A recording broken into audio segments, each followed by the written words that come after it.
in a Porsche. Keith Mayers, the 92 Porsche, and Troy Williams. Troy Williams was racing in Las Vegas last weekend, loaded up and headed back down here.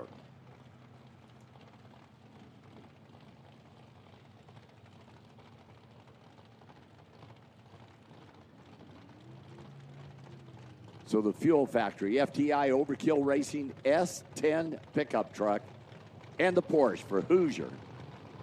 VP Racing Group. Oh, GMC, I'm sorry. Thanks, Alex. Oh, man. Troy Williams is 005 red. And out of here, Keith Mayers, 18 on the tree, and 1095 1, 144 for Keith Mayers to advance to round number 3. And we'll race the winner of this pair, Tony Iacono, the third for Elite Motorsports and the whole family out there, and Neil Hobbs, the 64 Nova for Warren Racing Engines. I love that car.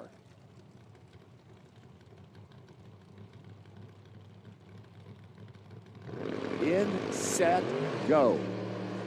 007 red, Neil Hobbs, and he is going to look at that time slip. Tony was 69 on the tree, but guess the win is going to race Keith Mayers next round. 1089-4 for the automatic win.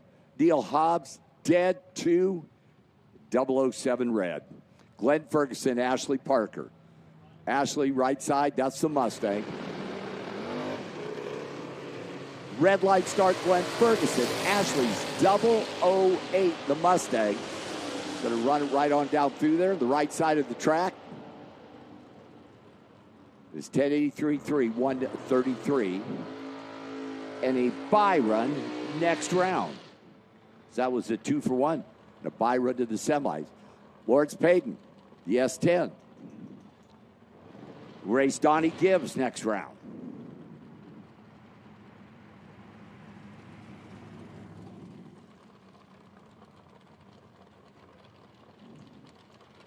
Superstock, if you're not in the lanes, you are late. Superstock, if you're not in the lanes, you are late. It's Lawrence Payton, Pennsylvania runner. 600 inches of BBC under the hood of the extended cab.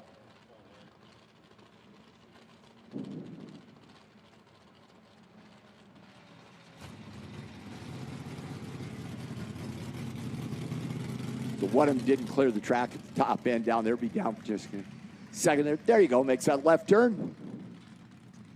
See what Larry can do here in the pickup truck.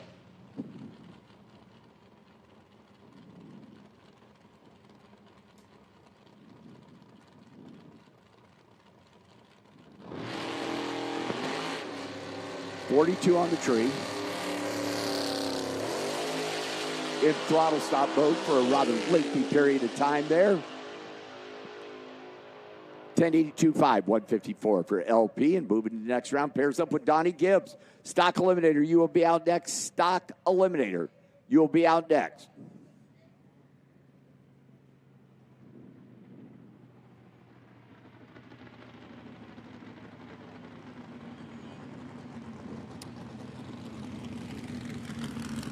So Stock Eliminator, you will be out next. Quick Rod, you should be in the lanes, please. Quick Rod, you should be in the lanes.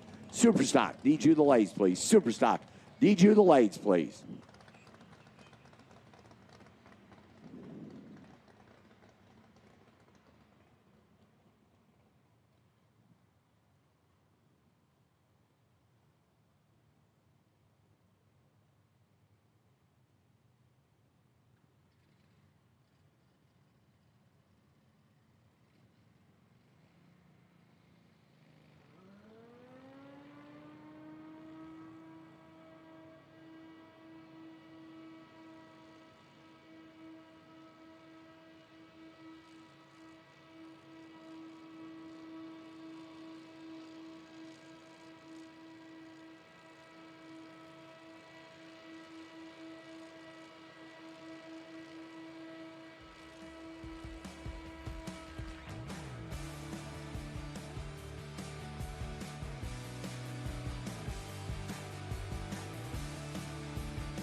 Attention to the pits, attention to the pits. Stock, quick rod, super stock. Need you in the lanes, please. Stock, quick rod, super stock. Need you in the lanes, please. Round number 2.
Stock eliminator round number 2, the taxi cab, McNeil Freeman. The 87 Caprice at 14:57, going to be in the summit lane. And Kevin Anderson, H stock automatic, small block 69 Camaro, 1094. I don't think I need to do the math for you. That is going to be a rather lengthy head start going to the taxi cab. Stock eliminator round number 2 for the Hall of Fame driver McNeil Freeman.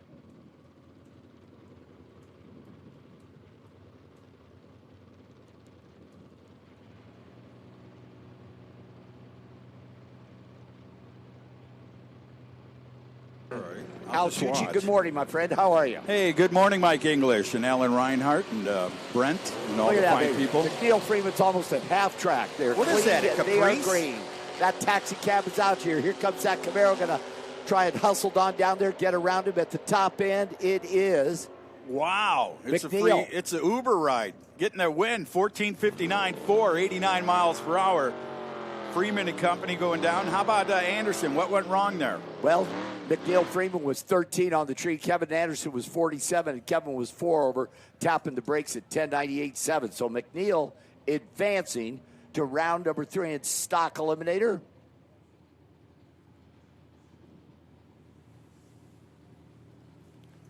Aaron Allison, Taylor Deach.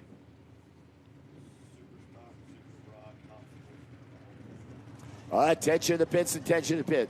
Super stock, super rod, top sportsman, need you in the lanes. 9:25 left side. Aaron Allison getting a head start over Taylor Deach at 8:63. Clean green this pair. That Copo Camaro out front. The Race Tools Direct down there top end. That wind light comes on. That's going to be Aaron Allison. 0.45 on the tree. Dead 4 for the win for Aaron Allison. Taylor a little tardy. Goes out of the 3 over 8.66. 0, Al Tucci. Well, I'll tell you what, good run there. You saw the light over there in the right lane. Sewed a sweater for Grandma and cost him the race, I think. Todd Hoven, 10:47 for the Camp Construction Firebird. Get that start. Terry Bennett, Camaro, big block. A stock automatic, 69 Camaro, 10:29. 10:29. Todd, is it Hoven, right? Todd Hoven, yes, sir. Nazareth, Pennsylvania, home of the IndyCar great down there as they get ready to go. And Camp Construction sponsored 68 Firebird. Well, it's check over that when it maybe on started. Sky of the front wheels. Unfortunately, that is a red light start. Well, an 0.20 and a 10:47. What can he run down at the stripe down to the top end? 10:48.2, 1:17 for Hoven and company. Hate to see that big block Chevrolet go out there. Jerry Bennett red lighted away a dead on 0. Ron Jewell, Jim Morgan, this pair. Ron, the stunning 70 Chevelle big block, 1068 chasing the Mopar. I love that car. That car's beautiful. 1119 for Jim Morgan in the Mopar. He'll be over there stage up in the right lane. 426 Plymouth down there. Came in at 16 in qualifying. It's all about eliminations now. So they get ready to get into the lights.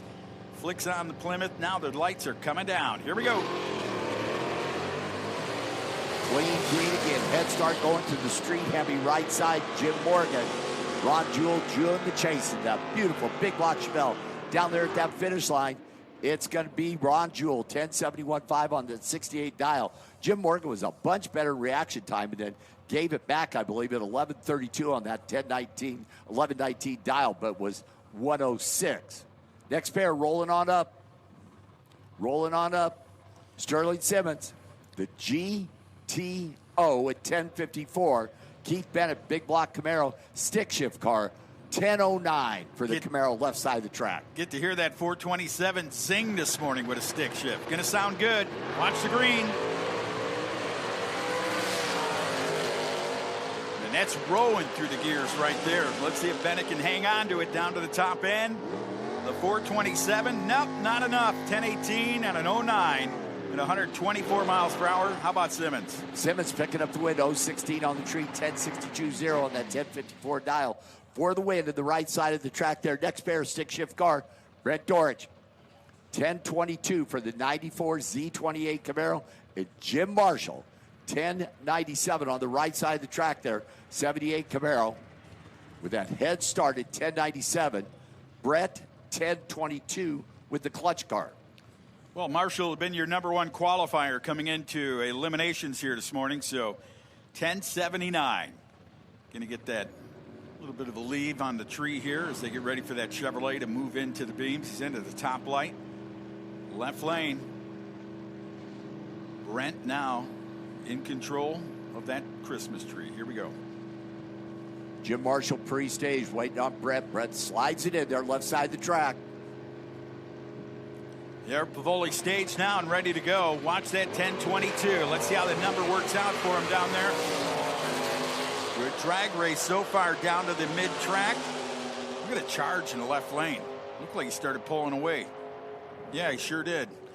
He went 10.21.2, just under a little bit on his 22 dial at 131 miles per hour. Jim Marshall, 58 on the tree, dead 7 for the win. Brett was better reaction time at 41, got down there by 300 and broke out by 8 thousandths of a second. Reddy Lynch, 94 Camaro, 10.72, and Michael Moeller, the 305 76 Nova. I'm laughing about Reinhardt yesterday. What does it say in the back of the Nova, the sticker? Slow moving vehicle. He's like, all right. 1351. That was good. That don't matter. Numbers are numbers, man. If you can make it happen at the top end and take yourself a win, it don't matter how fast the car is. So 1351 is going to get a pretty good leave here, huh? You're going to sit absolutely. and watch. Reggie going to have to sit there very patiently wait.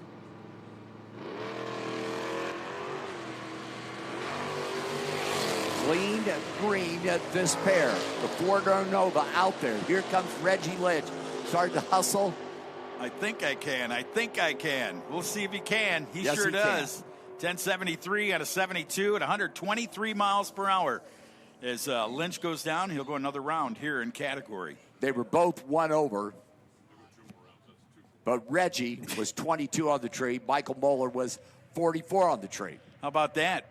So you learn something every day. It's a 2-for-1. He's going to go two more rounds. Found himself another pass here for himself. How about this Chevrolet Corvette? I love this car, man. You don't have one in your garage? No. Okay. I mean, this is a classic to me. Top sportsman to the lanes, please. Top sportsman to the lanes, please. Joel Warren, the engine builder out of Warren Racing Engines in Clinton, North Carolina, 1076. Being the Camaro, and Josh Decker, 72 Corvette big block from McFarland Chevrolet and Hoosier Tires, 1039. And watch that Corvette, Al Tucci, on the right side of the track. Love that car, man. 72. Was that the smog motor? The big block? Yeah, those probably had the smog controls all over it. Factory big block car. Let's see how the left lane can fare right here. Warren Engines doing the Warren building, driving. Also, Joe Warren down there, the number 3 qualified machine here. H stock automatic, left lane. 39, waiting on that 76 as they come up to the lights here. It looks like Warren's going to go in the top, invite himself to the dance right here in the right lane. Says, okay, who's next? Wow, nobody wants to go in, huh? No, not at all. Both of them with that pre-stage bulb. They're kind of like hanging out there. I wonder what the pressure in one's mind right now. You're thinking, well, who's got the bigger radiator? Yeah. There we go. Josh is in, waiting on Joel Warren to light that second light. Joel's in. Both of them picked that front wheels up. Corvette starting to hustle, as you said, Al Tucci, the smog motor coming after him down there on that 1039 dial. Difference in reaction time, a thou wind light to Joel Warren. 78 with a 1 on that 76 dial, 30 on the tree. Josh Decker was 29 on the tree and 42 on that 39 dial. He could not get there. The Camaro coming back. 3 Huns off down there for him. Eustis now. Joe coming up here in the left lane. Youngsville, North Carolina. 81 Chevrolet Camaro. 267 cubic inch small block. Coming up on the left side. And, Dan Fletcher. How about that? Dan Fletcher making his way here, the North Carolinian, down in the right lane in the Chevrolet small block 69 model Chevy Camaro. 1089 for Fletcher, right side, 1404. Joe Hughes's, and that is a V8, 130 horsepower, 81 Camaro.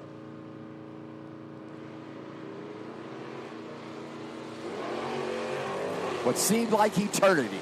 I wanted to play the Jeopardy song. Anyway, he gets down there. Now, look at this. You might use the rearview mirror on that one. Down there in the far lane, 08, just off by 4 for Eustis. And Fletcher, 1091 on an 89, gets around him at 111 miles per hour. Fletcher was 39 on the tree. Joe was 82 on the tree, and that was difference down there at the top end. You can see Fletch playing with it, but 5-1s come up for the speed there for Dan Fletcher. So that wraps up that round of stock eliminator. Top sportsman, need you in the lanes, please. Top sportsman, we need you in the lanes. Top dragster, you're on standby. Top dragster on standby.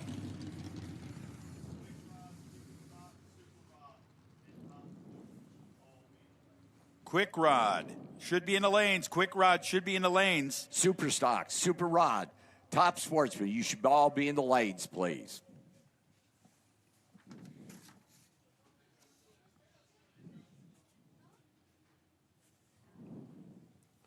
So Quick Rod round 2, you will be out next. Quick Rod round 2, you will be out next.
that 55 for you staying in there, you know, to the union. So I'm like, good.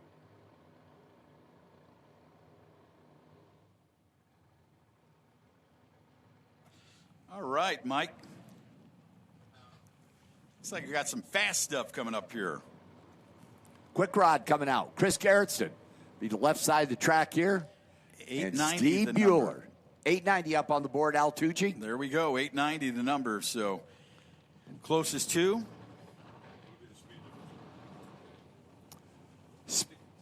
Speed difference in these pair. Yeah, Alan Reinhardt, I'd go 50 mile an hour. I'd agree with you. Two different settings here in this throttle stops, Al Tucci. Chris Gerritsen runs out there. He leaves just like it normally would. And his throttle stop comes on at about the 1,000-foot mark. Kills the power. Kills the speed. He'll run about 120 miles an hour, where Steve Bueller, he'll lead the starting line. It'll go into throttle stop mode, die, then go back to wide open throttle, go trucking on down through there at about 170 mile an hour. Wow. So he's going to hear him coming here. Gerritsen's going to get his earful here about mid-track. Bueller over there in the right lane, 890, ready to go. It's Quick Rod Eliminator. Ready to make it happen here. Gerritsen now edging his way up to the pre-staging area. Well, it looks like Bueller will get in there first. They're both pre-staged. Now watch them leave here. Bueller staged up, waiting on Chris Gerritsen to light that second light. In, set, go. They're clean and they are green. Look at Chris out there. Wow. Now here comes Steve Bueller. Chris going to throttle stop mode. Starts slowing down. Here comes Steve Bueller down there. Wow. 8.958, 169, 014 for the win for Steve Bueller. Chris Gerritsen wasn't bad at 022, 899, 116 miles an hour. Incredible, man. He was chasing him. I thought, from my viewpoint, I'm like, is he going to catch him? He must have took every... No, I'm sorry. I was just thinking... This is good. The ladies, Tori Iacono, left side for Elite Motorsports, VP Fuels, and Jamie Elrod, Sunoco, Innovations, Hoosier Tires. Winner on the tour last year was Miss Elrod, right side. Tori ain't bad herself, left side. Lima, Ohio in there. Jamie Elrod is 003 red, headed back to Lima, Ohio. Tori, 24 on the tree, 883, 8883, 176 for the win for Tori. Jamie, 003, dead 3. Unfortunately, that 003 was red. Michael Harkey, or Mitchell, excuse me, Harkey coming up now. Salisbury, North Carolina, the L&M Motors WSYG Race Tech Dragster with a 615 par racing engine on board. Number 5 qualifier. Here we go with 890. Who's in the right side? Rick Stroud in from Canada, one of those Ray Miller chassis cars, the next-gen chassis car, right side, out of Douglas, Canada. Oh, Canada, getting ready to roll in there.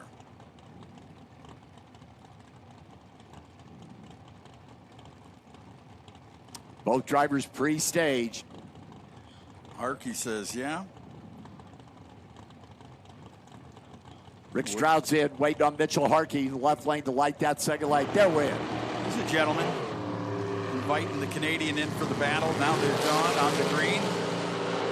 Back to wide open throttle. Watch these babies down there, top end. That wind light says Mitch Harkey. Wow, 11 on the tree, wow, dead 5. Rick Stroud was 13 on the tree, dead 9 by 6 thousandths of a second. Mitch Harkey moving on. Race Tori Iacono next round. All right, Super Stock, we're missing a few of you. Super Stock, you need to be in the lanes, please. Super Stock, a few of you missing, get to the lanes. Don't want to miss it. More action coming up here now. Manuel coming up in the left lane. Stocksdale, North Carolina. Corey Manuel and Pat DeMotis. This pair. Pat will be in the right side. Corey will be in the left side.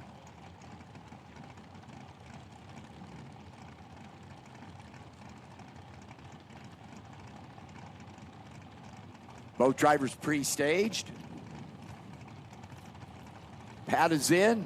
Corey's in. Nice move off the starting line. Both drivers back to wide open throttle down there at that top end. Corey left, Pat right at that finish line. How about that Corey Manuel? 892, 320 on the tree. Takes out Pat DeBotis' 24 on the tree. 8933 as Troy Barton and McNeil Freeman. This pair.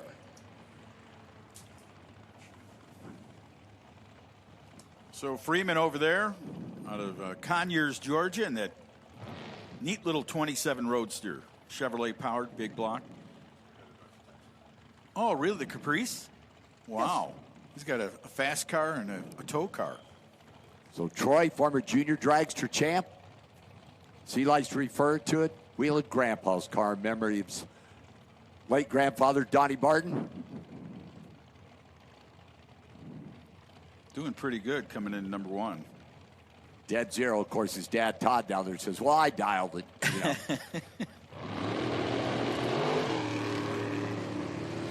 Green light start. Roadster out here. Here comes Troy Barton. Up alongside McNeil Freeman down there at that top end. Troy Barton dead 9:045 for the win. Heard a wop down there. McNeil Freeman 51 on the tree, 9,000 at 167. You know, I have to go back to that stock eliminator car. So Troy advances in a 2-for-1 with a bye run to the semifinals.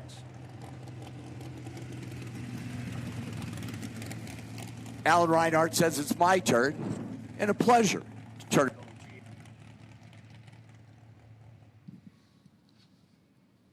My pleasure. Thank you, Mike. Thank you, Al. Actually, just thank you, Mike. Al didn't say anything. He just left. So at least Mike said it was a pleasure. He might have been lying, but at least he said it.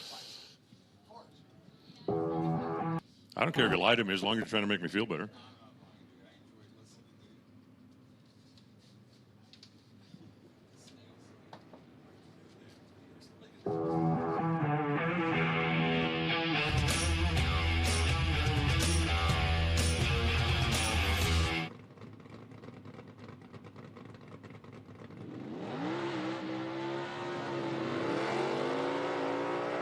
All right, we're going to have this little horse race here with a couple of Mustangs firing off. George Wright on the left side, Jerry Donahoe in the right side. The GTQ automatic. Donahoe's got a 289 under the hood of that thing from like a mid-60s 220 horse Q. That is way down in the alphabet. George Wright, the Hugger Orange car. Did Ford have Hugger Orange? What did they call it? Probably not Hugger Orange. New Gen 5 liter under the hood, dialed 969. There goes a little bitty, teeny tiny 289. It's going to be huffing and a puffing. They're trying to keep the nose of that car out in front. George Wright closing in with a late model high-tech 302. Got him. 12th out at the stripe. 970 on the 69. 133 the speed. Jerry didn't do a bad job. George just did a better job by 12 thousandths of a second. Jerry Donahoe is 12, 2 above to go home. George is 15, 1 above to go on. Tracy Robbins now, the C modified. 85 Corvette, that is a screaming small block, and Russ Gent on the right side. The Cometic gasket, Const Lube, 350 powered, 94 Camaro. Small tire super stocker, J automatic. Bumping in, dialed in 978. Tracy Robbins, I mean, I don't want to say he's in trouble or anything, but he did dial 911. Just saying. I'm just saying. You know, if you accidentally dial 911 and hang up, they're sending people anyway. True story. This guy that I know that lives in New York, so, you know, do your best New York, was trying to call home from his Florida place one time. He thought he was dialing 1919. He accidentally somehow got 911. He's trying to explain what's going on. His wife yelled at him, get over here. And in defense of New York accent, will you leave me alone? I'm on the damn phone here. And the operator thought somebody's getting killed, and they sent the cavalry. Russ Gent, 15 red. While I was telling that story, he was giving away the race. 910 for the win. Tracy Robbins, 149 the speed.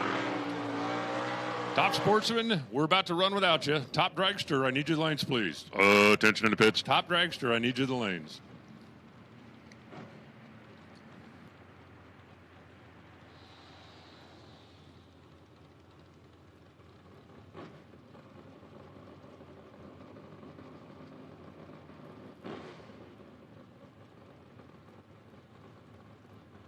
Here comes Matt Obernick and Matt Dottis. Matt, meet Matt.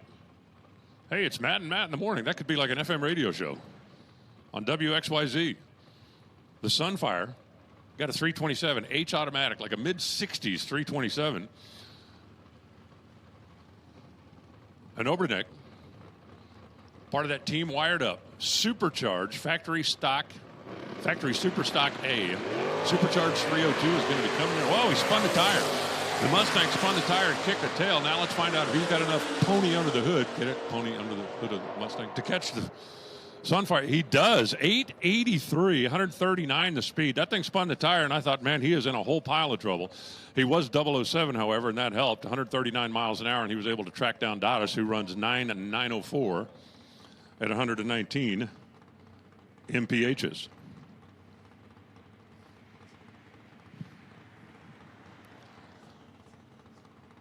Here comes Gianni Cantucci. In the left side, the big tired Firebird. Another 327 powered machine. And Howie Adams, another 327. The difference is, Adams, that is a highly modified 327 out of Spevco. There's a lot to like about that wagon. If there's something you don't like about it, then there's something wrong with you. There is a lot to like about that wagon. 66 deuce. Is there another car on the property that's got more rake than that? I mean, that is like old school. Up in the back, down in the front. There's more glass in that thing than in the aquarium at my dentist's office. Matter of fact, if you fill that thing up with water, you could put a lot of guppies in it. The handicap head start, believe it or not, is going to Cantucci. The Firebird going to be off and running, and then the old school square Chevrolet.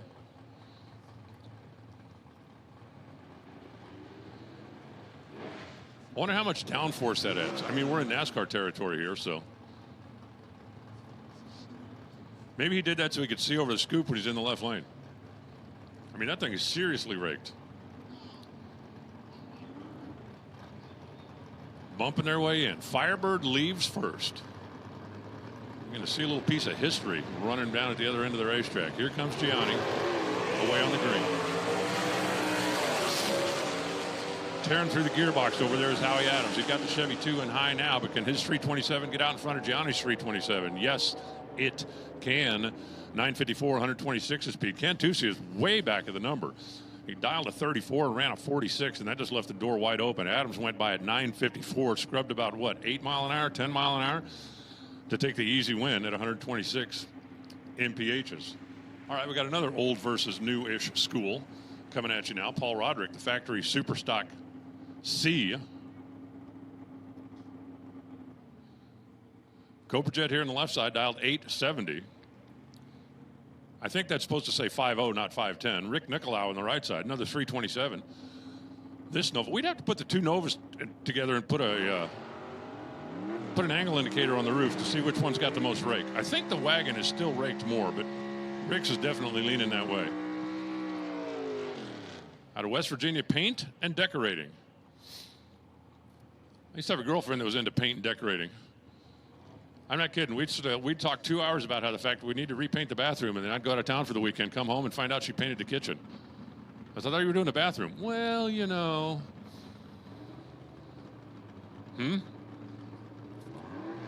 She was monumentally annoying. I do not want to plant a tree. Okay, come home. Look, you got a new tree. Well, I just thought once you saw it. Rick Nicolau off and running. This time the 327 gets a head start. Here comes that supercharged Cobra Jet. Predicted an 870. Not going to get there. He was dead late. Rick Nicolau taking care of business. 958, 126 miles an hour. That's another one. Able to scrub a lot of speed down there since he was holding a sizable reaction time advantage. Top Dragster, if you're not here, you are in the wrong place. It is as simple as that. Top Dragster, if you're not here, you're in the wrong place. How about John Lattimore? The Oldsmobile. Oh, that thing's cool. A GTI automatic, 455 Olds under the hood of that 81 model Cutlass. That had to be a squeeze.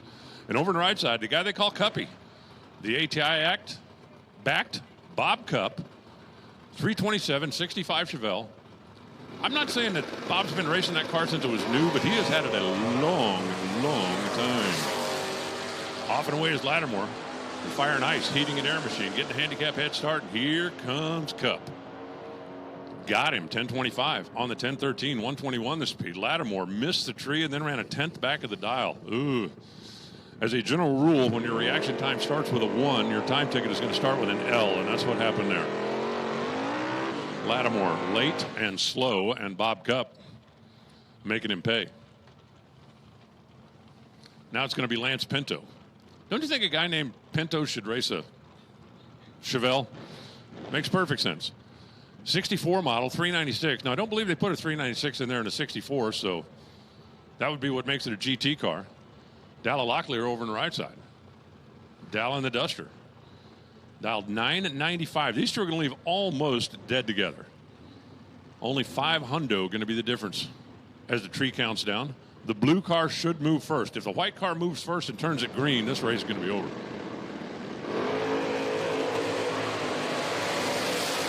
They both get away on the green. We got the small block Dodge, we got the big block Chevy, and we got the finish line in 3, 2, 1 now. 997 on the 995. Locklear is going to make it happen. 997 also for Lance Pinto. 129 miles an hour. Lance had the ball, but Dalla closer to the dot. And here comes Josh Barsky. Flintstone for Jet Hot. Fam Crutches. Elite Tire. Listen to this screaming little highly modified small block as he is going to be pounding the gears.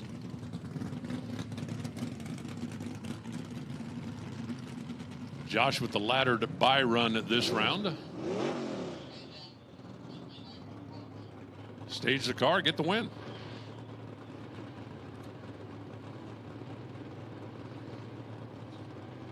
Josh is burning himself down. There we go. First gear, second, third, fourth, fifth, sixth, seventh. Dead 8. Man, save that for when you need it. Josh had a free time run this morning. He put an 06 on the window just for fun and ran 06.8 at 140 miles an hour. What a great car. Great car. Tim Sloan now in the Grand Am. Another one of those highly modified machines. And Dan Fletcher, the 69 Z28 Camaro that his father bought brand new, drove it home and turned it into a race car. It has spent its entire life going up and down drag strips. And Dan still has the cross ram manifold and twin 4 barrels that came in the trunk of the Z28 when it was new. Never been bolted to anything. I offered him $50 for it one day and he wouldn't take it. Tim Sloan showing Fletch the exit door. 004 942.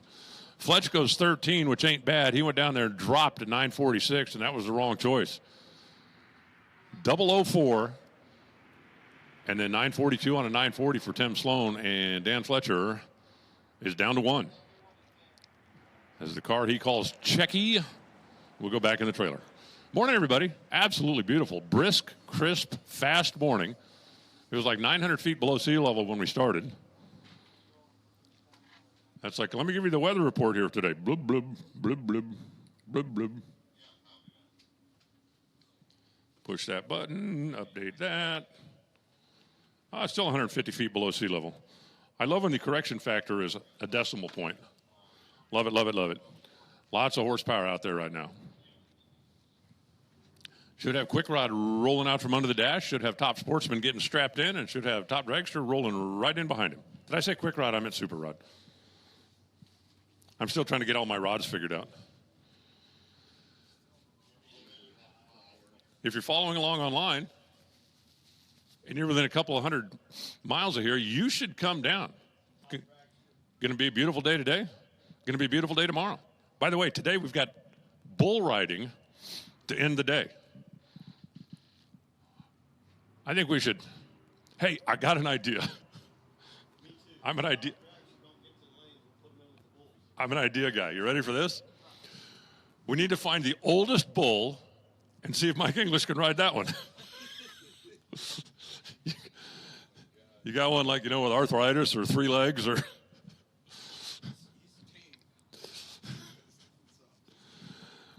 Hey, Top Dragster, final call. Final call, Top Dragster. You need to be dialed and ready to go. And Top Dragster and Top Sportsman, another reminder, this is a left side racetrack. Make sure your dial board is pointed to the left. If your dial board is pointed to the left, Liz will be much happier.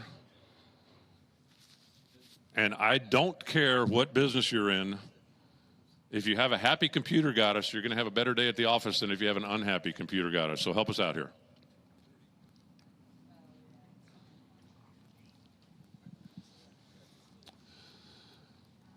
Super Rod rolling out. Dun, dun, dun, dun. 10 cars left in competition. Did you hear the idea, Mike? We got an idea. Tonight at the bull riding, we're going to find the oldest bull there is and put you on him.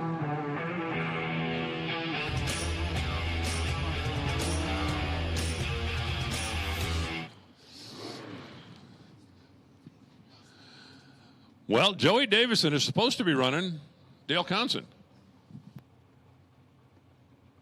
Dale Conson, who got all the way to the front of the staging lanes, and the car wouldn't start. Well, that's kind of annoying. So Joey going to take himself a freebie in the pickup truck.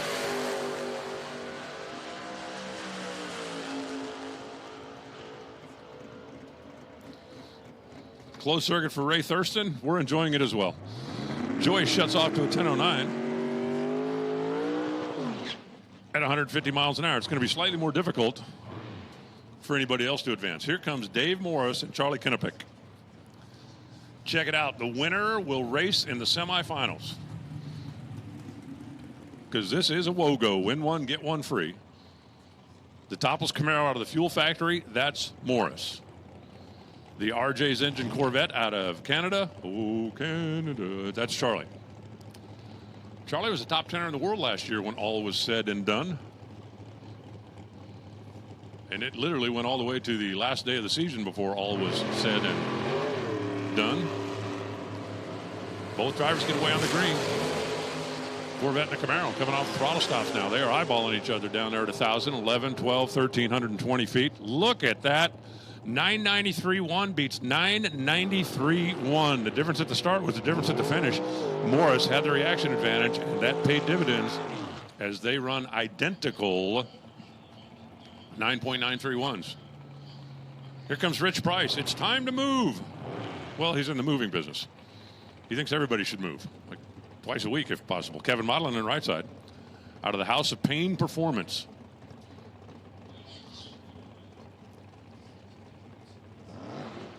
I got to tell you, that House of Pain Top Dragster is one of the coolest cars on the property.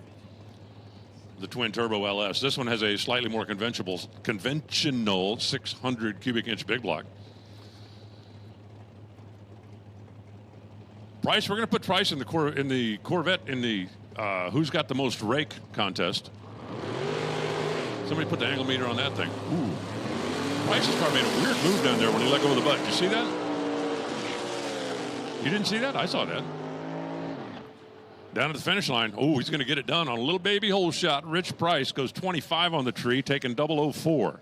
992 beats 991. Kevin Modlin was 15 thou behind on the leave.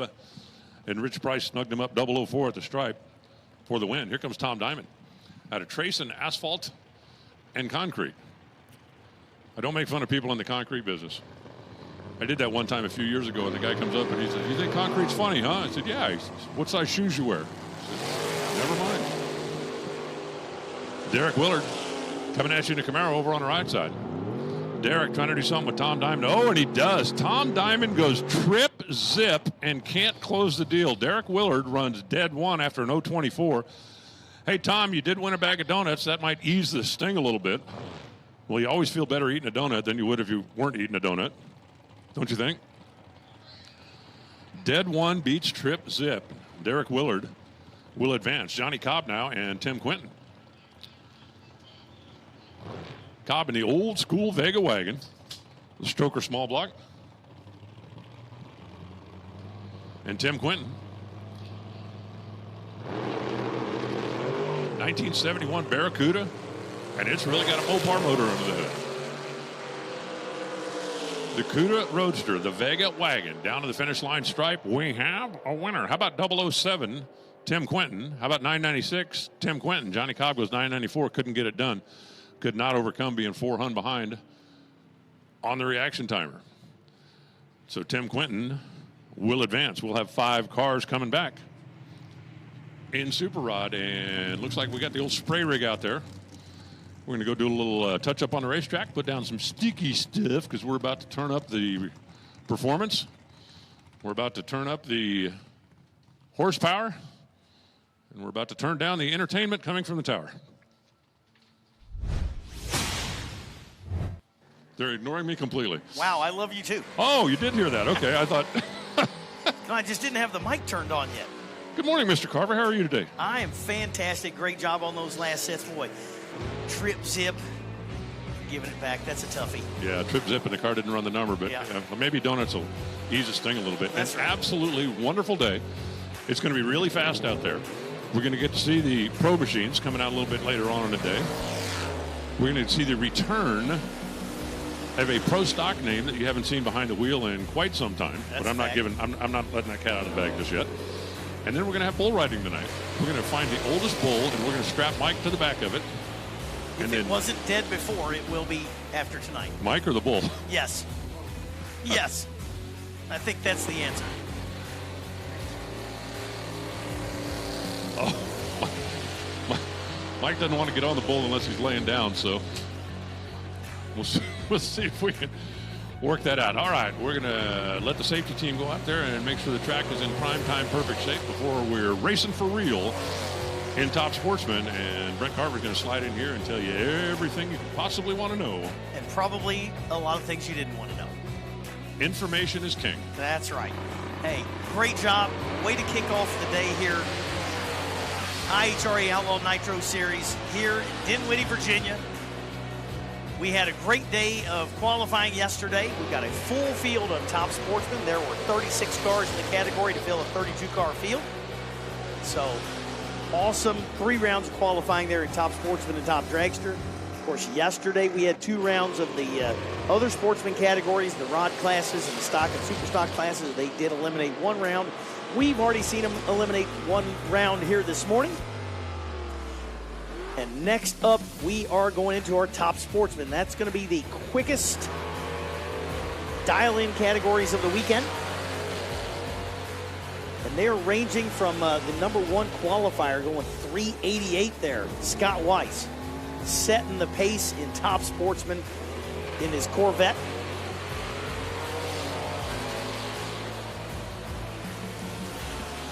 And that field is ranging from 388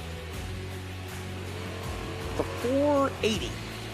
So they're going to be less than 1 second difference on the starting line. Bracket racing, super fast style. Thousands of horsepower. I think all of them are big blocks. I think almost all of them have power adders. You'll see a lot of nitrous in the Top Sportsman category, but you're starting to really see the blowers creeping in, whether they're the centrifugal type or the root style. Many of these cars are right on that cusp between a Pro Mod and a Top Sportsman car. And certainly there's a lot of them that are chassis capable. But you do enter a whole new set of water when you try to go from that 380s. Yes, sir? Top Sportsman car 0101. You are missing, and we are about to start. That is Jarrell. We need you in the lanes. You are missing, and you are getting ready to forfeit your opportunity here in round number 1. We also need final call Top Dragster. We need final call Top Dragster to the lanes. And we got first call for Outlaw Sleds to the lanes. Final call Top Dragster to the lanes. First call. Outlaw Sleds to the lanes. Outlaw Sleds to the lanes. And Brats, you are on a short standby. Brats, you are on a short standby.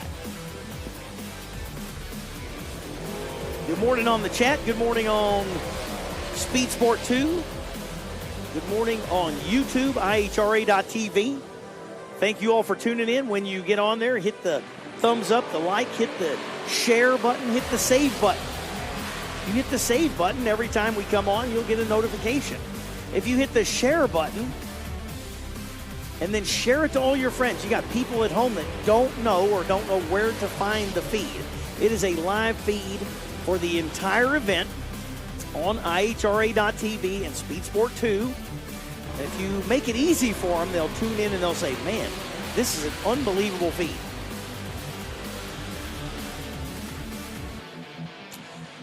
So if you're tuning in online, thank you. Tune it in, put it on your shop TV or, in the corner. You're at work. It's here a Friday. You're still at work and you're going, man, I wonder what's going on in Virginia. Turn the volume down, put it on behind the screen that you're supposed to be working on. That way when the boss walks by, you click and you'll, I was doing work. We appreciate each and every one of you for coming out this weekend. We're going to have a absolutely full, jam-packed weekend here. A few eliminations this morning and then pro qualifying all evening, wrapping it up with the bull riders. I don't know where else you can go pay $40 to watch a full day of not only Top Fuel, Nitro, Pro Mods, Mountain Motor Pro Stock, small tire Brats. It is a little bit, really a lot of everything jammed into 2 days here at Dinwiddie, Virginia. And then we got a live band playing. We got the Ferris wheel, and yes, folks, as you filter in today to start watching this afternoon and this morning, the Ferris wheel is free, and it's the best view in the place. It's free. If you can hook that up to that Audi I saw you driving, you can take it home. It probably will. Big bad Dodge. If you can't dodge it, ram it, right? Something like that. Yeah. It is free to ride the Ferris wheel. Yes, and I don't think I exceed the weight limit, but I got to check that out before I get on. If there's a head size limit, I know some people that can't go for the ride. If there's an age limit, we know some people that can't go for the ride either. It is a free ride. Hey, we invite you to have a great time. We got Brian's Burgers cooking up great food all weekend. You've got brand new, all kinds of beautiful new IHRA merchandise. If you've not been in the merchandise trailer this weekend yet, I would do it early. They've got on one side, they've even got some clearance stuff from last year. You can get, they had some $5 T-shirts over there yesterday. And, of course, I got there and she said, I just sold the last of your size. Of course. But, hey, how about doing a little Christmas shopping early or birthday shopping? Get something for one of your friends. Brand new IHRA merchandise on one side, and I'm telling you, we got some beautiful new hats. It's your birthday today? Happy, happy birthday. We're so glad you came. Happy, happy birthday from the IHRA gang. There you go. It is today. That's awesome. In the tower here. Congratulations, Joe. So, if you don't have fun this weekend, well, I feel sorry for you. We're going to have a lot of fun. We got the best race cars in the world here this weekend. We're getting ready to kick off Top Sportsman. And hold on to your hat. The ETs go down, the mile per hour goes up throughout the afternoon. Again, I should have Outlaw Sleds. You should be on your way to the staging lanes for your first qualifier. Outlaw Sleds, you should be on your way. Outlaw Sleds, courtesy of Relevant sunglasses. Yeah. Those guys are here, and I've got a pair, and I love them. And if you, at some point, you go check them out over at the DOA and Outlaw Sled area there. Relevant sunglasses. They've got some even that have the IHRA logo ghosted right into the screen. So, boy, oh boy, what a matchup we're going to start off with here in Top Sportsman. A couple of absolutely beautiful cars coming under the tower. Both nitrous, both fast. Right side, going to be Aaron Glasser, the Glasser Collision Machine, Derby City Calibrations out of Shepherdsville, Kentucky. Got the baby 18-year-old 632 in it. And he's your number 6 qualifier, qualified with a 415 and a 413, and he's got a 413 on the board. Left side, Ross Wells out of Kirkersville, Ohio. Zomair on board as a sponsor of that machine. I said Glasser has the baby 632. That's just in comparison to a lot of the other ones. Wells, 855 cubic inches of nitrous power over there on the left. Wells went 451.8, 451.8, and 451.7 in qualifying. Guess what he's got on the board? 451. So Wells going to leave 0.4 of a second, and Glasser going to see if he can chase him and get him at the big end. 8th mile, Top Sportsman coming at you. The quickest dial-in category on the property this weekend is your Top Sportsman indoor cars, and Top Dragster coming up right behind him.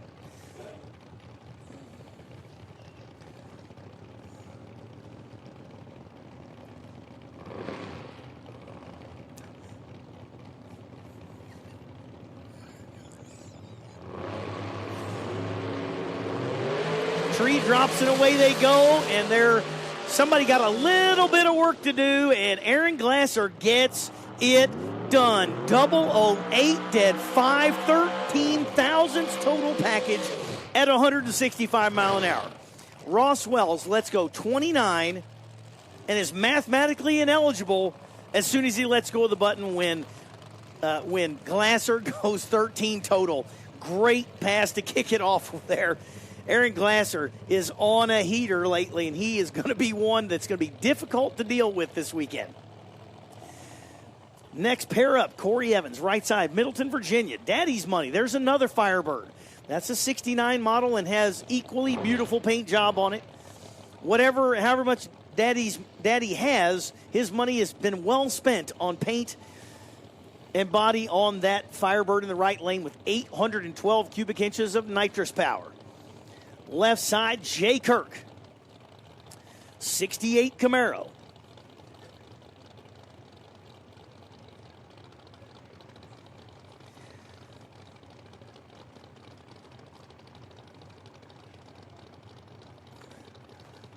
Out of Hernshaw, West Virginia. He's going to be down 428, so just 1/10 of a head start for Kirk. This one is in complete control on the right side. Corey Evans lets go 16, goes 420 with a 4. Takes 29 thousandths at the stripe. Kirk a little bit of a swing and a miss on the starting line, and when you got a competitor like Corey Evans in the other lane, that's going to produce an L. Jay Kirk lets go 52, goes 1 above 7. Right side win. How about this pair? Your number 15 and your number 31 qualifier. Right side, Calvin Butler, the 2019 Chevrolet Camaro. 706 cubic inches of big block. That's out of Marlinton, West Virginia. Left side, TJ Lex Luthor Jr. Going to be dialed 490, so a half a second between them. One full bulb, if you want to call it that. Mooresville, North Carolina machine. That's the Catfish Camaro on the left side of Luther. So the white car will leave, and a half a second later, the orange Corvette will see if he can chase him down.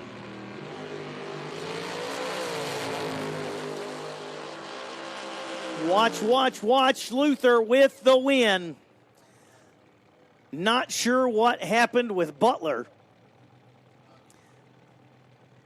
Problems with the Butler machine. And TJ Luther, whew, you always get nervous when one does not leave the starting line. TJ Luther was 003 on the Christmas tree.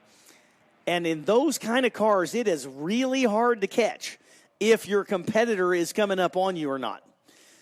Butler never left the starting line, so what you're really hoping is that TJ Luther maybe got from the radio and said, drop, drop, drop from his crew chief. I'm not sure, but if he didn't see him and he goes down there and breaks out, even though Calvin Butler had not left the starting line, it would have been a Butler win onto the next round. So TJ Luther, awesome job, 003.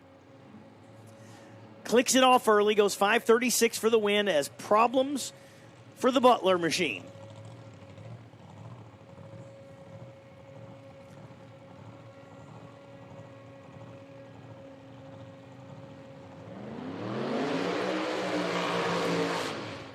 Good-looking pair of Corvettes. Right side, Jim Hayes. 1963 Corvette over there out of Troy, Ohio on the right side. Attention in the pits. Attention in the pits. Brats. Small tire Brats. We need you to the lanes for your time shot. Small tire Brats. This is your first call. Small tire Brats to the lanes for your time shot, please. So a pair of 63 Corvettes, and they're very different. Both fast. Number one qualifier on the left side. Look, Scott Weiss went 388 with a 9 and 388 with a 1. He's dialed 3.88. He's going to be going 190 miles an hour in that left side. Jim Hayes, right side, another 63 Corvette. Blown machine out of Troy, Ohio, going to be dialed 440.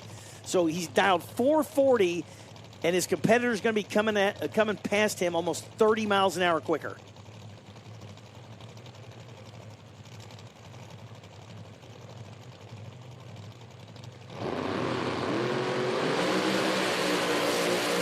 Oh, boy, Jim Hayes, hide the razor blades. He was 005 red on the let go. Weiss, that pro-charged combination. Runs it out the back, goes 397, 188 or 180 miles an hour. Clicks it off a hair early, as you can tell by the mile an hour in the ET. But Jim Hayes got to load his Corvette up on that 005 red light. Mike Nitschke, right side, 08 Cobalt. And you got to watch this one. He's been trying to keep the front end down. It keeps wanting to climb the rear axle. They've moved weight around, trying to get that Cobalt. I think he told his wife, oh, yeah, we did this. And then she sees the results and goes, hey, I don't remember that car doing that. So let's get a little weight on the front end of it, move some things around and make it go. Nitschke is your number 16 qualifier with a 439. Henry Bourne looking for an identity here on the left side. Boy. King George, Virginia. That's the 87. That is appears to be a stock wheelbase factory roof and quarters kind of car, which is pretty unusual in this category. He's dialed 526, going to leave. There he goes. Nitschke gives chase. Win light going to shine on the right side for Mike Nitschke. Margin of victory for Nitschke, 13 thousandths of a second. They were 4 thou apart on the starting line. Nitschke goes 440 with a 2 on the 439 dial to be just 13 thousandths there first. So Mike Nitschke taking the Cobalt another round.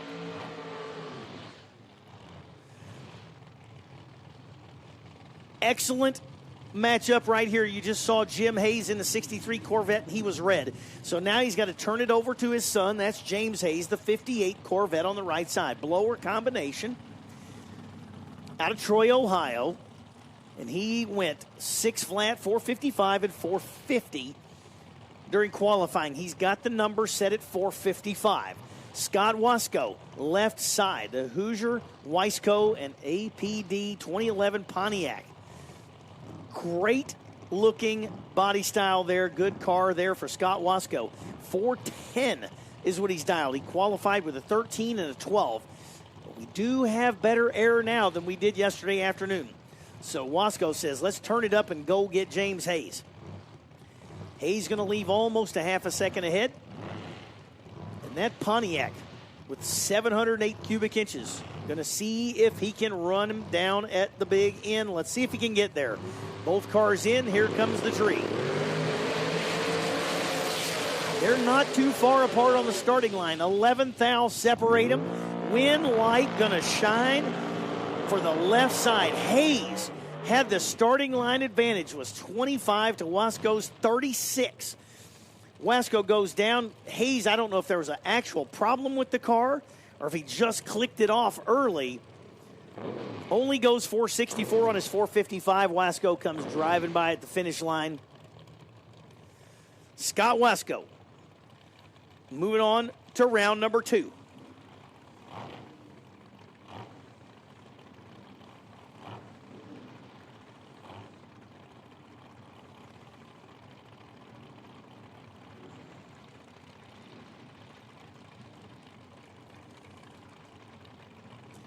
Every matchup is a great one, that's for sure. Don Teague, right side. Bear, Delaware. The 67 Chevy 2 Nova, and that thing sits down in the dirt, is a good-looking car. But he has got a tough one in the other lane. Gary Pitts, the New Edge Mustang out of Fredericksburg, Virginia. 2003 model with Wilkins 706 power. Your number 11 qualifier Pitts was 426, 429, and 429. He's got a 429 on the window. Teague went 60, 58, and he's got a 58 on it. So Teague going to leave a half a second ahead, or almost, not quite, quarter of a second ahead. Somebody got a little work to do, a little bit of a swing and a miss, and oh my goodness, there we go. Teague was late. Pitts was not, and Pitts breaks out by 7 thousandths of a second. Pitts comes rolling by, and Teague, I don't know if he dropped early. Pitts goes by, takes 72 thousandths at the finish line to break out by 7 of them. Tough run there for Gary Pitts, and Don Teague gets away with one there. Robbie Stewart going to be on the right side in that RS Equipment Fleet Cutlass with Charlie Buck, 632 cubic inches of big block.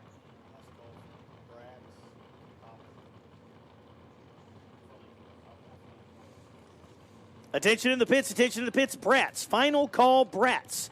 Final call Brats. And did you say stand by? Stand by. Stand by. Top Alcohol Funny Car, you're on standby. Top Alcohol Funny Car, you are on standby. Keith Castle going to be staged up on the left side. Dial 414, going to be the chaser in the Stratus. Just 3 thou apart on the starting line. Keith Castle getting it done. He's 39 up front, 417, 6 on the 414. Stewart, oh, how about margin of victory right there? Keith Castle in that Stratus takes 8 thousandths of a second margin of victory down there for Castle. Getting it done. Nice pair. So Keith Castle moving on to the next round.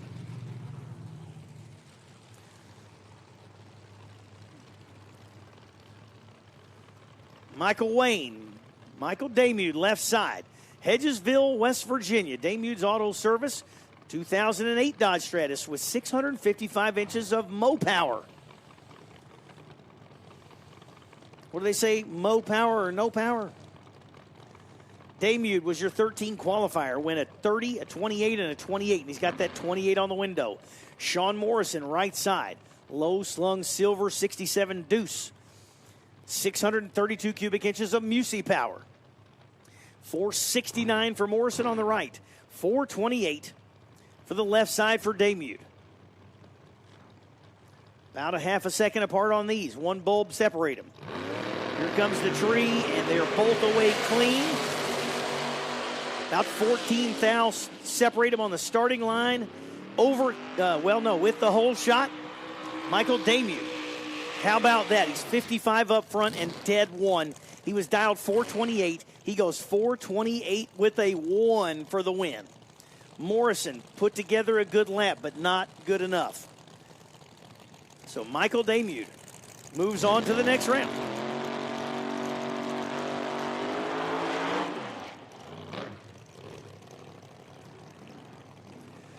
Jeremy Bargo, last event's winner, out of Barberville, Kentucky. The 68 Camaro on the right side.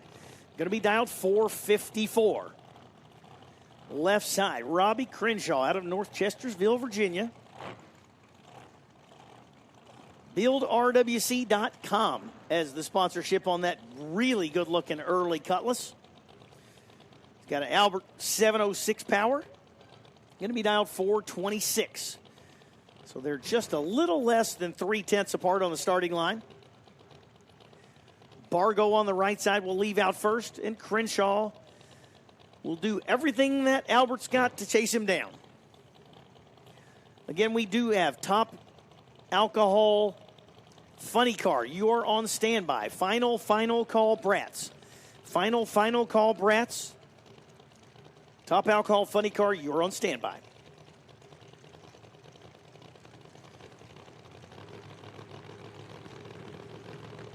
Bargo is very good on the starting line. Crenshaw's going to have his hands full. 2 thou apart on the starting line, and on the double breakout, Robbie Crenshaw getting it done. Crenshaw was 20, Bargo was 18 up front. Double breakout as Crenshaw is 18 thou under, and Bargo is further. Bargo gets there 9 thou ahead to take just a little extra stripe in Robbie Crenshaw. Getting it done here in round number 1.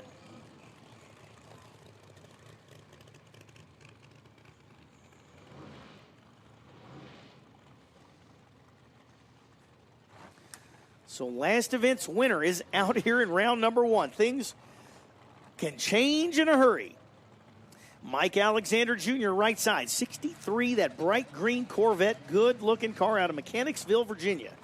Alexander backhoe and walking tall garage.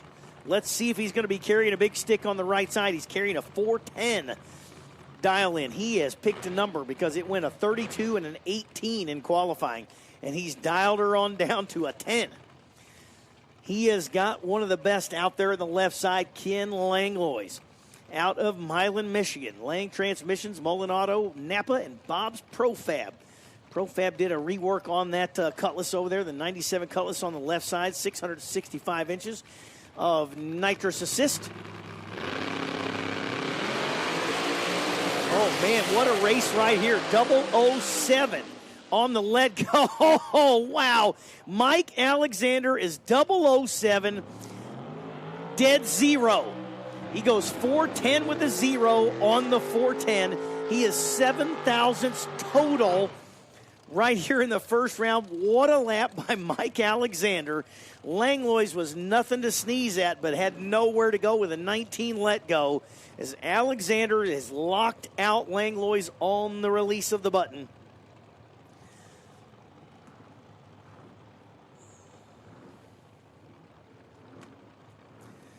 Mark Flagg, Shepherdsville, Kentucky, 63 Corvette with 706 inches of Fulton power.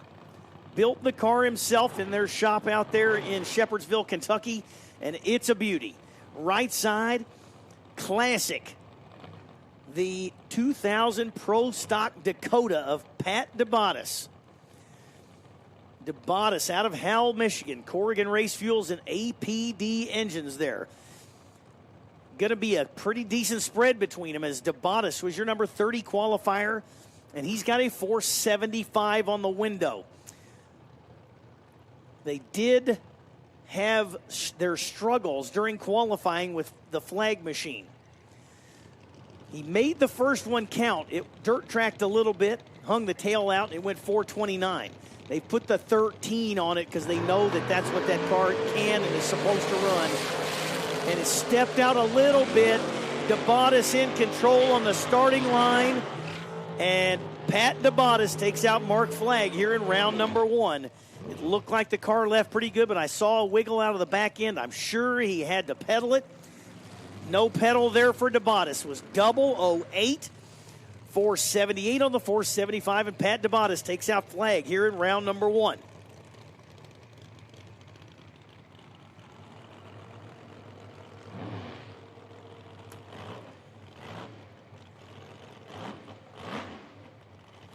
Ronnie Proctor, your number 2 qualifier. Changed combinations over the winter in that 09 Mustang. And boy, has he picked up the pace from last year. He went a 99 and a 98 in qualifying. He's got a 97. As the chaser, the race is going to be in front of him. He's got to be ready and able to just run it out the back, because Johnny Brooks is going to be out there trying to look in his rear view mirror and say, where is Proctor? Brooks leaves first. Proctor is in control, but cannot get it there. Johnny Brooks is 79 on the let-go and goes dead 5. Proctor had 400s to work with. He was 35 up front, but goes 406 on that 397 and can't get there. Brooks, 42 thousandths at the finish line, and Johnny Brooks moves on to round number 2.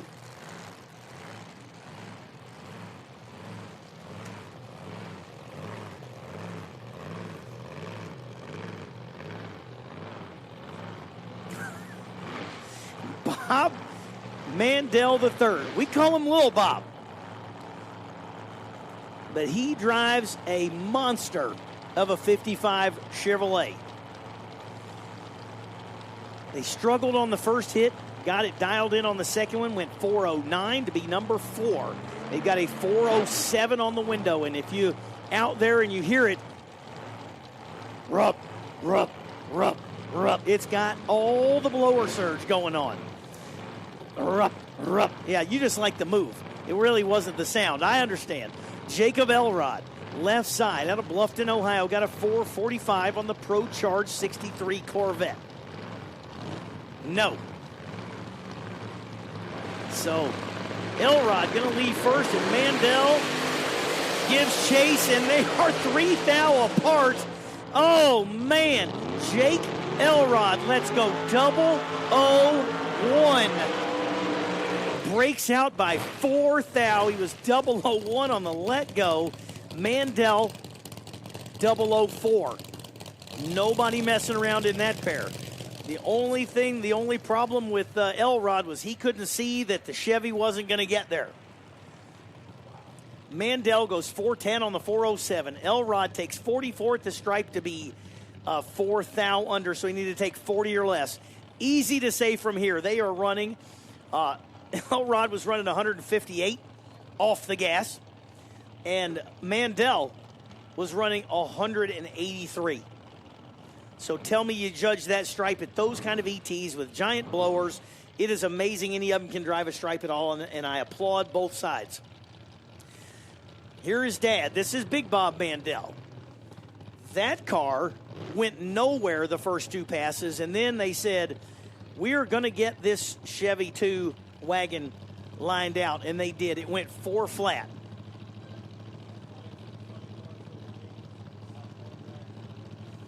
Attention in the pits. Attention in the pits. Alcohol funny car to the lanes. Alcohol funny car to the lanes.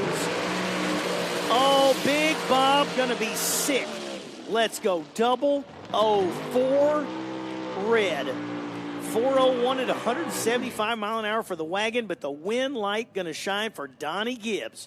Gibbs had a 445 on the window, goes 446 too, 43 on the let go, and Mandel going to be kicking himself on that big end when he sees that 004 red, and Gibbs was not exactly killer on the light, so Mandel going to say, boy, I gave that one away by just a little bit of a blink.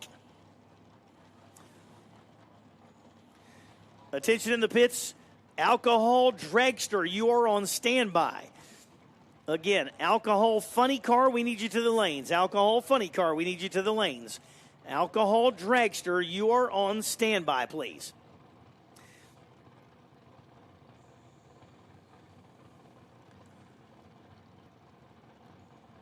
It looks like we're going to have a competition broke single here as Eric Ellsworth is the recipient of Francis Jarrell not making the call.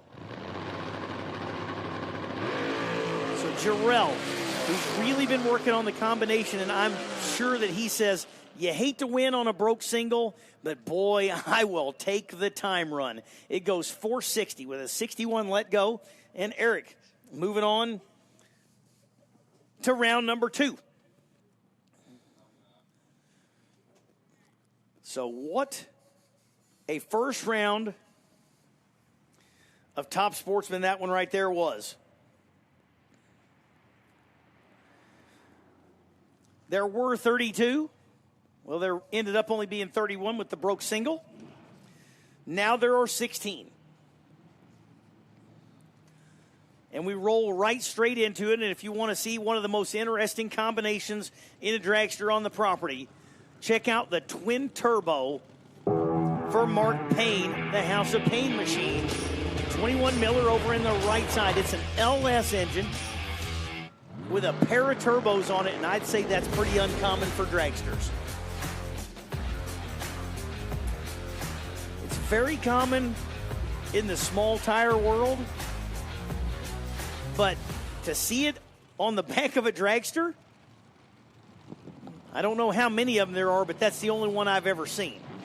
Anthony Marable, left side, going to be dialed 445, the 2024 Diamond Dragster.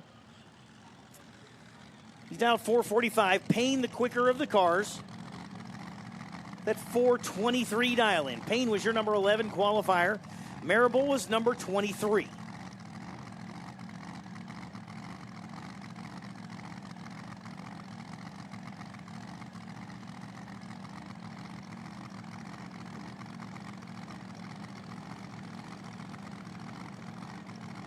Both cars pre-staged, waiting for somebody to make the next move. That is Marable.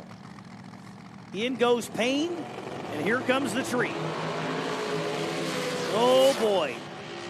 Anthony Marable in complete control as Mark, and we will definitely call that a swing and a miss on the starting line. I don't know, maybe it wasn't all the way spooled up. I don't know, but it was definitely a miss on the starting line.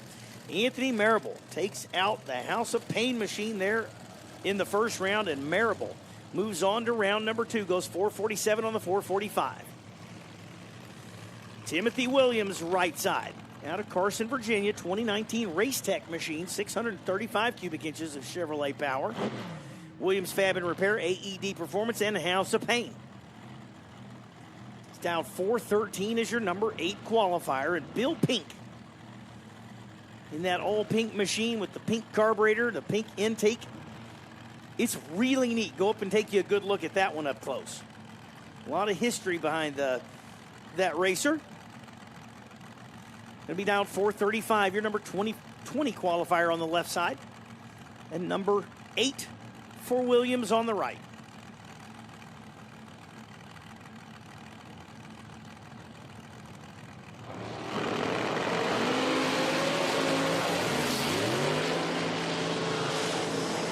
Bill Pink, let's go 007 green. Timothy Williams, swing and a miss on that Christmas tree. Bill Pink moving on.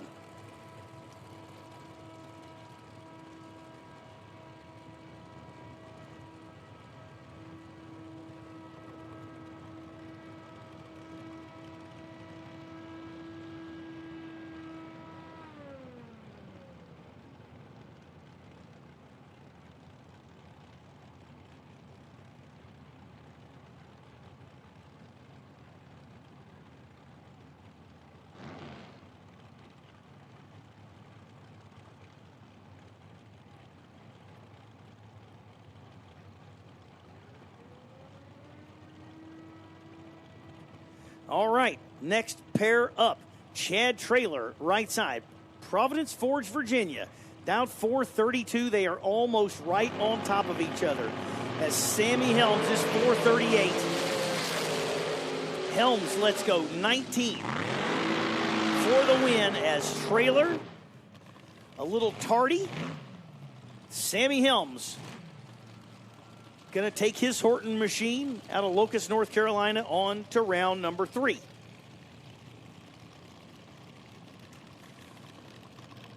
Next pair complete the burnouts, and they back up towards that starting line. It is Bob Ross himself, Chris Ruzicka, Westerville, Ohio.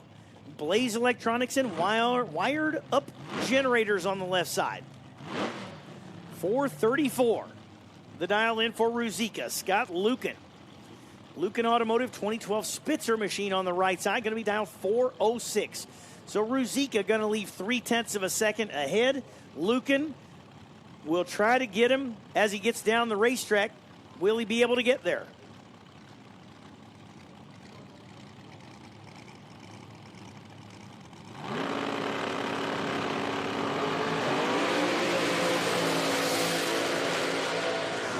Chris Ruzicka is 007.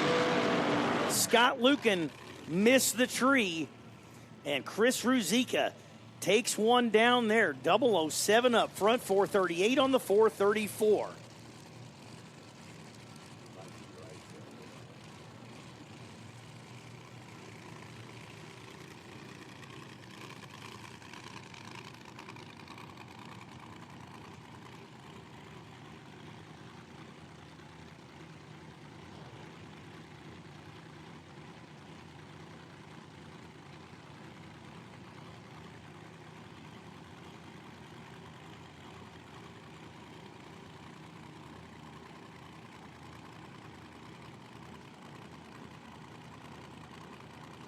Jessica Pritchett, right side.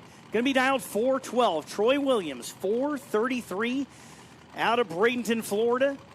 Williams going to leave first. Pritchett going to give chase. Williams lets go 11.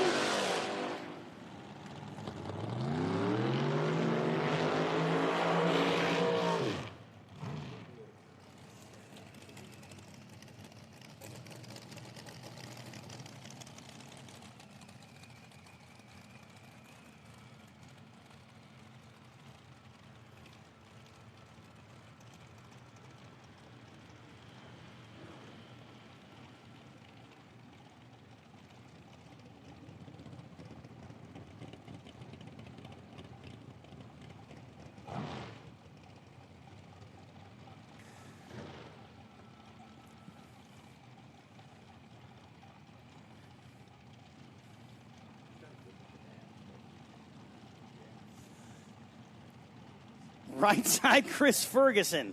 Fort Lauderdale, Florida, 431 the dial. Chris Stein, the quicker of the pair on the left side out of North Manchester, Indiana. The 2024 Diamond Machine going to be dialed 405 is your number 4 qualifier.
All right, back at it.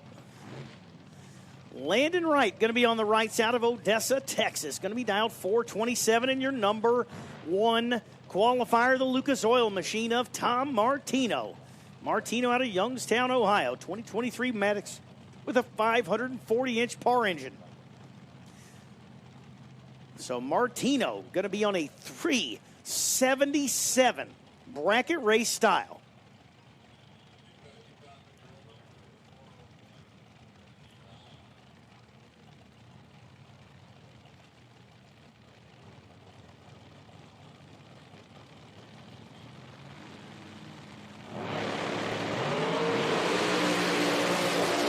There you go, Landon Wright. Let's go. 008 and dead 8, 16 total. Martino is 61 on the let go. Landon Wright had Martino locked out from the start, mathematically ineligible, as Landon Wright was 16 thou total, and Martino was 61 on the let go, nowhere to go.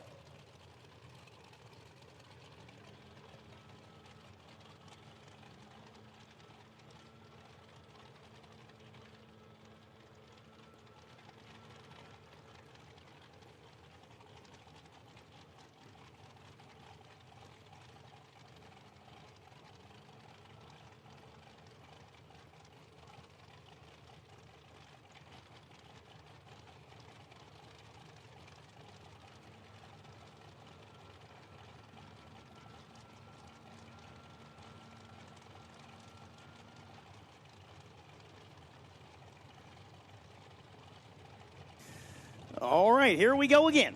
Dane Davies, right side, 426, letting go, and Rollins, Eric Rollins, let's go. 2 thou red. Oof. Hide all sharp objects in the Rollins pits. 002 red as Dane Davies, let's go. 52, leaving the door wide open. The Rollins with the 2 thou boo-boo. Dane Davies moving on to round number 2.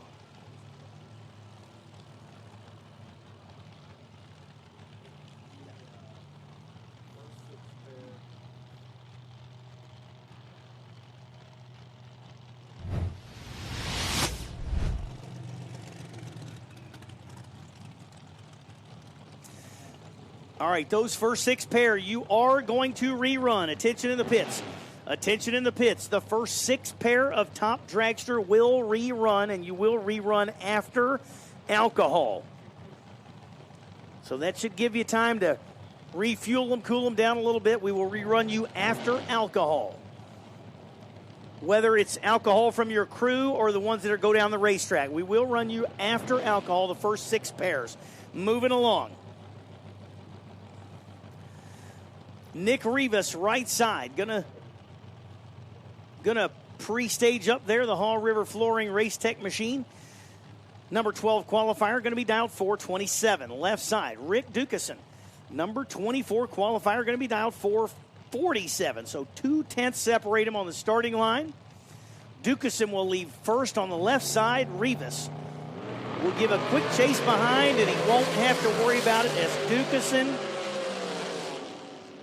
lets go way too soon. Rivas 11 on the tree, 11 on the back end, 22 total for Nick Rivas. Swing and a miss for Dukeson.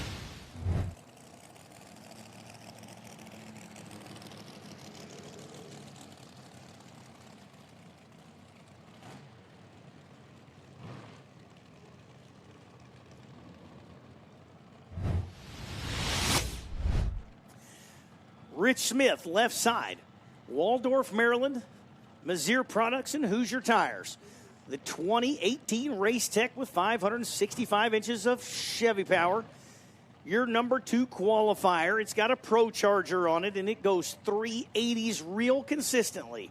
It went a 90, an 87, and an 84. He's got an 88 on the dial-in board on the left side. Bodie Bennett. Tough hired gun out of Shallow Water, Texas. 429 for the dial-in for Bennett. So we've got, what is that, about 4/10 of a spread. Bodie Bennett going to leave out, and basically one bulb later, Smith going to take the Pro Charger and try to drive by. There is over a 30-mile-an-hour difference at the finish line. So that's see if you can judge this stripe.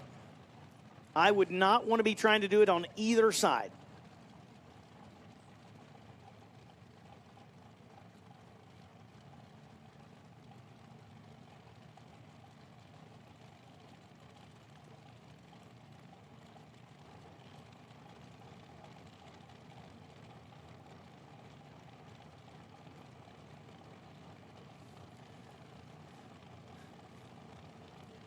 So here is the weight. Richard Smith says, I'm not waiting, we're rocking and rolling. Bennett is away with a 14 bulb. Richard Smith is 27, and Bodie Bennett takes too much. I told you the stripe is tough. Richard Smith, how about this? 27 on the let go and dead one. Richard Smith got to the finish line. The margin of victory, 7 thousandths. Bodie Bennett takes 20 at the finish line to break out by 6. So got to take 15th hour less. Yep. Speed difference. There you were. 30 miles an hour difference. Good pass there for Richard Smith. That's called knowing your machine and being comfortable running it out the back. 189 mile an hour and a 381 dead one. Nice pass. Jordan Dooley and James Hayes.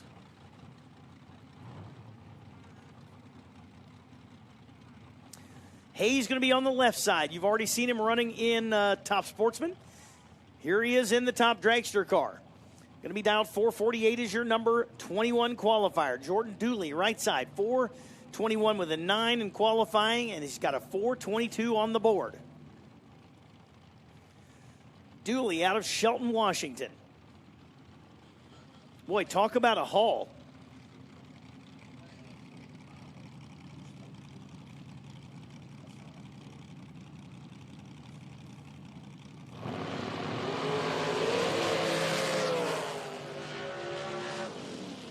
Jordan Dooley.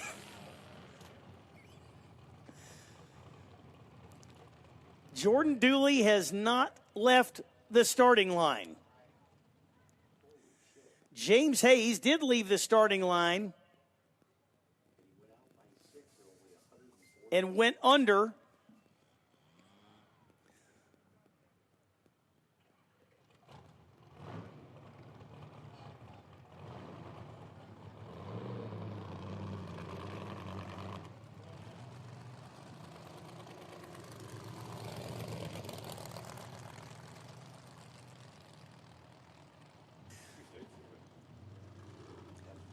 So the win light, here's one of those where you say, I hope they catch that the other car didn't leave the starting line. We saw it earlier and the racer caught it.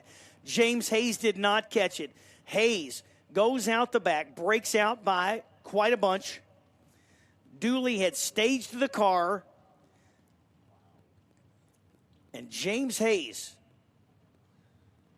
if I say hide the sharp objects, I mean it right there. That's going to be a tough one to swallow.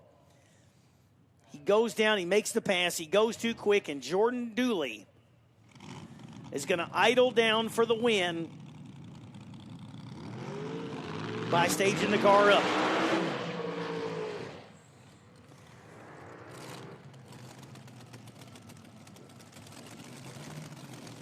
Jacob Elrod.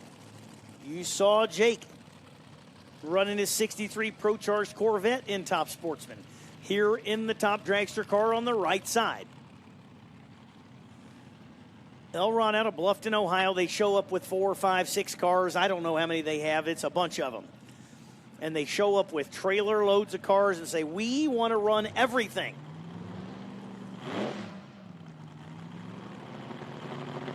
You got Jamie and Jake, and they just are drivers. That's the right side, left side. Where did you say they were out of? Parmesan, New Jersey. Joe Di Pasquale. That's my favorite name to say this weekend, I think. Palmyra, New Jersey. 428. The dial board for Di Pasquale. Elrod.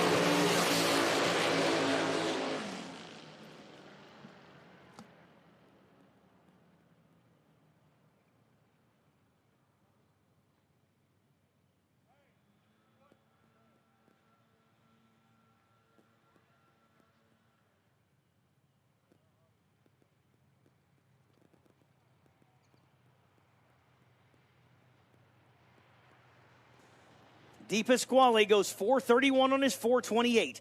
Elrod went 388 on the 385. Di Pasquale lets go 10 on the tree, taking out Jake Elrod.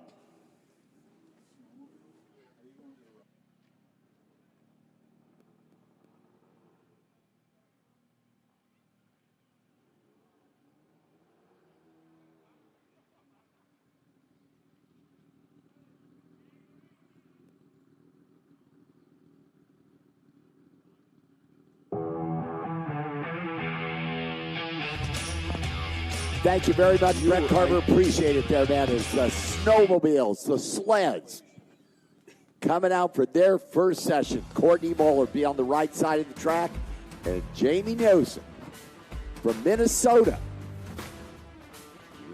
Can you really, Altucci? Let me fix you right there. I know you need help dressing. There you go. That was it. Altucci. Absolutely. The sleds are coming out, man. How about that? IHRA sled racing, they do it in the winter. Down there in Wisconsin, they had some snowmobile racing down there with IHRA. Yes, they do. Now we're going to bring it to the pavement, man. And these are unique, Mike English. Oh, they are. I mean, being from Southern California, but I absolutely dig these things. I would say I got to get me one of those, but, like, probably wouldn't work too well at my house. That's all right. Just stick with the Tom Cruise hover round that you have at home. Jamie left before the tree was activated. Courtney's going to cruise right on down that right side of the track there. Courtney goes 6:01, 133 on the sled. Jamie left before the tree was activated, gets no numbers. Now, wasn't Courtney the one that was having troubles in back at Tirana, Galat, Benson? Yes. Remember? She would get up there on the line, left or right lane. She's got her figured out now. So Travis now will come up.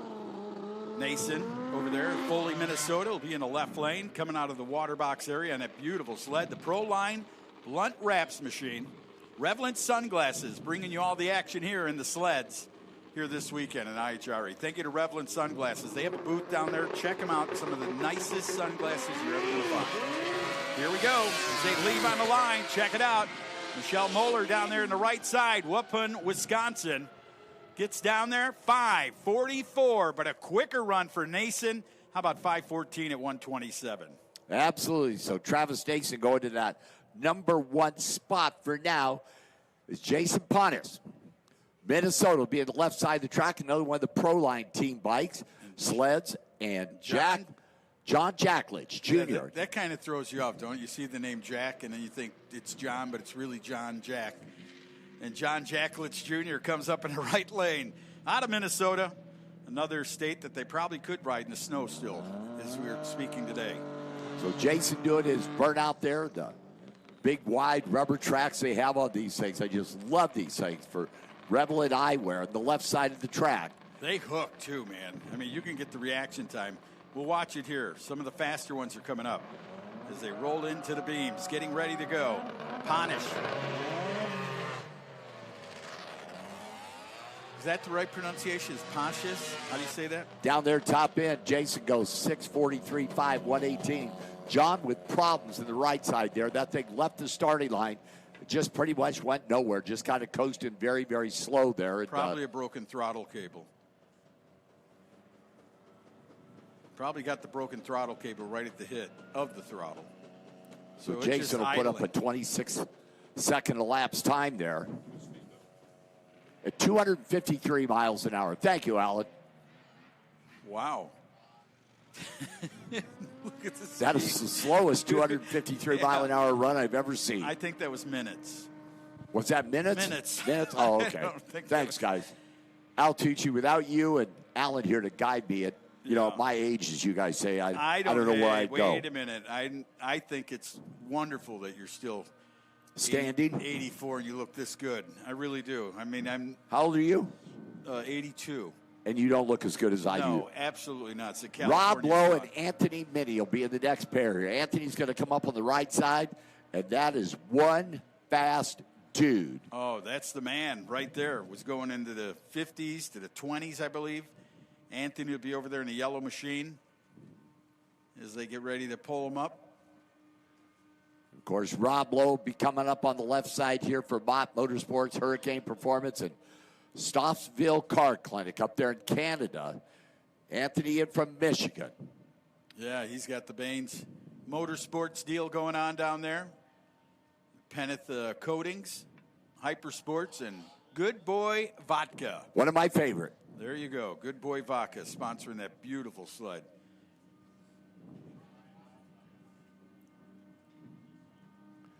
So a little bit of track prep going on down there, waiting for the one sled to clear the track down there at the top end, and they will fire up the next pair. Watch that yellow sled right side. Yeah, no kidding. You want to talk about trying to dip right into the number one qualifying spot. Many could do it right here. This thing's unreal. Marine City, Michigan. There's the burnout. I'm trying to hold it back with those Velcro bottom shoes. So Rob left, Anthony right. Final pair of sleds. There we go. Watch Anthony. Watch that scoreboard right side down there. 4, 4, 5, 5 at 163 miles an hour. Rob Lowe's 477, 142, and Anthony Minnie goes right to the top. Rob Lowe slides into that number 2 spot there. I told you that boy on that, Anthony Minnie, the winner down there at Benson, North Carolina 3 weeks ago, continues that hot streak. He put laps together there, and it looks like he's going to bring it right here to Virginia. So nice deal for Anthony Minnie. The sleds down there, Revlon Sunglasses, bring you all the action and our sled racing competition here this weekend. I was glad to see Michelle got things straightened out.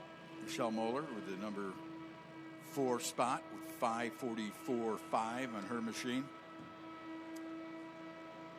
So that wraps it up for session number 1 of the sleds. Brats coming up next. Now, this will be no times, folks, up on the scoreboard. These are small-tired, fast cars.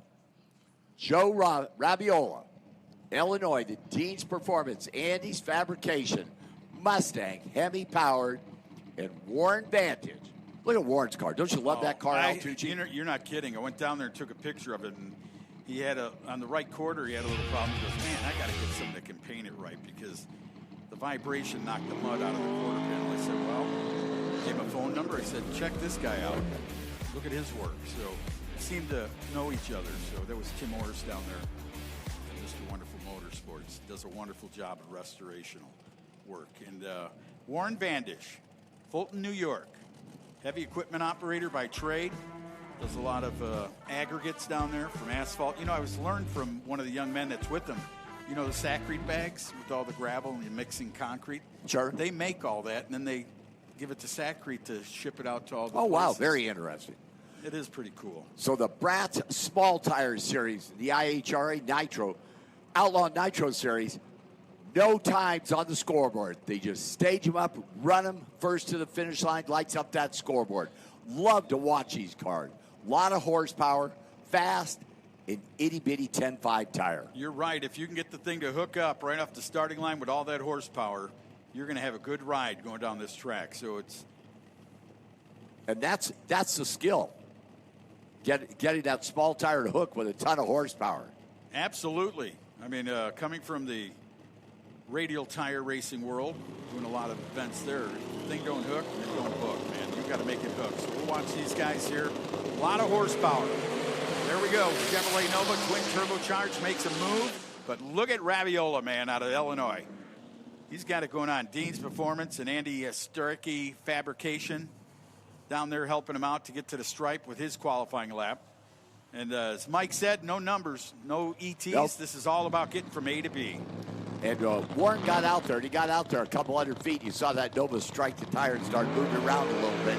He lifted off the throttle. As B-Rad comes up, Brad Edwin. That's the Lumina. In from Kentucky over there on the far side of the track. Shelby Kendrick. Shelby Kendrick. What a car, man, right there. Hurt, Virginia.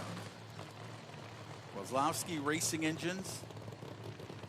And Maximum helping out. That 67 Chevy 2 will be in the left lane. Look at that Hemi-powered Chevy 2. Pretty unique car. Of course, Brad Eglin, the 94 Lumina. Remember him on the Street Outlaw show. Yeah. B-Rat himself over there right side for MTV Audio and Dusty Pants. The 94 Lumina with Brad Anderson power for B-Rat on the far side of the track. Beautiful car, too. If you haven't looked at that thing close, the paint scheme is just gorgeous on the machine. So they'll get ready. It's the Brat's category. No time on the boards. A to B. Who's the baddest? We're going to find out here in Virginia. Two guys that are pretty good at this, Al Tucci. Pre-stage is Shelby left, waiting on B-Rad right side to roll that baby in.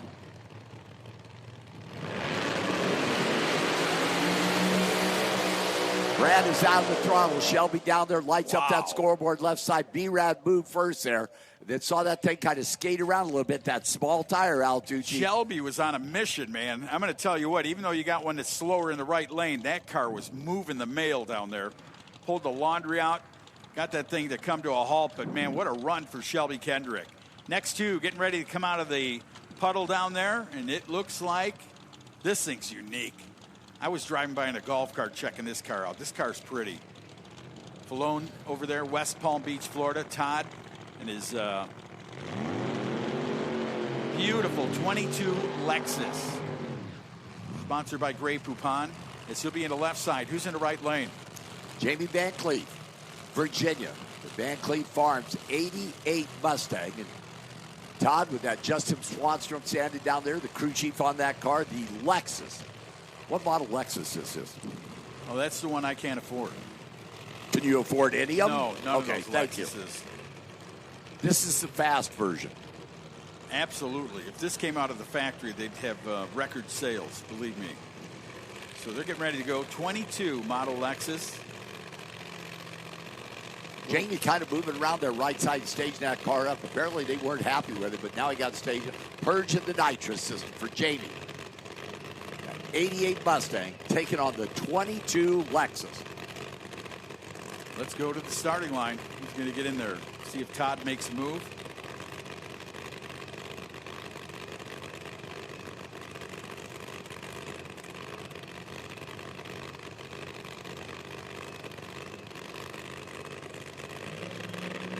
There we go. Now we're making some noise. Clearing it out one time for Todd over there in the left lane.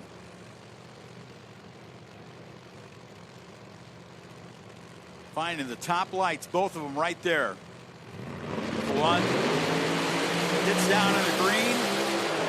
Look at that move. Wow, that baby went kablow. They got fire on fire that under Lexus that down there. That baby banged to the lights there. Todd getting the fire system there, puts that fire out with a big ball of fire. That's something you don't see in one of these cars very often. That baby just banged the motor down there. HB and the guys down there got to be wondering what had gone awry on that machine. So they'll safety convoy got to roll out there and check that left lane. Jamie was right alongside him down there, and all of a sudden, bang. I believe that baby's still burning down there a little bit. But the onboard fire system, Todd activated that, and the suppression system, and it still got a lot of smoke coming out of that car down there, but it is the white smoke. So you know, it's kind of neat. Barrett Green's beard grew back that fast. Barrett Green down there out of Texas, who is representing the little gangster category. He's one of the guys that put that all together, and it's good to see him down there working out. His guy's got a new ride here, the Bumblebee. You read all Jimmy that? Dale's driving this weekend. Jimmy's Yeah, great guy. else. Love that guy. Something else. One of those guys that's going to be a legend in the sport from driving whatever category he wants to get in.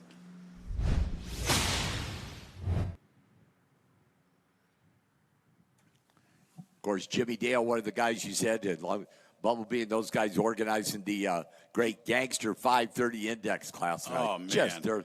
They came to Bakersfield last year and just had 65 cars come up in the first round. Oh, so Todd's out of the car down there in the Lexus. A lot of smoke still coming out of from under the engine compartment of that thing. They're going to show on the replay. Bring us through it, Mike.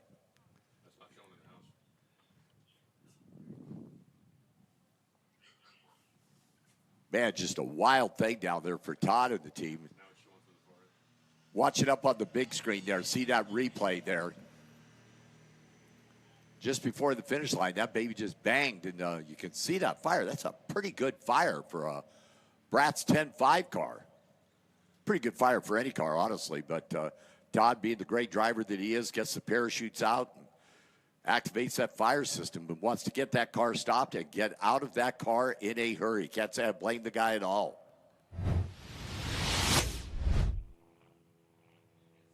Well, we got a little bit of a cleanup down there. They'll get it all cleaned up right away. Yeah, be down for a few minutes here with a little bit of cleanup to go on down there. The safety convoy checking out that summit lane of the track.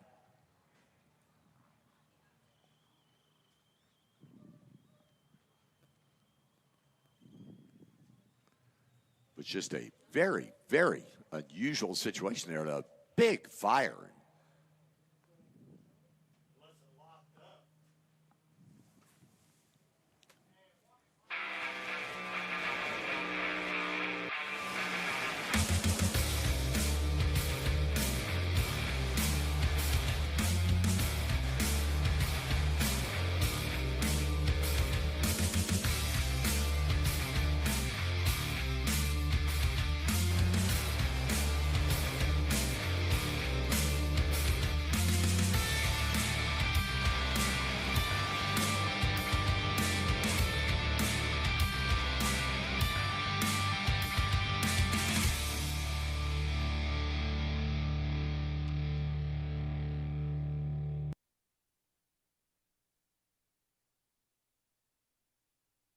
Speed Sport 1 is the home for the IHRA Offshore Powerboat Series. Watch top international teams push the limits of some of the fastest boats in the world, reaching speeds of up to 180 miles per hour. 14 classes, racing hull to hull, from Pro Class 1 to Super Cat. It's the IHRA Offshore Powerboat Series. Catch the entire season on Speed Sport 1. It's free to watch. Go to speedsport1.com for details and viewing options. The IHRA Outlaw Nitro Series is making a debut at Capital City Motorsports Park in Montgomery, Alabama, May 7th through 9th. Don't miss Top Fuel, Alcohol, Mountain Motor Pro Stock, Pro Mod, and much more outlaw drag racing all weekend with fun for the whole family. Get tickets now at IHRA.com. Get racing news, analysis, highlights, and more 24 hours a day, 7 days a week at speedsport.com. Get it all. NASCAR, IndyCar, Formula One, World of Outlaws, Trans Am, IHRA, and more. Speed Sport has been America's trusted source of racing news since 1934. Speedsport.com is America's motorsports authority. Check it out today. Find the best in IMCA racing on Speed Sport 1. Get down and dirty with the modifieds, Race Saver sprint cars, stock cars, sport mods, hobby stocks, and more. Throughout the season, we'll take you to some of the best dirt tracks across the country. Not only that, but you've got access to the biggest IMCA events of the year, from the Winter Nationals to the Super Nationals. It's free to watch. Go to speedsport1.com for details and viewing options.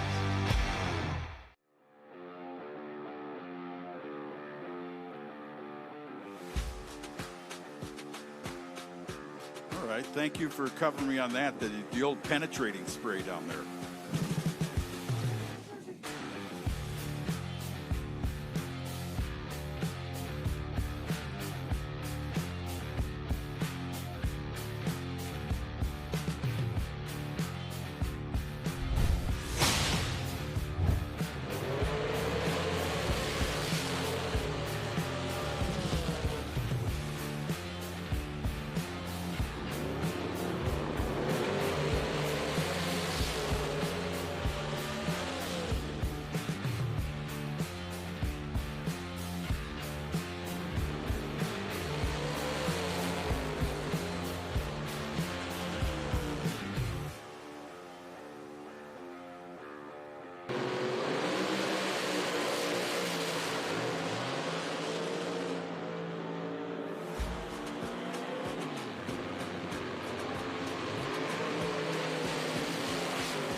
Well, take a look down the track there. The safety convoy out there, the quad with the drag behind it.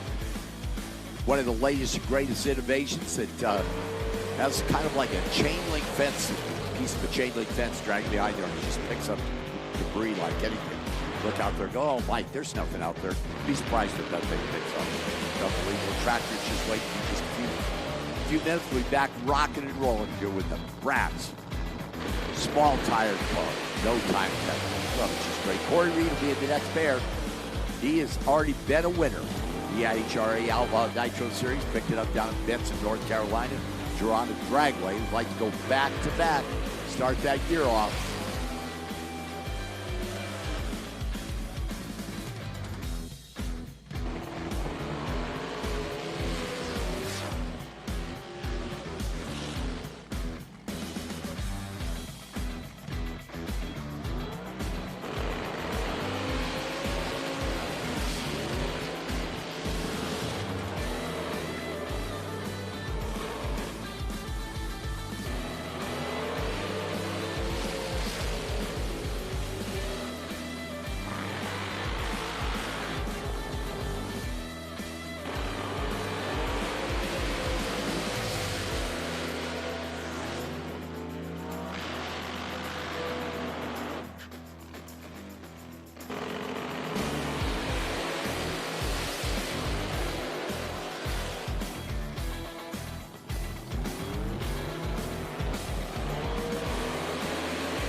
Well, the safety convoy for the IHRA out there doing the job that they do so very capably. Some unfortunate stuff down there on the track there, and shouldn't be too long. Back rocking and rolling session number one, the Brats 10-5. Small tired cars. All you fans out here in the grandstands, thank you very much for coming out. Appreciate you joining us here on, well, it's noon time now. I was going to say Friday morning, but it's actually making its way towards 12 noon. As the top alcohol cars should be in the lanes there. Top alcohol Funny Car and Dragster have been called the lanes here. So we'll start off with session number one, their qualifying categories.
got to pay attention to your tune-up and the ones you're beating. Lets you kind of get the leeway where you are throughout the afternoon. Kind of. It's not easy, man. No, it's actually, you're right. It is actually a very, very tough class to run.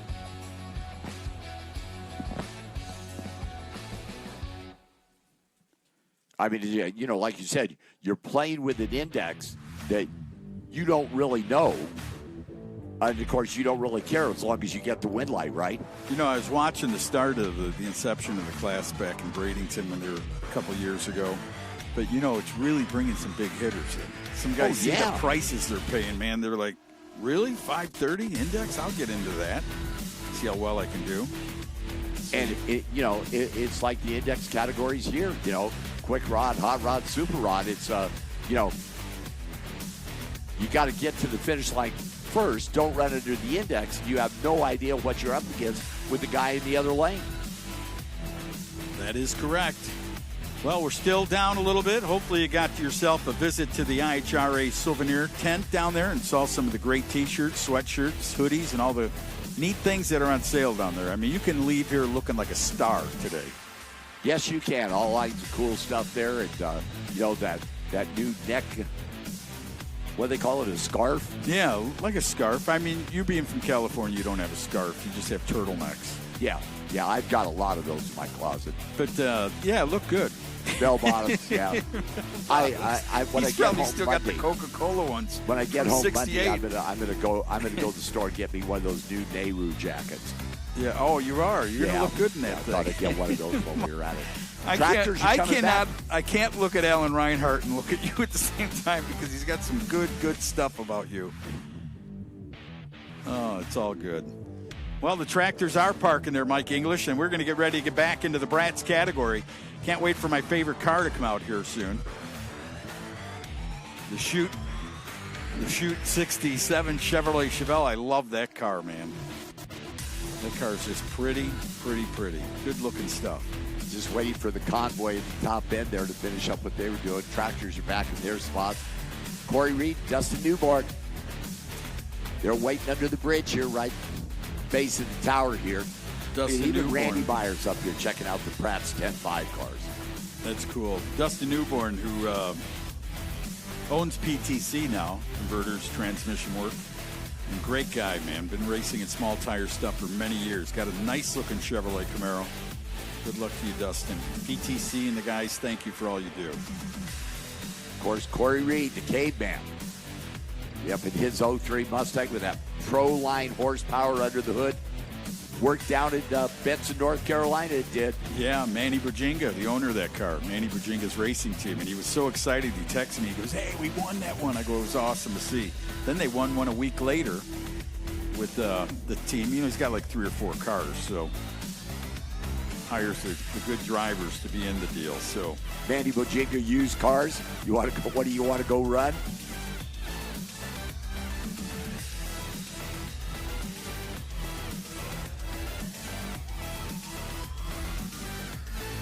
So the tractors did have to cruise back out there again and apparently want to get down to the top end of the track and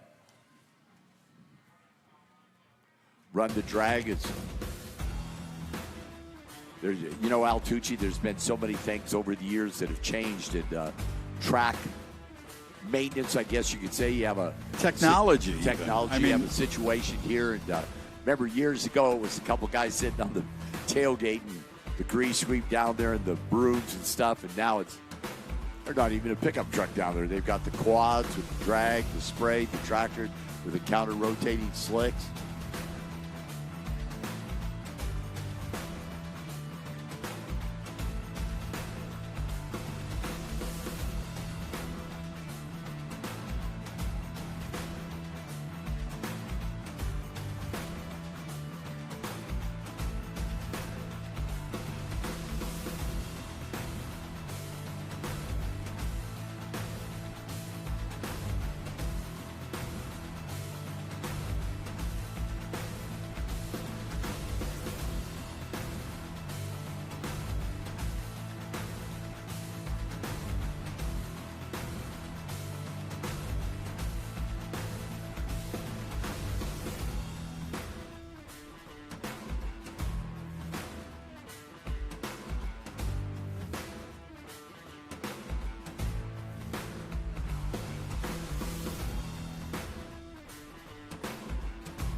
Hey, Tooch. Yeah, we're back, man. We got the tractors parking. What do we got down on the top end there? They're getting a little bit Yeah, here and still there. got a couple of them down there. Shouldn't be too long. Be Corey and Dustin.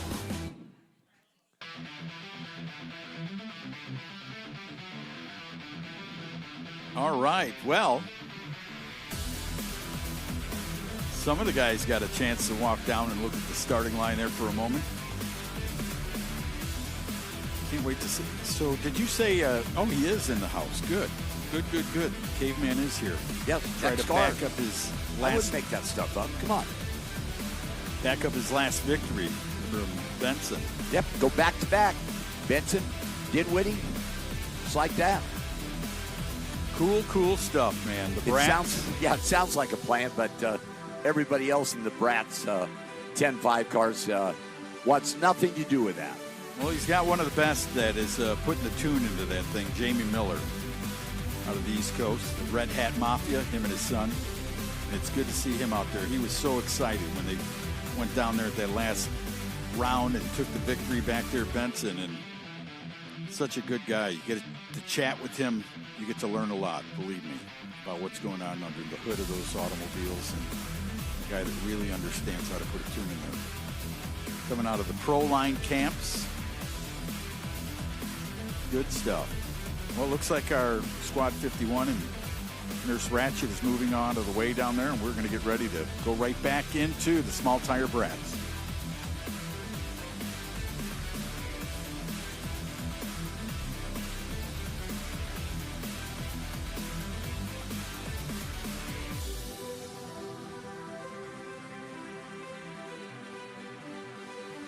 That all the... Oh, I'm sorry. Thank you, Alan. That's why you're professional. So, racers, we would like you to make sure your dial-ins and your numbers are legible on the left-hand side so their young lady can see from the tower. Make sure numbers are legible from the left-hand side when you come up under the tower. Driver's side. And if you need shoe polish, get some. It has to be on the car. Make sure. If you get some shoe polish, put your ET on there, your car number on there, and please make sure so the young lady can get everything right into the computer. The wrath of Liz if she can't read your dial-in.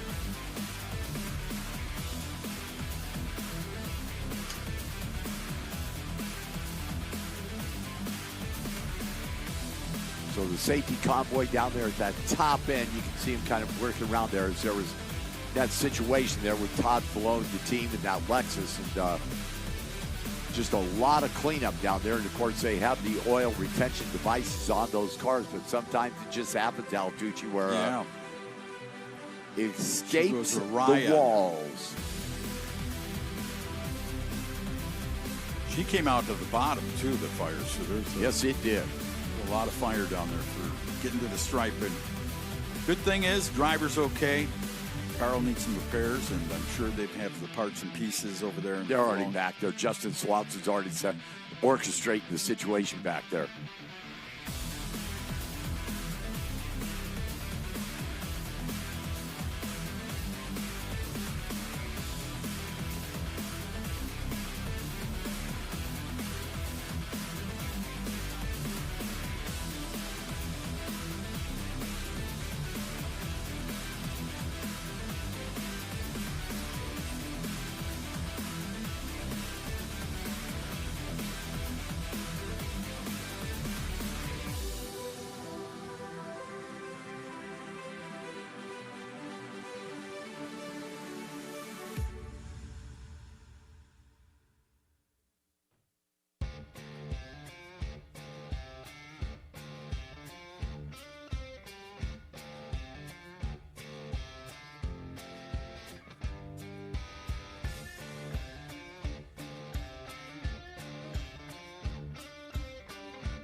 Altucci, we have quite a collection of crew chiefs out on the starting line there, and gathered, and everybody's kind of like,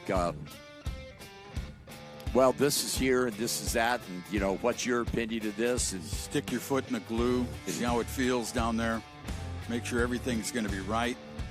Well, that's part of the show. Who can tell the biggest story out there about, well, I think we should do this, and I think we should do that. And, of course, you're lying to your opponent because you don't want to let any of your secrets out. You're right. You want to tell them, hey, try this. Anyway, so they're going to make their way back to their automobiles. It looks like the track is almost completely cleared up. Take a look here, Altucci. That was a pretty good stripe down there past the quarter-mile finish line down there. The old magical Earl. Well, back into the staging lanes, and they'll make those necessary adjustments that they feel on their cars to come back up. And it's interesting when we take these Brat's 10.5 cars, and it's got that tons of power that you can work with. 10.5 tire. But then you got a 10.5 tire, and it's like the challenges, it's just like any of the other categories, and it's a very interesting. They're tuning, and each category has its own individual nuances. And by the way, have you been over to Brian's Burgers this morning, Altucci? No. You haven't? Oh, man. The last time we were served one of those, you remember? It was almost midnight, and it sat there for a while, and I was just like, here, you can have mine. Right there. Flavor. Absolutely. They looked really good. They looked really good. Yes. You know, those burgers did, so. They are good. Trust me. Take my word for it, okay?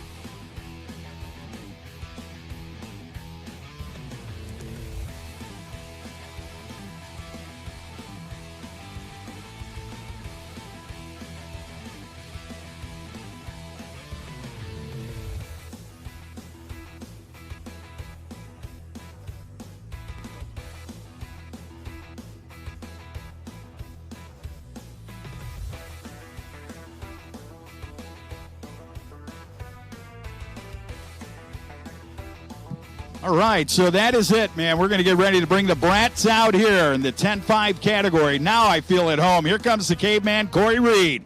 Mooresville, North Carolina, the 03 Mustang. Rolling up to the left lane, Manny Bujinga, Proline Power right there from the Proline team out of Georgia. Who's in the right lane, my friend? That is Dustin Newborn in from Alabama, the PTC 68 Camaro. That is Dustin's company. He's purchased that company. Transmissions, torque converters, and all that cool stuff. Oh, yeah. Very, very reputable company. If you're looking for a torque converter, you send them all the horsepower ratings and what you're running and what you want to do, and they'll create one for you. PTC will. 68. Dustin's car did not back up right away there, but now he's got it in reverse coming back there. Corey Reed, that's the winner of the first race on the tour. Durant Motorsports Park, Benson, North Carolina. Yes, sir, Reed. The Red Hat Mafia out there tuning it. Jamie Miller out of Connecticut. Watching as he works out of the Proline camps. And, man, he knows how to find that horsepower they need. Well, also, Altucci, you said find the horsepower, but finding the horsepower is one thing.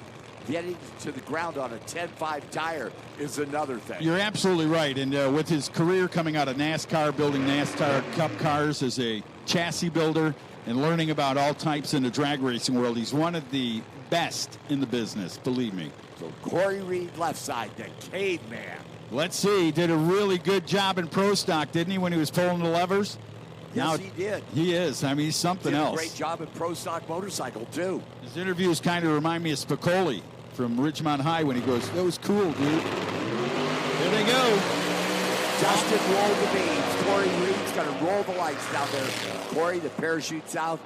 Now, Brat's 10.5. You saw Dustin brought the RPMs up there, Altucci, and that Camaro rocked in the beams there. Yeah, he couldn't make that call, but, man, it was good to see Corey Reed taking off where he left off, right there from a few weeks ago.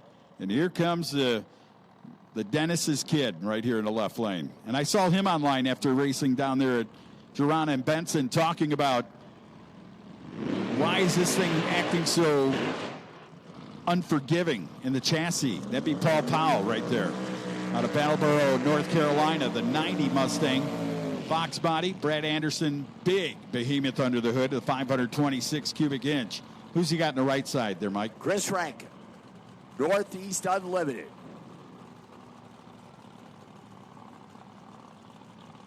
Yeah, Chris Rank down there, Littlestown, Pennsylvania, the 87 Conquest. Paul Powell's car, though, I tell you. Brad Anderson powered that big old honking blower sticking out of the hood there. And an example of a gobs of horsepower in a 10.5 tire. And Paul wasn't afraid to get online after our last event and ask for some chassis information. Hey, you know, why does it get out there and then she blows the tire off? Well, you got to turn that up a little bit and turn it down a little bit, you know what I mean? And to make it work throughout the track. But he knows all about power management. Another guy who comes out of the Salt Flats doing stuff down there, Paul Powell. So here we go. How'd it work? Oh, it looks like it's working good. He might have got the information needed, and then it's just said, well, good night. Yeah, that baby went bango down there at the finish line there. You heard it. Paul Powell getting down there first, but bang.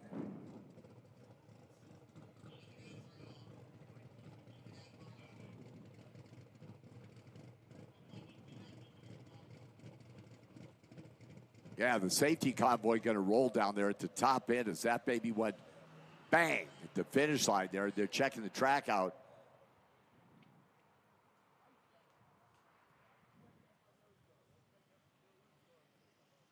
Fortunately for Paul Powell, no fire, but still you can see that car right at the finish line there at the 8th mile. A little bit of fire out of the car. I don't know if Paul was ready to jump or not. Man, he threw the door open like there's fire in here. I got to get out of it. Watching it on the big screen down there. Safety convoy was there before the car even came to a stop. And, of course, sticking the fire hose down in there and putting that fire out. And, didn't realize it there. It didn't look like that till we saw it on the instant replay there. And, wow.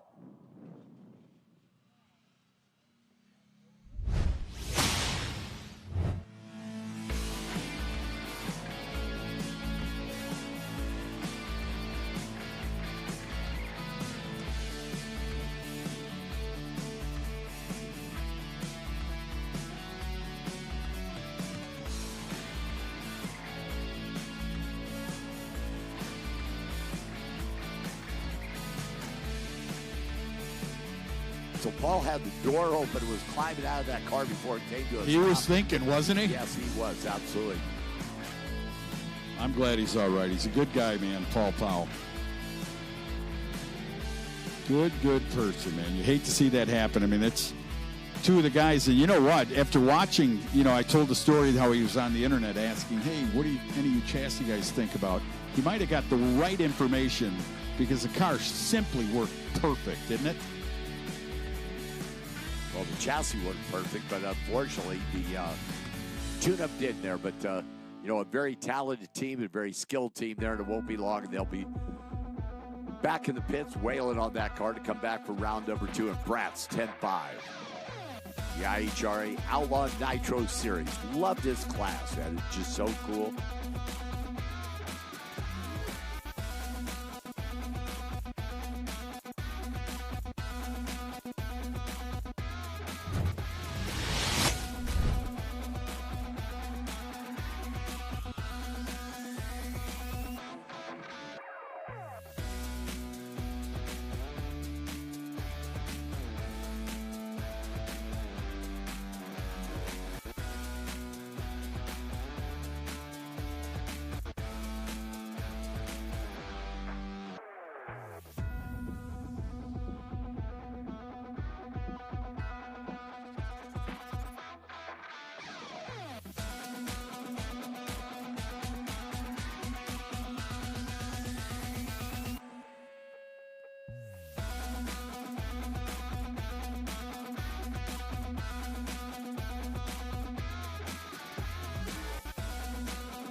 So do you Check, work check, with 1, 2.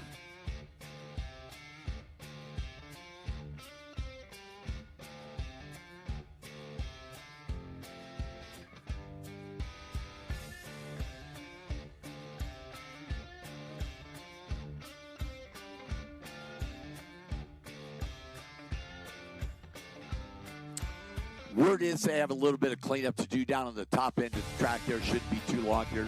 You rock and roll in qualifying session number 1 for the Brat's 10-5 Outlaws.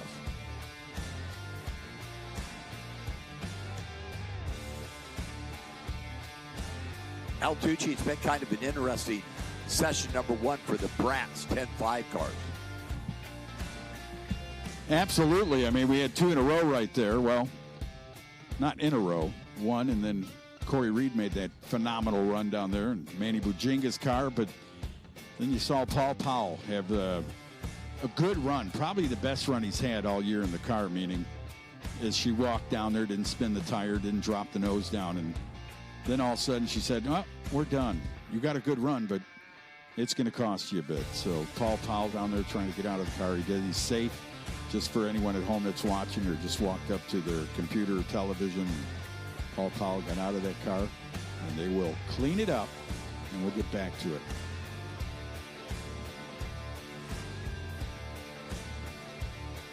Take a look way down track there. They said there was a little bit of cleanup down there. And while they're doing their job down there, Adrian Herrera, 67 Chevelle, will be Love that next. car. And Jimmy Mayo, 69 Mustang. How you doing, Gage? Gage down there, all the way from Wadsworth, Illinois. He's a good kid, man. I knew Gage when he was in a stroller. That's that long ago. His dad, mom pushing him around at the drag strip, and now you see this kid.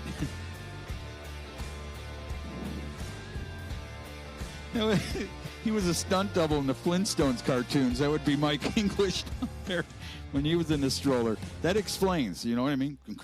Well, that's why I got these muscular legs. You know, you got it. I'm not going to keep talking, Tucci. I want to hear the story you tell about me.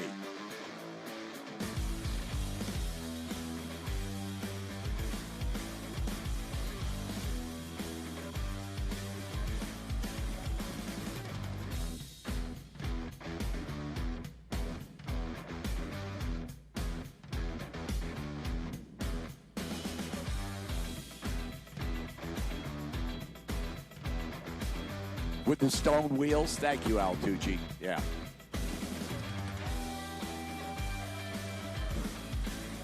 He does. I was Good talking humor. about Alan Reinhart. Good humor. That was an ice cream truck. It was. Well, he's the ice cream, you scream guy because he makes me laugh. Anyway, but he's got some great stuff to tell about Mike English. And Mike, all joking aside, I mean this, and I'm not kidding. You look great for 70, whatever. You really do. And I'm not sure I'm going to say thank you. You should say thank you. I mean, you've earned it, man. That's a gold badge to be in this gold age. Oh, I get a gold star? Yeah. Right on. So that means I'm up there Employee of the Month? Absolutely.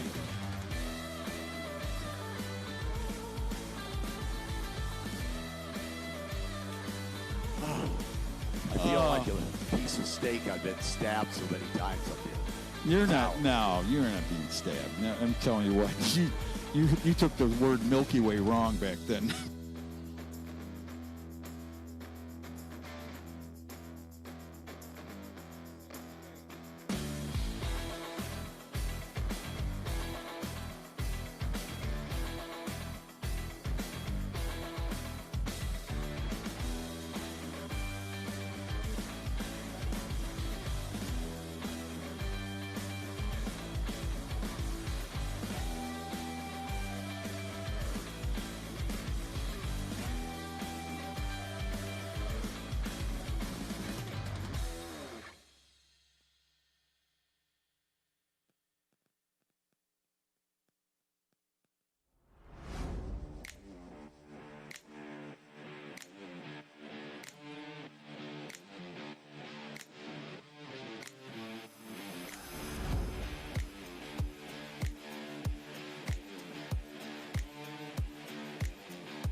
All right, so the cleanup will commence down there. Then Adrian will get a chance to come on out. Jimmy Mayo out of Silver Springs, Maryland. Owns it. Yeah.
All right, so you still have a few minutes to go on down. Check out the IHRA souvenir tent. Go on down there, walk through there, do some shopping, enjoy yourself.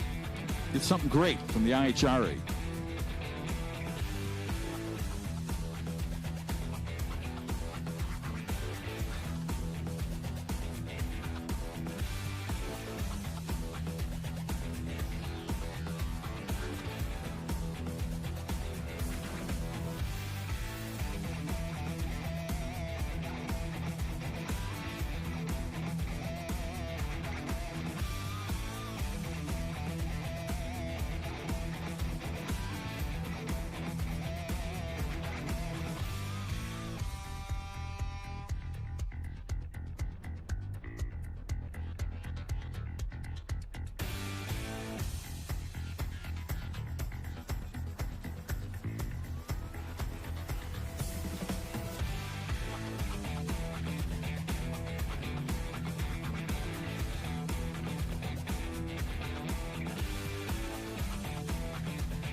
Al Tucci, we're taking a look down the track. They're just about done with the cleanup way down there at the top end. And I know that Ron Summers is probably in the house here with his array of funny cars that'll be coming up later. Of course, following this round of Brat's qualifying session number 1, top alcohol funny car should be in the lanes.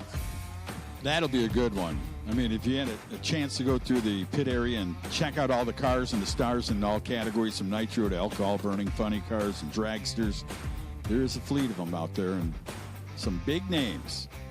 Getting ready to bring... None bigger than Ron Summers, weight-wise.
Got a lot of great live music going on down there for the fans. That's really cool. Got bull riding tonight.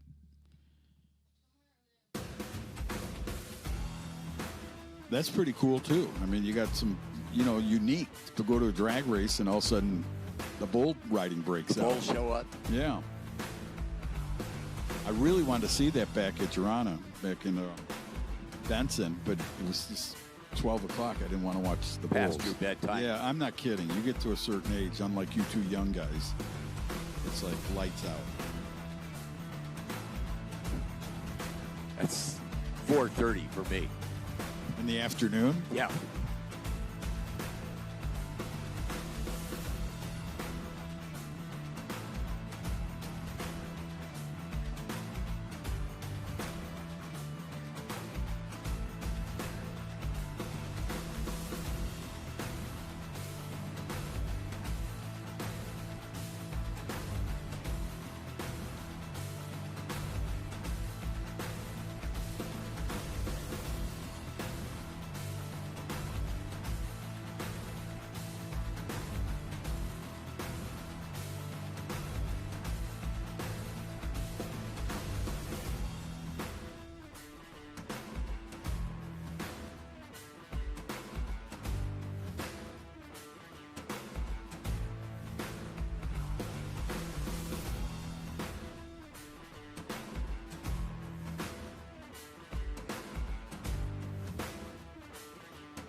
Trucks are off the track at the top end there, Al Tucci, so we're getting ready.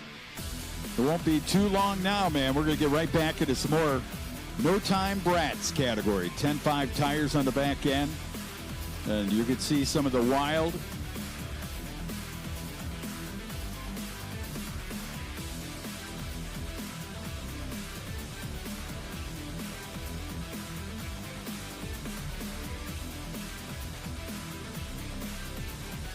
Well, the green lights are on the quad down there at the top end as they clear the gate down there. And Adrian Herrera in from Texas. Gage Jimmy Lamas, his tuner, and all the guys.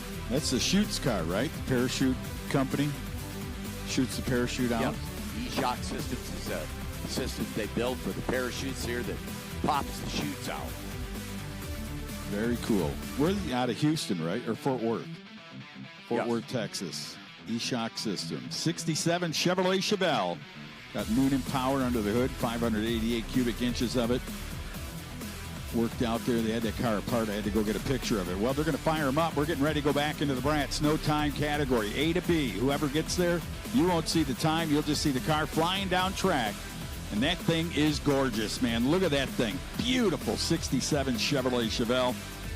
Coming up there of Adrian Herrera. Where's your lane? Is he coming out?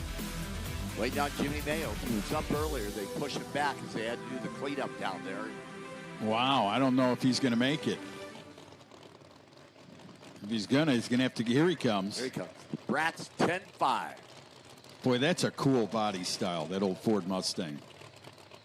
Look how he's got that thing a little high in the nose and low in the back end.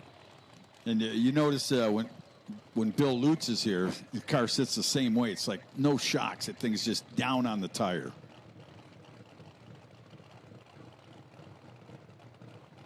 So Jimmy Mayo will get the last minute check. They check the air pressure, and now it's time to do the burnout and get it up to the starting line. How about that, man? Cool car. It's always neat when someone, you got a couple of nostalgia looking cars up there on the line, and to watch them run and put the numbers down, which we won't see, but in your mind you can tell how fast these cars really are. The dream. Absolutely dream.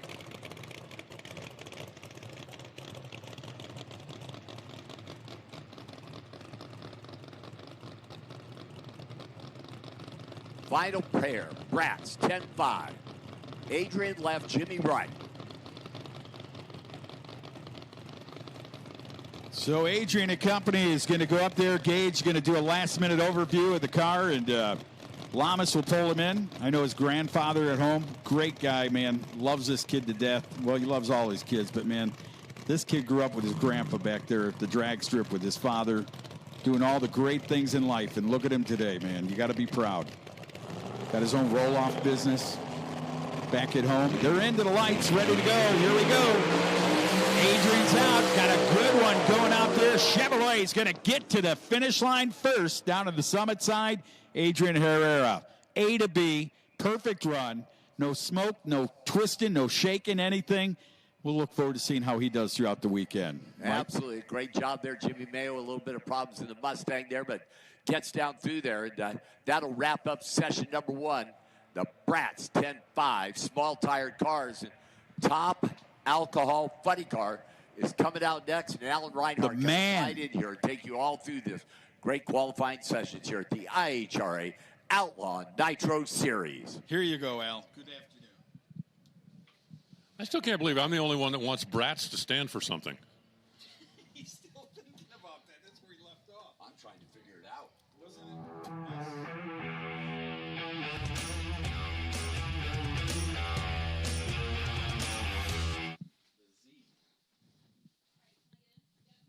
Yeah, bring Reinhardt, Al Tucci, but you can sit anywhere you want. Alcohol Funny Car getting ready to fire up for their first of 2 qualifying shots, and I was walking back through the pits, and, well, here's the deal. I think we got more cars than we got spots. You better lay down a number here if you want to hang around a race tomorrow, because you're going to have to fight your way into this 8-car field.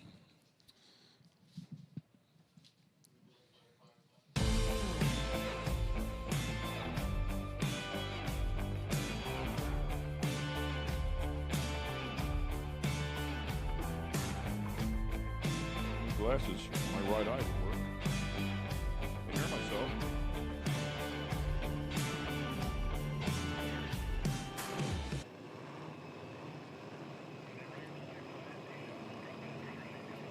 And we welcome everybody to Virginia Motorsports Park. We're in Dinwiddie, Virginia, with the IHRA Outlaw Nitro Series. Time for session number 1 of qualifying for top alcohol funny car. It is the Trick Titanium top alcohol funny car category. Air is beautiful. I've not checked it in the past hour, but when we came in this morning, density altitude 335. Not a lack of get horsepower. Much better than that. Yeah, there's not a lack of horsepower in the air, that's for sure. Ken Stout, Tommy Johnson Jr. sitting right alongside. And density altitude now 714. Oh. Still extremely good. Yeah. With that, we have to pay attention to records here, of course, and Phil has the current record holder in this category, 354 with a 6.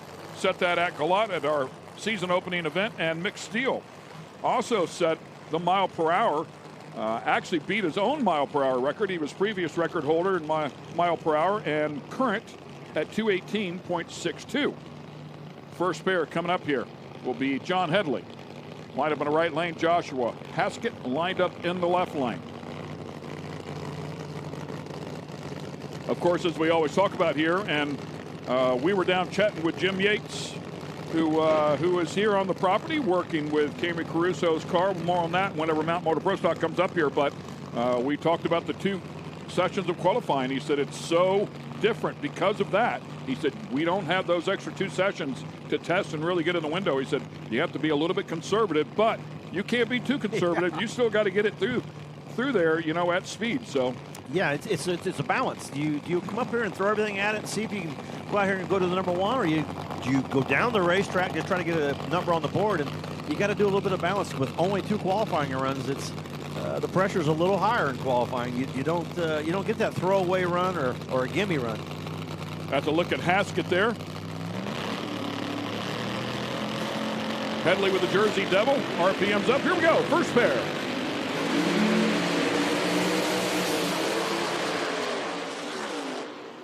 And Haskett will set the first numbers on the board. 379 with a 9, 421 for Headley. Look like I can hear on the hear the sound of them back here. A little bit of pedaling going on out there. I know Haskett, it's been a while since that car has hit the racetrack, so good feel out run for him, and currently number 1. And the track in good shape here as we've been watching this morning. Haskett moving around just a little bit. He did go to the center just a bit out of the groove by the time he was done. You can see up there in the shutdown area, that's courtesy of a couple of the Brat's cars that grenaded the power plants and theirs just a little bit earlier. So, but it all happened past the finish line. So yeah, the oil dry up there. The Brat's cars look like they were fuel funny cars just on man. fire. I couldn't believe the fire and how big they were. But glad to see both those drivers get out and be okay. And got us a little behind schedule here, but we're going to have no issues from here on out and make up that time. I love the way you think. Melinda King Green, next car up in the left-hand lane. We saw her a couple weeks ago, but didn't make the field. You know, we really a good car, and that tells you how tight the competition's become. She didn't qualify and go out, so hopefully they've got her figured out this weekend. Ryan Stack in the right-hand lane.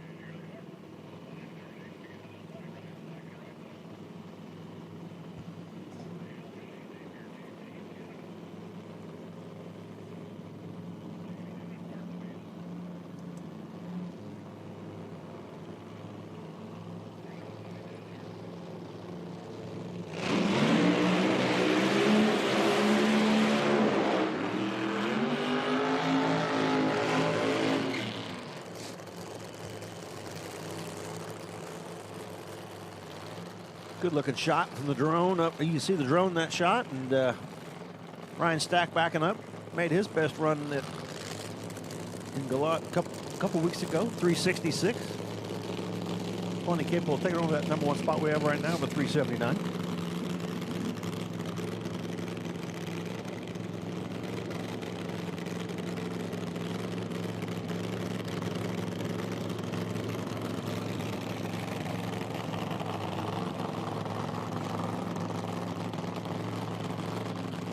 See the first pair have any issues with tire shake early in the run, so it's a good sign. The track's there. Been a lot of testing throughout the week. Seen a lot of good numbers posted earlier this week. There was some killer air, but there was also some really good runs from it. Yeah, some really, really good runs. Looking forward to our door car action. Should present some great numbers here. Looks like Stack needed to do a quick wheelie bar adjustment. Holding up here for whatever reason on Stack's side. They're doing the same thing? Same thing on the other side. Okay, yeah. We couldn't see. There's a tow truck there in the way. I couldn't tell if somebody was down there or not. So wheelie bar adjustments for both cars and should be good to go here. Wow, it's taking a little bit.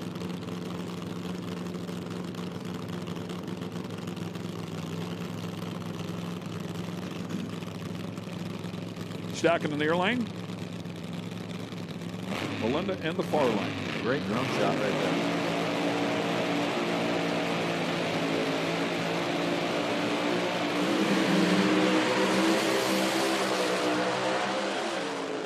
Melinda really driving that thing. It looked like it went over towards the center line a little bit. She was able to bring it back in and stay in the throttle. 371 with a 4, 204.51. Ryan Stack had to get out of that one with a 534.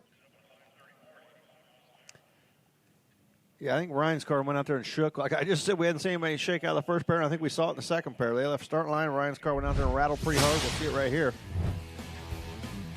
Ryan leaving early. Right there, you can see the chatter marks on the racetrack, dancing it around a little bit, just shutting it off. Melinda with a nice driving job there. You see that car immediately go towards the center line, gets it back over in the groove. Both of them rattled a little bit. She just pulled hers back. Ryan's car rattled really hard. You can see it there, the body shaking.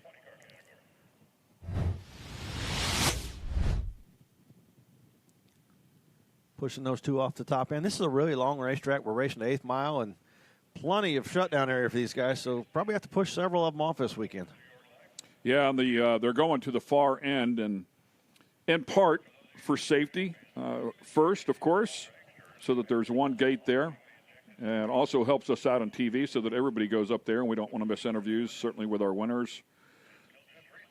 So everybody forced to go out there to the top end, as you were talking about. one of my favorite turnoffs in all of racing. Nice little tree area back there. It feels like you get a little drive through a forest and park area on your way back to the pits. Yeah, it's kind of cool. Always enjoyed that. Looks like they opened the early gate there for Ryan. They're able to open that gate up and get him off a little earlier.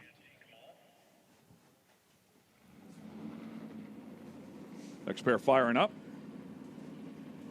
You can hear it. Injected nitro, mixed steel.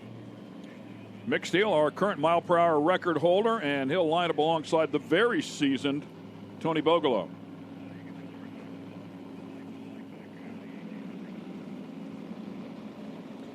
Mick out of Kodak, Tennessee, will be in the near lane. Wonder what they do in Kodak, Tennessee. If it weren't for Mick, I'd never even heard of it. So.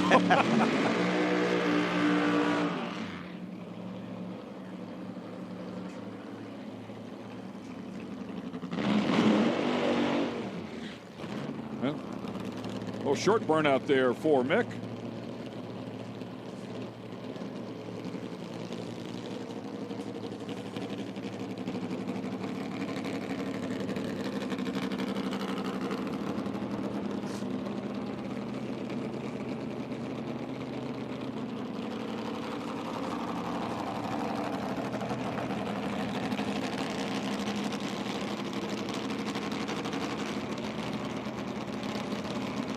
Steele just keeps working this combination with the injected nitro car. One of the few running them, and it runs big speed. It's just a little harder to get the nitro cars moving early, and you kind of tiptoe because you try to get after it a little bit early, and it blows the tires off. We saw Mick do that a few weeks ago. A couple runs, he blew them off the hit.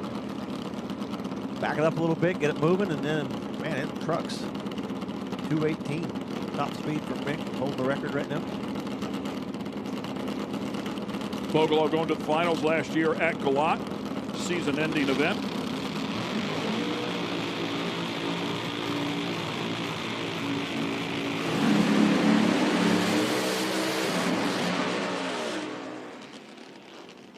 And Mick struggling with that one, could not stay in the throttle to the stripe. 380 for Tony. Put him number 2 right now. But yeah, Mick's car went out there and it shattered the tire, made a move to the right, and he tried to stay with it, but made the wise choice. He's getting pretty far out of the groove to the right, shut it off. And I seen him slap it a couple times, and that's the result of having 2 qualifying runs. You're like, oh, wait a minute, I got to get after it. Let's get it in the show. Get something on the board that's respectable, maybe stay ahead of somebody else. So check out the replay here. You'll watch Mick Steele's car in this right hand. Picked the front end up, moved it to the right, seen it start chattering. About right here, you can see the car bounce up and down, and he's on and off the throttle, the front end coming back up in the air. Right there. Here he hits the throttle, trying to ease back into it. And his foot bouncing, and says, okay, that's enough.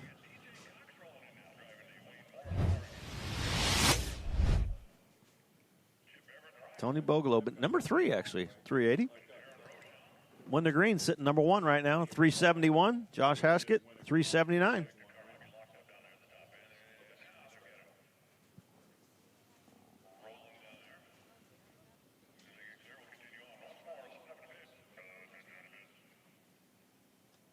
We've got 2 cars in the 70s, one in the 80, and then we've got 3 more that had some issues. That sweet smell of methanol has worked its way through the seams of the window here into the room, and it smells wonderful. We must be racing. Nice drone shot there right out of the window here. They've done a beautiful job with this place. A lot of renovation going on here as of late. There's the Ferris wheel. Can't wait till tonight. See that thing lit up?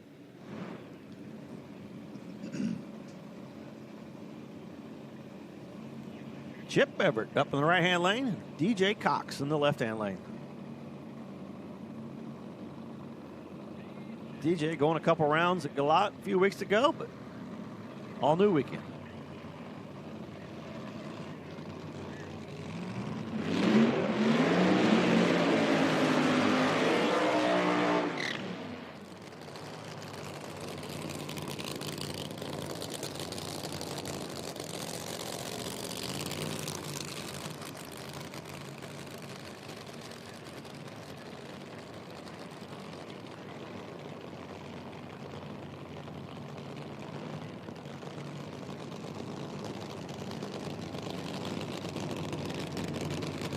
Wouldn't be Alcohol Funny Car running. I see, look down there and see John Glade stand down there on the start line. John Glade's been around the Alcohol Funny Car class for years and years with Frank Manzo. And John coming out here this weekend. Looks like he's watching the DJ Cox team.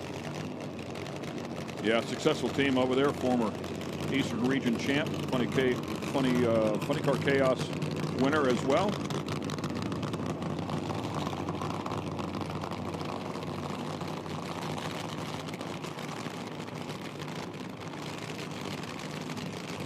Will give us an 8-car field right here. $7,500 to win in this category.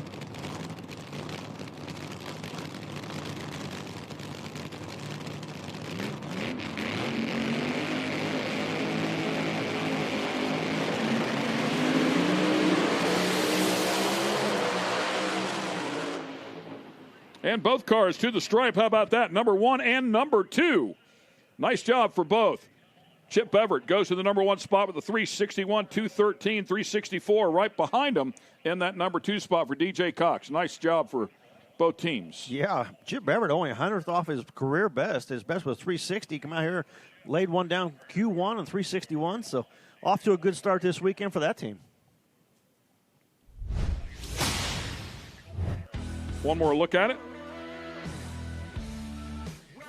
Boy, he almost looked, he couldn't see from that angle, but from how far that car moved to the left, it makes me wonder if he didn't have to pedal it a little bit.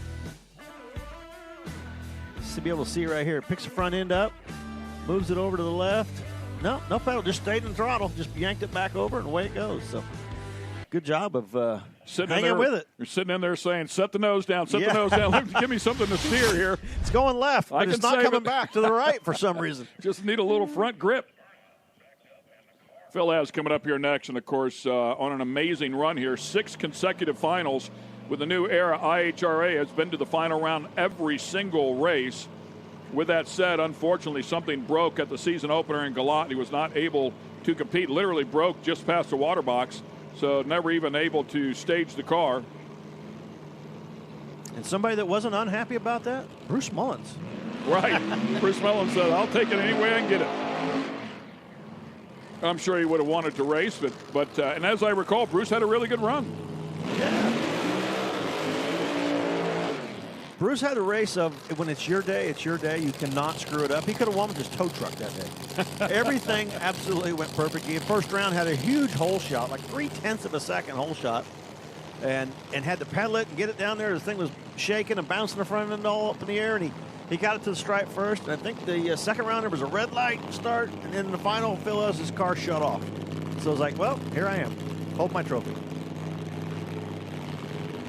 A very soft bump here at 534 with a 3 is what you'll have to be better than to get inside of the show. And the next one up, a 444. So really for both cars to get in, that would be Mick Steele in the number 7 spot with a 444.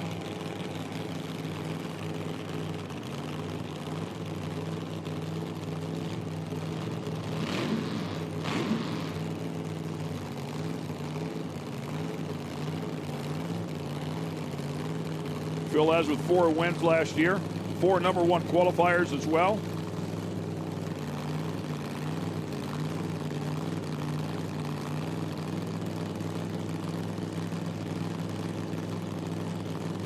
So they had a barrel valve issue in the final round, which is why he was not able to take the line.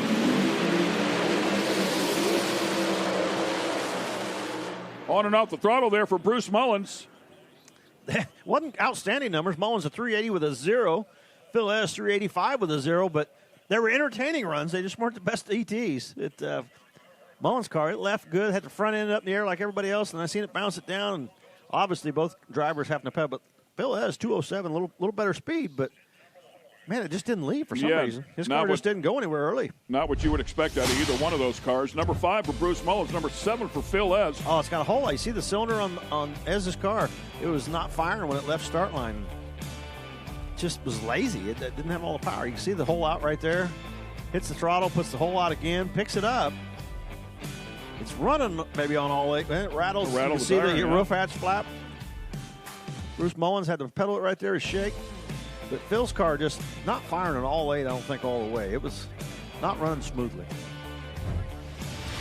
So that'll put him in the number 7 spot with that 385. John Headley on the bubble now, 421.7, and that'll wrap up the first qualifying session for the Trick Titanium Top Alcohol Funny Car category. Mick Steele and Ryan Stack, the two on the outside wanting to get in. We got one more session, so have to get it together if we're going to race tomorrow. Up next will be the Noonan Products Top Alcohol Dragster category.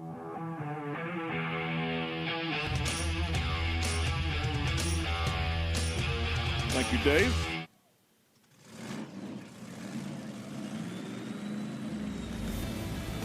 Dave Wesolowski, Dad Dave up here helping us out as always. And we take a look at some of the class info here for Top Alcohol Dragster as well. Fuel injected cars, there's no shortage of them at this point. And also the Screw Charger cars will be in competition. Always a great battle between the two.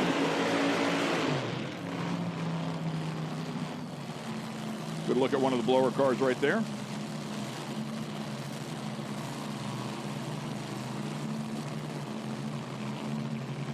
And we take a look at the points here. Last year, no points were contested, but this year it is a points championship race. 8 events included in that. Rich McPhillips, of course, the winner. Jamie Noonan was in the final there. Jackie and Rachel Curl also there in the semifinals, as you see how the points stack up.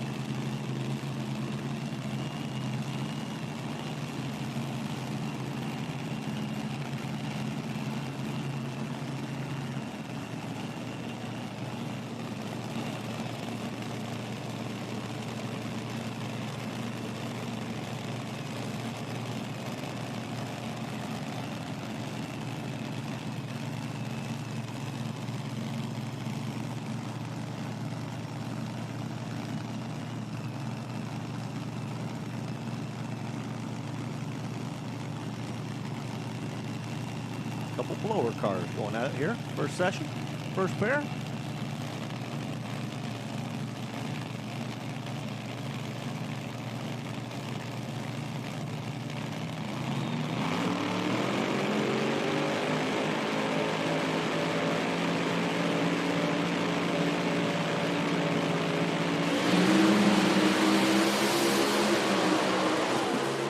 Boom!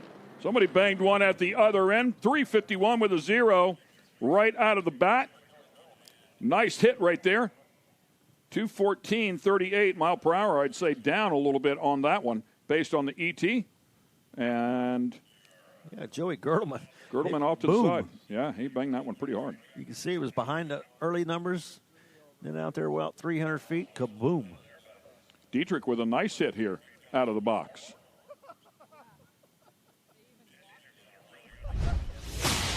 Show you the replay here. Watch the right-hand lane with Gertleman. See it misfiring a little bit. Right about here. Boom. Man.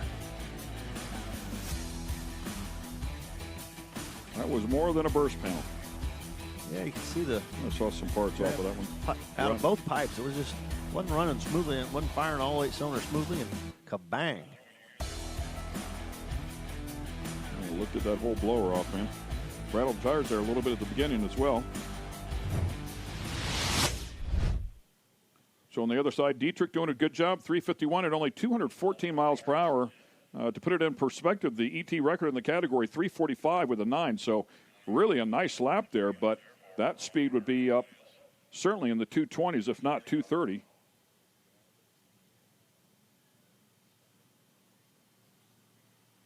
It's kind of interesting. You don't usually see alcohol cars dropping cylinders, especially the blown alcohol cars. And to see Phil as this car having some cylinder issues, and then also the first pair of dragsters having the same thing. So kind of interesting, especially with this good of air. If it was hot and muggy out there, I can see it, but especially not today. My buddy Tommy DePascal is here, or at least he's listening in. So working our way up in here. My career started at Englishtown, Old Bridge Township Raceway Park, and of course Tommy D and the rest of the boys up there in the Division I. He's a former champ there as well.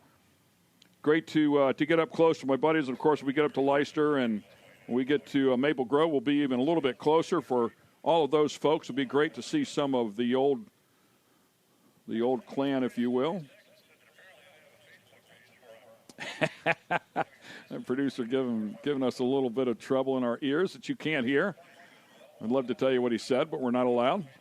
So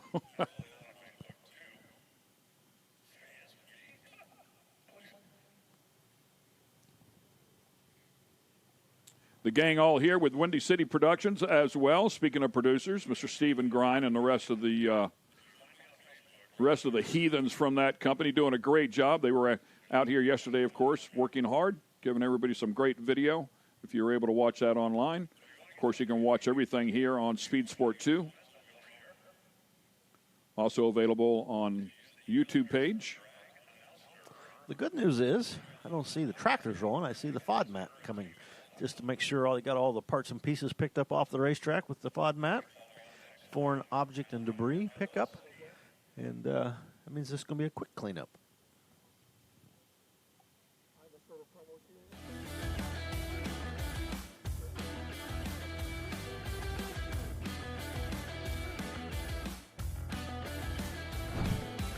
Is finally over. The IHRA Stock Car Series is here, and it's on Speed Sport 1. This is what stock car racing is all about. The International Hot Rod Association is going stock car racing. There's big money on the line, and racers willing to push the limits for a piece of the pie. Leaning on each other as we cross the start-finish line, head down into turn number 1. Watch the entire season on Speed Sport 1. It's free to watch. Go to speedsport1.com for details and viewing options.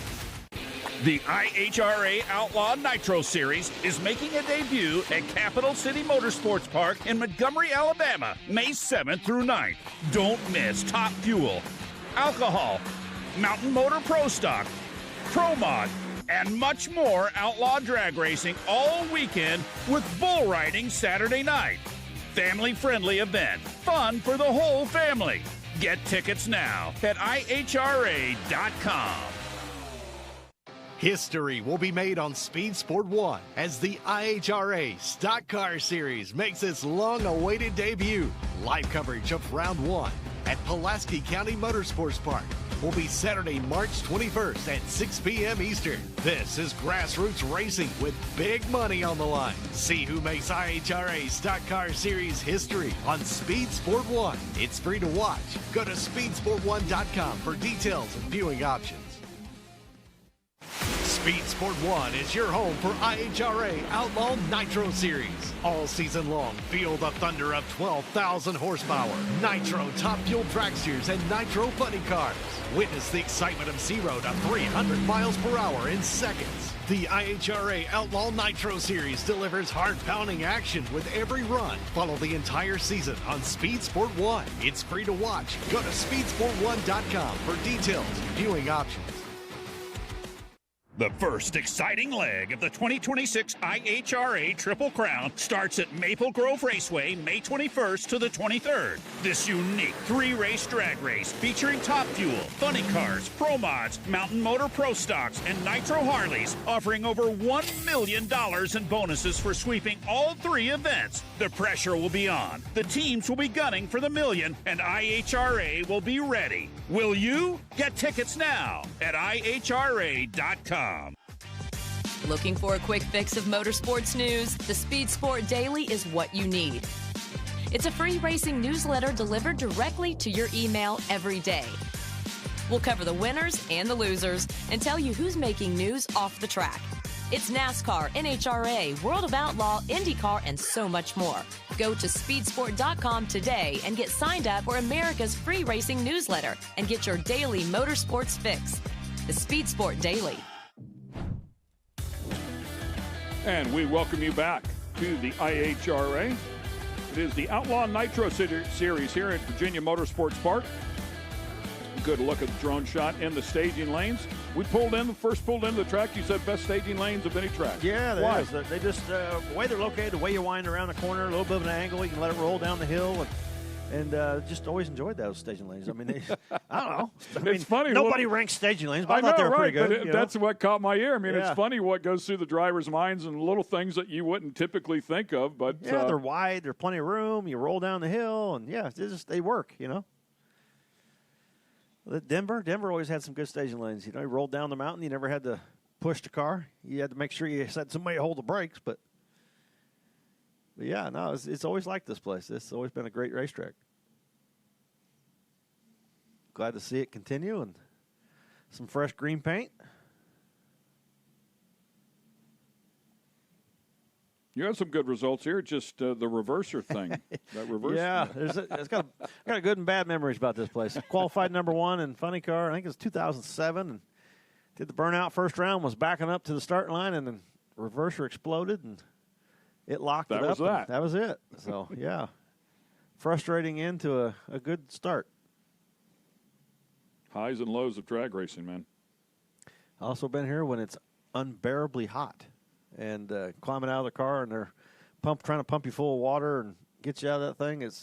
It can be brutal in the summertime here.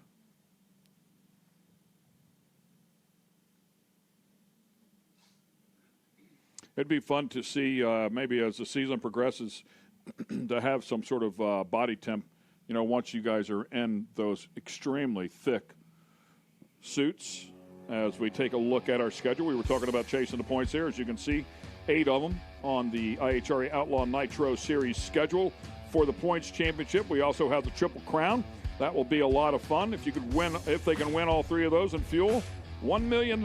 But pretty good payday at every individual race if you can win it. Yeah, absolutely. $150,000 for Top Fuel and Funny Car to win those races. And man, I'm telling you what, you put that together, 3 races at $150,000 plus $1 million bonus.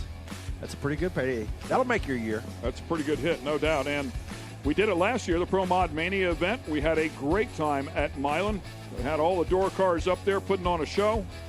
The best of the best in Pro Mod were there. And really, big money there on that one as well. Money. So we look forward to that. This is going to be a fun schedule here as we are at our second event. We kicked everything off, which is not on this schedule that you see now. We kicked everything off a couple of weeks ago in Dunn, North Carolina at Galot. Yeah, and it's, last year was the rebirth of IHRA, and we got things kicked off and nice races, nice series of races. But this year, the points championship, we're going to crown champions this year. So it was great to kind of get our feet wet last year, and now this year it comes a little more serious. There's money involved and a little bragging rights. Who wants to win the championship? And we had a great season opener for sure. We had great weather, great race day on Saturday. Went about as smooth as it could go.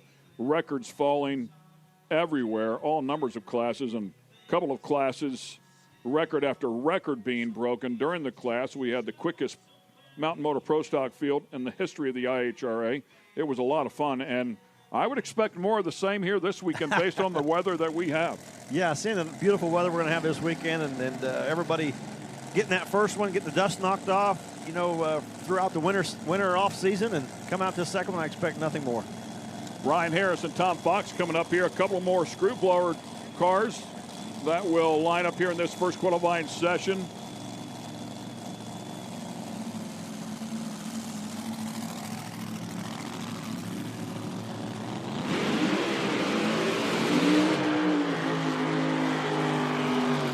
First session of the Noonan Products Top Alcohol Dragster category. Then we will have a number of the fuel-injected cars, including Jamie Noonan. Ryan Harris getting his Top Alcohol Dragster license just a few days before we raced in Galot. So he's fresh. Look at the front wheels on that thing. Wow. Yeah. That's interesting. That's unusual. A little bit of negative camber. You kind of see that on sports cars, not necessarily so much on Top Alcohol Dragster. And look, it might be towed in a bit, too. Yeah, towed in a lot bit. Stability. Stability going. I think that's something they might want to look at.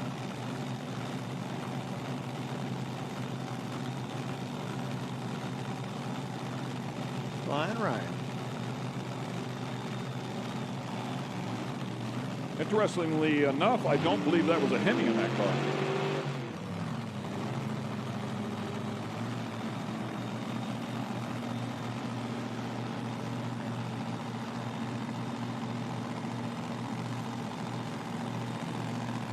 We'll see how good that front end is. It took much toe in, and it'll be just fine.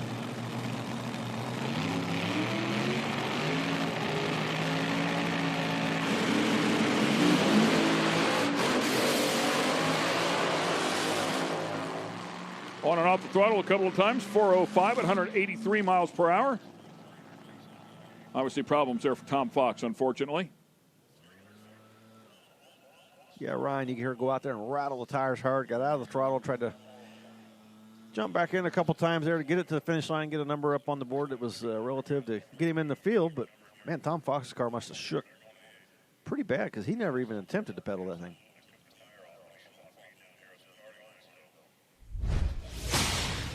Another look at it here and see. Here's Tom's car. Oh, blows the tires off right at the hit of the throttle. Wow. Yeah, that was big. It almost looked like an injected car, the way it blew the tires off. Ryan's car rattled, able to get back in it, get something on the board. 405. It's only 2 pair down the racetrack, but he's number 3.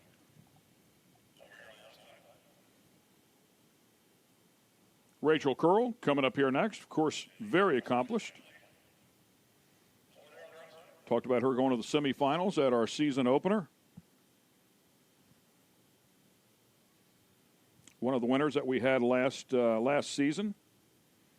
We had 5 events last season, and we had 5 different winners inside of this category. She was one of them at West Salem.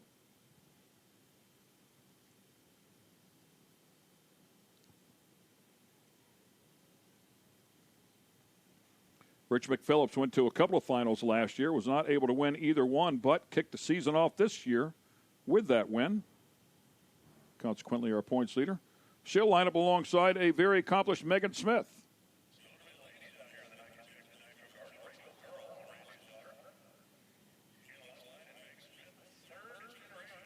We saw Megan run and set the speed record a few weeks ago at Galot, but did not qualify.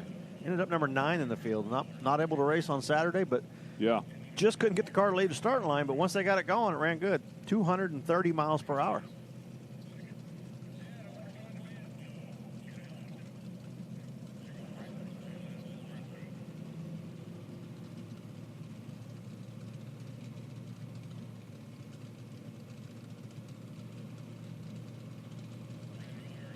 So a couple of fuel-injected cars coming up here now. Completely different combination, but very capable.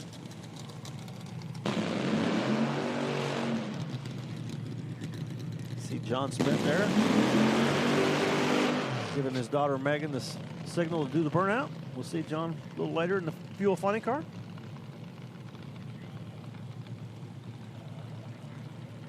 Talking to Randy Meyer at Galot, and he talked about how hard his daughter works. Actually, daughters, his other daughters, competing in short course off-road inside of the UTV category, but both girls working extremely hard, the social media side of it, to get sponsorships. It's such a huge part of the game now.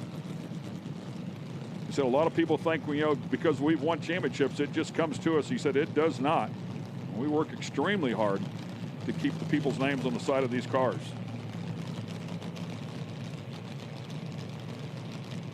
Megan Smith out of Anderson, South Carolina. Has been 356, did it at Dunn, North Carolina, the end of the season last year. And you talked about Megan going 230 miles an hour at our season opener there. Top bulb on, here we go.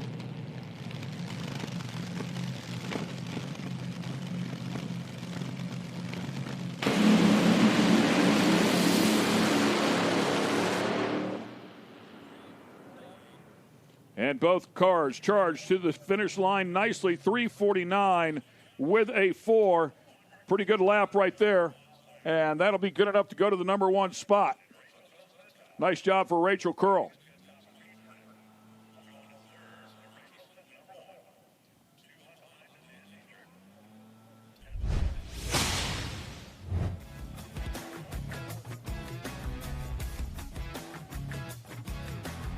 You can see Megan's car rattled, spin the tire just a touch, able to recover and get it to the finish line.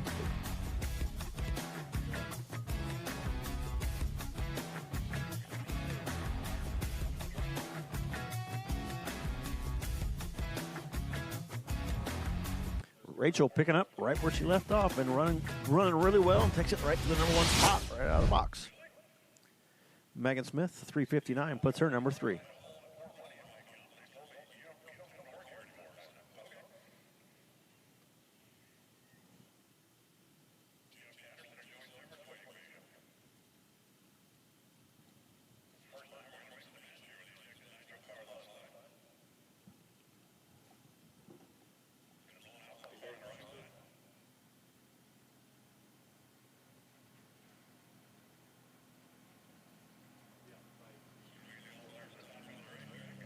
And we want to congratulate Megan Smith. She just took over the mile-per-hour record. I know that that TJ had mentioned at 2:30 she had set it. She did set it, but it was broke later in that event by Jackie Frick at 2:31.83. Megan Smith going 2:31.87 will just sneak by it to take over the mile-per-hour record. Got a speed record battle going on here, don't we? Yeah, we do. Yeah, back and forth. The girls are fighting it out. I'm sure that she would rather have an ET record. Because speed and drag racing is like, yeah, okay, cool. All about that ET. Not how fast you go, it's how quick you get there. Jeff Chatterson in Vodka Friday. And let's go to Kristen Beat. Well, thank you so much, Ken. I'm down here in the pits, and there's a lot going on down here. We have the merch tent, we've got food, we've got fans, we've already got racers setting up for staging, and behind me we have the Stand 21 racewear setup, and as you can see, they're fitting a driver for a driving suit. Now, safety is at the pinnacle of this sport, and the driving suits all fire resistant, and as you can see behind me, these guys are getting kitted up, so a lot going on down here in the paddock. So just when you think you've seen it all, even a custom driving suit fittings out here in the pits. Yeah, those measurements so critical, of course. You want to be comfortable inside of the car, not too much extra material there where you put the belts on. That industry has come so far, and thankfully so, as we back up our next pair. Jeff Chatterson, as TJ just mentioned a moment ago, and Joey Severance. Yeah, Severance, he's liking this 8th mile racing, that blower car.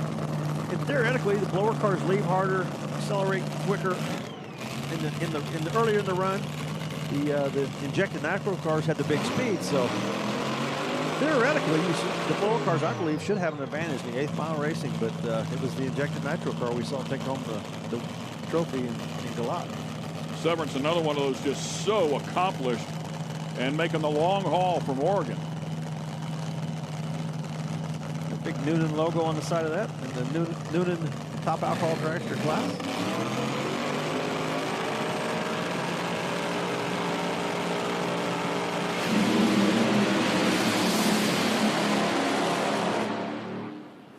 Big charge there, 3:48 with a 0. Another nice lap, 2:23, 3:54 at 2:25 for Chatterson.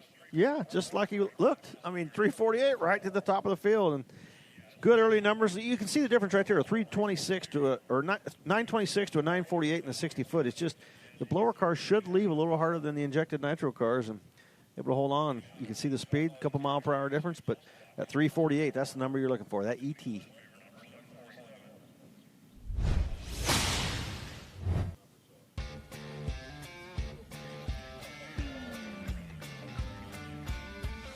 Both cars right in the lane to the finish line. Good looking side-by-side action. And let's go upstairs. Kristen Banks is ready to go. Rachel Curl, your first time being down the track, what'd you think of it? It was a really good track. I think I ran in the 40s, and yeah, no, the car felt amazing. It went A to B really good, and I really enjoy this track.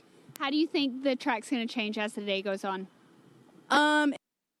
With the weather getting a little warmer, it might get a little stickier out there, but I really don't know that it's going to change a whole lot. From what other people have told me, this is a really good track to race on. People have gone really fast here, so I think all around it's going to be a great track all weekend. That's Rachel Curl.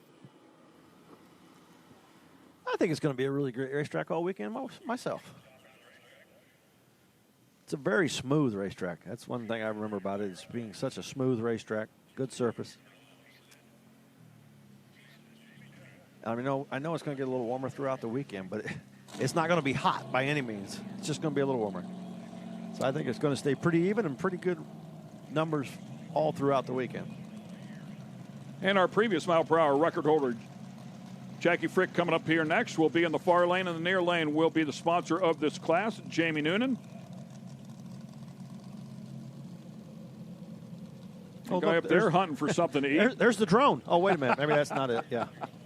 Competition for the drone. Maybe he's getting ready to eat the drone. Circling something.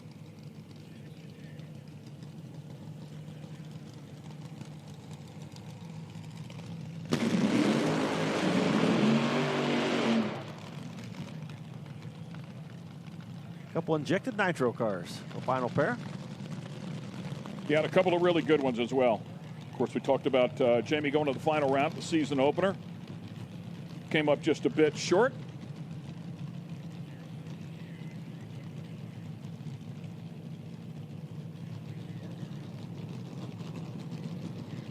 Jackie out here earlier this week making some test hits. I think she put up some pretty big numbers. Right here, 5:18 to the quarter. 5:16 to the quarter. Yeah, so she was making some decent runs and getting a little lay of the land for this track this weekend, and see if that pays off in her advantage coming out here in Q1.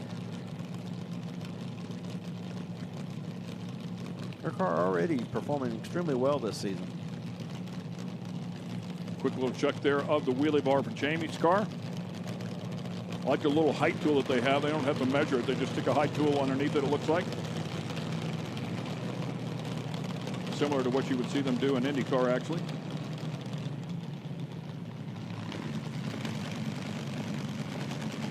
Fuel cars loaded up. Here we go.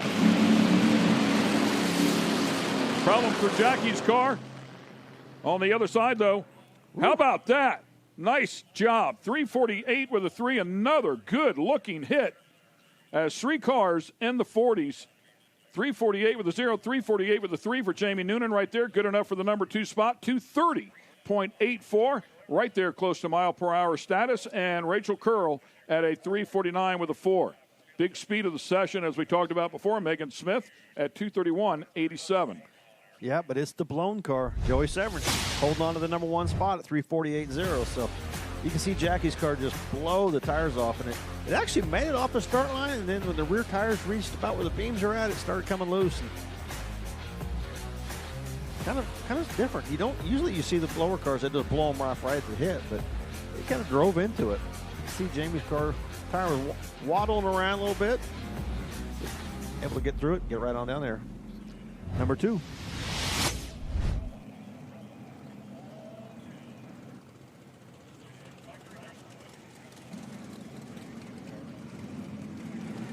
Great shot of that turnoff down there in the trees. Beautiful scenery.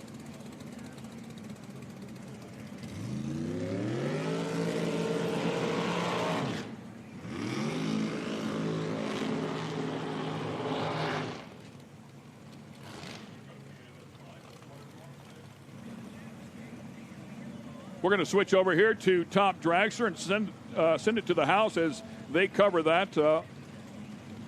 Oh, we're going to keep it here. Okay, we're going to call them. So Top Dragster, an extremely quick category here. I think there's 6 cars that they're rerunning that they had some issues with. We had a big bolt of lightning here the other night that zapped everything, including a lot of the timing and scoring equipment. So we consequently have no timing and scoring in our booth monitor, just as a side note for the fans at home. Fortunately, the gang there in the truck are feeding us the numbers, so we're able to see what you're able to see. But a couple of the cars had to be rerun throughout the weekend. So this particular category, I think we have, looks like maybe at least 8 cars or so in this category that need to be rerun. A dial-in class, but a very, very quick dial-in. In fact, the quickest dial-in class. A couple of cars at 190 miles per hour in this category one day ago, qualifying.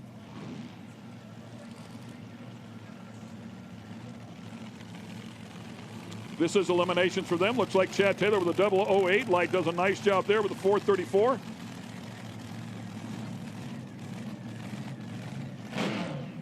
That 008 light gave him a ton of room to lift down the other end and make sure he got down there safely.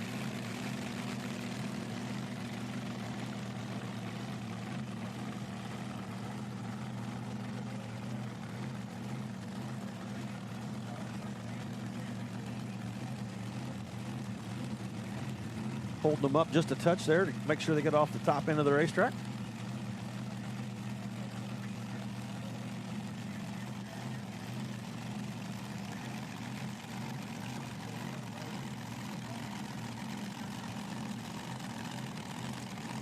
.415 dial on the right-hand lane, a .437 in the left-hand lane. See that left-hand lane lead just a fraction of a second sooner than the right. The right lane, see if he can run them down.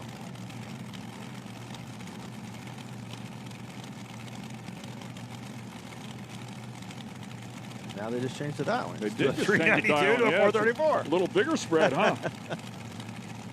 Unless that's for the next pair. It must be, because the boards down there still say 450.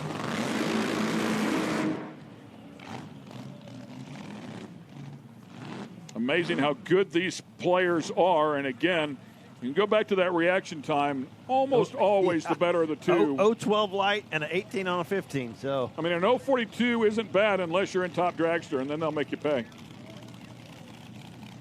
These dial-in categories, they are extremely good at both ends of the track. 392 dial in the right-hand lane, a 434 in the left-hand lane.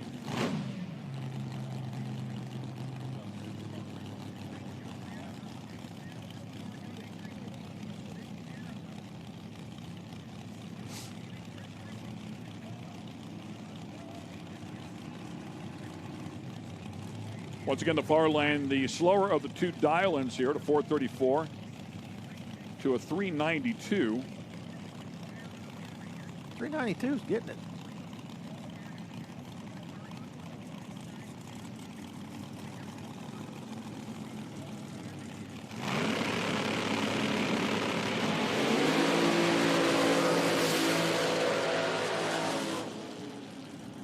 And the quicker of the two cars once again with the better of the two reaction times. 011, 040, almost identical to what we saw before with an 012 to an 042 if memory serves, but a 394 with a 1. 2 over his dial, just like the last pair. Right there needs to be. 180 miles an hour. You're right, man. That thing was getting with the program. 425 dial in the right-hand lane this time, 446 in the left. All the quicker cars seem to be in the right-hand lane. It does seem to be that way, doesn't it? I don't know that there's a difference, but it's certainly the way it's laid out here.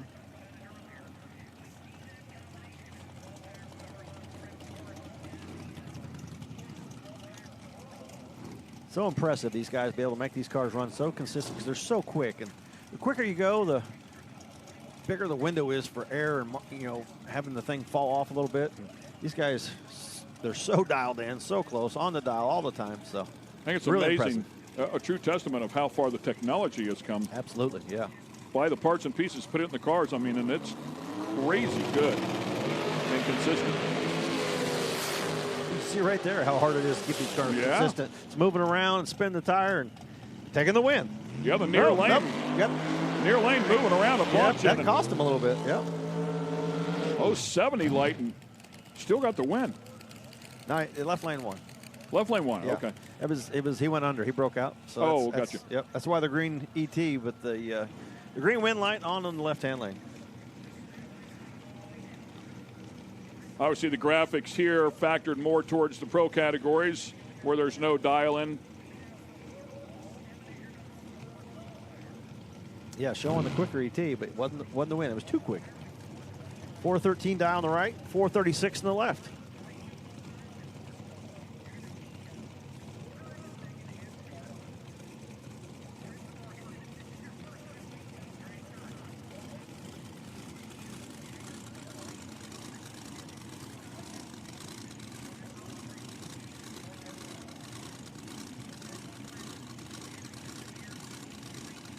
Round one of Top Dragster.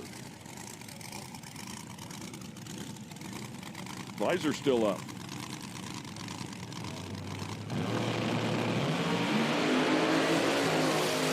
Red light, left-hand lane, automatic win for the right-hand lane. 16th out too quick to an 010 light for Ferguson.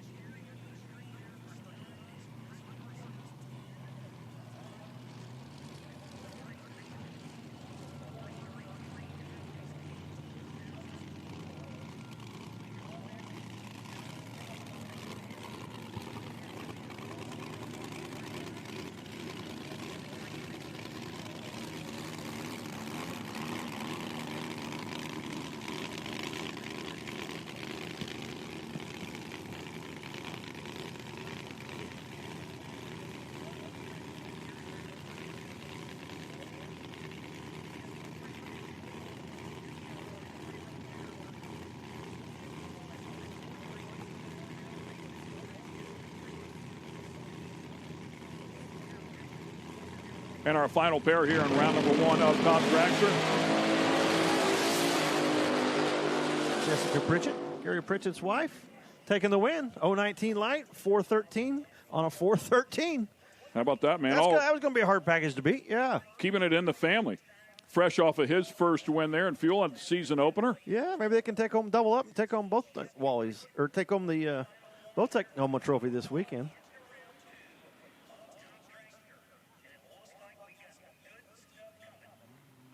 Jessica doing a nice job. Got that car dialed right in. Well, the whole Foley Top Fuel team up here watching her. Boys, get back there in the pits, get that car ready to go. And Fuel Altered sitting here in the water box, ready to make some noise. Let's go up top. Jamie Noonan, ET of 348. Is that what you're looking for? It's always good to be, straight off the trailer and be number 2 qualifier. So that's exactly what the team was looking for. I mean, the run tonight's probably going to be to set the field, but I mean, glad we got down. If you didn't get down this run, it would have really made a difference for the next one. So, I mean, it's definitely good for the team, and we're trying to keep the momentum going from we ran it up. Just want to going into that next pass, knowing you have no, not really.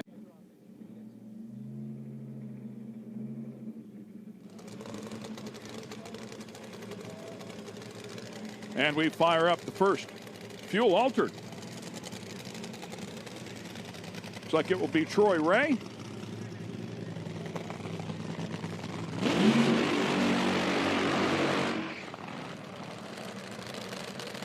Has competed at the national level and Nitro Funny Car.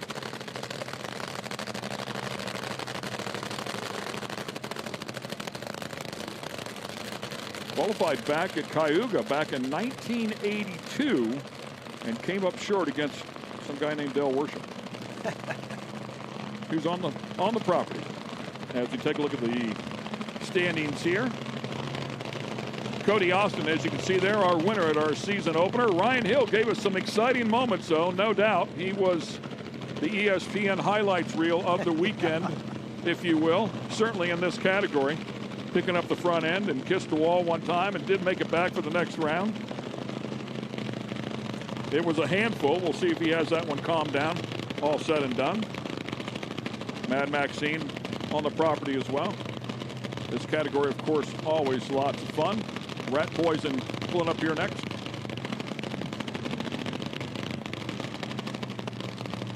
My apologies, Chuck Lofton at the starting line. Well, let's just hope this Q1 goes better than this Q1 at the last race. Yes. I talked to him, and they killed a piston on the burnout. When he hit the thing, it just, so much pan pressure, it ended up blowing the end rail gaskets out of the manifold. And it fogged it down with oil. There's a straight pass. Let's say a good test pass, if you will. A bit lazy. Yeah, it was pretty lazy. I don't know, something didn't sound right. It left okay, and then the RPMs dropped quite a bit.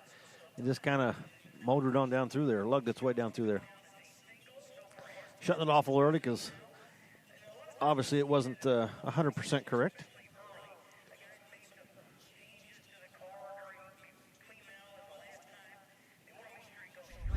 Yeah, it was a tough start there at Galot, man. Yeah. We watched that thing a couple of times, and it fogged him down. A little smoke out of the left bank. That left rear tire, I'm not sure. That might still be the one that was on there in Galot because it's awful shiny on the outside. It probably still has some oil residue on it. Yeah. A little smoke out of both sides. Yeah, I'm hoping that tire isn't shiny because of this run. I'm hoping that was something previous. And once again, one gate open here, so we're going to have to help a few of the cars off, certainly the ones that are not at full speed at the stripe. Get them up there to the gate and get them clear before we send the next pair. You'd rather have too much room down there than not enough. That's for sure.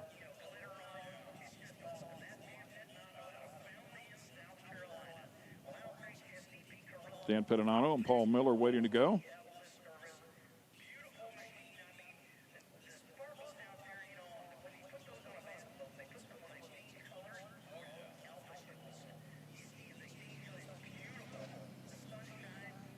For our Nitro Harley fans, we have a bunch of them in the house here this weekend.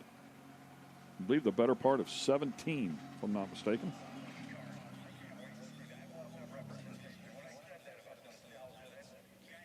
That's a few. They're all coming after Ryan Peary. Peary with 3 consecutive wins working. Come and get me, boys. And they did. They're all coming. Looks like they're going to send a tractor. And not only has Ryan been fast, he's been incredibly consistent. yes, that's the key, especially with the Nitro Harleys. I mean, you got 2 cylinders and a lot of fuel and trying to make them run, and you can hear it when they drop one of those cylinders, and very hard to keep them running on both, and he's done an excellent job at it. Well, he really has.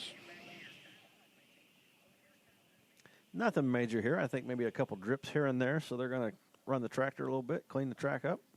Should be back at it soon, yeah.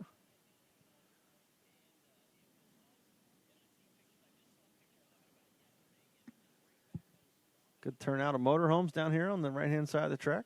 Nice row of them all setting up their tents and getting ready for the weekend. Yeah, beautiful place, man. I mean, it's kind of elevated there for the fans. Just off the right-hand side, right lane, if you will. Got the stage set up. Got the band playing here for the fans. Putting the pop-ups up and the motorhomes that you talked about. Everybody sitting in the shade. It's putting the pop-ups up and probably popping a few tops. Probably going on, yeah. Yeah. And who's having more fun, us or them? Check in on the weather here in just a little bit and find out how that's coming along. Let's go back down to KB. Chevy Reeves, the youngest driver in the Outlaw Pro Mod class. And Chevy, something you and I were talking about earlier today, the weight deficiency that you're battling against in this car. It is a steel frame car. It's 110 pounds heavier than any other car on the line. How are you guys overcoming that deficiency? What can you do as a driver? Yeah, we're a little behind the 8 ball with the weights. I mean, this car is a steel rubber quarter car, originally built for NPK. But, you know, we have a lot of similarities. So we're running a Pro Charge, MH7. A lot of these Pro Mod and Outlaw Pro Mod guys are running the same combo. We're also going to be starting to spray a lot of nitrous at it. That's why we're in the Outlaw deal. So to make up for some of that weight, we're going 2 power adders and we're going heavy on it. Yeah, that weight's going to be a disadvantage all season. We are doing everything we can to lighten it. We can only do so much. 110 to 120 pounds is a lot of weight to take away from these cars. So we're working hard and, again, have fun. We're going to just do this thing. You told me earlier in the day as well that sometimes being quick on the tree helps. How, as a driver, do you prepare for that? How do you strategize for it? I mean, I'm on a practice tree every single night in my motorhome. I mean, last race we were 5 in the first round, and I mean, that's awesome. You know, Bubba ended up breaking next to us, so we got a lot of luck on our side in that first race. But if I can keep being 15 or better on the tree, and we can put consistent laps down with that weight, I mean, that's going to be great. Chevy, thanks so much. Best of luck in the Outlaw Pro Mod class coming up soon, guys. We'll look forward to that. As you heard, 2 power adders, and yes, that is legal in the Outlaw Pro Modified category.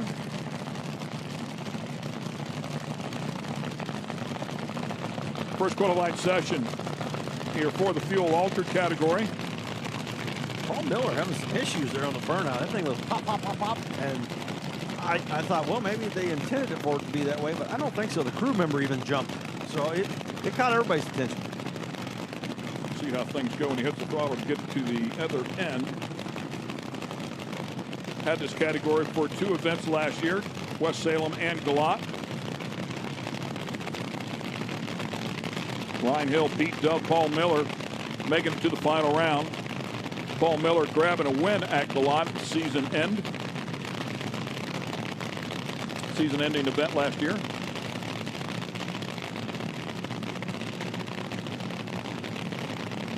And Miller lined up in the near lane or right lane. Pinato in the far lane.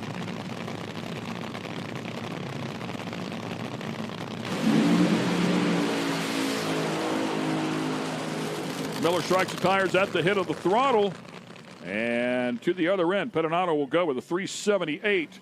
That'll be good enough for the number 1 spot. That was a nice, clean run. Nice and straight. And not something we usually see out of these fuel holders, but Dan Pinato doing a nice looking run. 78, putting him right up there to the top early in the session. The Rat Poison. Making reference to the big block Chevy, of course. Boy, you can see the right-hand lane just blows the tires off. Yeah, it's moving around more than I thought it was, a little bit, but he did a nice job pulling it back in. Keeping it somewhat in the middle of the racetrack.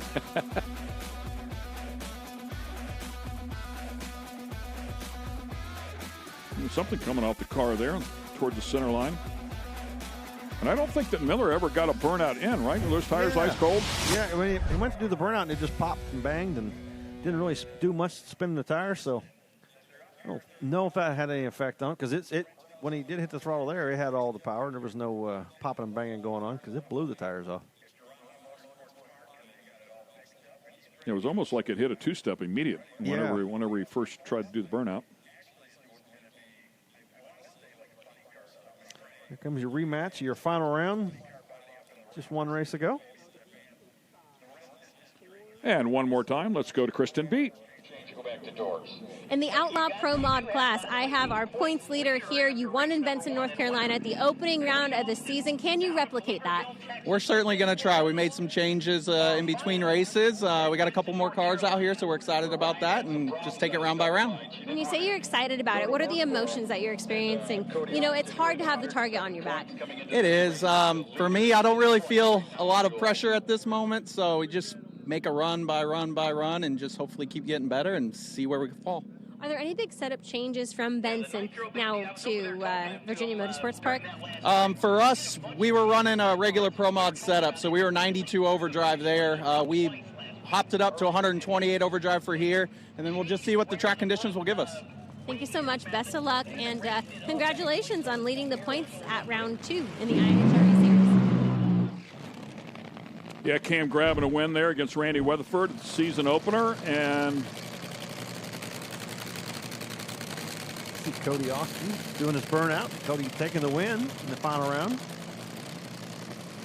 Ryan Hill, they squared off in the final round, and I think they weren't happy with how things went down, and they might be waiting here on purpose. Yeah, I'm gonna guess this is intentional, maybe. Yeah.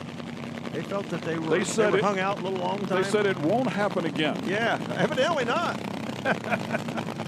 Yeah. We got the battle of the backup girls. We got the battle of the fuel holders. We got the battle of the strategies. This is becoming very interesting very quickly. I'm really curious to see if they've made the proper adjustments to get this car to the finish line without it yanking the front end up. Talking about Ryan Hill here, it did it a couple of times at Galot. It was a handful. I mean, he was well past half track, and it picked up the front end, and it was charging. And they made some adjustments in the final round, and it did it again. You can see the Matt Maxine helping guide him back, as always. Cody Austin's team, I don't think, is real happy with this. They're doing this, so it's going to be interesting. This class has got some interesting rivalries already. Love it.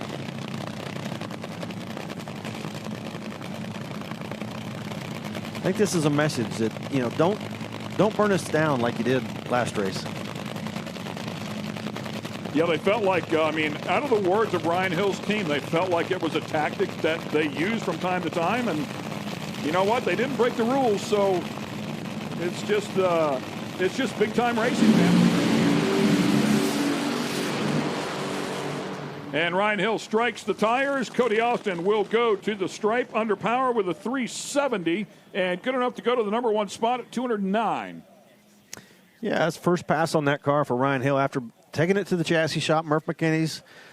They had it pick the front end up there in Galot, set it down and hit the wall, and just a few tweaks on it. So they sent it to Murph's and had everything fixed, and unfortunately blew the tires off right here. You can see it leave the start line and go out there and come loose. I'm sure Ryan would have liked to win a little further and get that car felled out, but we'll come back next session, go back and read it, see what we need to detune. And another nice replay. Okay, let's go to KB. Randy Weatherford, 24 points back, entering the second round of the season, but we've got a lot of racing to go after you finish second in Benson. How do you close the gap here? Well, I got a new car that I'm going to be debuting probably at the next race. It's an Outlaw car. It's got nitrous oxide on it. It's got a harsh charge on it. So I'm going to bring a real true Outlaw car. We're running the 50s and the 40s and stuff. Right now, we're just using this car right now to just stay in pace. But 24 point sight with the Outlaw car coming, I think I might be able to take it back. Tell me about this build. This is a buckle car that we run in Pro Mod. It's in legal trim. We decided not to put nitrous or anything on it because we had an Outlaw car that was built just specially to run this series. That's why we didn't make any changes to it. So Outlaw car will be made for this class. With some younger drivers in the field between Cam and between Chevy, what kind of experience or knowledge do you think helps you and serves as an advantage in this class? Well, I've been doing this for, 25, 30 years.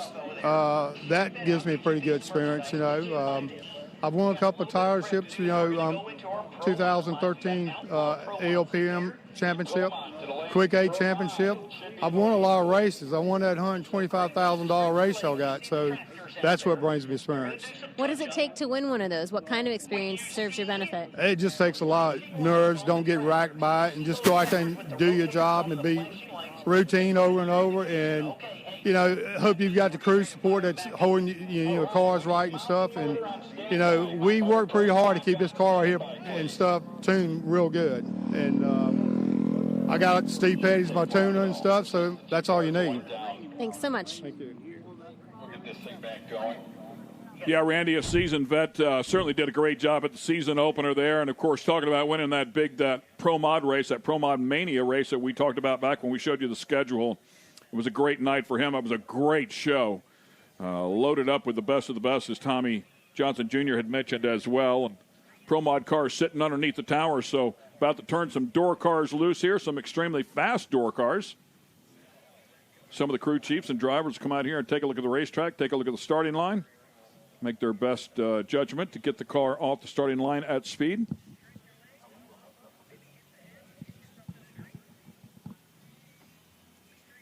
Last year, only 2 drivers making it to multiple final rounds. Mike DiDomenico, and he'll be coming up here first, it looks like, with the X1 connecting rod sponsorship on the side of that one. Of course, family business. And West Stefano, both of those able to go to 2 different finals. Everybody else, a bunch of competitors there in the final rounds. Outlaw Pro Mod will be coming up here next.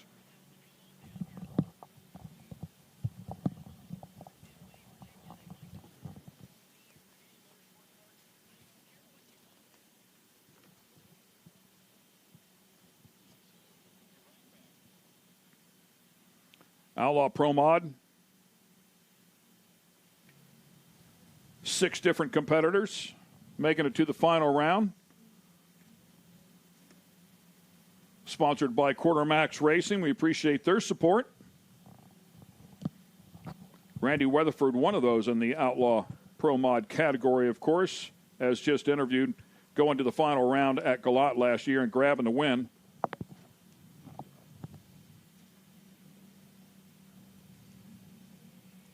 We talked about Cam Hensley grabbing a win here at the season opener at Galot. Randy Weatherford right alongside him again. So Randy really good there at Galot and off to a good start here in this category.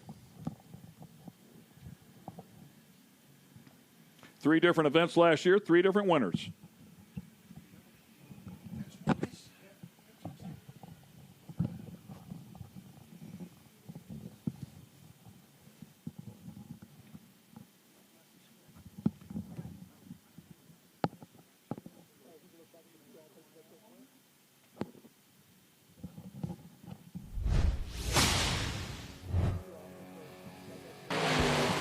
Look at a few replays of the fuel alternators that just were out there on the track. Chuck Lofton having some issues shutting it off. Had to go out and drag the track a couple times after that one. Another one blowing the tires off.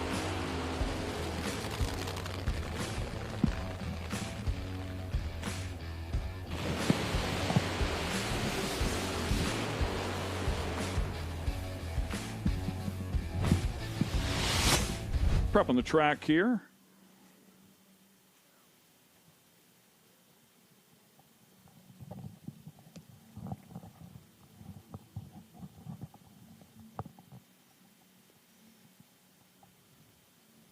See the cars under the tower.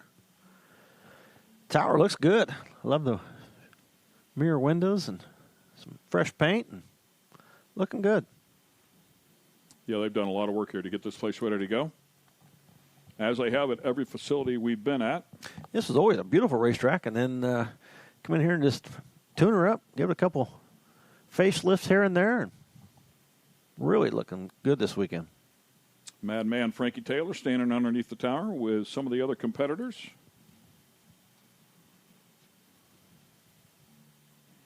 Todd Tutterow walking back off starting line, taking a look at it. Been running for a few hours now. It's going to give the track a quick prep. Be ready for this pro session.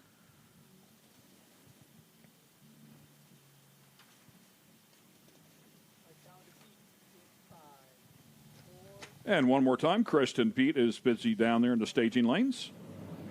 Callie Mills in the Pro Mod class. Callie, you and I have seen each other before in previous seasons. Always a tough competitor. What are you bringing to this season? I would say we're pretty consistent. We were consistent last season. Now we're up.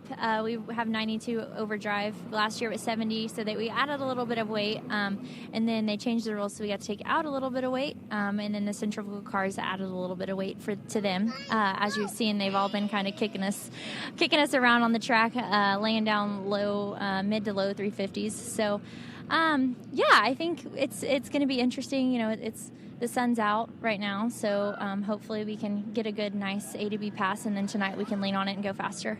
Now let me see if we can get an introduction to the crew here. Yeah. What's going on over here? So I see some folks who sound like they want to be on TV. Hello, what's your name? Micah. Micah. Who's Micah? So that's Micah. That's Lee White's son. Lee White's the one that tunes the car, and that's my dad holding him. And then we have Bristol on the back here. She actually races also. She races junior dragster. She raced a couple weekends ago at PDRA. And then how'd you do over there? I did pretty good, but they canceled while we were in the lane, so we didn't get to finish it. But oh, that's a technical, but way to go, girl. Yeah, and that was her first big race, so she did pretty good. And then my mom also on the back of the golf cart. And then we also have Taylor, who's over there, but he's one of my crew guys too. So you've got a full team here supporting you. What is that like? How does that support feel? You know, it feels really good. A lot of times, you know, people come out and they have a bunch of paid people that come and hang out and work on the car, but we're really family oriented, as you can tell. So it's a great time. IHRA is all about family, and these guys are having some fun out here. Are you going to say good luck? Are you going to say good luck to Miss Callie? Can you say go, Callie? yeah. Yeah. Guys, KS, back to you. Thank you. All right. Thanks a lot. Good job. Good job. Yeah, she was talking about the rule change there. So the centrifugal chargers were able to, or had to add 35 pounds, and the screw chargers in the Pro Modified category took away 15 pounds. It is certainly part of the story here this weekend. It has been vibrant in social media. Interesting debate here recently on the internet. Yeah. Several different opinions in several different directions. And hey, they're talking. That's all that matters. They're talking. Well, I had a chance to talk to Ricky Jones about it. He said, hey, you know what? He said, I felt like maybe there was a 10-pound advantage towards centrifugals in the Winter Series. He said, maybe there's a 10-pound disadvantage here. He said, at the end of the day, he said, we just got to line them up and race these things and find out where it lays out. He said, it's going to be close no matter what. He said, we're talking about a few hundredths of a second. So it's going to be close. I personally liked the way, as we chatted in the rental car, about how they went about it, where they added some weight and took a little bit of weight away. So they changed both combinations a little bit. So both has to chase a new combination to some degree. They didn't just add 50 pounds to one and leave the other one alone. So I liked how they went about it. We'll see how it lays out. Yeah, they kind of split it. And That way they both have to chase a little bit instead of just going off your records. So, yeah. Whole shot in the second round in Benson, North Carolina. Greg Blevins is back, ready for a little redemption here. How do you improve upon that? Yeah, you just come back hungry, right? When you go out, you're playing against the best competition there is out here, right? So every win out here, every round is like a final. So you got to get up on the wheel, and I was just a little complacent in the second round. Jay Cox took advantage of that. We outran him, but he was better on the tree and put us out. But we're back here with a vengeance, and I'm going to be up on the wheel all weekend from the first qualifier here to the whole weekend. We're going to looking forward to putting it in a winner's circle. What kind of data has you and your team been looking at to improve the car for the race today? Just more laps. We got a brand new car this year, as everybody knows, so we don't have that many laps compared to some of the competition in the class. So every lap we get, Jamie Miller gets a lot more data, and we just improve on that. And the car is just continuously getting faster, so I'm looking forward to some really good runs this weekend. What makes this car unique? Why is it an improvement upon what we saw you in last year? I was an LDR last year. We won a championship in 2024. So this is the Pro Mod. So this is a new class for me. So I'm kind of like a growing pains, if you will. But we've come out on fire from day one. So I'm looking forward to getting in here and mixing it up with all these guys. And they push you every round. So it's gonna be challenging all year. But I'm looking forward to it. Now I'm curious about the GoPro angle you guys are looking to find here. Rather than having the camera facing out, it's facing what would normally be your competitor. Why is that? Yeah. So we have a 360-degree camera on the back of the car. So just give us an idea where we're at on the lane and during the run, and then we have inside cameras as well, so get a little perspective for the fans and the audience to be able to see what it's like to be in one of these kind of cars. Where can fans find that perspective? Yeah, go to Blevins Motorsports. We got an Instagram page and a Facebook page, so get on there and follow us and subscribe, and we're going to update it every round and keep you guys updated on what's going on. A little BTS, guys, if you're into that sort of thing. Thanks, guys. That's awesome. Yeah. Never know what you might learn from watching some of those videos. Yeah, great to have the former champ over here step up and get into the category, play with some of the other incredibly tough teams that are out here. Great social media idea to direct some eyes to your doubt. pages. And I want to watch. And then you might even learn something once in a while watching that. Lights are on the tractors. It means this is it. They're going to be pushing the cars up next. It's my favorite lights here. Yes. Lights on the tractors. Yeah, when the lights are flashing on the tractor, that's our indicator that we're ready going to racing. Fire them up. We're ready to go racing. Yeah, as we go into this Outlaw Pro Modified category, talked about it 3 events last year. We had 6 different competitors make the final round in those 3 events, and 3 different winners. Pretty cool. Seeing some interesting things happen this weekend, too. We're seeing some guys that were racing Pro Mod are now in Outlaw Pro Mod. Jumping in Outlaw Pro Mod, yeah. Yeah. We were talking about Mike DiDomenico before and making it to a final round in the Pro Modified category last year. Looks like he will be in Outlaw Pro Mod. Take a look at the standings here. As we talked about Cam Hensley winning at the season opener alongside Randy Weatherford, Jason Scruggs, and Chevy Reeves. That interview that Kristen did a little bit earlier, it has 2 different power adders in it, which is legal here in this category. 2 different people holding the ET record here in this category, Bubba Stanton and Jason Scruggs. Stanton ran a 351 with an 8 in 2025 at Galot. Jason Scruggs ran a 351 with an 8 at Galot this season. So both of them up there at the top with ET. Scruggs with a mile-per-hour record at 222.66.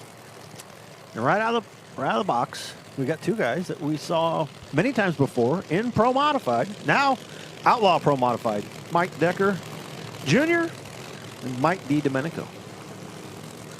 So, makes me wonder, do we add a second power adder to these guys, or was there any switch made? What's the ideas behind them jumping the categories? Were they able to maybe take some weight out of the car? Whatever that case may be. Looking at Decker there, what a gorgeous car. Well, we watched that car many times go out there and on a great pass and pick that front end up way up in the air and carry it out down track. And it can be a handful. That car's got plenty of power, but it's a handful to drive. Talk about Mike DiDomenico making it to 2 final rounds in Pro Mod a season ago. Once at Columbus, once at West Salem. Not even able to run the final round, either one of those. Had mechanical issues in both of them, so he's oh so close to taking home the trophy.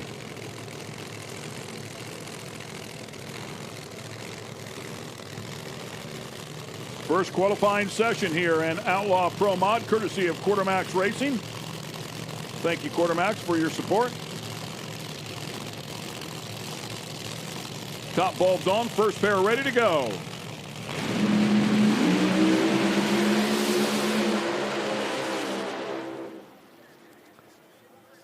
Just like we said, that front end up in the air.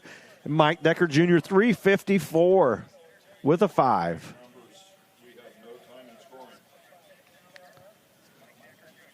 .392 to a 354. That 354 right there close to record pace. That 351 with an 8. So a really good hit there for Mike Decker Jr. out of the gate. 058 light. Really nice job there at the front of the track, too.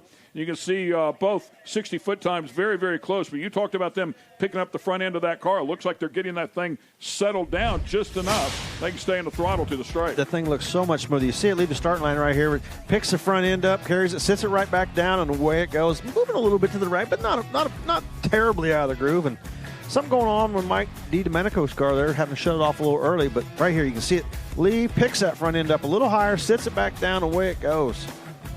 Yeah, DiDomenico's car picking up the front end, but stayed in the groove, was moving around just a little bit. But, yeah, something going wrong. And shoots out early. That one early. Nice way to kick off the Outlaw Pro Modified category. Seeing some stout numbers right out of the box. Well, thank you.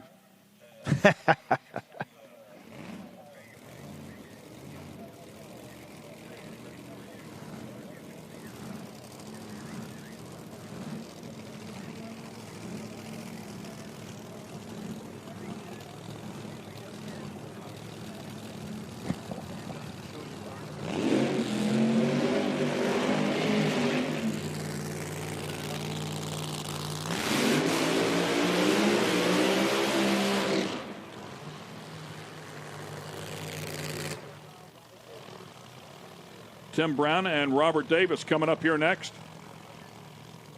in the Outlaw Pro Modified category.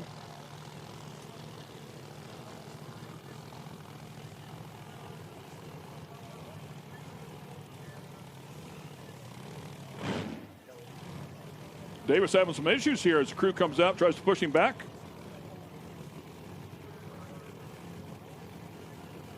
And they are way out there.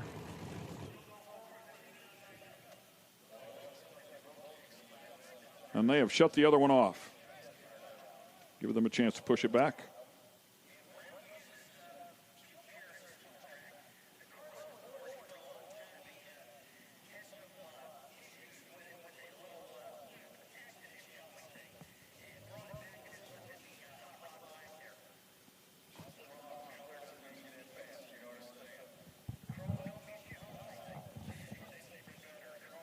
Another simply gorgeous car here, and pushing it off to the side, so he will not make this attempt. It looks like they're just going to get him off to the side of the track, and we'll send a solo.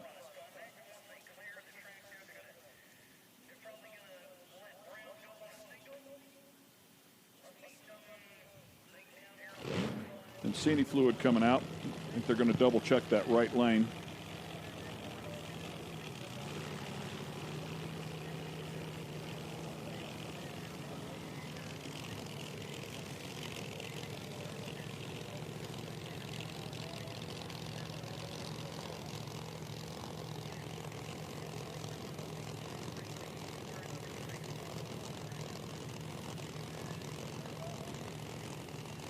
Run what you brung inside of this category. No weight rule. You're allowed 2 different power adders.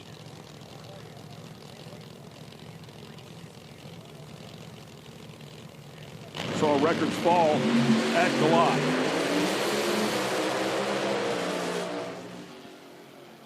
Straight pass there. 421 for Tim Brown. Way off the pace, as you would imagine here, 183 miles per hour.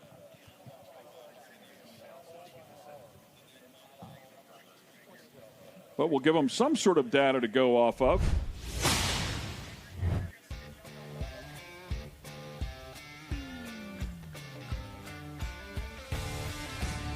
Like both wheelie bars smacked the ground exactly the same time.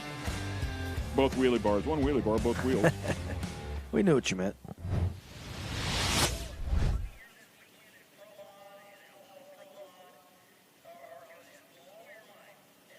And And they are checking that right lane just to be safe. Yeah, giving a little Zamboni cleanup.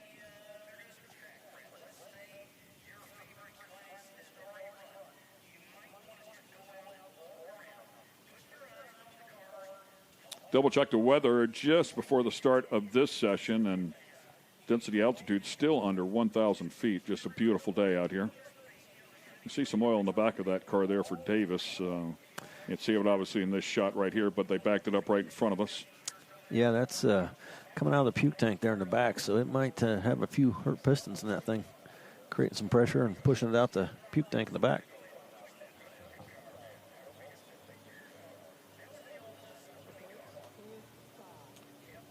And let's get it up to Kristen Banks this time. Mike Decker, ETF 354. You're in the Outlaw Pro Mod this weekend. How do you like that pass?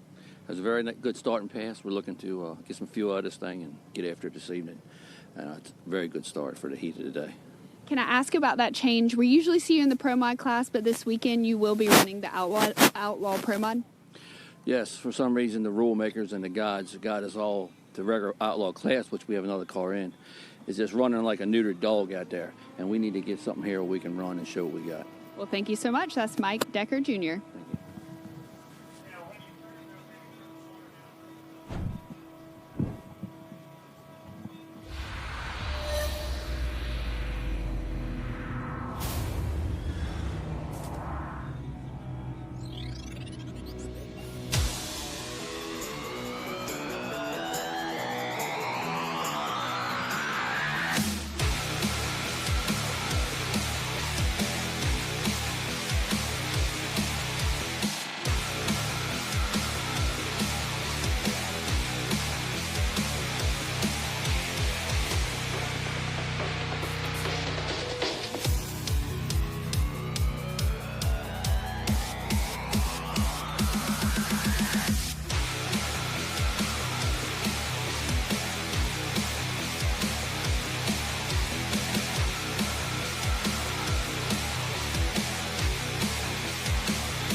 Staging lanes are loaded up.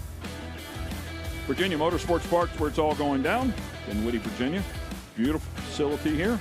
A lot of history as well. IHRA visited here back in 2001, 2, 3, 4, and 5. And we are glad to be back here in 2026.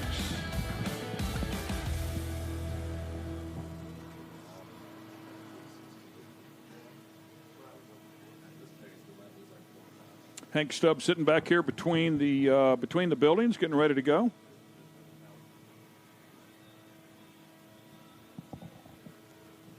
Brandon Pez, who's also been extremely good in this category, going to a final last year and grabbing a win at our season at Columbus.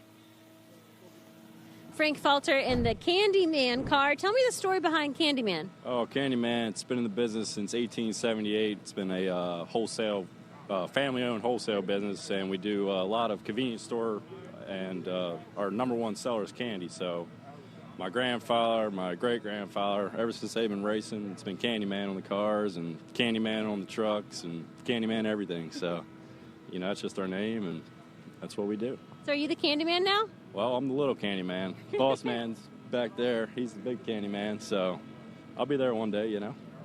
How do you feel about the season ahead of you? What is your objective this year? You know, just keep making good laps and working on the car and getting the combination right. And, you know, we got a good tuner and a good group of guys behind me, so keep on making it happen. How do you prepare for race weekend during the week when you're at home? I know a lot of you guys have other jobs. You got other focuses during the week, so what do you do? With Candyland around, you know, I'm always constantly over there and then bouncing back over to the car and working on that and getting it ready for the next race. And it's a lot, but, you know, get it all together and make it happen. So. looking at this track here, Virginia Motorsports Park, a celebrated, historic motorsports facility here in the South. What are your takeaways from the track just looking at it? Oh, I love this facility. I mean, it's one of the best, just the pits and, you know, the people. I mean, IHRA, you guys are doing a great job. I mean, treat the people right, and we're all having a good time, and weather's great. The green looks good on the building, you know what I mean? Can't complain, right? You cannot complain, KS. I'm going to toss it back up to you, and we're going to find some more drivers to talk to. I appreciate it. Thanks a lot. Nice job, Kristen. And a good look at the pits here as well. It is loaded up. It's stacked. It's packed. House to house. And nicely done as well. Hats off to the people that parked all the trucks here this weekend. It looked like everybody grouped together pretty much as classes. Very nice. So if you're out there, you want to get around the Nitro Harleys, you can get in that category, that group. And you want to put him on? Doug, jump in here. The president of the IHRA sitting behind us, applying pressure to us here. Just sitting in the back, breathing down our neck. Doug Foley Jr., putting the headsets on. Welcome to the booth, my friend. I was getting away from the oil downs. Yeah. Hey, well, good news is you can stand back and kind of guide them. Last year you were hands-on. You were out there running equipment, making it happen. Yeah, it makes it a little harder. You're sitting back with my hands in my pocket. Yeah. Anxieties, right? Yeah. You're like, come on, boys, let's go. Yeah. You've been in this game a long time, my friend. Yeah, unfortunately, this is part of the game, isn't it? We obviously a lot of work goes into getting these cars to the track. We know that it's not lack of effort or preparation that, for why this stuff happens. It's the nature of the beast. So obviously, what are we on our third or fourth oil down for the day? But it'll get better. We'll keep plugging away. These guys don't want to come out here and do this, but unfortunately, sometimes it happens. And this one seems to be a tough one right here.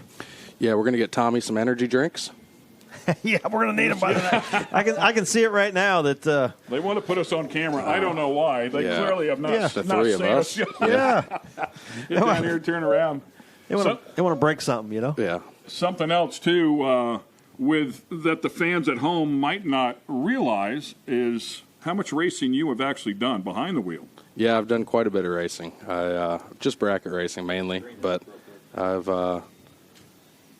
I've raced a lot. Yeah, I made a lot of runs. Even earlier this year, we were down in Mississippi racing. And hold on one second. The screen. Yeah, you've done some pretty good bracket racing along the way. And yeah, it's fun. Taking home some big checks along the way. I always tell my dad, the racing that I do is racing that you can make money. The racing he does is you can't make a whole lot of money doing that. You can spend a lot of money doing that. Yeah. You got to show up to the track with all of that money in your pocket, and then you get to burn it. That's the way that category goes. Yeah, my inheritance. I watch it come out of 8 header pipes. Then he lets somebody else drive it. Yeah. And then, come on, Dad. You're already spending my inheritance. At least you picked a good driver. Yeah, right? absolutely. Yeah, come out of the box, and get the victory there at Galot a few weeks ago, and I'm happy for them. And Gary, he's put a lot of time in to make this happen, and your dad giving him a shot to do it, and it looks like it paid off coming out there and winning that first race. Yeah, I don't think a lot of people understand how long Gary's been out here.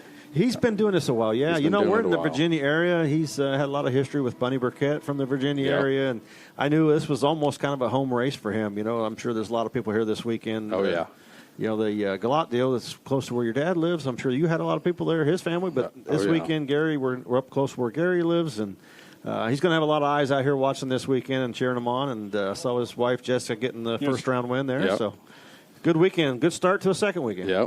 After the Galot or Benson race they had last year, this one was a little bit of a redemption for them. Yeah, they went they went from the outhouse to the penthouse this time. That was the actual outhouse. Yeah. I stopped by and saw that chassis right after that event. I stopped your dad's shop and saw that chassis, and they were already working and putting a new one together. But boy, it was bent pretty good. Yeah, that was a good one. Yeah. So it was good to see Gary get that win, and your dad. He was just time. It was just like, I think it's time. I don't know if he's done. I don't think he's done, but they have, with United Garage Door and a bunch of their sponsors that they have over there. I think he decided that he should spend a little bit more time focusing on making sure his partners are happy and seeing trying to grow those those partnerships and try and grow the team a little bit. Yeah, grow the team and maybe someday have two of them going. Yep. You know? So that's cool. Yeah. And it's showing off. It's right away. It's a good decision and been successful for everybody involved. Yeah. Yep. Yeah, it was funny. They had a terrible Benson last year. Won this year. I mean, rods out of it, on fire, and everybody was jumping up and down. So. Took a little while to get him in the winner's circle. I know they didn't want to spew oil all over the place. Yeah. Well, it's cool. So you have Gary, who's obviously been on Nitro cars with Torrance and all the with Morgan. I think he started with Morgan, right? So he's been out there a while, and then they got a lot of guys. Ron Douglas brought a couple guys over from Josh Hart's team last year, so they're pretty proficient on how things are done over there. So, yeah, they went back, serviced it, I think took it out or I don't know, and then took their winter circle picture. I stopped by to talk to Gary, and they were just wrapping up and getting ready to head to the winter circle. I thought you'd already been there. No, we come back, cleaned everything up, and got it. Had it turned around, ready to go for another round. Yeah, exactly. So promoted March 6th, COO of drag racing. Congratulations, my friend. Thank you. Yeah, pretty cool. And you've been on a whirlwind, we heard from since Galot. You're in the hot seat, man, so you get to go take a look at how everything else is being done as well. Yep, yeah, we left Benson and went down to St. Pete for the boat, offshore power boat race. That was pretty neat. And then we left there, went to Rockingham for the stock car race last weekend, and then here we are. So in between preparing for this race and Montgomery and Maple Grove, and so it's been a pretty busy, month and a half. That bracket car's got a car cover on it right now, doesn't it? Yeah. I was actually in Gulfport, Mississippi at one of Gulfport's one of our IHRA sanctioned tracks. We're down there racing. Was having a good week. I mean, semifinals, went and made a couple splits, and my phone rings like, hey, we need you. We're picking you up now. Perfect. I'm ready. So, yeah, I'm very appreciative of the opportunity. We, Larry Morgan and I basically started this time last year, and it's been nose to the grindstone pretty much ever since. So we've really put in the time, and I don't think people understand the effort and all the work that's involved in putting on an event, a national event, you know, and there's so many behind the scenes things that go on, and to make it all run smoothly, it takes a little time, and to learn what person to put in what place and make this happen and make that happen and make it better. And each race, you learn a little more. And I think we saw over the season last year how things got better and better at every race. And it's a continual learning thing. You're going to get better and better as everything goes on. And I know we're talking about the frustration of the oil downs here. Well, sometimes you can't help that, but you learn and make them quicker, the cleanup's quicker, and you do it all that. And I think we've seen a noticeable increase, how things have gotten better and more efficient along the way. Yeah, I know it's cliche, but it really is surrounding yourself with a really good group of people, right? And just our parking staff, they just showed on air, the parking the rigs in here, that is probably the most thankless job at the drag strip. These guys got here on Sunday and started preparing and laying stuff out, and they've been nonstop ever since. And we get here at 6:37 in the morning, and there's a line plumb out to the road. So they, the whole crew we have here, we're still looking at growing. We still need to add a few people, but we've got a really, really good group of guys and girls here helping us out. Yeah, and it shows. It takes a lot to make this happen, and you need people with experience. To make things run smoothly. You can hire people, but if they don't know exactly the routine and what things, you always like the new ideas, but yet you need that core base of people to make things run smoothly. Yeah. So, yeah, you can see it. You definitely see the growth of it, and it gets better and better, and it's new for you as well, so you're learning on the go as well with them. Yeah, we've probably the three of us have spent a lot of time at the racetracks throughout our lives, but not a whole lot of time on this side of things, right? So it's a learning experience for sure, but like I said, surrounding yourself with a good group of guys, plus obviously Daryl's support that's all we need. Key. Yeah. So you have a lot of ideas, but you got to be able to make them happen. Doesn't happen without him. Yeah, exactly. So his support, definitely would not be possible without that. So you have a couple of different formats. We also have the Triple Crown that's coming up this year. So you have all the 8th mile chasing points, something you're very, very familiar with. But then we're going to do a one-off Triple Crown race. How much goes into that? How much does that change your format of how you do things? Substantially. We've had meetings, plenty of meetings, trying to figure out what we can do better, be more efficient. Make sure we're the best we can be. So there's some exciting things that are coming down the pipeline that we're not exactly ready to release yet, but that'll throw another wrench into my sleep pattern. You have a sleep pattern? Not a good one, but that's not going to make it any better either. So we're used to some big announcements from IHRA. Yeah, so we're looking forward to that. But yeah, that 3-race series. So we're kicking off in Maple Grove, which is only 6 weeks away, right? Yeah, and we have another race in Montgomery 2 weeks before that. 2 weeks prior. So we're looking forward to that. My phone is luckily nonstop. I don't know. That's my phone ringing right now. So turn that off. TV booth. Yeah, it's my first time on Rookie. TV. Yeah. So yeah, my phone's nonstop ringing with teams that are interested in showing up to this deal. And I think once we start getting a little closer, we're going to see a few more names drop in. Yeah, you might see some names that look pretty familiar. Yeah. I know you live in the hot spot, so you know most of the names. I see a lot of teams every week come in and out of the shop picking up stuff, and I hear, we're looking at that. We're looking at that. I've heard so-and-so's going. I heard so-and-so's going, and it's going to be real interesting. I think when you start throwing that kind of money around, it gets everybody's attention, and I think it's an opportunity to give everybody a chance to come and play and see what it's all about, and I think they'll be quite surprised, Yeah, the caliber of cars that we're hearing are coming is next level. So I don't know there is any more higher than that, right? No, That's right. Even some of the part-time teams, that are coming are the A-list. Yeah, you know some of them pretty well. So we're looking forward to it. Maple Grove, Columbus, Memphis. Those are 3 facilities that obviously Maple Grove.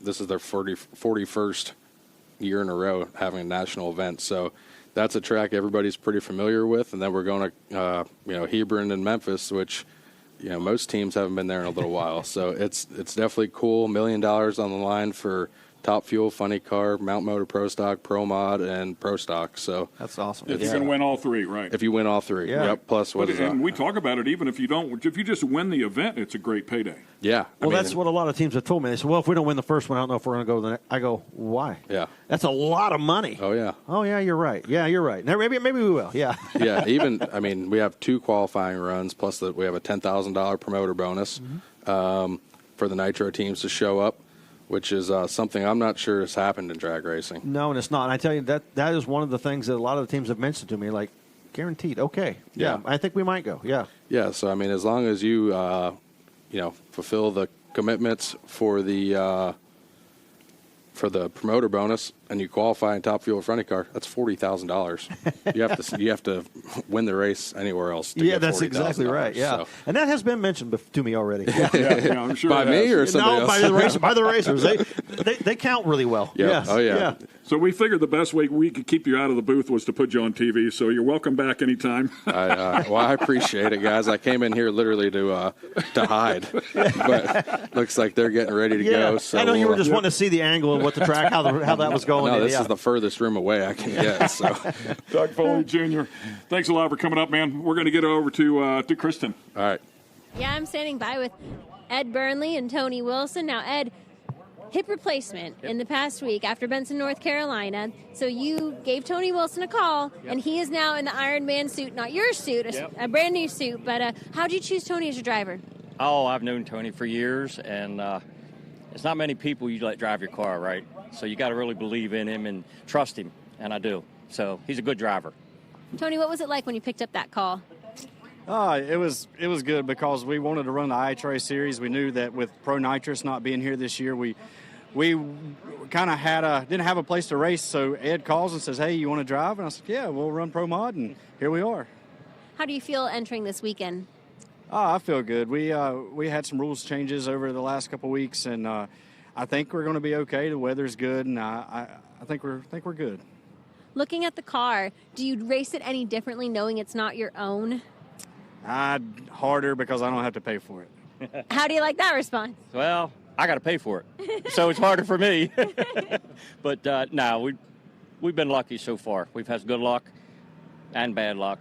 Hopefully this weekend we got all the problems fixed. If we do, we're going to run good.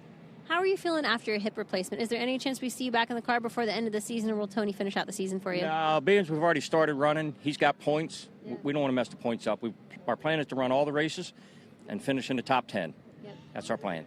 Now, I got to show the fans at home the helmet, because we always talk about the Iron Man, and you guys are not missing anything when it comes to fulfilling the call. A full Iron Man helmet up in here. This is pretty cool. This is a pretty sick helmet. Yep. So it's not painted. That's Victory Vinyl. That's a wrap from Victory Vinyl. They done the car and the helmet. So yeah, it turned out really good. I went to them and said, "Hey, I need an Iron Man helmet," and they was like, "Oh, we've never really wrapped helmets." So now all of a sudden they're wrapping helmets, and it's a new business venture for them. So Victory Vinyls is your go-to for wrapped helmets. Yeah, and it looks sick. It's a very cool helmet. It fits the theme. Where did Iron Man come from? How'd that come about for you? Well, I had another car before this called the Predator, and they made a rule that if you name your car, you get an extra 100 points. So I love kids. Yeah. So I was trying to come up with a kid theme, and the Iron Man just came to mind, and the kids love it. Yeah. The kids just go crazy over it. Even a lot of adults love it. I love it. I'm going crazy for it. It's so cool. The kids are crazy about it, and we give away T-shirts. We just love the kids coming around. It's a lot of fun. Tell me about the car build, the chassis. This was my nitrous car, and when I switched to a Pro Charger, I had to completely cut the car from the 4-link forward and change everything, move the motor back. I had to redo the whole car to run a Pro Charger. So you can call it a new car. It's not a brand new car, but it's new for a Pro Charger. It's a beautiful car. It's a fun driving suit. A great helmet. Looks like a winning combination, guys. Best of luck this weekend. Thank you very much. Ken, we're signing out from the Iron Man car. You got to love it. I know you've been through this your entire career, Tommy. There's a lot of fun that goes on in the shop, and it's amazing the things that are generated, how they're created, and the ideas behind some of the stuff that's on a team. But all of those, if you want, quote, inside jokes, they don't not necessarily meant to be inside. It's just that group of people that spend countless hours together, and you end up finding some things along the way that you find funny or humorous or something that's just a lot of fun. It's like, man, let's put that on the car. Yeah. That becomes a nickname, of a person, whatever the case may be. I knew a lot of crew guys throughout my career. I never knew their name. I knew their nicknames. Yeah, I loved it. But yeah, Iron Man's looking for an Iron Man this weekend. Hey, that's race cars starting up. We're back in business.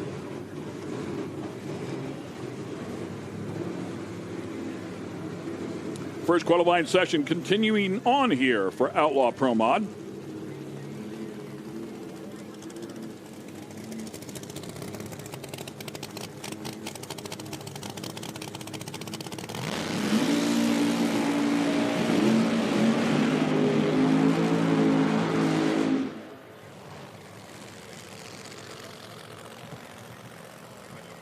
Doug Reister in the right-hand lane.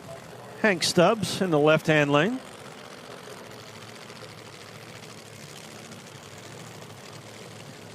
Hank Stubbs getting a win last year.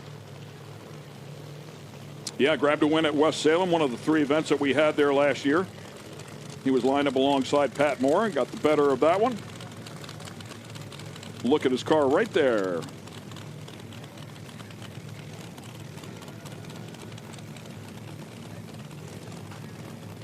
Doug Reister lined up alongside with a Camaro. And purging some nitrous. Yeah, that's all the nitrous purged.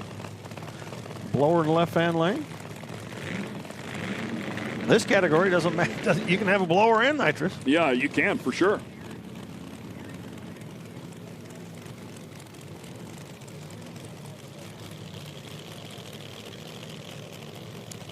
Got the nitrous bottle right there on the side of the car with the... What's that? That looks like the guy from the Back to the Future. What was his name? The old man in Back to the Future? Yeah. I was looking at the rear Morrison logo there on the side of the hood scoop for Reister.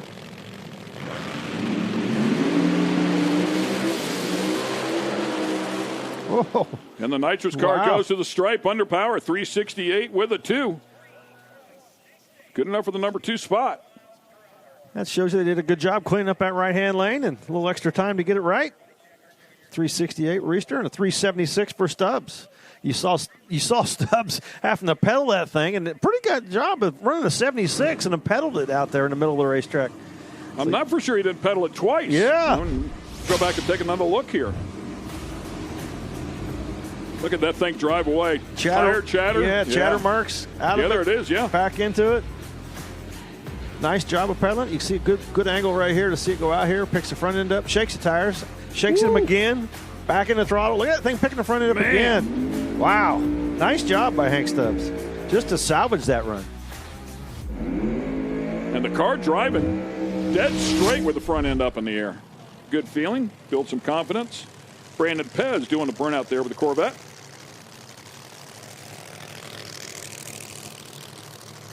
Bubba Stanton will line up alongside him. Bubba Stanton, one of those two. He and Jason Scruggs sharing that ET mile-per-hour record.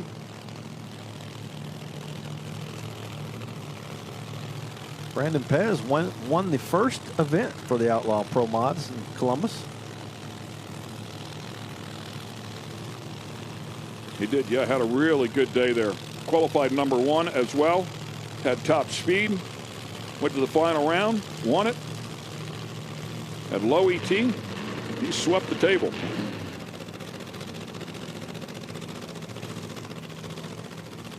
It's pretty funny looking at that thing. A lot of guys, you see the injector sticking up out of the hood, but Brandon Pez's car, it's the whole supercharger, everything's sticking up out of there.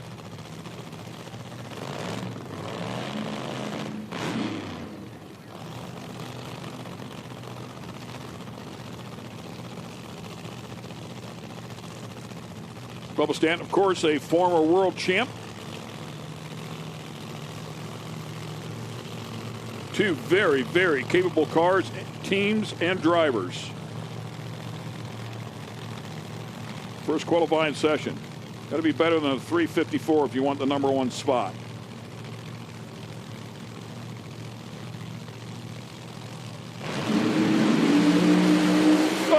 Whoa. Big moment for both cars.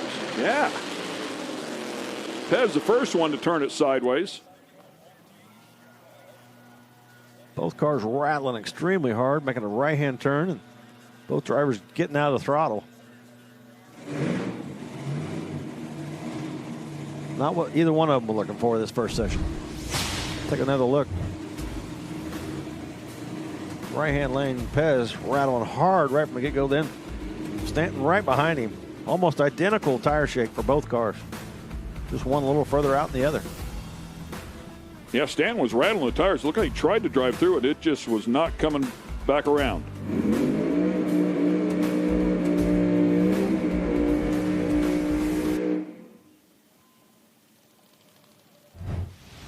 Paul Gibbs coming up here in the next pair, I believe.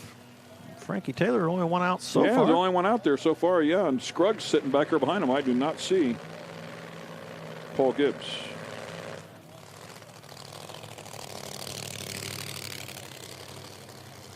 The Madman had a good run at Galot last year, the season-ending event. Didn't make it to the final round.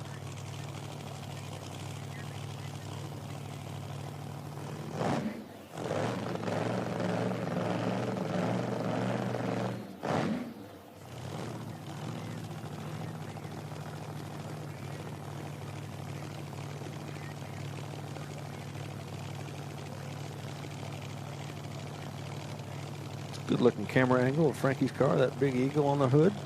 Yeah, 2010 Corvette. Larry Jeffers built race car, and they took them a little bit to get it sorted. But once they did, it was right back to Frankie Taylor Annex, where this thing just goes from A to B and typically on point. One of the best in the category, certainly one of the most accomplished drivers. Whoa. Wow, immediate rattle. You think 2 qualifying sessions aren't important? Yeah, you can tell by, I'm going to have to get a number on the board. Yep. I got to get it down there. Yeah. Any other time, they would have just clicked it right there and said, yeah, this one isn't going to happen. But nope. Right back into throttle. Puts him number 6 in the field right now. I mean, it's worth it.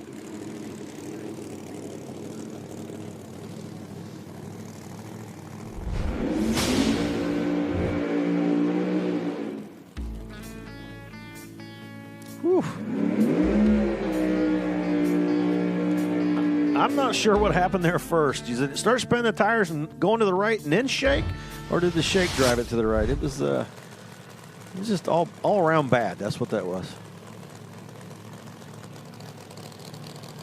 Chevy Reeves in the right-hand lane. That good-looking Chevelle. Really a good-looking car. Talked to Kristen Beat, talked to him a little while ago about how heavy that car was and had a little bit of a disadvantage. But the other lane, Jason Scruggs. Yeah, Scruggs right there at both ends of the record with that 351.8, 222.66. We know that one is very, very capable. And we saw that interview a little bit earlier with Chevy Reeves. That is one of the cars here in this category with 2 different power adders, but a steel body on that one. Beautiful Chevelle. They don't get much better looking than that. That is really a nice car. Love the vinyl roof. Centrifugal and nitrous on Chevy's car, the Chevelle.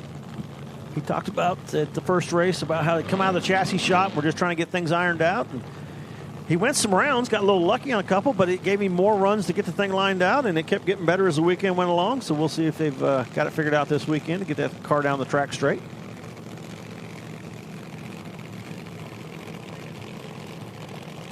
We cruised to the pits at Galot. That one caught our eye right off the bat. Beautiful piece. Oh, third car in a row there in the right lane that has shook the tires. 352 with a 7. No shake for Jason Scruggs right to the top of the I don't know what chart. the problem is here. Yeah. Well, you guys been doing out here. 352, 222. No problem at all. And Chevy having some issues, shaking like a lot of other guys did, but having to shut it off. But Jason Scruggs, no issues. Right to the top. Yeah, 100th of a second off the ET record, so that one is ready to rock. Look how smooth that car was. Only made a little move down there towards the top end, but we're in the run, just a nice, smooth run. Just dancing the front end a little bit. Not bad, just barely up in the air, just dancing it. Good looking run.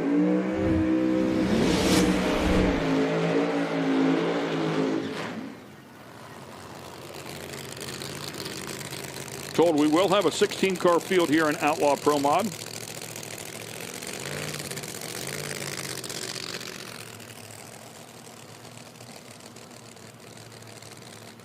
Speaking of the centrifugal chargers, of course, we talked about the rule changes. That applies in Pro Mod.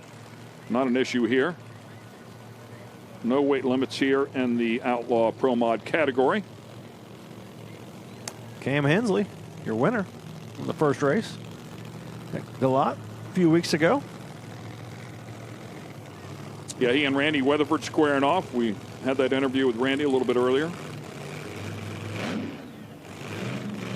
Randy on the other side. So another look here at what our final round was at the season opening event. Randy winning the big money at the Pro Mod Mania event last year at Milan. Interesting to see what these two can do. They had the chance to sit and watch all the other guys. A lot of tire shake. We've seen a lot of tire shake out here in this category, and guys having trouble shaking the tires and turning right. And these guys have been sitting back in the lanes watching to see if they can make some adjustments, get these things down the racetrack. Scruggs was paying attention to everybody.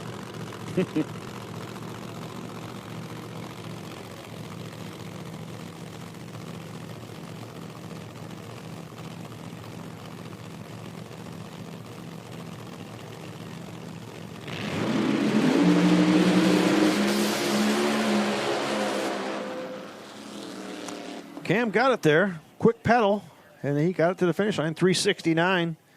Randy out there with more shake and shutting it off to a 486. Both the cars, Randy was about 100 quicker at 60 foot, but then shake set in, and Cam having to pedal it shortly after that.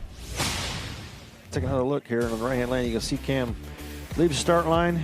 There are the chatter marks, gives it a quick slap. Car bounces, continues, and 369. Good for the number 4 spot. And one more angle. And we'll send it up to Kristen. Frankie Taylor, we were just up here chatting it up, and you were telling me you went testing in Glut, you had it in the 350s, you wanted to get a little bit more out of it today, left it alone. and you got 369. What kind of changes did you make? 469. Sorry, 469. Yeah, I rolled out there and it shook so hard and it turned right, and I just got back in it from frustration. You know what I'm saying? We want to put on a good show for the crowd that's out here. But we'll get it fixed for next round, and we didn't break nothing. We get it turned around. It's going to be good for next round, hopefully. All right, well, thank you so much. That's Frankie Taylor. Thank you very much. Thank you for all my sponsors and everything. And thank you for my grandkids, Ellie, Wesley, and Knox. Have a great time.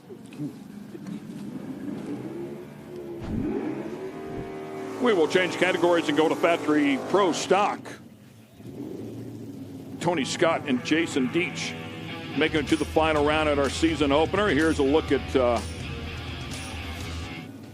some of them as well.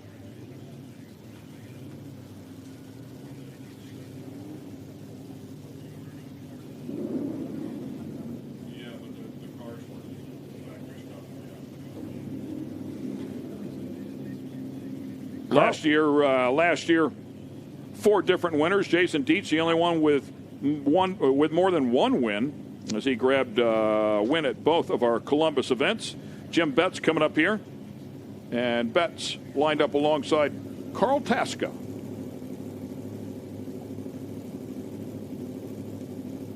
Tasca name been involved in drag racing for a lot of years.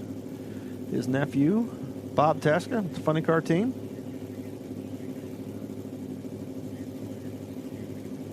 In a Ford, as you would imagine. Yeah. Oh, man, he knocked the tires off of that one. Yeah, he did. 497, 148 miles an hour for Betts. Not a bad one out of the box. 10th off the record. And actually sets a mile per hour record there. 148. Really nice hit. 148.23, previous record by Jason Deach at 145.75. So pretty big hit there on the mile per hour.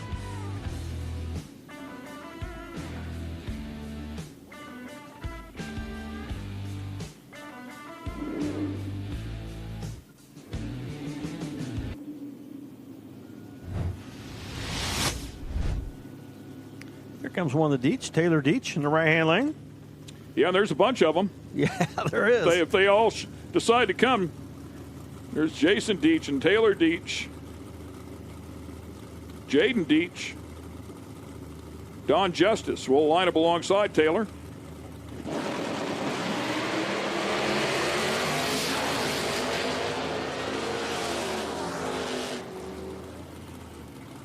.490, 147.75. That too would have been better than the previous mile per hour record. Not as good as Betts, but still a nice hit. You can see from that replay, just a nice looking run by Taylor. His car left good, pulled good through the middle, and moving a little bit far to the right there, but not affecting the run that much, and able to go to the #1 spot currently.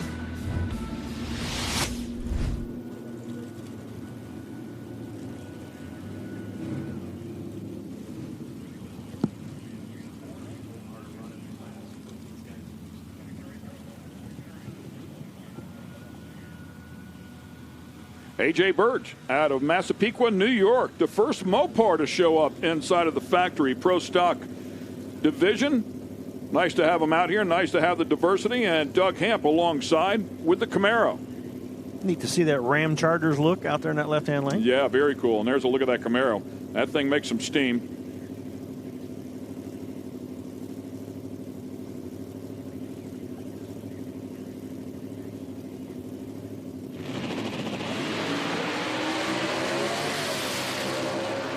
Both cars tied together pretty good going down through there. Very impressive hit. 493 to a 502. Reaction time's pretty close there. Hamp the quicker of the two, and good enough pass to go to the #2 spot.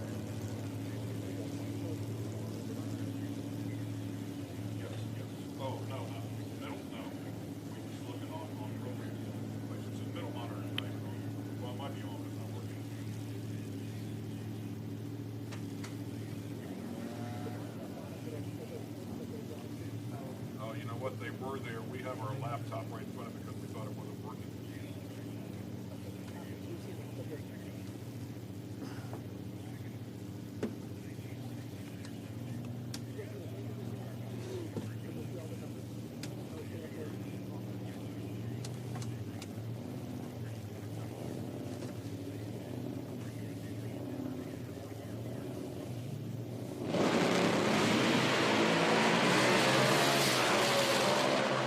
Sitting on our next pair, Tony Scott and Jason Deitch. And as we talked about before, that was our final round at the season opener in Galat. The better of the two here, Jason Deitch, 491, 147 miles an hour as well. So a lot of speed here out of the factory pro stockers in this first qualifying session. Everybody's mile per hour up over the previous mile per hour record.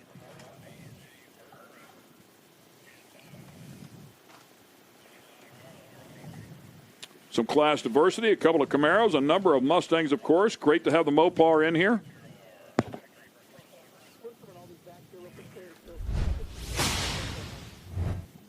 Go back and show you some highlights here. And Tasca knocking the tires off the back of that Mustang. We'll have to make some changes to come out here for that second and final qualifying effort.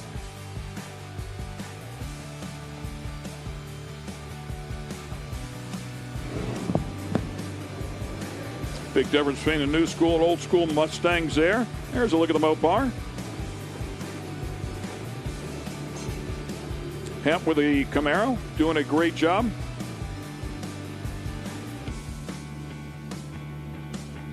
And the final pair.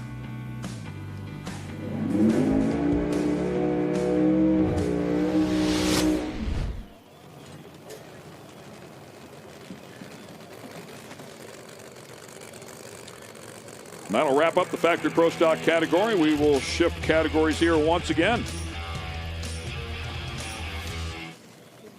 Time to go to Pro Mod, and we've been talking about the rule changes here in this category. We'll find out how things start to shake down. It has been interesting to say the least. As you can see there, minimum weight varies by engine.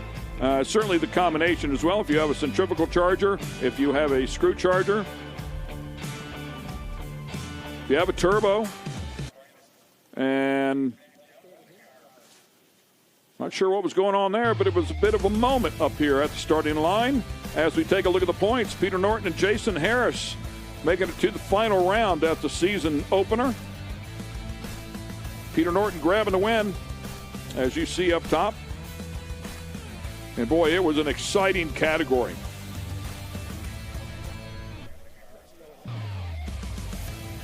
Both ends of the ET and mile per hour record were dumped there at the season opener from 2025.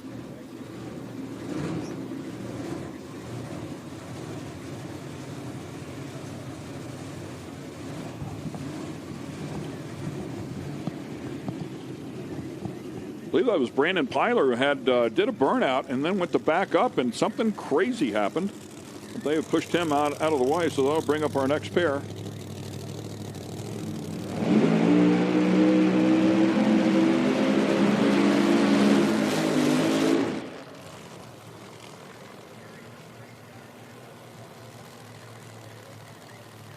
Eight different competitors in 5 events last year making it to the final round.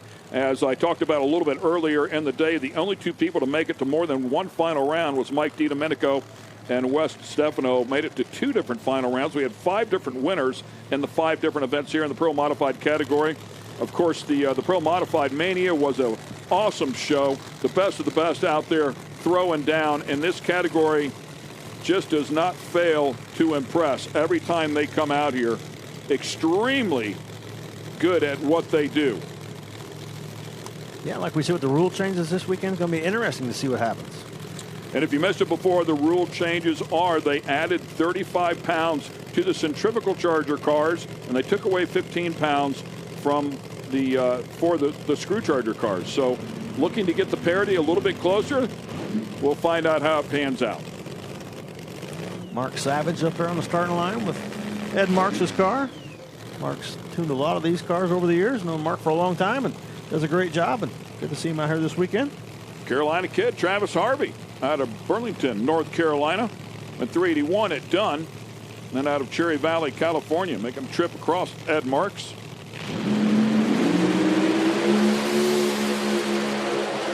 Side by side, man, and they dump the chutes. We are off and running in Pro Mod. 362.1, 362.5. How about we hook them up side by side and send them? There we go. That's the way to start the session off.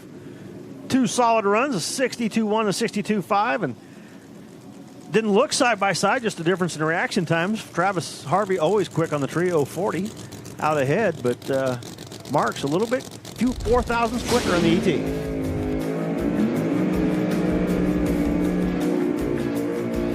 No tire shake on those two, right down the racetrack. Giving everybody something to shoot at. Yeah, good looking pass here. It's warmed up a little out there. The weather conditions not quite as good as they were earlier, and we saw them throwing out 50s in Benson at the first race, and everything was great. Here, 62 started off the sessions, not bad. It tells us there's plenty of opportunity to see some 50s yet. Yeah, look at those incrementals. They were tied up everywhere except for the 60-foot. There was a couple of tenths there at the 60-foot, but 330, and of course at the end was very, very similar for both cars.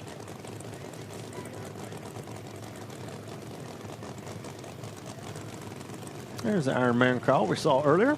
Tony Wilson.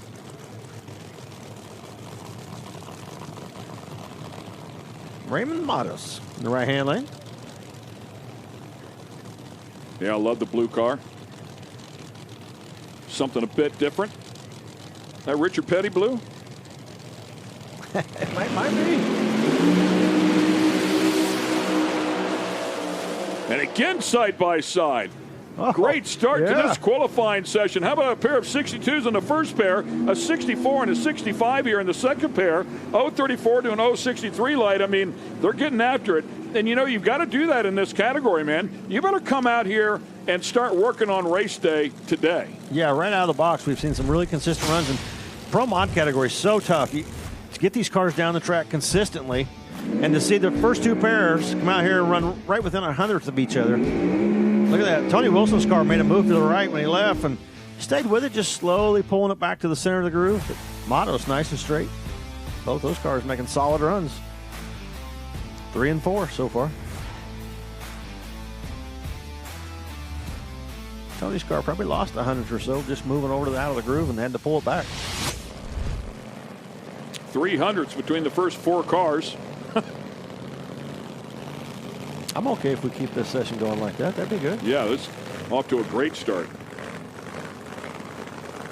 Bubba Green in the left-hand lane. Doug Winters in the right. Doug Winters, another one of those guys, I mean, just a seasoned veteran, been doing this forever and ever. Find out what Bubba has here. Scotty Cannon Group. Got the headers on the bottom today. Yeah, he's got the patch panel there. He'll be ready for race day and put them back up top. Keep everybody guessing.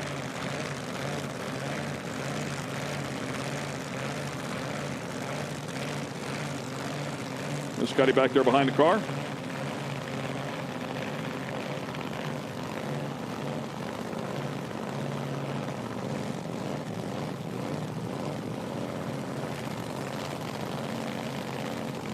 Doug Winters forever campaigned a beautiful Corvette.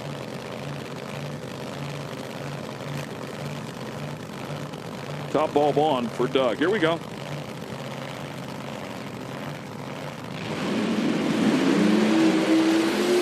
Doug hit the tires right away. Bubba's going to go to the stripe under power. 375, 201. A little bit lazy there. They have to pick it up. Something coming off the car, lay in the middle of the lane. It looks like it might be a couple pads or something out of the diaper.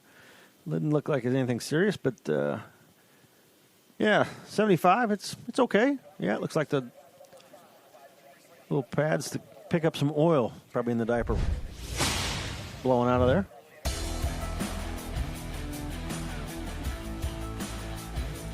Yeah, Doug's car just looked weird when it left. It like bounced the rear end and puff of smoke out of it. I'm not really sure what all happened there. You see it here.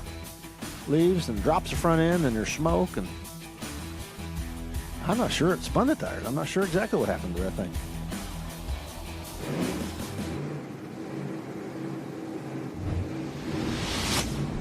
The smoke was after it dropped the front end. Yeah, it really was. I mean, I agree with you. I don't mechanical there, or he just got out of the throttle, felt something, heard something. Wasn't smooth by any means. There we see Paul Gibbs. Battle of the Mopars.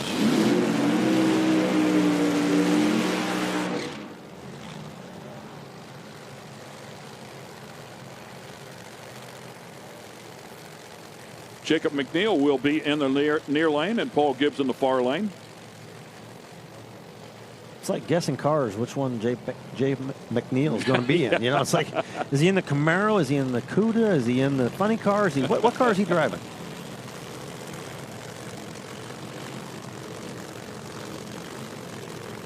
We didn't see Paul Gibbs in his Outlaw Pro Modified car make the call in this first round, but here's the Pro Mod. Yeah, I'm not sure if he's in the fuel car this weekend or not. We'll find out. I think he is. Yeah, I think Jacob is. Yeah.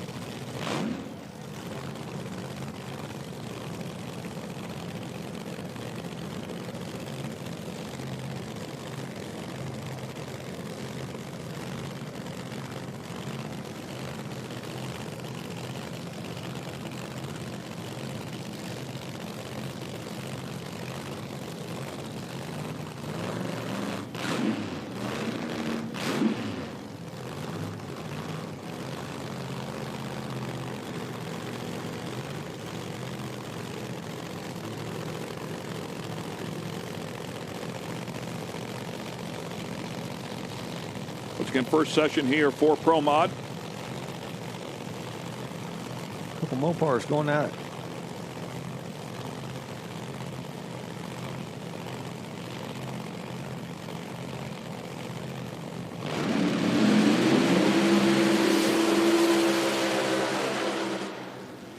McNeil after it right away. 11 light. Really nice job there. 363.9. Right there in the hunt with the best in the category so far.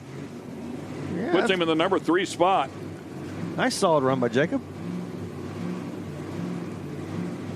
Paul Gibbs having a few issues. 393. Off the pace a little bit. Yeah, and waited a little bit to leave as well. Might have been by design. Well, that was smooth. Nice. Jacob's car carrying the front end. Nice and smooth, setting it down and getting it down there to the number 3 spot. Tony Wilson, what was the goal going into that first qualifying pass? To go down the racetrack, make sure we had our problems fixed from Galot, and just to see what the weight changes done to our tune-ups and all that. So went 65 first run. I feel like the UV is really high right now. The air is good, but the track is got some temperature to it. So I think that's a really good run for us for Q1. Well, congratulations on a great run, Tony Wilson. We'll see you later tonight. Thank you. Yeah, so making some adjustments for that weight, as he indicated there.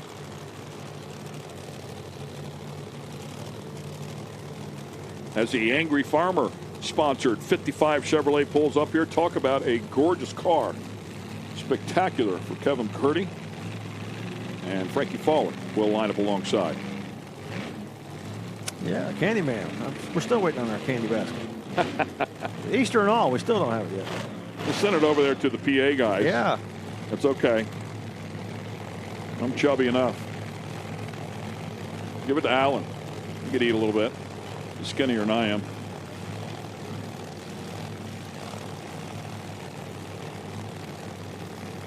There's a lot going on right there. Yeah, there is. Took a little bit to paint that one. Angry Farmer. Got penetrating sprays. Car shines.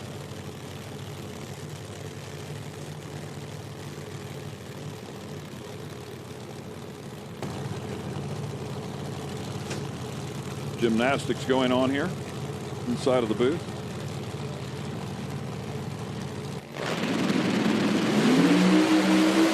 Oh, man. Hard move. Big move there for McCurdy. He was able to hang on to it. And on the other side, 365. Nice lap there for Falter.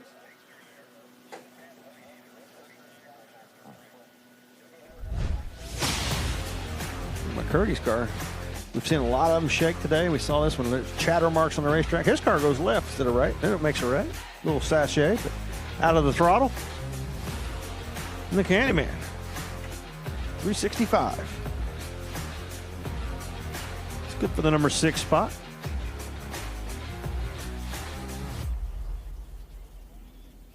Not seeing the record performances and the throwing out the 350s like we saw at Benson, but still some solid mid-60 runs and tight field so far. A lot of guys really close together. A 62 to a 65 is 1 through 6. Yeah, and I do wonder with the rule changes how much effect it did have on that. I mean, these guys had these cars pretty dialed in. So any small adjustments like that, and then, of course, fresh out of the box here on this track that they've not seen through last year anyways. So a few different things here that they have to adjust with, but I think pretty good all in all out of the box. Yeah, I think everybody's made some nice adjustments, and I think some of the issues we've seen haven't had anything to do with weight. They've had to do with aggressiveness. Oh, Disco Dean made the call. Yeah, we heard that Disco Dean had some food poisoning and was actually in the hospital, so maybe getting some IV or getting some fluids. And comes back out here, hops inside of the car and makes it for the first qualifying session. He'll be lined up in the near lane if you're not familiar with the pink car. And, of course, Greg Blevins Jr. lined up alongside. He said, wait, what? What time's qualifying? Let me out of here. I got to go. I got to go. I got things to do. Yeah, it's a brand new race car for him, and I wasn't totally happy with the performance of it at the first race, but it made some progress. And, I mean, he never even made a lap on that car until Q1 at the first event. So it's not bad outcome for no testing at all. And so hungry for that first 360 pass. Yeah. And he got close. It was 3.701 or something like that. I mean, it was very, very close, but he didn't get it. A couple issues here and there with the car, but I think it's very capable. Get it ironed out. It's much closer than where he was before. And Disco did go to a final round last year at the second event there at Columbus. Blevins alongside.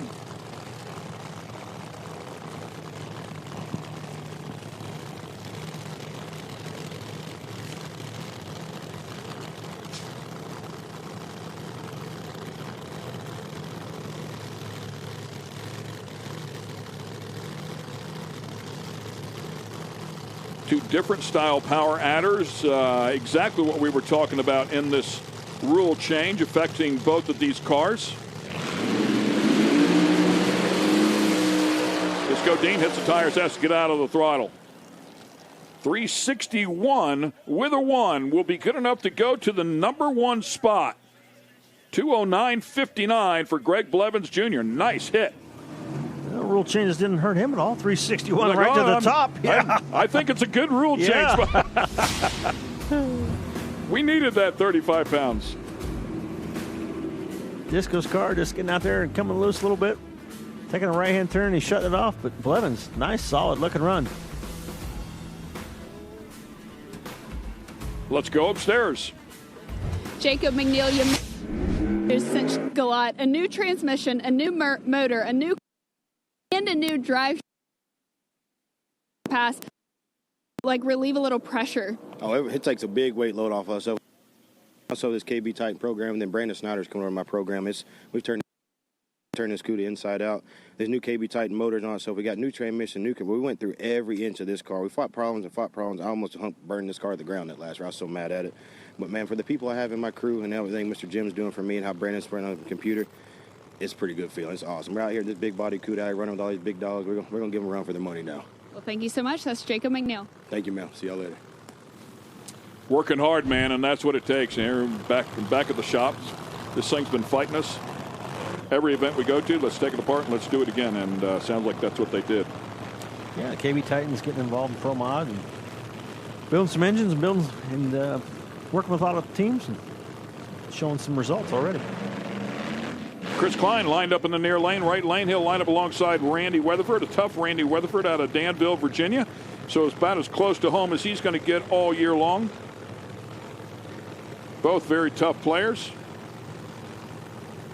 We saw Randy have some issues in his Outlaw Pro Mod car, not shaking and not making the run, and hopefully they learn a little something from that, come out and translate it over to this car.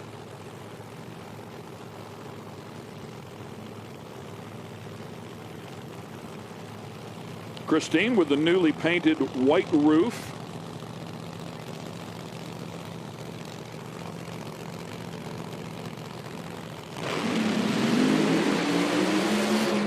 And Randy Weatherford not able to leave the starting line. Not yet. Well, they're going to idle it down there. Randy having some issues this week. Yeah, not a good Q1 in either category for Randy. Not like him. So it goes sometimes. He'll have one more shot at it, get it in the field, and see how he does in round one tomorrow.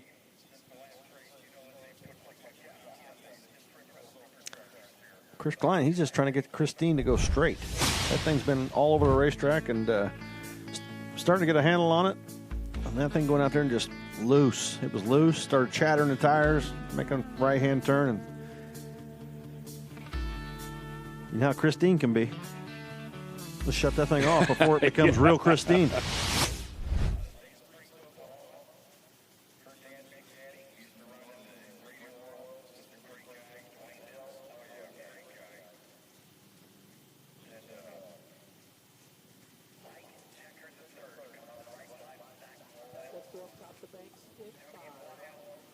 And Kristen Banks, one more time, has one of our qualifiers. Greg Blevins, 361 with the 1 of that ET, putting you in the top spot. How do you feel after that pass? That was a great run. I mean, like I said earlier, every run we get with this new car is data for Jamie to get the car to go faster. And every time he talks to it, it just responds. So it's a good run in the heat, and we'll take that for first round qualifier. I'm happy. Well, congratulations. Thank you so much.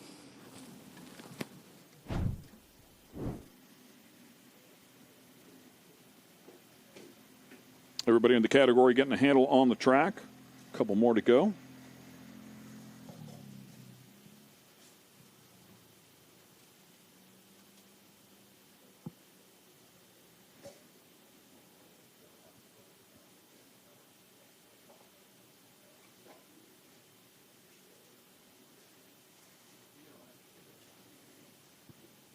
Give the track a quick look, it would appear.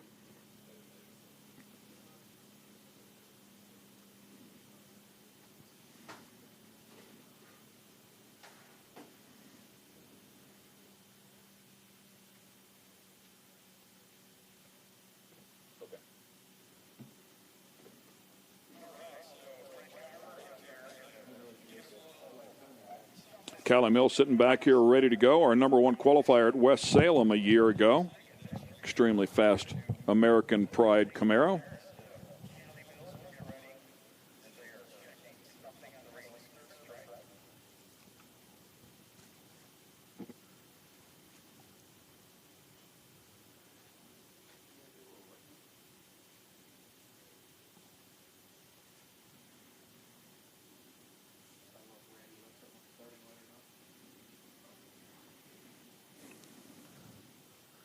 And a great drone shot there of the newly painted tower. A lot of things renovated actually in the tower, a lot more than paint. A lot of work going on to this beautiful facility.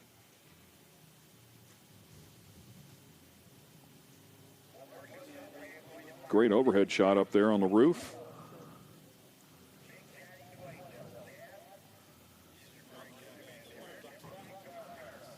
Water going down in the box. Cars are firing up. We will continue on here with the first round of qualifying and Pro Mod.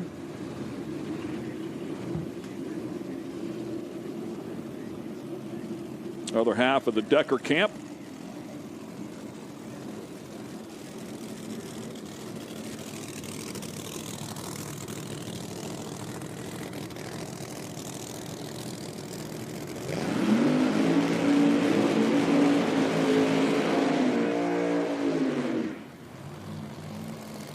Hollywood Mike Decker III. Equally impressive car. And of course we saw the other car, an Outlaw Pro Mod, and that thing, he ended up number 1, if I'm not mistaken. I think my memory served me right. He was right up here at the top, yeah. Number 1 or number 2. He was number 1 when he finished. Somebody might have bumped him right at the very end, but really good-looking pass. And I think both of these cars really were carrying the front end a lot, and they seem to be getting a handle on them. Every pass just a little bit better, kind of tying it down and transferring that power to the rear end and charging forward. But yeah, it looked really good. Good thing about it, this weekend, they don't have to race each other. They're in 2 separate categories this weekend. Try to take home a little more money if we don't have to race each other, yeah. Callie Mills, she's taking home some money. She's been running extremely well for the last year or so. She had a great season last year and looking to be even better this season.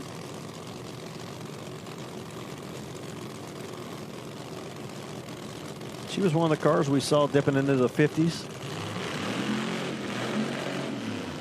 Yeah, picked up a win at her home track last year as well. A big day, big win, tough competition. They get that car happy, man. It's a rocket ship. She certainly proved that at West Salem.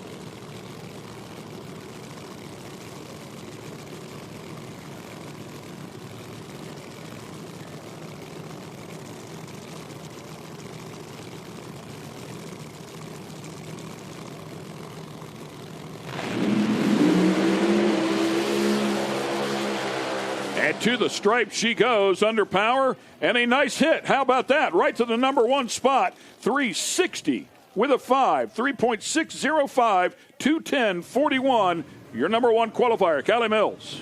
Nothing wrong with that run at all. I mean, you can watch it on the screen, and that car is straight and narrow. Just a solid looking pass by Callie right out of the box.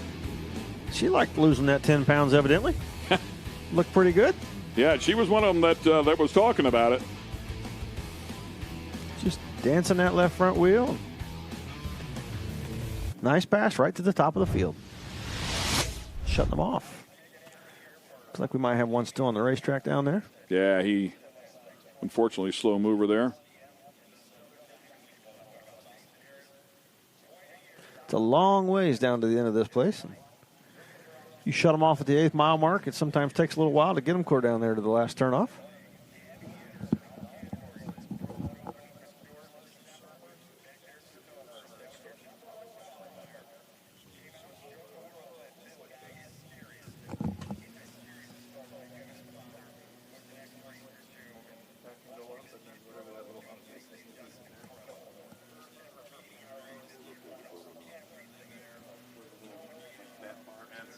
Yeah, look how long it is down there, Matt. 8th mile mark's a long ways back there. Down in there to the trees and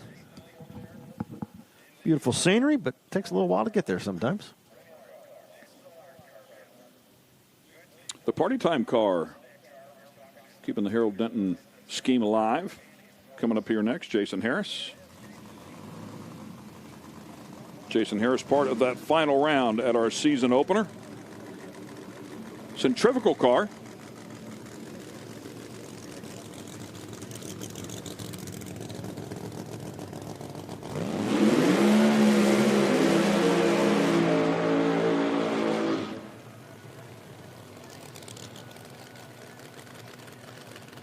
Battle of the Jasons. Jason Harris and Jason Lee. Yeah, one's a ET record holder, one's a mile per hour record holder. Jason Harris holding the ET record, 3:54 with a 3, and Jason Lee with a mile per hour record at 2:13.4.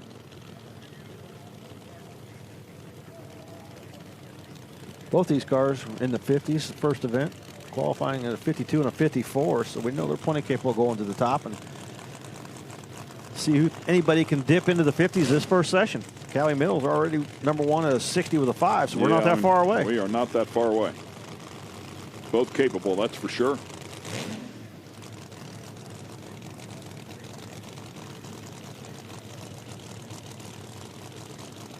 Again, how much do you throw at it here in the first session?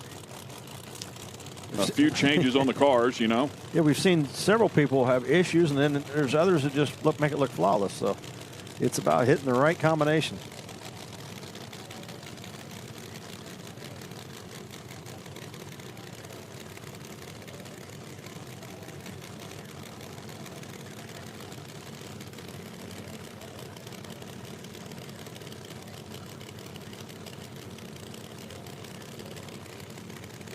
Four-time world champ sitting there in the left lane. The far lane leaves a little bit early. That won't matter. Oh, problems there in the right lane for Jason Lee. Has to get out of the throttle. 362 with an 8. Nice job there for Jason Harris. That'll put him, I believe, number 4. Number 5. Looks like number 5. Yeah, Jason Harris, he was out here earlier this week doing some testing. That's right, yeah. I trying to get an idea what this is going to happen to this combination, and got some things figured out. 362 right out of the box, but Jason Lee's got a little more work to do. Callie Mills, you're up at the top of the board right now. Was that the goal going into this first qualifying session? Yeah, I mean, the goal is always to go down in the heat, especially. And then when I saw 360 light up on the board, I was like, dang, guys, that was a good job. So, yeah, we did good. We've got a few cars behind us. But at the end of the day, we made it down. And tonight we can really get after it and not stress about that going into eliminations tomorrow. You know what I mean? Like, going down in the heat, that's always great. So can't complain. We got Lee White here this weekend and his family, Bristol and Micah. So it's always a good time to have the family, you know. So we're just having a good time. American Pride Golf Carts Hot Rod Scarlett, she's back on this weekend, and hopefully I can get the job done tomorrow. Well, that's a very confident Callie Mills. Thank you. Thanks a lot. Yeah, she's a tough player, no doubt. Speaking of tough players, how about the winner of our season opener?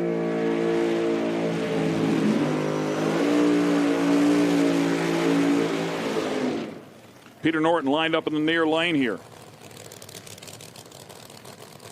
Put a 56 on the board at Dunn, the season opener. John Dock will line up alongside out of Benson. Put a 55 on the board at Dunn. Yeah, Doc, teammates with Jason Harris, we just saw run, and I'm sure they were watching intently to see what happened with Jason's car, so make a few last-minute changes on their car, and maybe run a little better. Both those cars ran extremely well and done. But nobody ran better than Peter, because he left with the trophy. Yeah, he left with the trophy and the money. $50,000 to the winner inside of this category. It's a pretty good payday. Yeah, I've been driving a Promon for, I don't know, a couple months. He's doing a pretty good job, you know. Winter Series Rookie of the Year. That's how you get it done.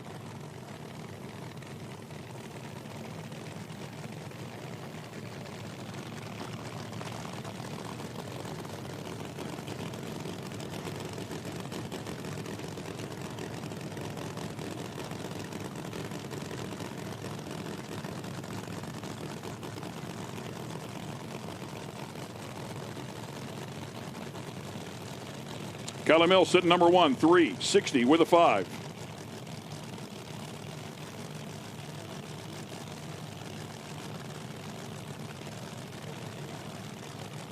Doc in first.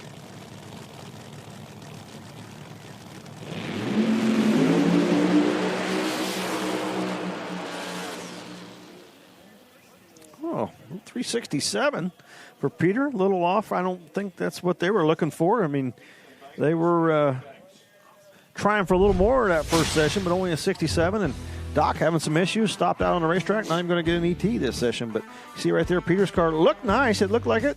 And then the numbers come up on the board, and you're like, huh, 67. Well, that's okay.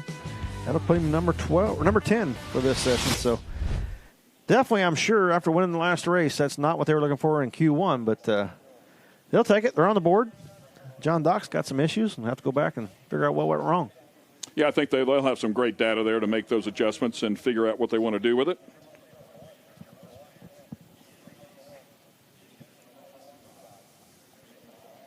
Mountain Motor Pro stock lined up underneath the tower. We're going to kick things off on Speed Sport 1. We would encourage you to join us there as well. Opening ceremonies here, or at least on Speed Sport, switching over to Speed Sport 1 as we continue on here with our door car action.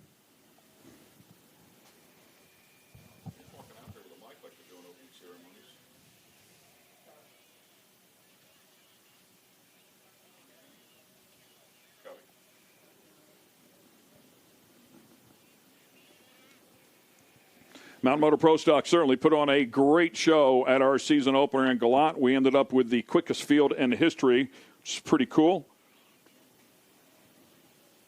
Difference from top to bottom, I mean, just fractions of a second. It was incredible. Yeah, that Q2 session was entertaining, to see guys bumping in and guys bumping out, and to see who was going to get in, who was going to race, and who wasn't. I think our bump was at a 10, and we were trying to get in underneath that. Yeah, can we get an O bump this close. weekend? We're going to look for the O bump this weekend.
Welcome, ladies and gentlemen, and welcome to the IHRA Outlaw Nitro Series. We're at Virginia Motorsports Park, Dinwiddie, Virginia, and so excited to be here. We have a great day on tap for you of drag racing. The weather could not be better, and we have all the categories here that you want to see. I'm Ken Stout. That is Tommy Johnson Jr. standing right alongside a man that has won in both fuel categories, has also competed and won in alcohol categories. Nobody knows this sport any better than you do, my friend. We're out here on a beautiful day. There's been some rule changes inside of Pro Mod. We're fresh off the quickest field ever in Mountain Motor Pro Stock. We had great battles in the fuel categories at our season opener. They're chasing points. The championship's on the line. Big money's on the line. It's happening. This is race number 2. We saw race number 1 have some outstanding performances, some great runs, and some decent battles. Like you said, the qualifying was incredible. That second session, with only 2 runs, you have to be on your game, and we saw that at Dunn. The first race this weekend, now they've got information. I think we're going to see even better runs and closer and tighter fields this weekend. We have to talk about the weather here just a little bit. It is spectacular out here. It is. I mean, we're going to see the numbers in the mid-70s. The altitude, the corrected altitude has been tremendous.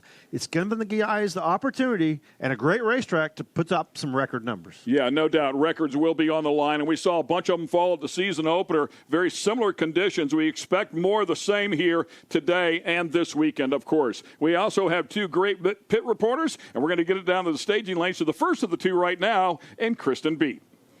Well, thank you so much, Ken. You talk about the big points and the big championship standings, and you talk about the big money. Well, in the top fuel class, it is Gary Pritchett who enters Virginia Motorsports Park as the points leader. Now, as a former crew member for Doug Foley, who he is now driving for, also as a multi-time race winner, he said that was a career milestone. He said this is an opportunity he's been hoping for his entire life, the opportunity to chase a championship, to race an entire season for a premier team. But guys, there are 7 races remaining on this season. Lex June, Scotty Palmer, all drivers hungry to earn their first win this season. And this weekend we'll have the opportunity to watch Gary Pritchett pursue what could be his first championship and see if he can maintain that dominance that we saw in Benson, North Carolina. Let's toss it up to top end with Kristen Banks.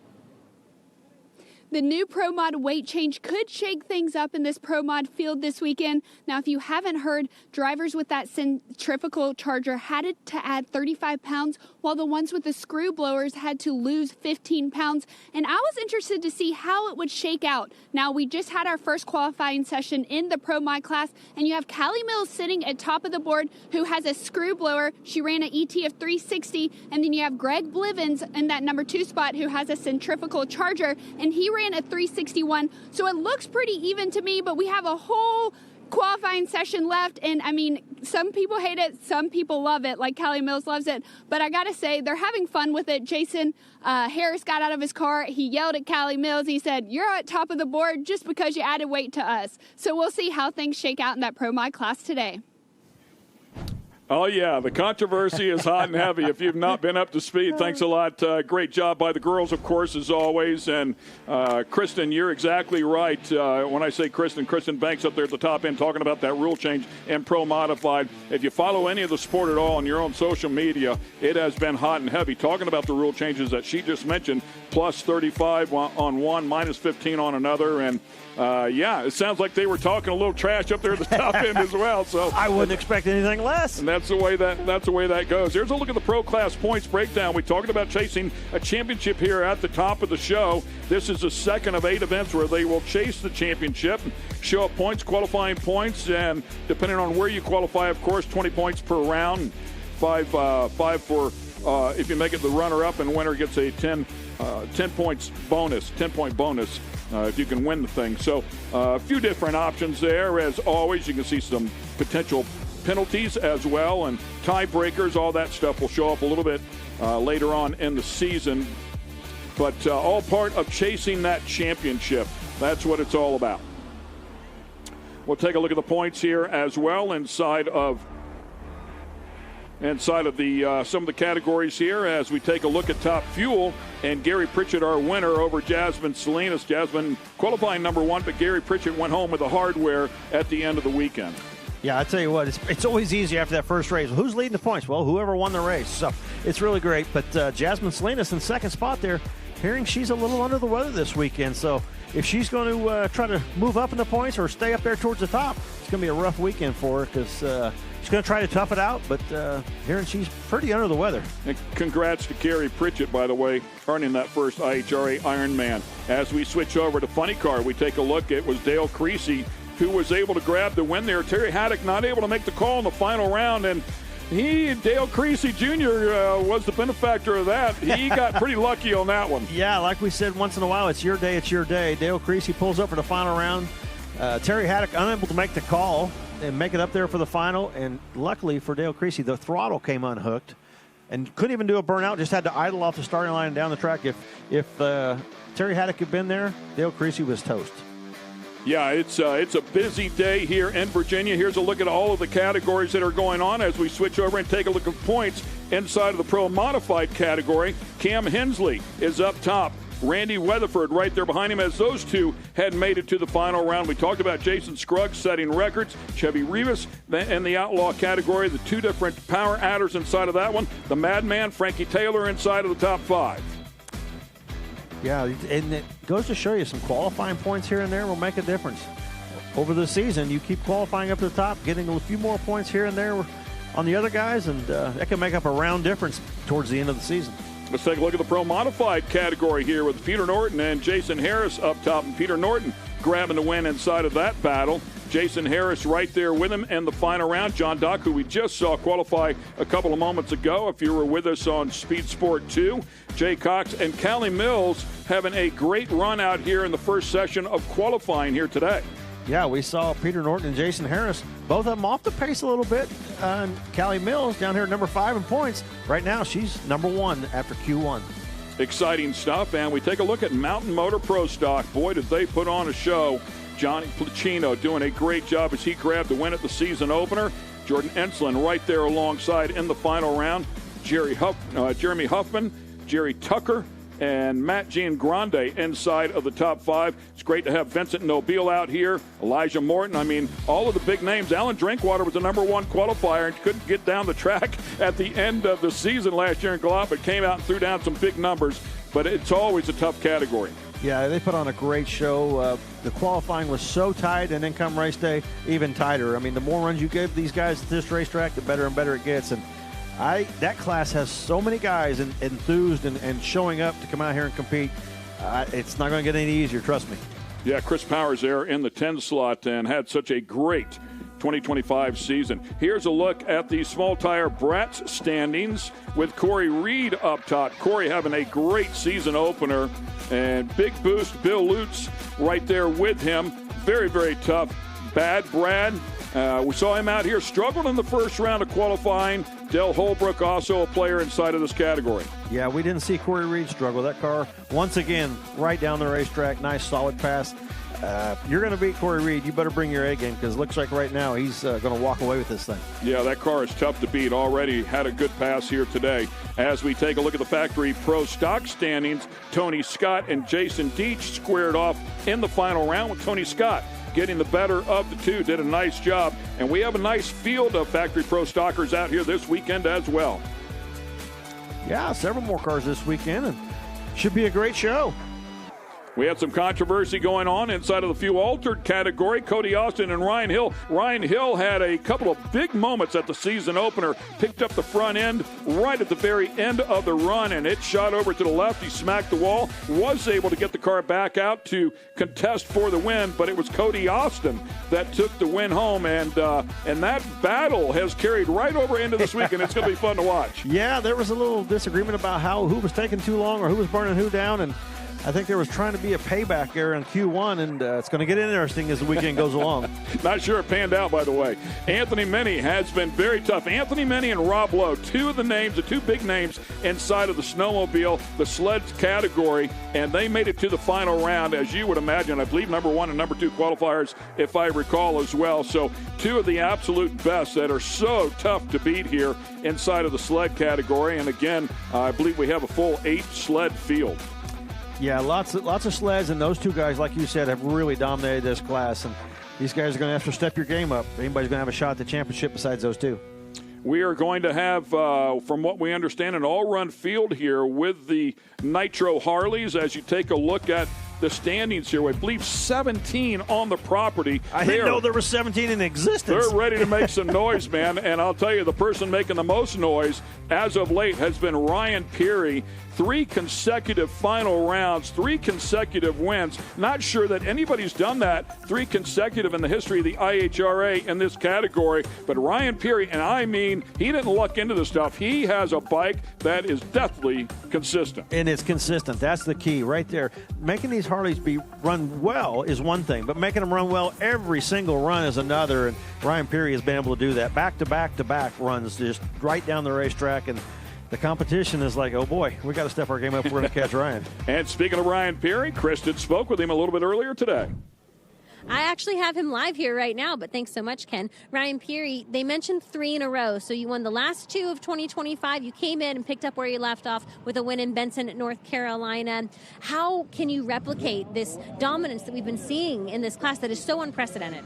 It's not easy. These things they're hard to get down the track sometimes. The weather it's always ever changing. Track conditions are changing. We're just trying to do our best to stay consistent and get down the track, and we've had a little bit of luck at the end of last year and starting off this year. But, I mean, there's 17 bikes in the lanes. We got a lot of tough competition today. This is one of the most exciting classes in the IHRA drag racing series. In my opinion, I love watching these Harleys make their way from A to B. But I've always been curious, as I've gotten on the bike a couple of times, what the sight line is like on one of these. Are you looking at the ground? Are you looking at the sky? What is kind of the sight line that you have on a bike like this? So I keep my eyes right above the windshield, and I'm focused at the end of the track, but aware of my surroundings. That way, if I can tell if I'm getting close to the side. And then what fans love about these things is the way we ride them. We're all over these things. The front wheel's usually off the ground, and we're hanging off one side or another of the steer. So they're very unique. A class to watch for sure every weekend when the IHRA is in town. Guys, I love these Top Fuel Harleys. They're one of the, to me, it's artwork. This is artwork, Ken. This is beautiful. These bikes are amazing.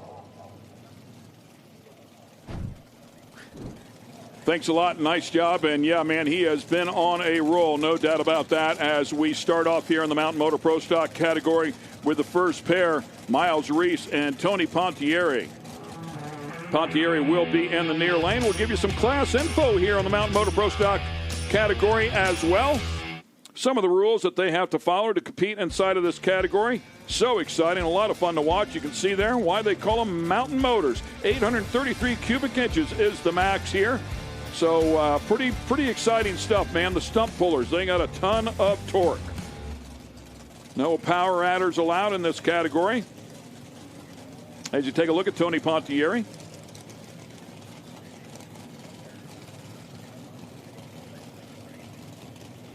Miles Reese Lined up in the far lane. Tony Pontieri here in the near lane.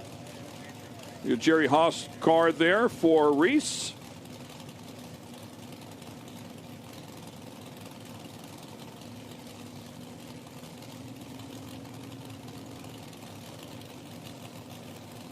Record set at Galat. Alan Drinkwater and Lenny Lodig came in and threw down some numbers.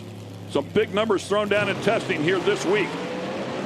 Pontieri all over the place, both cars with a big move. Reese deciding to wait and let Pontieri take off. I'm not sure he even got in. I'm not sure he might have timed out there. No numbers on the board, so I think he timed out. Still not what Tony Pontieri wanted. No. Well, I mean, neither car. He could have at least recorded some data on his system, but he's not going to get that either. Not what he wants. See it right there. Tony's car out, chatter the tires hard, move him over just like we saw a lot of the Pro Mod cars do earlier. And man, it's going to be a little tough of a racetrack out here. It looks like these guys. You see the right lane. A lot of guys having issues right there, shaking and moving them out of the groove. Left lane going left. Just a matter of getting the setup just right. Get your car down the racetrack. Because we know there's nothing wrong with the racetrack because we've seen some really good numbers. You got it right. Just got to get a handle on it. Everything always different. Darrell Stewart and Bill Neary will be our next pair. Bill Neary lined up in the far lane out of Barrington, Illinois, and he'll line up alongside Darrell Stewart out of Jupiter, Florida. Stewart with a 409 at Dunn. We talked about the bump being a 410. I believe it was a 410 with a 0. We were that close to getting underneath it.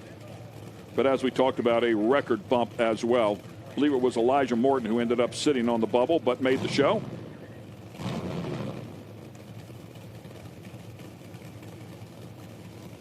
John Causey power underneath the hood scoop of that one.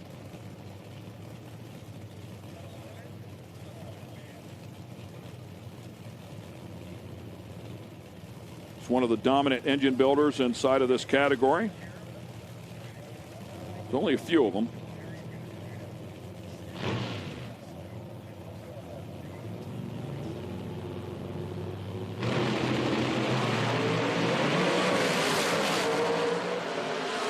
Here we go. That's what we're used to seeing in this category. How about a 4.087, 179, 179.37, and I believe that will be good enough for a mile-per-hour record by just a couple of hundredths of a mile per hour. He'll take it away from Lenny Lodig, who was 179.3. We talked about getting it set up right. Well, they got it right. That car's moving over to the right just a little bit, doing a nice job of slowly bringing it back in the middle of the groove. And nice job getting it going right to the top. Darrell Stewart with that 408. And all right, I'm going to say it right now. I think that 408 is going to be our bump. Really? I think we saw it right out of the box early in this session. I think that's going to end up being the bump after the second session. I mean, got to predict something, right?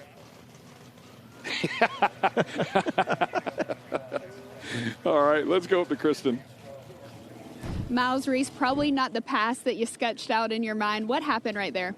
I mean, we're basically untested, and it's a new set of tires, and we were being a little sporty because you got to run good in this competitive field. So, you know, that's what happens. You chase too close to the sun, and you're going to get that sometimes. So, but hey, we're here, we're having fun, so I'm proud to be here. Well, that's definitely what it's all about. That's Miles Reese. We'll see you next session. All right, thank you.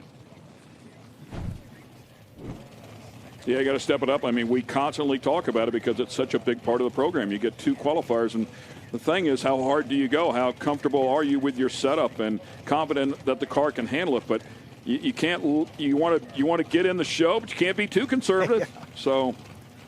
Yeah, especially look at this pair here. John DeFloria in the left-hand lane. John wasn't able to make the first event.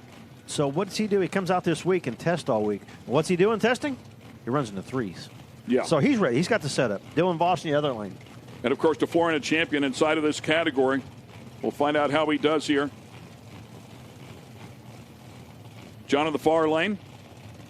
Voss here in the near lane.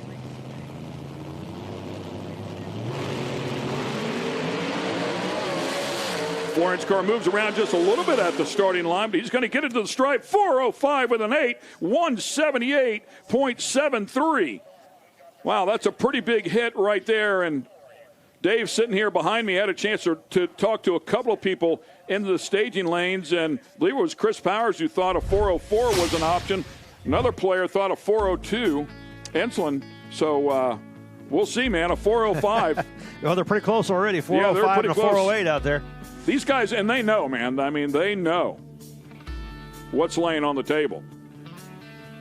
The question is, how much of it do you want to try to get? Yeah, Dylan might be trying to get a little too much and shook the tires and have to come back to that second session and hopefully gets it right. DeFlorian to the number 1 spot with that 405, of course. Alan Johnson, that's quite a development there. And Dennis Furcus. Alan Johnson backing up here, and yes, that is Alan Johnson. The Alan Johnson. Yeah. Exactly right. And with more on that story, with Jim Yates also involved with this program. We had a chance to speak with him a little bit earlier today. Great to have him. Of course, a 2-time champion and 25-plus wins. But this has been a big developing story, a late developing story. Yeah, we saw this car. This is driven by Cami Caruso, and the first event, she wasn't able to drive this car, and I think we might have found out a few other reasons why. Now she's going to concentrate on a family, and they said, boy, we need somebody to drive this car. And Alan Johnson, I wonder what Alan Johnson's doing. So gave Alan a call. I went down and made some runs in Dunn at the Galot track and got his license in this car, and he's ready to go. I mean, he got some old blood, got new life here. Yeah, pretty cool. Has not competed in a Mountain Motor Pro Stock car before, so this is new for him. Spoke with Jim Yates, and he's like, man, he said this thing is completely different than a 500-inch car, and I'm going about it in a little different way. So these guys all working together, and of course the original car chief still heavily involved as well. Yeah, 80's still there and overseeing everything. And wow, ugly hit right there for Dennis Furcus. I don't think he missed a beat. 408 with a 0 right out of the box. Welcome to the party, baby. Alan just said, oh, yeah, I remember how to do this. I kind of remember this. Nice lap right out of the box for those guys, 4080. Move them up to number 2. And we know that car is really, really good as well. So hop in and plug and play, right? Yeah, that's been a really good solid pass right out of the box. They got to be happy with that. And I'm sure Alan's like, okay, yeah, still remember how to do this. And it looked like Furcus' car might have rolled the staging beam there. Yeah, the red light come on at the beginning as well. So maybe got up in the throttle and it started to tug him through. So that one not happy.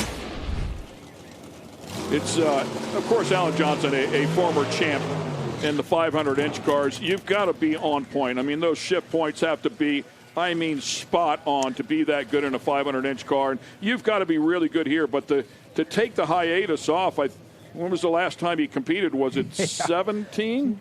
I think 2017. It's been a few years, so, yeah. I mean, near 10 years, hop back in the car and, be on point right away. That's pretty impressive.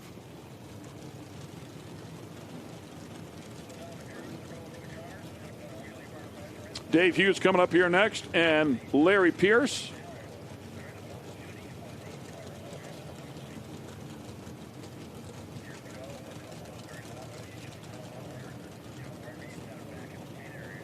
Larry Pierce with some big speed last year. Top speed at our first Columbus event. And the car makes some steam.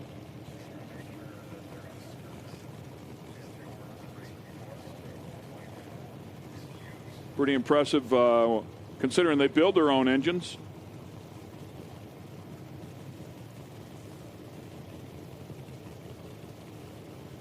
Looks like the far lane or left lane here requiring a little bit of time. My guess is they're probably adjusting wheelie bars. Yep, looks like that's exactly what they were doing. So the near lane allowing them to do so. Typically they will communicate that to the other team. Wheelie bar adjustment so critical in these cars. Try to get them go straight when they leave the starting line.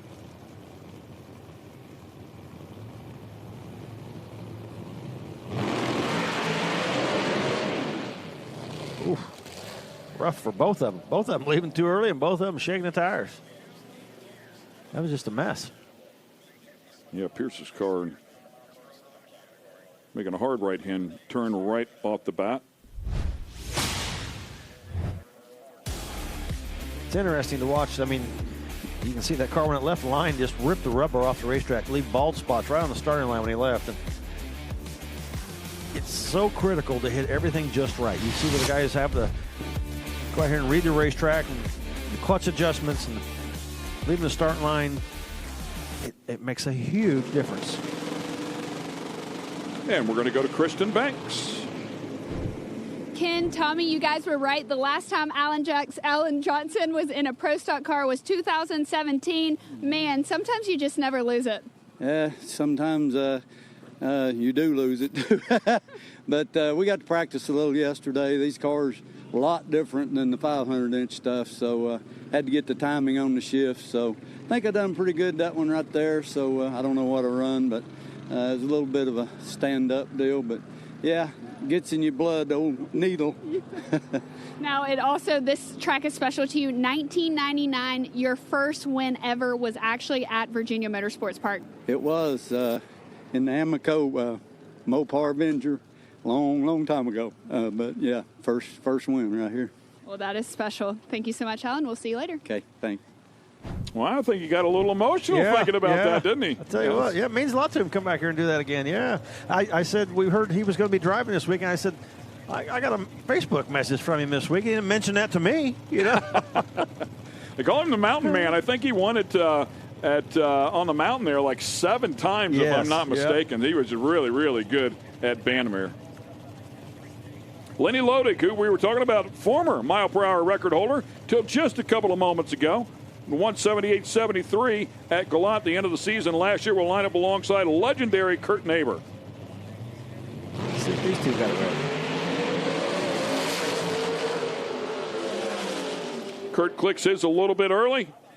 On the other side, 408.9, real strong hit out of Lenny Lodick, goes 178.87. Nice job there. A little bit short of his record pass. We talked about how close these cars are and how consistent they are, and already we've got a 05 and 3 08s. Yeah, good hit. 05, 08, 087, 089. I said 087 be the bump. Well, it's going to be 08 something, I think. Yeah.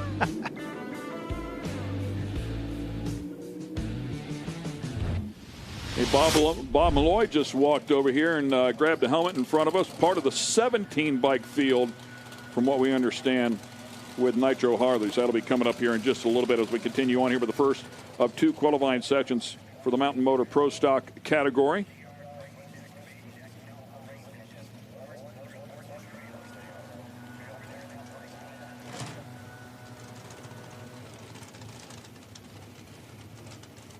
Sporting the big number 1 there, John Montecalvo out of Santa Mauritius, New York, out on the island. And he'll line up alongside Dwayne Rice, a couple of longtime competitors here.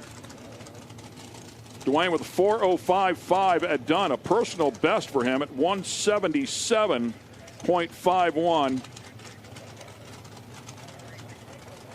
Yeah, my memory serves me right. He wasn't in the show and went in there and got in the show with a 4:05 on that last shot. I believe this racetrack, going back to 2001, is where Montecalvo made his debut with the Sonny Leonard Hemi power plant and set top speed. Might have set a speed record right off the bat with it. Of course, a long-time Sonny Leonard house guy, and now has gone to Kazi. He was Chevy and Sonny Leonard, and now Kazi and Ford. So times change. You got to roll with them. But flying the number 1 after winning his championship, was not able to come back and do that the next year, so they allowed him to do so. So Montecalvo there in the far lane. Dwayne Rice here in the near lane with the Excalibur race engine's power underneath the hood of that one.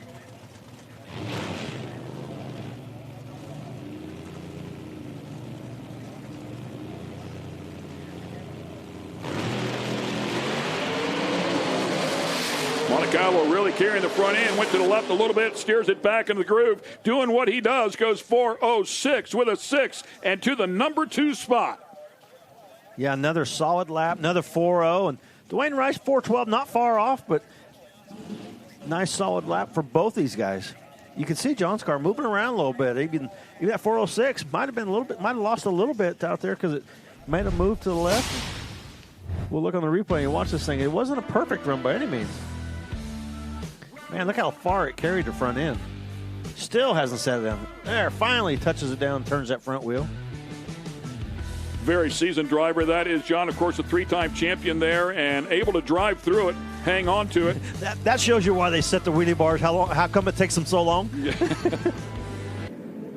Lenny Lodig, 408 with a 9. First pass of the day. Were you happy with that time? Yeah, we were happy, just be able to get down the track, and we got it. And it's a brand new car; it's a whole new system for us guys, they say. But I got a great crew, and so we've been chipping away at it. So we can't complain. We made it A to B, so it was It's always a good day. Hey, when you make it down the track, that's always a good day. That is Lenny Lodig. Thank you so much. Thank you. Pretty happy there as we continue on here with this first session of Mountain Motor Pro Stock. Next up will be Alan Drinkwater and Chris Powers. Chris Powers just brutal a year ago. We had 5 events, and Chris went to all 5 final rounds. Tough player. He won 3 of those. Missed it against Jerry Tucker and won to John Montecalvo. And we'll find out how he does here as he will line up alongside Alan Drinkwater, who came out and qualified that car number 1 at our season opener.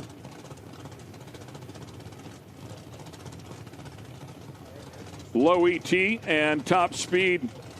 He did not have top speed at the event, my apologies, but he was low ET and number 1 qualifier, current ET record holder in the category at 4:02 with a 6. As you take a look at Alan Drinkwater's beautiful Ford Mustang. Yeah, and we documented that. He came out at Galata, of course, a former champion here as in this category as well, and came out at Galata, of all places, a track that he knows like the back of his hand, and they just had one problem after another at the end of 2025, but came out this year swinging and put that thing in the number 1 spot. 2 really tough competitors here.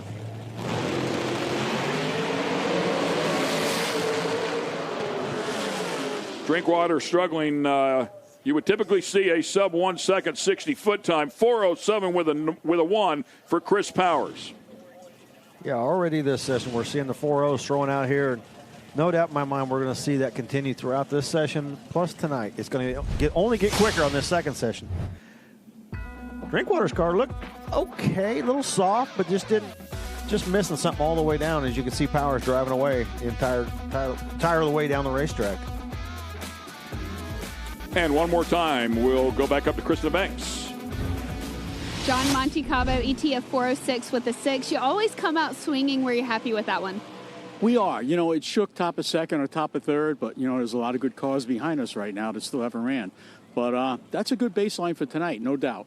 What kind of changes are you going to make before that next pass? Oh, we'll probably make a bunch of them, but I'm not going to tell you. Y'all never tell me. Come on, give me the secrets. That's right, John Montecalvo. Right. We're going to rev it up. We're going to change the 4-link. We're going to lean the motor out. It's all lies. And you're going to go real fast. Thank you so much. That's John Montecalvo. John having some fun. He'll have a chance to make some history here this weekend. Not going to jinx him. Not going to talk about it now. We'll wait till tomorrow to do that.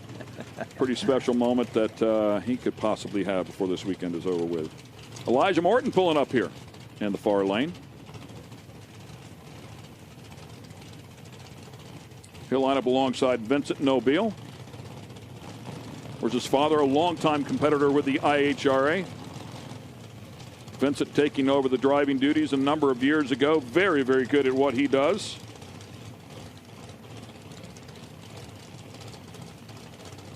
I think he was one of the cars this week also doing some testing down here.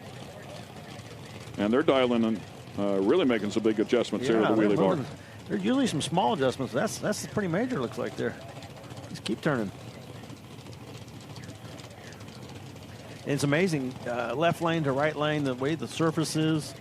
You'll see some big adjustments like that. If they had them adjusted maybe for the left-hand lane, come up here in the right, the car's in a little different spot. Got a crank on it to get them right.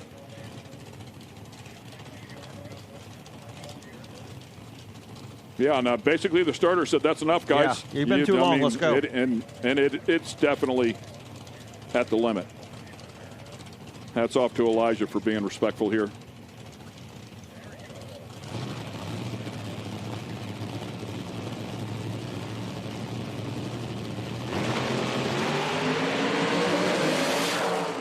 Well, he did a good job with him because the car went about as straight as it could go. 404 with a 6. Nice hit right there into the number 1 spot for Elijah Morton. Great job. 178.59 to 178.85 for Nobile and a 409. Nobile's car just a little bit lazy in the 60-foot. But aside from that, man, it was a really nice pass. Yeah, that was a great camera angle to watch this. And you see both cars moving around. Vincent moved to the right. Elijah's car made a great move to the right. And both of them bring him back and go 4-0s.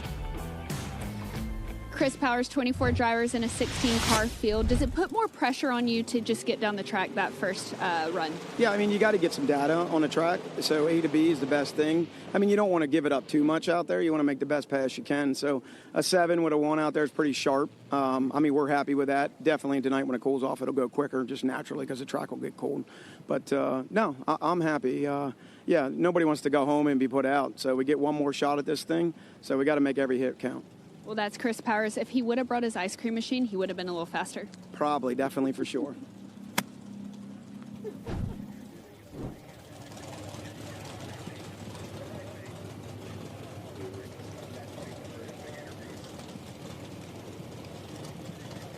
Larry Pierce currently on the bubble in the number 16 spot. Had a trouble-plagued run, the 8-second zone, so these next couple of cars will most likely surpass, and a number of cars yet to go. Yeah, and our top 8 is already 4-0s up. To make it in the top 8, you got to be in the 4-0s. Jason Grima in the right-hand lane. His very first Mountain Motor Pro Stock race was a few weeks ago, and done at Galot, and did pretty well.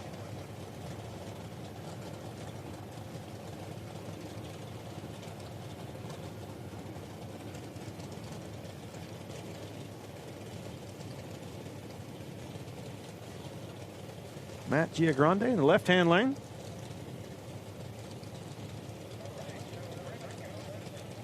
Yeah, Giagrande with a hot rod here too.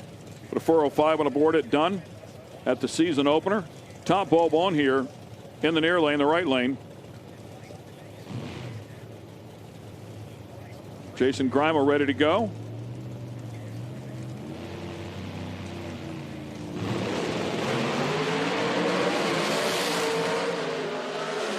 Grima way over by the center line, tries to hang on to it, does get it to the stripe under power. 404 with a 1, and that's good enough for the number 1 spot for Matt Giagrande.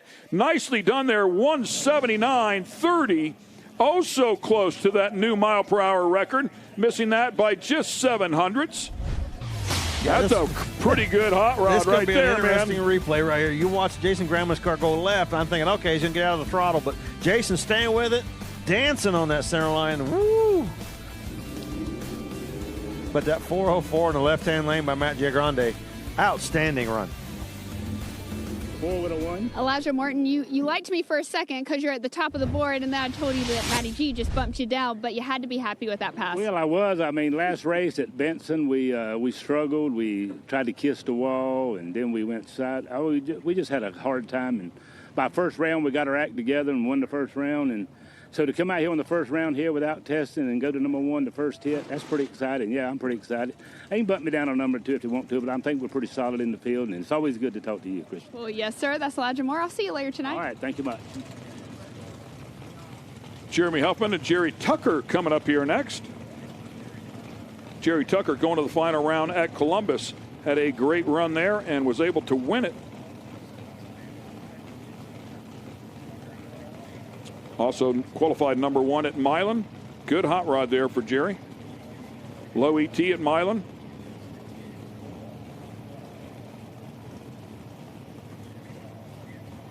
We've seen that Jeremy Huffman car up there towards that number 1 spot several times as well. 2 solid competitors.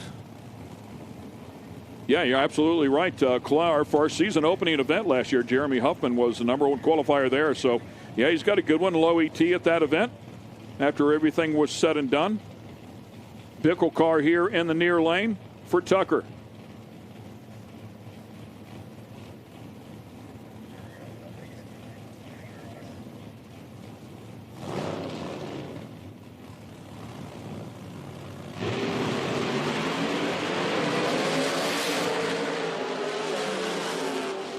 Huffman to the stripe first. How about a pair of 408s? And again, great speed here out of both cars at 178 plus. So good job there. And Huffman 60-foot time right where it needs to be. How about a 408 with a 9 and that 60-foot time? Not a sub 1 second. So Tucker's got a little something left in that car, too. He gets it to move a little bit better.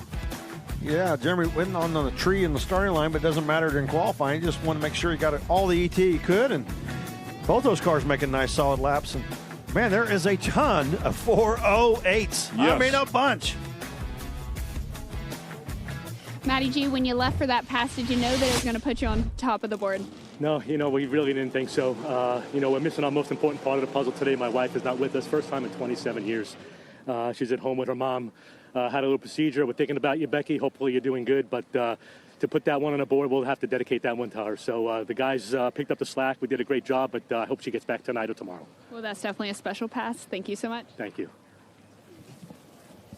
Yeah, thoughts and prayers with her. Hope everything turns out okay. As we continue on here in this first session, it's building as it goes along, as we would expect it. Matty G's 60-foot time, as I recall, was a .985, somewhere in that general area. So it just goes to show you how important it is to get that car up on the tire and out from the starting line. That is really the game here with this category. Talked to the few of the players, and it's no easy task. Yeah, Johnny Placino had a great event, our first race out, taking the trophy home. And Jordan Enslin in the other lane, and really done a nice job the last part of last year and started the season off right where he left off. Yeah, both are finalists from the season opening event. Johnny Placino able to grab the win there.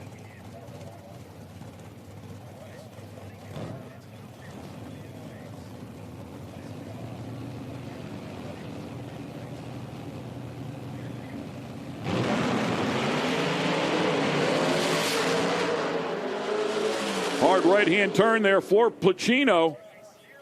Stays with the throttle, drives it back into the lane, showing what a pro he is, and puts a 405 on the board. Wow. Yeah, you can see Jordan's car just didn't leave the starting line right. It kind of bounced around when he let the clutch out and got it going. It wasn't really going anywhere, and it cost him. He 412.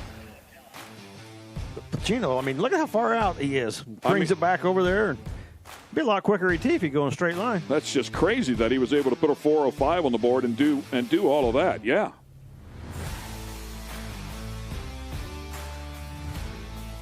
Impressive run, as you would imagine. Jeremy Huffman, you just told me 408 is not what you're looking for. What exactly were you looking for that pass? Well, I really don't know what to expect, honestly, on that one. We went to Galot the last 2 days and tried a bunch of things and did some testing and really got kind of lost. So last night on the way here, we were talking kind of a little down and we're like, we're just going to go back to our notes tomorrow from where we were last year and start fresh and go a little soft. So honestly, the 8's probably pretty good there for that session. We just got to pick it up a little bit in Q2. All right, well, we look forward to seeing you pick it up later this afternoon. Thank you. So easy to do, right? To get buried in that stuff and find yourself outside of the window. Like, man, let's just hold up, put it back to a basic setup, and we'll go to work. We're going to take a quick break here. When we come back, it's time for Nitro Harleys.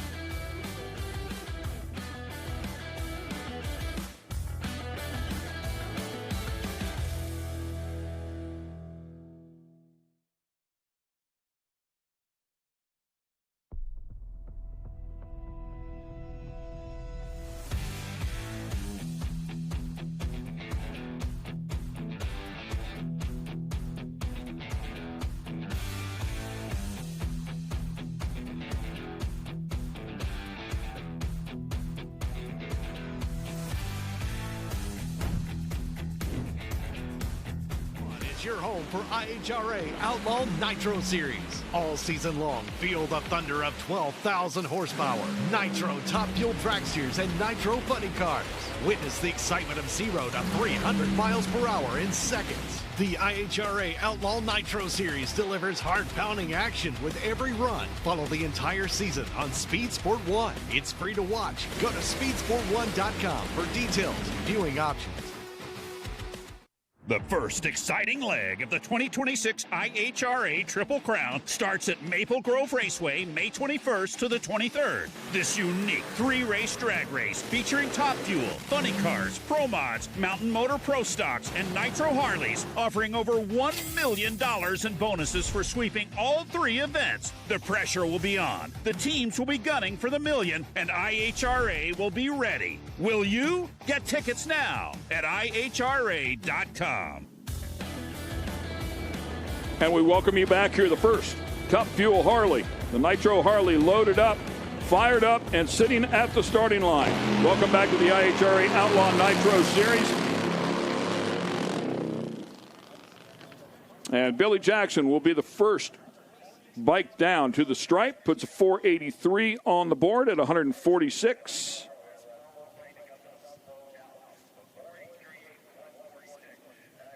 Leaning that thing, cruising up towards the top end. It was Ryan Peary and Chris Smith who made it to the final round at our season opener.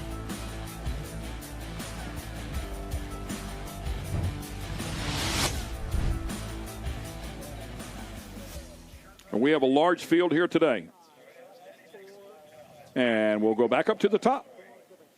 Johnny Platino, ET of a 405 with the 3. You just told me you think the right lane's a little hairy. We're thinking that you're in that third spot and maybe the top guy in the right lane. What does the left lane have that the right doesn't? Yeah, you know, middle of the day, they've done a great job with the prep, but it's just getting a little bit thin out there in the right lane, and left lane too, but definitely a little tougher in the right lane. So it was out there spinning its you-know-what's off for the first 60 feet, and it headed right against the wall, and I was able to corral it and get it down through there. So we're happy with the 5, given the circumstances. So we'll be loaded up later tonight. That run will stay in. If not, I'd be really shocked. So that'll stay in. We just need to load it up later. So you're telling me lane choice may play a part this weekend? If it looks like it is right now, I would definitely take the left lane. All right, well, thank you so much. That's Johnny Platino. Thank you. Hi, Brady. And, of course, the way qualifying works is you're in one lane the first round, you're in the other lane the second round, so he drew the right lane there today, and if everything goes the way they think it will go and the track tightens up, he'll be in the right lane at the best time. Well, the left lane. I'm sorry, the correct lane at the right time. Yeah. But he's wanting to get it all. He's got the right lane at the left lane at the right time. Yeah. Yes. Ricky House lined up here, and Michael Bulge.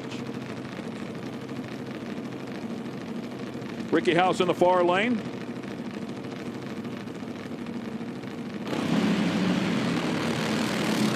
Looks like he hit the tire right off the bat. Bulge out the other end with some blue out of that one. 436. And that'll go to the number 1 spot for now.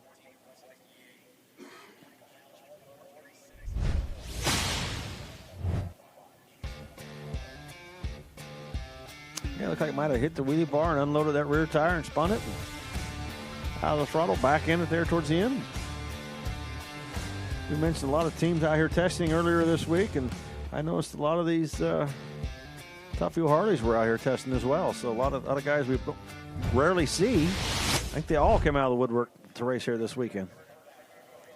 Ricky House with a ton of wins underneath his belt. Sharky, as you see Shark on the side of that one as well. Very accomplished, very seasoned rider.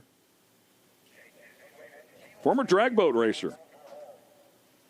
Let's get on one of these, way safer. Yeah, they're all a special kind of crazy. Yeah.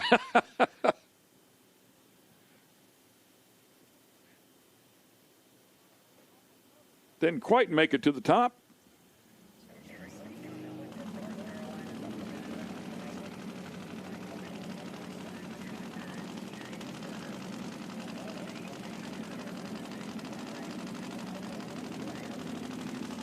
Much like Mountain Motor Pro Stock, we look for 4.0s out of these things that they really get hairy, but you get down into the teens, they're doing a nice job and trying to wipe that front tire off so it doesn't wash out. It goes to the front brake.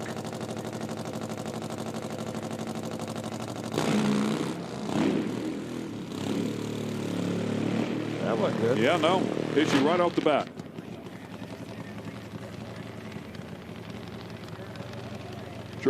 Jay Turner and Tracy Kyle lining up here, and of course the Bulldog, one of the most accomplished riders in the industry, as good as they come.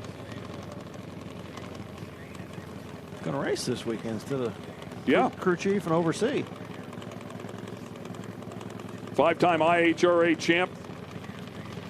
Really not much he hasn't won. I mean, driver of the year, won the U.S. Nationals, Hall of Famer, and as Tommy just mentioned, works on a lot of other bikes as well. Wow, look at that thing. Just power up the front end even after he got going. Another one that hit the tire right at the strike of the throttle.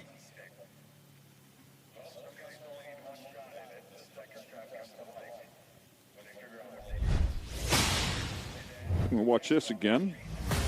Yee. And with this big field, and again, 2 qualifying efforts, he gets back in the throttle there to get what he can get.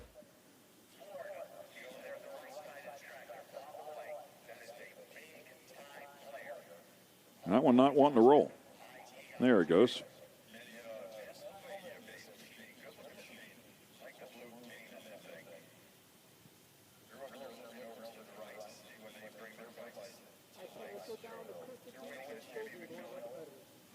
And Kristen Beat, once again, is in the staging lanes and with one of our competitors. Kristen?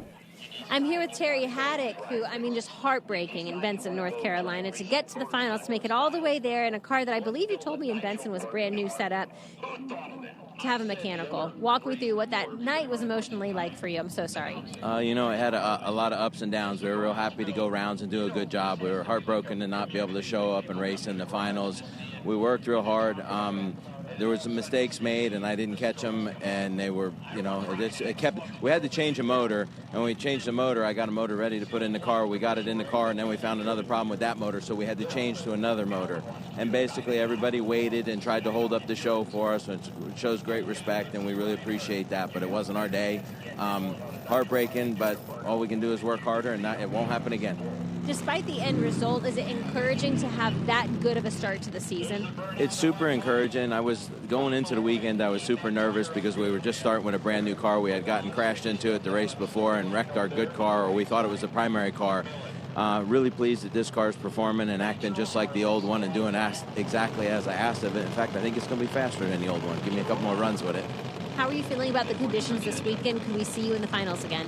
I can pray that we can be in the finals, and if everything goes right, we'll be in the finals, but that's all in God's plan. I'm just going to do the best job I can do and make the best decisions and go out and try to run the car as hard as we can, but the conditions here are awesome. The air is great. We'll see how the racetrack is in a few minutes, but the air is great. Everybody's going to make a lot of power. Terry, thanks so much. Let's get back to racing, guys. Bob Malloy hitting the tire right off the bat, one of the most seasoned riders out here. And on the other side, Jimmy McMillan will go to the other end and pick up the #1 qualifying spot of the process with a 427, 179 miles per hour. McMillan here in the near lane. Bob in the far lane hitting the tire. Look at the front end up on that thing, man. Carrying that front end. Does he set it down before the lights? No. That's with the back tire. Yeah, that's with the rear tire. Yeah, so he was on a pass. Nice hit.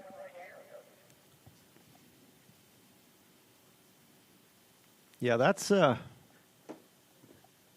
can't believe it didn't sit down before he went through the finish line. That's pretty entertaining. Yeah, and you do see them set them down sometimes, and of course that'll post some big speed. I think Ryan Perry might have done that last year at Galot whenever he set the tire down, but that one done with the rear tire, I mean, it was still tugging hard there at the stripe.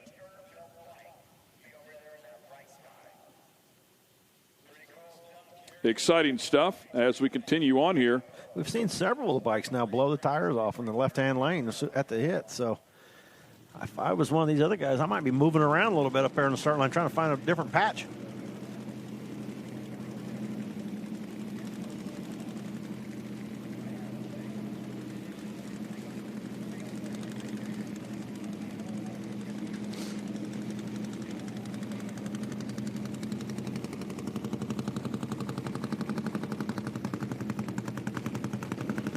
Tim Kerrigan and Buddy Johnson coming up here next. Buddy Johnson, teammate with Ryan Peary, who's just been on a tear as of late. And pretty sure riding the same bike that Jay Turner won a number of championships with. And Ty Tharp, too, I believe. I think we got another one that lost fire in the right-hand lane. Buddy Johnson, so it looks like his bike's lost fire. Going to be a single. Oh, shutting them off. They shut both of them off, yeah. Kerrigan in the far lane, Buddy Johnson here in the near lane.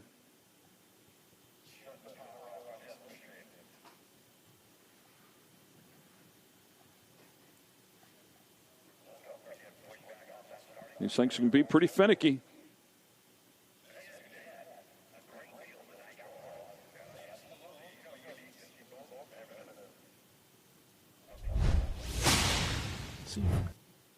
Not sure exactly what's going on here. He just said no good, yeah, so clearly felt something, heard something, not happy with it, shut it down, and save it for the second qualifying session.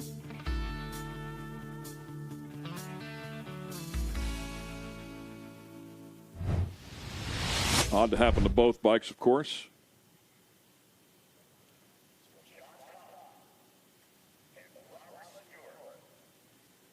And still a few to go in this session. Jimmy McMillan just making that pass at 427 at 179. Goes in the number one spot. Next up, Balt with a 436. Then Billy Jackson falls off a bit with a 483. A lot of room here. We still have a number of bikes yet to go, including our finalist from the season opener.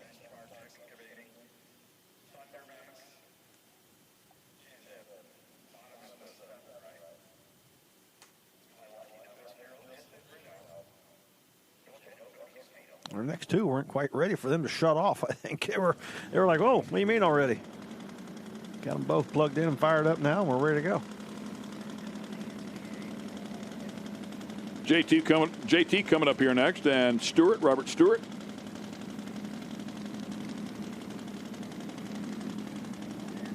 Stewart with a hiatus there for a little bit. JT has been running with us. John Toth.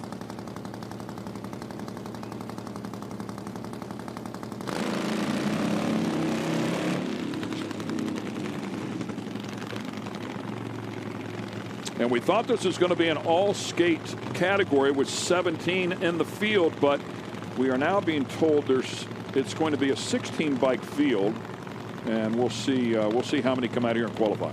Yeah, it might have been one scratch or something. Yep. But now it looks like it's going to be 16.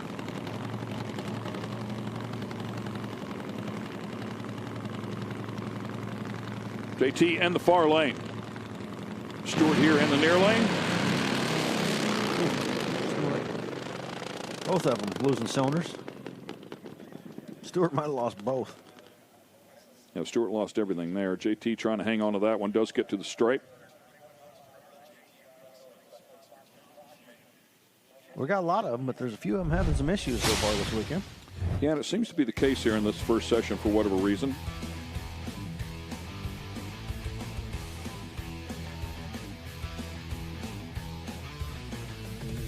Our next pair of push up here, and we'll get ready to fire them up.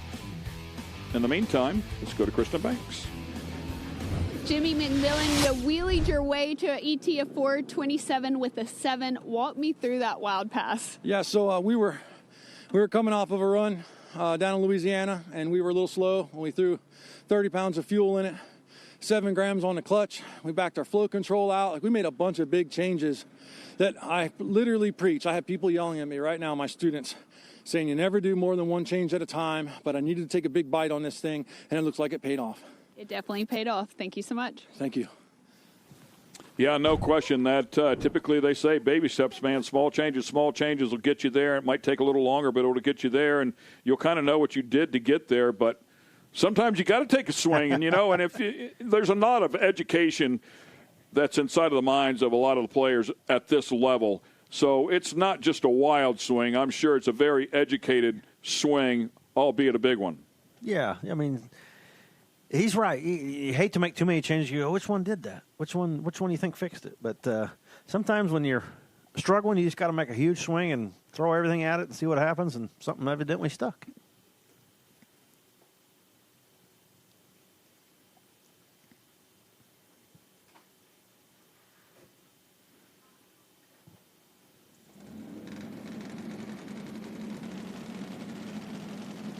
Rebel Glover coming up here next out of Ormond Beach, Florida. He'll line up alongside Jason Leeper.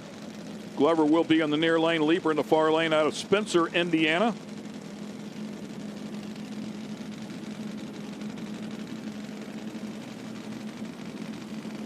Leeper going a 4:37 last year at Galat. Bike has some steam, up over 170 miles an hour.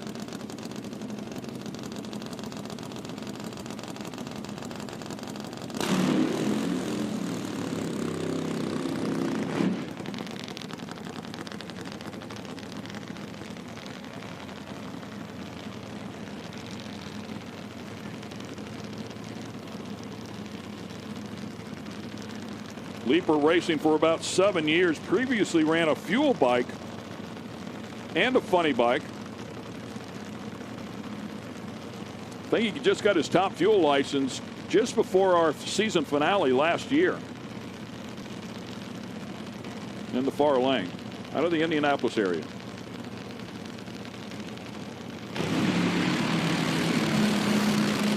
Yeah, and he's riding that thing, man, making it happen. Nicely done. 425 with a 1, and that'll go to the #1 spot. 176.07, and gets the job done nicely. His feet are smoking. Trying to keep it on his side of the road. Yeah, but I think his boot was smoking. Oh, man, that was a wild ride. I thought bull riding was later tonight. Yeah, it looked like it was already happening out here in that left-hand lane. Watch this thing move around the entire way down. Oh, it looks like nothing from that angle, yeah. Right, left foot out, had the rudder out, trying to guide it. Here, this angle here, that'll show you. Hang on, hang on, hang on. Yeah, those are pretty violent moves, man, trying to pitch him off of it. Good job. Nice hit.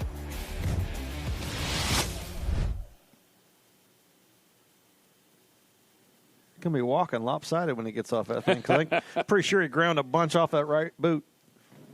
That foot might be a little warmer than the other one. Pulling over there in the shade. Beelan fires his up. Beelan with his got a round win at the season opener. Was pretty happy with that one.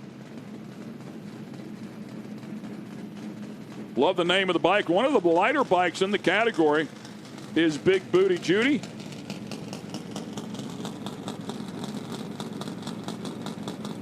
Speaking of being creative, they come up with some creative names here for these bikes.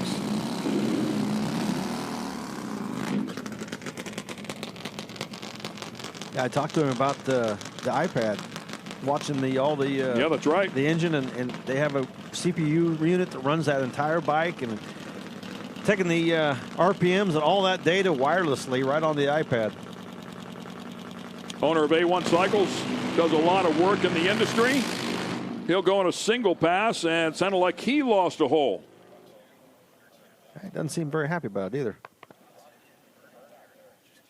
Left good, had the wheel in the air, and then you could hear it go flat, put a hole out. Not good when you only have two. Yeah, and I think if memory serves, I believe that's what happened to him at the season opener as well. Came back in the second qualifying session, got a decent hit out of it, and then as talked about, won the first round. Yeah, they were getting closer and closer on the tune-up. You see right here, goes out, picks that front end, and then right there puts this thing out. Boy, when it puts it out, you see all the power loss. That thing knows the front end down and turn that wheel and be a handful. And the frustration. Yeah, aggravation. You can see it with a couple head snaps there, like, thought we had it. But yeah, that data system they have in that bike is very advanced, very cool. Takes a lot of weight off the bike too. Well, it's like you said, one of the lightest bikes out there, and it doesn't have all that data acquisition stuff on it. Runs it all off of one unit. Yeah, weighs in at 700 pounds, so it is one of the lighter ones in the category. 196 cubic inch power plant, 98% nitro. As we continue on here, how about the finals from our season opener? Two of the absolute best. Chris Smith and Ryan Peary.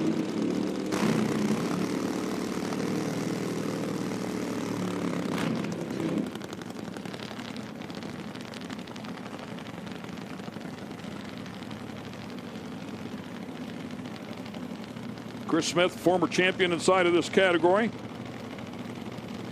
2012 Nitro Funny Bike National Champ. 2010 Super Gas National Champ. Been competing on two wheels since he was about 5 years old. And, of course, Ryan Peary, 3 consecutive final rounds, 3 consecutive wins, is the man to beat as we sit here today. In the near lane. Both of them have. And it picked up the front end, set it down, and he will not get to the stripe under power. Chris Smith knocked the tire off of that one.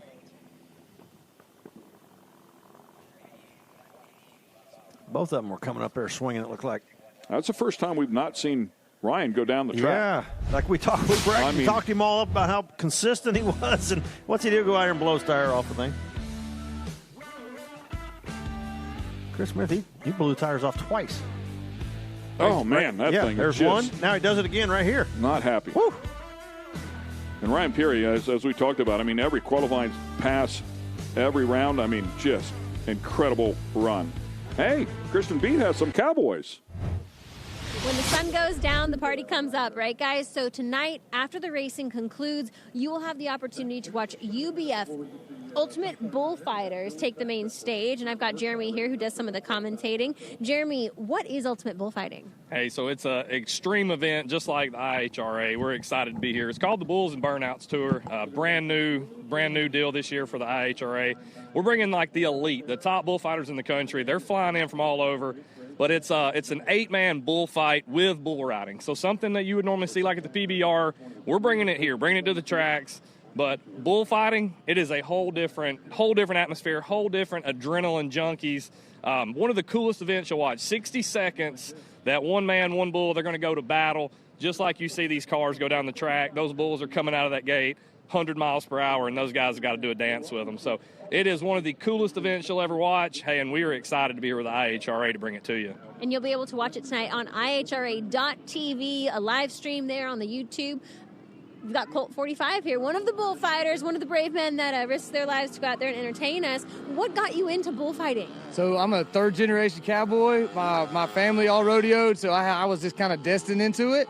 But it's just something, again, adrenaline junkie. I love it. I like making people laugh. I kind of like to, always as a kid, had a thing for the rodeo clowns because they were the cool guys. They were funny, but they were also heroes. So that's kind of what drew me to it. But I happen to be witty and funny on the mic, so that carries me from weekend to weekend to do jobs that, all over the country, just like this one this weekend. What can fans actually expect to see? So why should someone stick around to watch Ultimate Bullfighting? All right, so you might have seen bull riding. Everybody knows what that is, but the Mexican freestyle bullfighting. That means we're bringing in cattle that don't see human beings very much. Maybe the guy that feeds them every now and then, and that's it.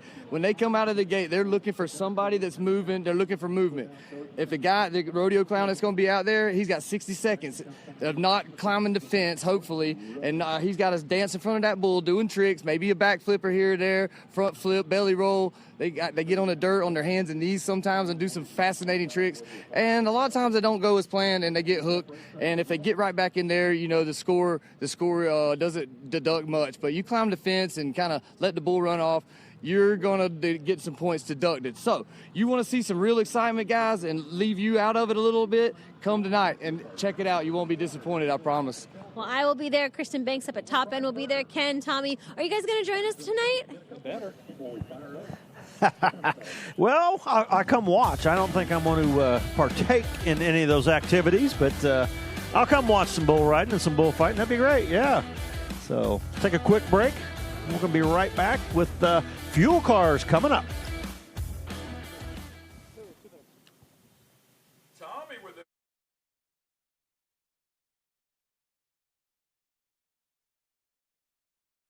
Speed Sport 1 is the home for the IHRA Offshore Powerboat Series. Watch top international teams push the limits of some of the fastest boats in the world, reaching speeds of up to 180 miles per hour. 14 classes, racing hull to hull, from Pro Class 1 to Super Cat.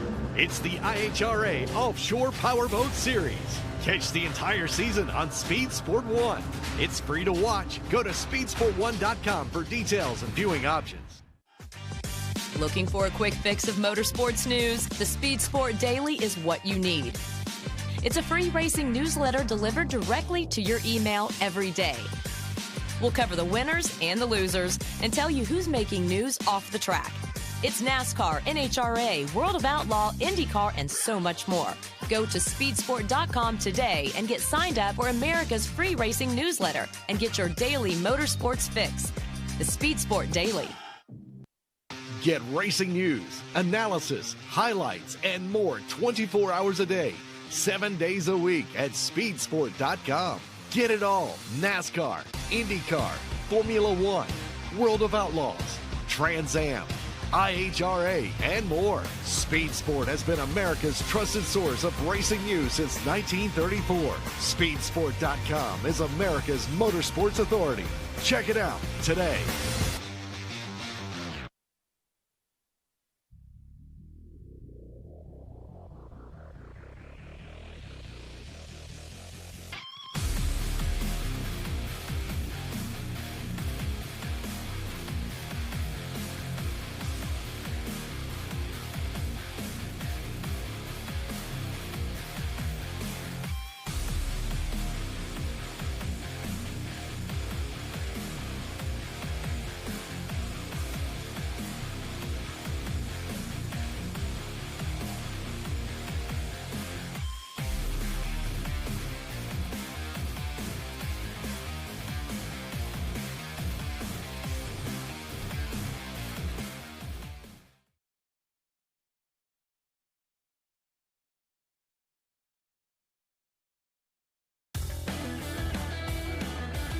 And we welcome you back to Virginia Motorsports Park for the IHRA Outlaw Nitro Series. Dinwiddie, Virginia is where it's all going down. Beautiful racetrack here. Completely renovated, and we are having a great time. Beautiful weather. Couldn't ask for better weather here. And putting on a great show for the fans. Hope you're watching and enjoying at home as well, or work, or wherever it may be that you're watching from here on Speed Sport 1. One more lap of the track, and then we will go into opening ceremonies for our fuel cars. Should be an interesting field. John Capps will be part of the category here today. Yeah, he's driving for Bob Gilbertson. Bob brought his funny car out, hadn't been out in a long time, and hadn't got his license updated. So John Capps, he said, hey, I got a license, I'll fill in for you. So John jumping in that thing. Stuntman by trade.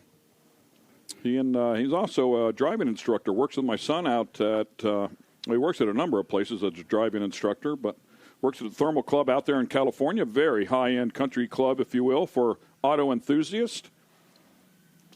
Has some fun out there. If you watch the movie Ford versus Ferrari, he was one of the stunt drivers in that movie. Also does bottom end. You said he worked with you, right? And we had our own top fuel team in our family car. John Capps actually worked for us for a while, did bottom end on the engine. So, yeah, known John a long time. Even know his brother Ron, kind of, guy. I heard he drives funny cars as well. Yeah, he said he sticks with it. He might have a little something going on there. A couple more championships. I think he's made it, yeah. Ron and I teammates for several years at Don Perdome Racing and also Don Schumacher Racing, so kind of runs in the family, and it's good to see John out here and have an opportunity to get in a car. John can flash that March Meet trophy at him. Yeah, he won the March Meet last year. Pretty cool moment, pretty cool event. Phil Burkhart coming out. Yeah, the Follow a Dream team, yeah. And you're familiar with this as well. Of course, the owner and crew chief there certainly is a story. Yeah, Jay Blake had the Alcohol Funny Car team and decided it was time to step up to the fuel ranks. Wanted to give the fuel ranks a try and bought himself a fuel team and been buying some parts from me and shipped him out some spark plugs this week so they could come here this weekend. And be great to see him come out here and take on the Nitro Funny Car category. Jay, he lost his vision and his sight, his smell, his taste, all of that in an industrial accident years ago, and didn't let that slow him down. He had a that's why it says follow your dream. That was his dream, and he's continued. No matter what his handicap would be, he didn't let it stop him. And here he is, has a fuel funny car team. Yeah, pretty cool. National motivational speaker as well. If you have an opportunity to get in one of his programs, the nonprofit Nitro Funny Car team. pretty cool. I mean, to listen to him talk about everything that he's been through, and of course leading his team as the owner and also crew chief. So pretty much the only blind crew chief that I'm aware of here in the industry. But find a way to get it done. You know, of course, surrounded by some great people as well.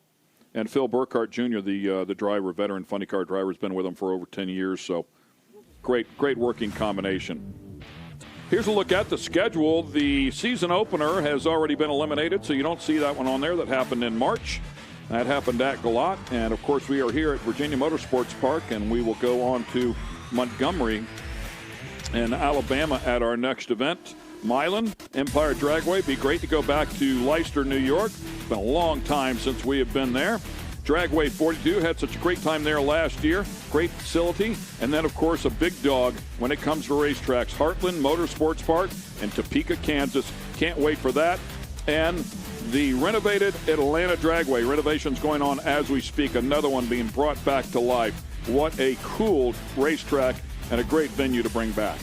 Well, I don't think it's such a great venue. That was where I had the worst luck of my racing career. I was hoping that place would stay closed. But I guess now that I'm not running full-time, we'll go ahead and reopen it back up. But maybe we got to get you back in the car and turn your luck around. I need to turn my luck around there. Yeah, I want to get back here. Let's get that baby open, and I'm going to go back and beat that track. Yeah, Heartland Park, that was I grew up in Iowa, and that was kind of a home track to us, and got my 4-second ring at Heartland Park back years ago in the Top Fuel Dragster. Joined the 4-second club, and a lot of great memories there as well. So, yeah, I mean, it's Maple Grove, one of my favorite racetracks. Now, you talk about Atlanta where everything went wrong.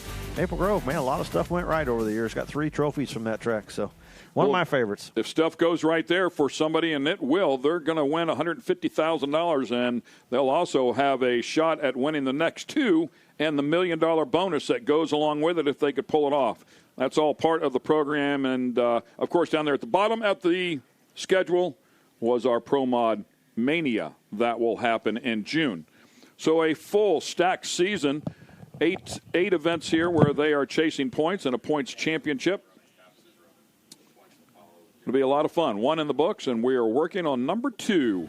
A little bit of track prep as we get ready for the fuel cars. We're going to take a break. We'll be back on the other side. We'll see if they turn the lights on, and we can turn these things loose. Stay with us here in Virginia.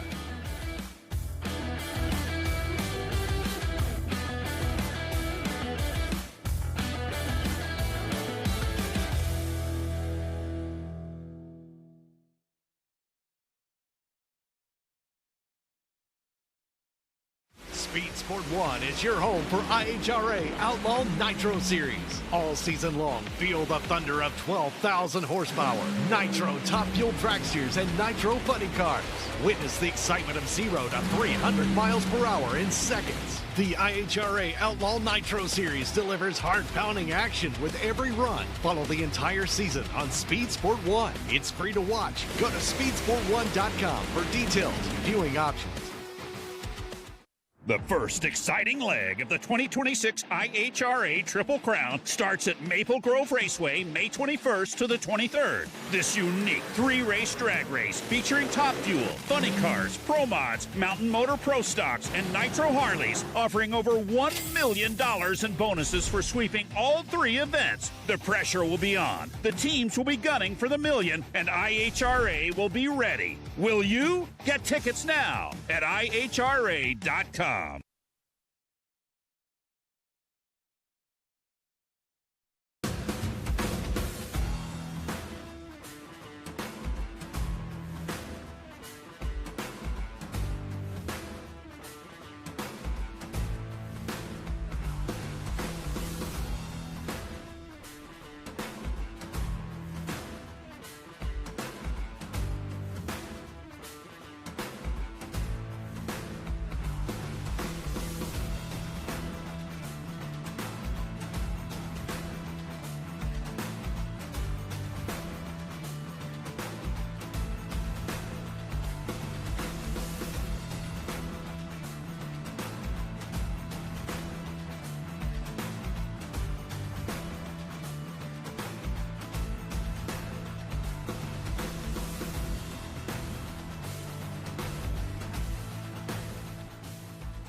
What a gorgeous shot of this racetrack as we prepare the track, and I do see flashing lights on the tractor. That would be a good indicator that they're making their final lap. This is the IHRA Outlaw Nitro Series. We're ready for qualifying session number 1 of our fuel categories, both Top Fuel and Funny Car. Great look at the overhead there as well. And take a look at all the trailers. It is a packed house. Great to have all the support out here from the racers. We appreciate it. Wish them all the best of luck. So while we were at commercial break, we had some interesting news.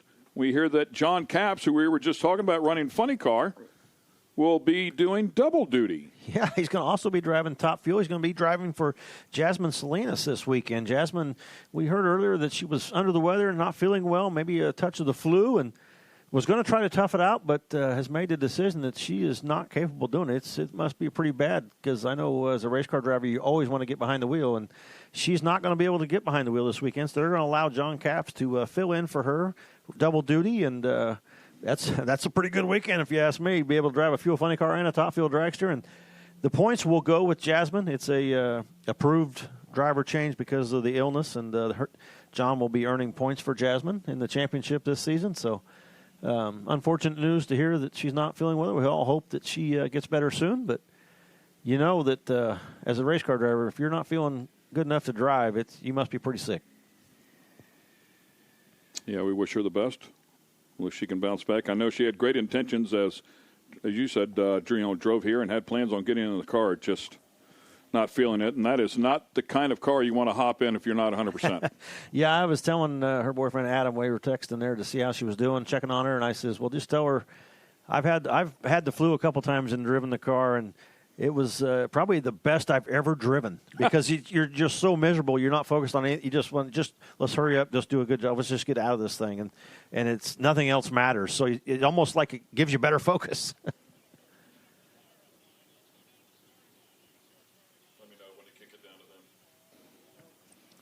Pushing the Funny Cars up here, and as you can see there, the entire IHRA staff preparing for opening ceremonies.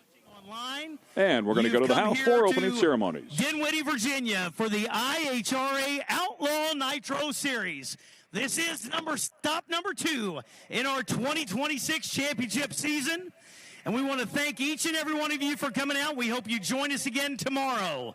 We have our first responders. We have our safety crew. We have our track crew all lined up here.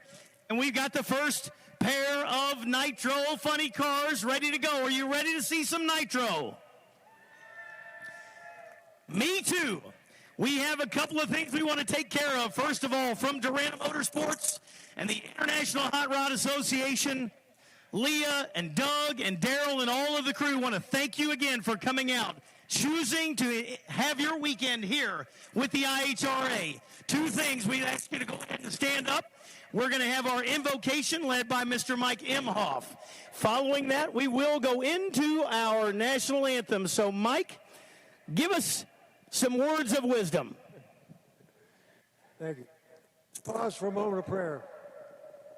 Father, we thank you. We thank you, the greatest nation, because it's of your blessings, Father, that rest upon us. Father, we take time and the crew that works here, the safety crews, Father, and we honor them, Father. We honor the men and women of armed services today. For the spectators and the crew, and we ask it all in the mighty, matchless name of Jesus. And everybody said, amen. Amen, Mike. Thank you so much. And now, for the greatest song in the world, to honor our country, we're going to all turn and face the flag. Please remove your hats and join in Miss Kaya Braxton in the presentation of our national anthem.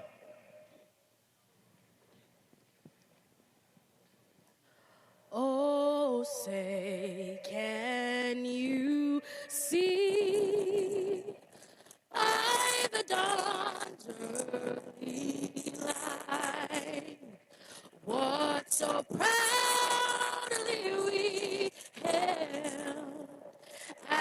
twilight's last gleaming, whose broad stripes and bright stars through the perilous fight o'er the ramparts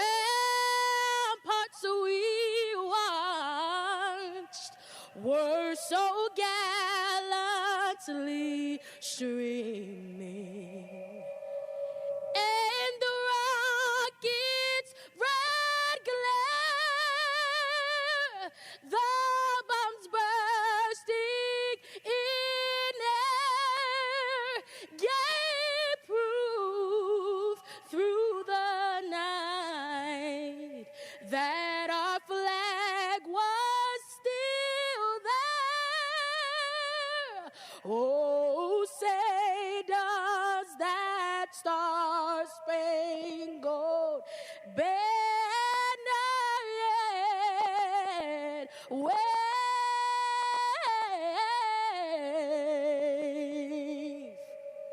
o'er the land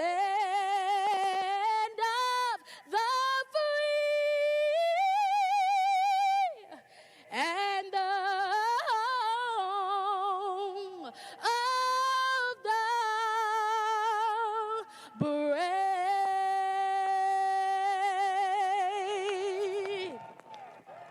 Wow, wow, wow. Thank you, Kaya. Awesome job, folks. It is Nitro Funny Car time. IHRA style here in Dinwiddie, Virginia. Let's put some fire in the pipes and kick off Nitro Funny Car. Back to you to the tower. And we thank everybody there for a great opening ceremonies. It is time to go qualifying here in Top Fuel Funny Car.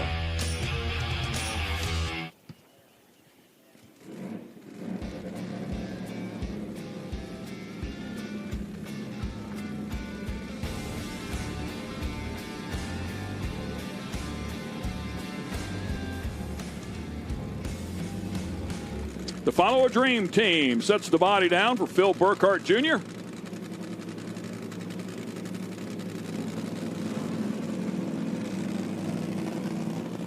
And Nitro Joe has it fired up.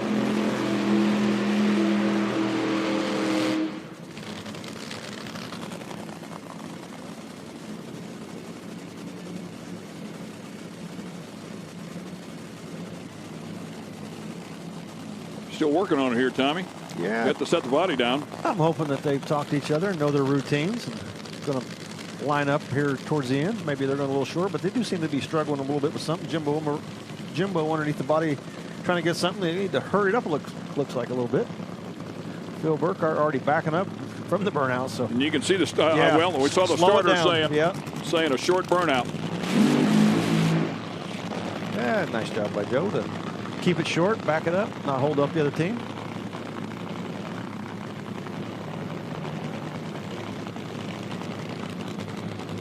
Nobody in a panic yet. It's all good.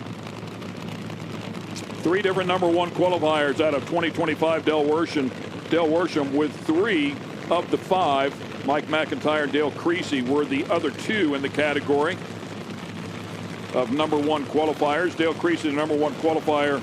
I'm sorry, Dale Worsham, #1 qualifier at the season opener at Galat. Creasy was the one that grabbed the win. We'll see him in a little bit. It's a maiden voyage for that Follow the Dream Funny Car team. Yeah, and as you talked about, a successful alcohol team, but now has taken the big step into Nitro. Now it got really expensive. Jay Blake, crew chief and team owner. World's only totally blind crew chief. Bought this team from Robert Schwab and decided to go fuel racing. Out of Cape Cod, Massachusetts. There we go.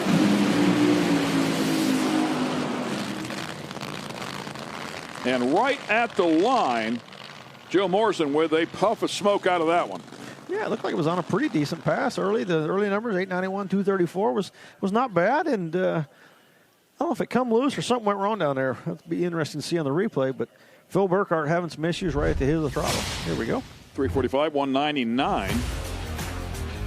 Something broke on Phil's car. He just don't shut off like that. You see Joe's car? Yeah, it wasn't. I don't think it spun the tire. I think we had some internal damage there. A lot of smoke out of the pipes. And it was pretty good. No, it wasn't. Yeah, that thing ate itself up there at the very end. Overhead shot from the drone. Yeah, making it about 500 feet before shutting itself off. 5 of the 660. Yeah, it was close. It was an almost. Almost got there. Phil's car looked like maybe even like the throttle. They have enough safety systems on these cars where it will close the throttle if something's wrong, pan pressure or something like that goes off. It'll disconnect the throttle, or if something broke to disconnect the throttle. But it just looked like the throttle disengaged. You know, the car left and then suddenly just no power. So we're going to take a quick break here and pay some bills while they push this car off at the top end. Stay with us. We'll be right back with more qualifying action here. The first session for Funny Car with the IHRA Outlaw Nitro Series.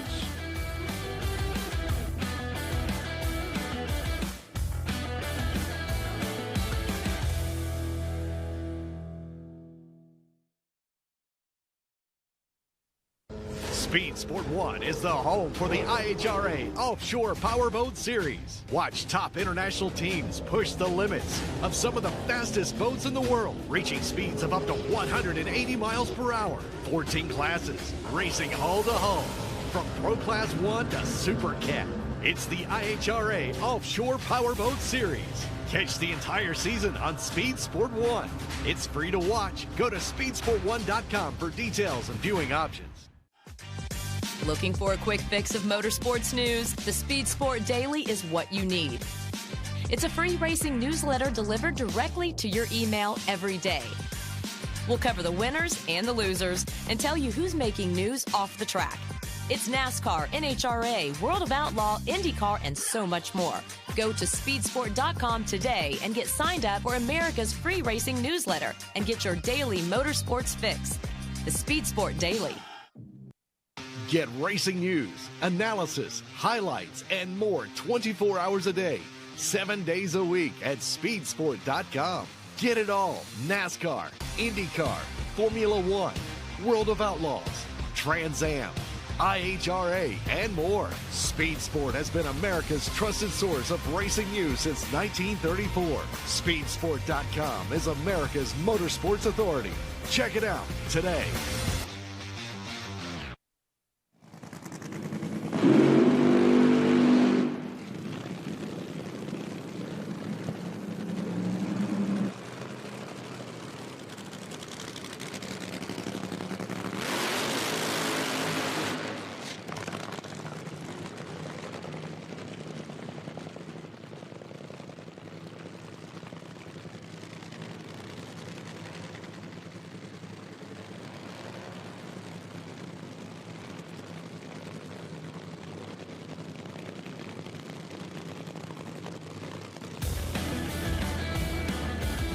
Burnouts are complete here with our next pair and Funny Car. Qualifying session number 1. You're watching the IHRA Outlaw Nitro Series. We're at Virginia Motorsports Park. Round 2 of the season here for 2026. Jody Austin there, lined up alongside Jacob McNeil.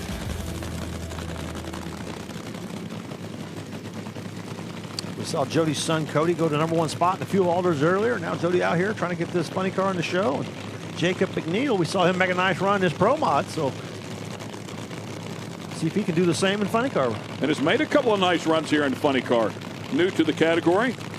Jeff Deal's team, Tony Shortall tuning. I've come out last year and make some laps, did a nice job.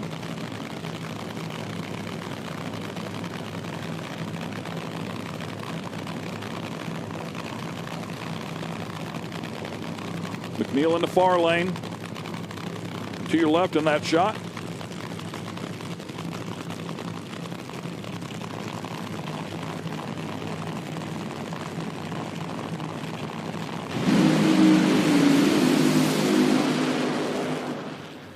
And a nice hit.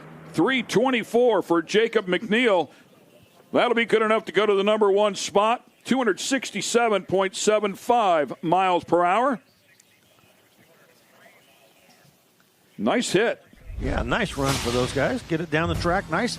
Yeah, it's so important. But only 2 sessions of qualifying. I think there was 13 funny cars entered for this event, and to get down the track, make a nice solid run in this first session, takes a lot of load off, gives you a little room to play tonight. Joe Morrison, you lifted a little early on that pass. What went behind that decision? So it left pretty good, felt good. Clutch starts coming in, and then it felt like it was laying over just a little bit. So really more on the side of caution, wanted to make sure we're not tearing stuff up. Number 1, we don't want to slow the show down. Number 2, we want to make sure we know what we're doing for the next run. Weather's going to be a little better. We're going to run a little quicker then. So pretty happy with that. We'll go back and find out, make sure driver wasn't being overly cautious or not. We'll find out. I'm not really sure until we get it apart and look at it. Well, awesome. Thank you so much. That's Joe Morrison. Thank you. I think he was right on the cue. Looked like it was laying over a little bit. Yeah. Yeah. So and they might have some work to do there. Yeah, that was a rack good of pistons decision. Or so. Yeah. That was a good decision. Good hit there by Jacob McNeil. That 324, to put it in comparison, the ET record held by Robert Bodie is 317. So really nice lap out of the box here. Yeah, nice way to start this session. And boy, good-looking cars here this weekend. Got Jody Austin stuck out there on the track, car locked up, trying to get it loose and get it off the racetrack. As soon as we do, we'll fire this next pair. But Jody Austin and Dan Hicks coming up here next. Dan Hicks making it to 2 final rounds 1 year ago.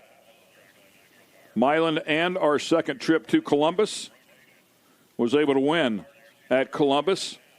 One of our 3 winners from 2025.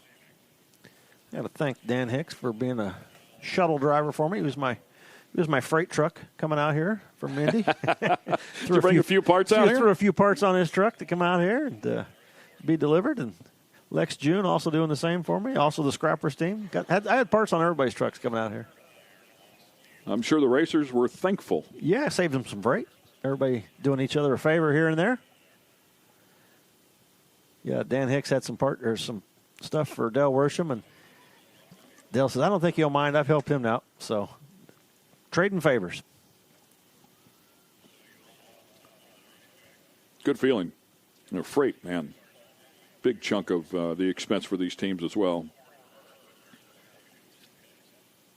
The track is good here as far as we know. Yeah, we're just trying to get Jody's car. I think it's locked up down there on the other end. At the top. Yeah, yep. Just trying to get it off the other end. And we've talked about how long it is down there, and I think the thing was locked up. I think the clutch was locked up. They're trying to get it in neutral, get it off the track. And clutches in these cars get so much heat in them, and they get welded together, and sometimes can be difficult to get them to break free so the car will move. It's basically locked up and won't move at all. Got a neutral system in those where you can bypass this. Forward and reverse is basically all these cars have. A high gear only, forward and reverse, and you can pull a switch and be able to go past that into a neutral position. And I think they're down there trying to bump the car and try to get that reverser into neutral. And they've got her done. Perfect. Saw one of the wives up there on the wall as she will help the driver back up. The backup ladies have been a big part of drag racing for a long, long time. Yeah, you're probably familiar with that from the Englishtown days. Absolutely. Jungle Pam. Jungle Jim and Jungle Pam. Yep, absolutely. I feel like that's kind of where it started. Yeah, it is. I think so. Jungle Pam, one of the more famous ones that was doing the backing up of Jungle Jim back in the day. Nice tradition they've carried on here.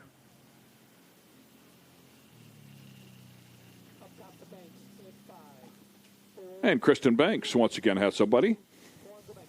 Jacob McNeil, you have to be pretty happy with that pass. What are you feeling right now? Oh, out the gate, 324. That's a ride. I had to put input about 300 foot out, but he told me, I said, man, hold on. About half track is going to try to make a move.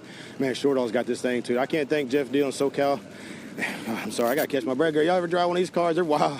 and all this SoCal Speed Shop for coming on this whole year and taking care of me and all that stuff. Man, the crew guys are working their ass off. Giving somebody like me a chance to drive this car, go out and do a good winning deal. I can't thank the guys and Jeff enough. We're going to get after this weekend, and hopefully things keep going good. And this little squirrel in the seat can keep it right for him. Now, you're also in a Pro Mod. Just for my own, like, I kind of want to know, is the adrenaline different in the Nitro Funny Car? Oh, but it's way different. It's night and day. It's from, like, Scooby Snacks to the real thing in the world. It's from driving a Nitro car, jumping the clutch, and letting that mother just pull 6 Gs on you. I mean, the Cuda's a bad girl. Don't get it crossed. It's a bad thing, but it's a night and day difference when you're strapping a Nitro car. All right, well, thank you so much. That's Jacob McNeil. Thank you, man. Appreciate it. I've never driven a Pro Mod, but I can guarantee you he's right. Nothing tugs like one of these funny cars, man. I guess a fuel car, but yeah, these funny cars, man. These fuel cars, both Dragster and funny car. Whew. Can only imagine. Dan Hicks, you know, he went out here and won a race last year and went to the finals, and then towards the end of the year he started struggling, and he changed some stuff on his car. And I talked to one of the guys this week, and they think they found the problem. They're pretty 100% sure they found what the issues were with this car, and it was an issue that you just wouldn't have thought of, and they found it. And I'm looking for a better weekend for Dan Hicks this weekend. It was just not firing. You know, kept dropping cylinders on both sides of the engine, and you know, he changed the fuel system around and thought, man, that just can't be it, and it wasn't. So it'd be interesting to see. I'm really looking forward to see what Dan Hicks' car does this weekend. And Joey Haas, he ran good first race, and that car is always tough when it comes out. Mike Kern, crew chief there for Joey Haas. Does a lot of work for TJ Zizzo.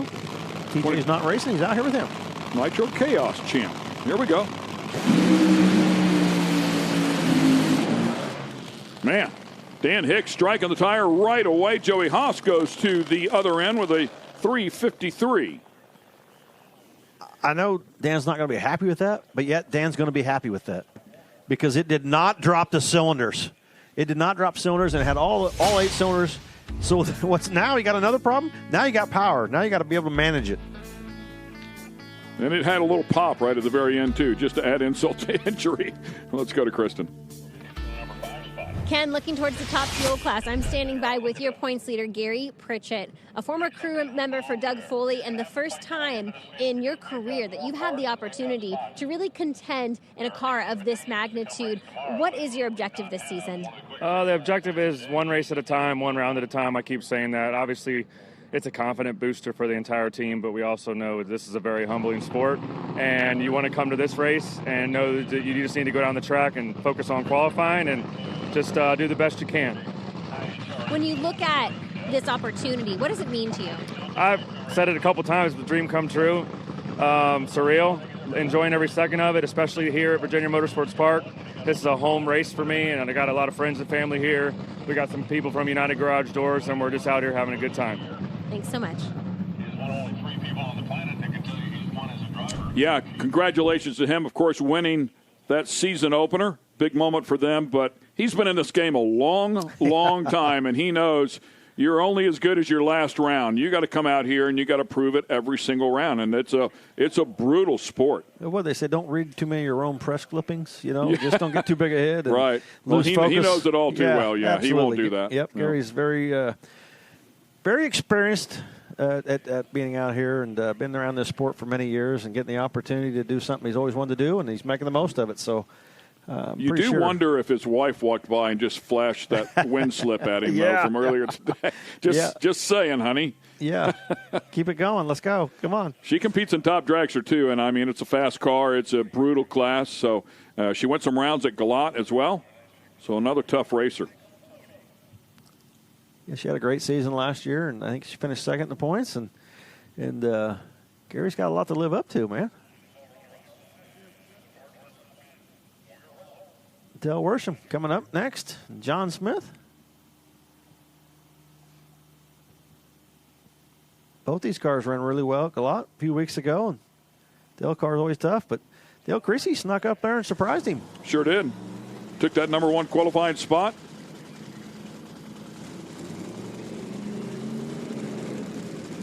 I take that back. Dale Worsham did qualify number 1. He took the win. Yeah, he took the win. That's even more important. Yeah.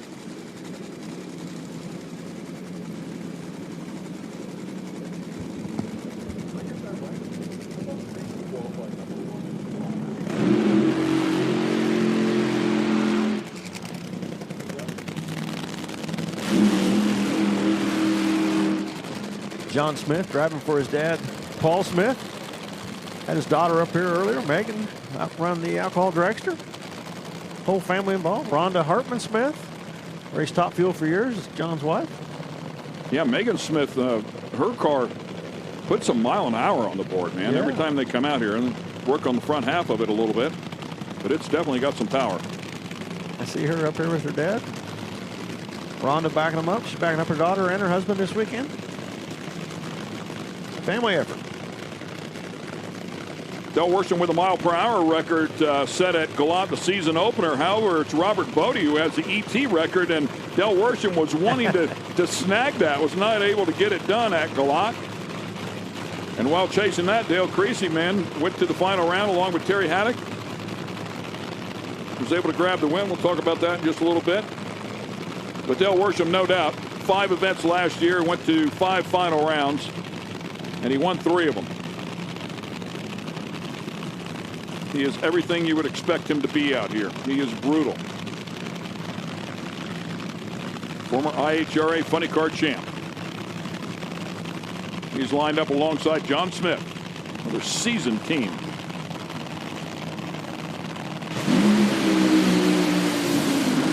Smith on and off the throttle. Del Worsham driving that one, caught a cone, or maybe it was the parachute that caught a cone as he tries to get that one manhandled up at the other end.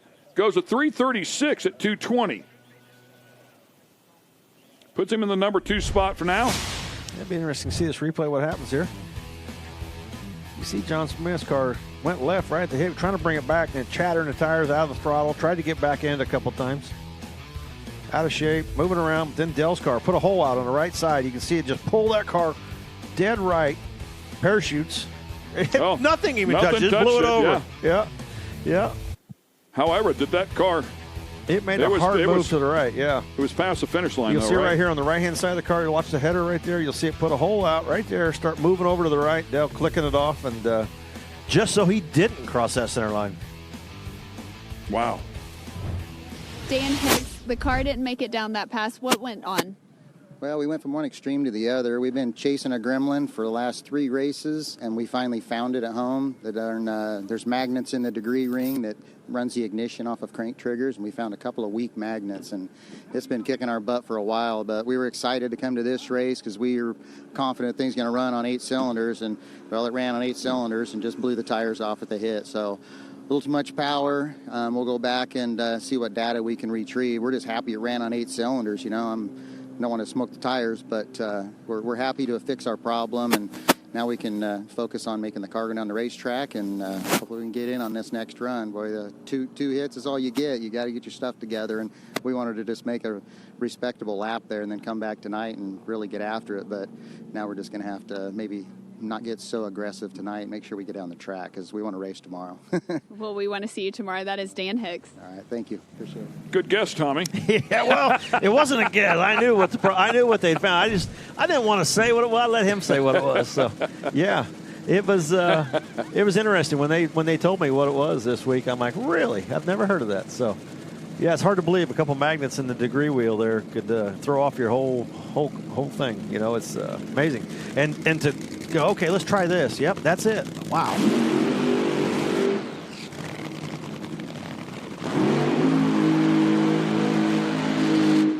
And the final pairing that never was at our season opening event at Galat. Terry Haddock, unfortunately, not able to make the call. We heard that interview just a little bit ago. Actually made 1 engine change, and that one was hurt. Made another engine change. Just did not have enough time to make the call. That opened up the door for Dale Creasy to come out here, who had a throttle issue. And had Terry Haddock been there, you would most likely think he would have. You never know, right? Yeah, you never know. But he was there for the taking. Yes. Yeah. He was there for the taking. That's for sure. We were talking about the safety systems on these cars and how they, if they go off, they can disconnect the throttle linkage. And that's exactly what happened to Dale's car. I'm not sure why it did that, because there was no reason for it. They just fired the car up and it wasn't connected. But there's no way to re-engage it. Once the car's running, there's no way to re-engage that throttle linkage. So, yeah, very fortunate that Terry couldn't make the call and got the win. But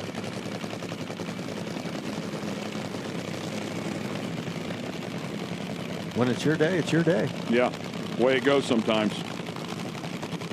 Creasy, 2-time champ here. with the tech pack. And it looks like that might be a new wrap. Maybe that 50 grand got him a new wrap. The other one had some header burns on it. Terry Haddock in the far lane. Round 1 of qualifying, final pair. Here we go. Oh, big moment there where Terry Haddock had to get out of the throttle. Creasy goes to the other end. 3:25 with a 5 would be good for the number 2 spot. And Jacob McNeil at the end of the first session goes home with the number 1 spotter. Back to the pits anyways with that 3:24. Nicely done. 2:73.66 for Dale Creasy. So a respectable mile an hour there. Yeah, you can see both cars. Haddock's car just a little, it was pretty aggressive, a little loose, started spinning the tires and got out of shape. Creasy's car, nice solid run, 3:25, got it in the show. And we had several cars not make the cut, not make the call this session yet. Hard enough to make it in on 2 runs. We got several cars going to try to make it in on 1, evidently. Track should get a little tighter as the sun goes down tonight. Hopefully we'll see Terry Haddock. And you know, a call like that, Terry Haddock's car going out there and coming loose out in the middle of the racetrack, but the sun's on it right now. They're going to run, and the sun's going to be down. That's almost one of them you have to look at it and go, well, do we leave it alone and hope it track got better and keeps it stuck, or do we make some adjustments? And Kristen Banks has a tough Del Worsham at the top end. Dale Worsham, you're sitting pretty in that 3rd spot right now, but you're kind of like on edge right now. You feel really bad. I've never seen this happen. Will you just walk me through what happened that pass? Well, and apparently I dropped a cylinder because it started pulling really hard to the right, so I was driving it back the best I could, and I didn't want to cross the center line because I didn't get disqualified. So I stopped before I crossed, but apparently when I pulled my parachutes, they caught the timing blocks and disqualified his time. So it's unfortunate for Bodie. They're good friends of ours. I've been racing him and his dad, nearly my entire life. And to have them get disqualified because of something I did definitely makes me feel bad. They get another shot at the track. That's good. And they're a good team. And Paul Smith's a great tuner and John's a great driver. So I'm sure they'll rebound back from it.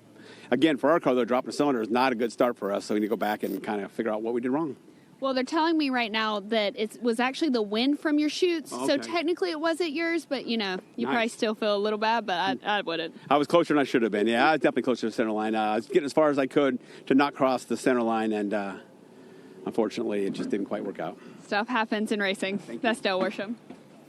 He'll be back there in the second round ready to do some damage and see if he can get on top of that field.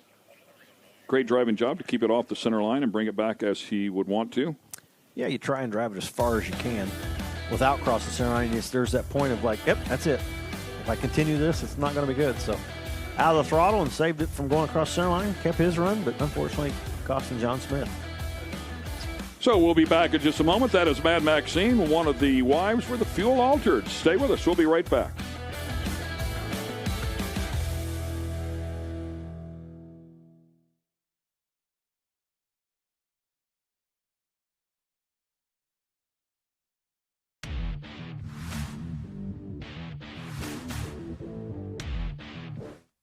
Speed Sport 1 is your home for IHRA Outlaw Nitro Series. All season long, feel the thunder of 12,000 horsepower, Nitro top fuel dragsters, and Nitro Funny Cars. Witness the excitement of 0 to 300 miles per hour in seconds. The IHRA Outlaw Nitro Series delivers heart-pounding action with every run. Follow the entire season on Speed Sport 1. It's free to watch. Go to speedsport1.com for details and viewing options. The first exciting leg of the 2026 IHRA Triple Crown starts at Maple Grove Raceway May 21st to the 23rd. This unique 3-race drag race featuring Top Fuel, Funny Cars, Pro Mods, Mountain Motor Pro Stocks, and Nitro Harleys, offering over $1 million in bonuses for sweeping all 3 events. The pressure will be on. The teams will be gunning for the million, and IHRA will be ready. Will you? Get tickets now at IHRA.com.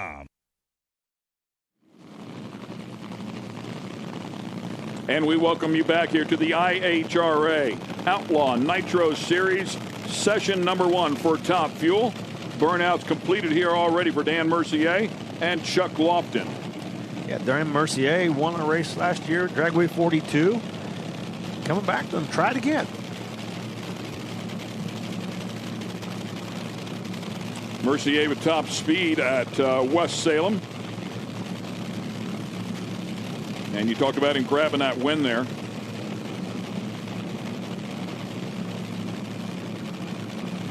Nine different competitors making it to a final round in Top Fuel a season ago. Out of a possible 10 at our 5 events.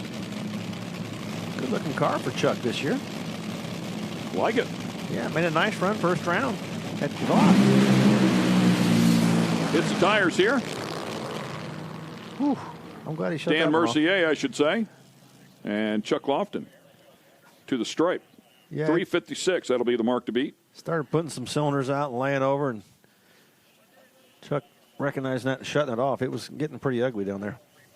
Mercier coming out here and blowing the tires off kind of surprises me. I'll have to take a look here. Boy, and it was early, too. About one turn of the tire. You can see one hole out, then 2 holes out. Good thing Chuck clicked it off, or might have clicked itself off.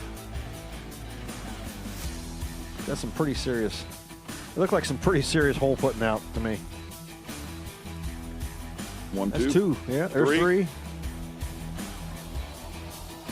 He said that's enough. Yeah, either that said it's enough, or the pan pressure switch said it was enough, or somebody on the start line with the emergency shut off put that was enough. Either way, saving the fluid on the racetrack makes me happy. Yeah, that's great. Lee Calloway will come up here next, and Kyle Sattenstein, who grabbed a win at Galat. Exciting moment for him at the end of the 2025 season. Lee Calloway ran really well first race of the year at Scott Palmer Dragster and made some nice solid runs. Yeah. It gave us a show when the car wouldn't start. The starter broke. The switch for the starter broke, and the crew member grabbing a wrench and arcing it across to get it to start. It was entertaining moments. And jumping across. There was plenty of sparks, but they got it fired up. Arc welded the starter and got it fired. And won the round. No, didn't win the round, but boy, it was impressive that they made the call. Well, they had won the previous round. I mean, to go to round 2 and kept that team pretty busy. Both of them, both he and Palmer went in round 1, so the team was pretty busy in round 2. I talked to Scott last week, and he said it was really cool to see. We were a little late because of that issue, and he held up Gary a little bit. He goes, I'm glad it didn't cost Gary. He goes, but it was cool to see us even be able to get up there and race against Gary Pritchett, with that starter issue. So, yeah, it was entertaining.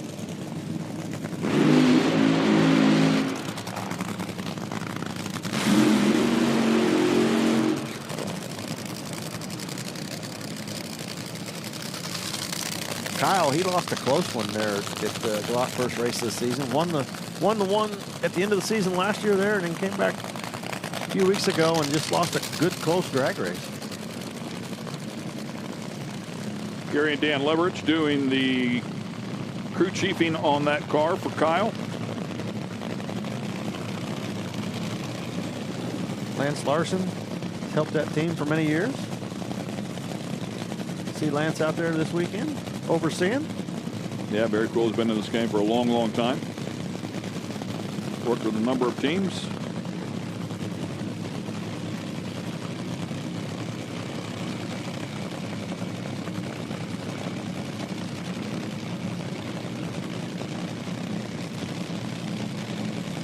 And a look there at Lee Calloway with the PBR sponsorship. Of course, Scott Palmer, the team owner, with that PBR sponsorship. Professional bull riders, and we'll be doing a bit of that later tonight.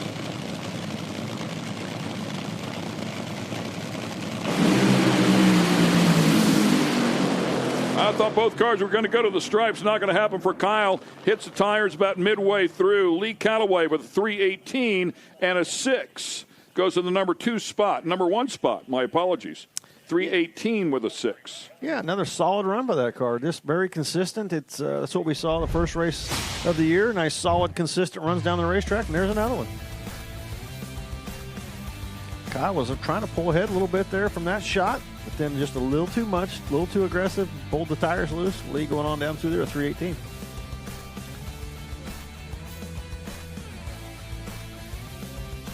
So good hit for Lee out of the box. Nice job. Let's go to Kristen. Dan Mercier, probably not what you wanted to see, but what went wrong that pass? You know, it's a new car this year, so my other car is upstairs in the trailer, so I need to take a decision maybe for tomorrow. So the track is hot, 116, so it's just a bit too much sludge. So it's the first one, so the next one will be the good one. Now, you're also the tuner. What kind of changes are you going to make in the pits?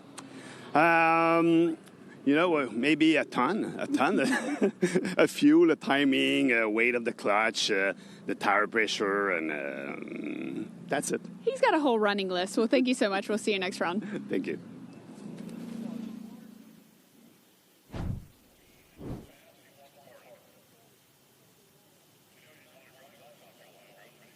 Another great look here at the track. Appreciate everything that IHRA has done here. And, of course, the opportunity to have one of these events. All the changes he was talking about making. Some of those you make one change and it forces a couple of other changes on other areas. It's hard to change just one thing. Somebody enjoying a beautiful day out here in Virginia. Buzzing the tower.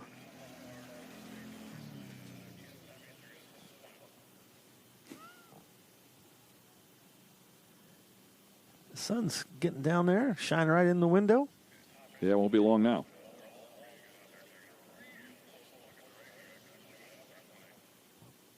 Quick check of the track. Number of people up there looking in the right lane. Make sure everything is good before we send this next pair. Lex June and Scott Palmer. Lex June, the only competitor of the 9 that went to the final last year that was able to go to more than one. Went there at Milan and at Dunn. Was able to grab the win at Milan. Kyle Sattenstein, as we talked about before, grabbed the win at Dunn at our season finale last year. With that said, Lex June qualified number 1 at Dunn, so had a good qualifying session.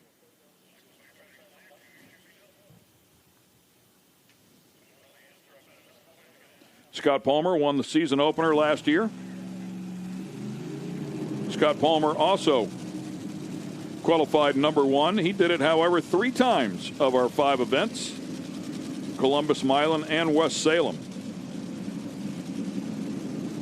So when he gets the hot rod happy, it's fast.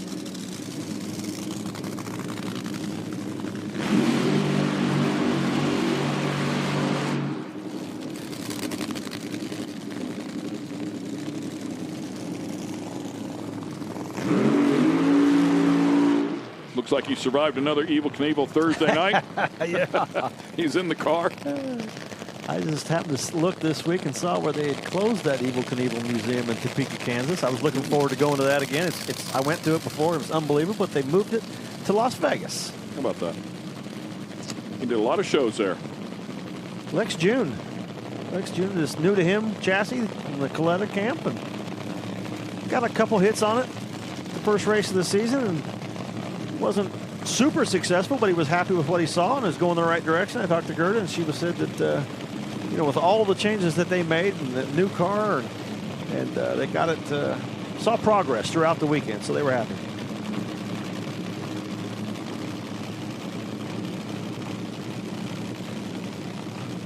Never quit team in the far lane. That is Gerda that he was just speaking of, the crew chief, and Lex's wife up there. Final adjustments to that one says you're good to go. Scott Palmer here in the near lane with the PBR sponsorship.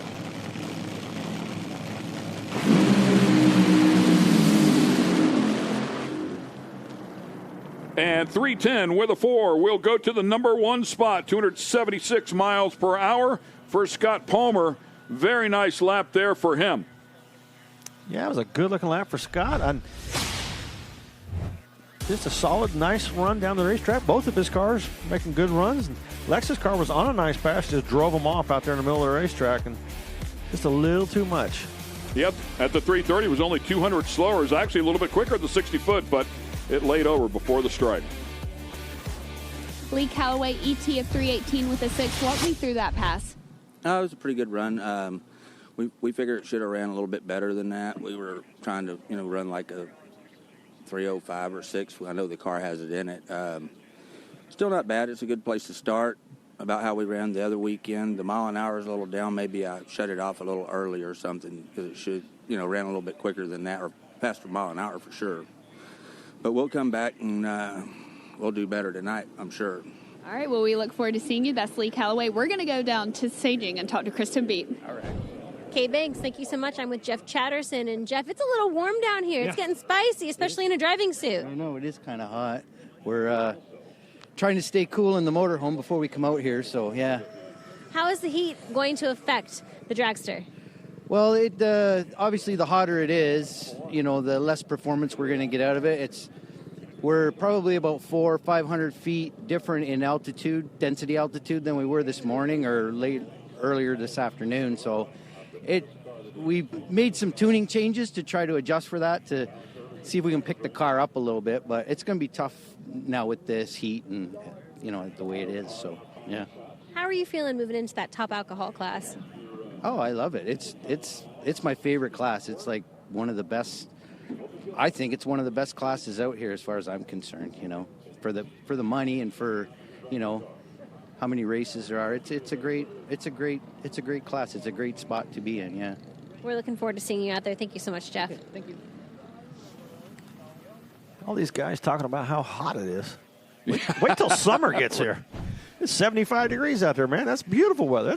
That's spring-like, nice, beautiful weather. So, by the way, I want to give United Trailers some love there. My apologies for not doing that at the top of the class. We appreciate United Trailers sponsoring Top Fuel.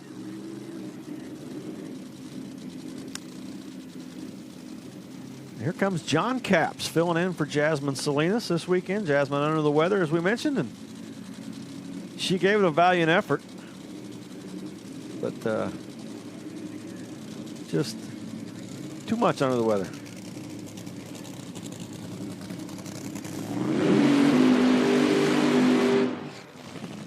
Yeah, pretty cool for Caps to get this opportunity here. What time in a funny car there? Let's jump in the car. Oh, this really good race car right here. This car, number one qualifier, went a 3 flat at Galot just a few weeks ago. So, plenty capable car.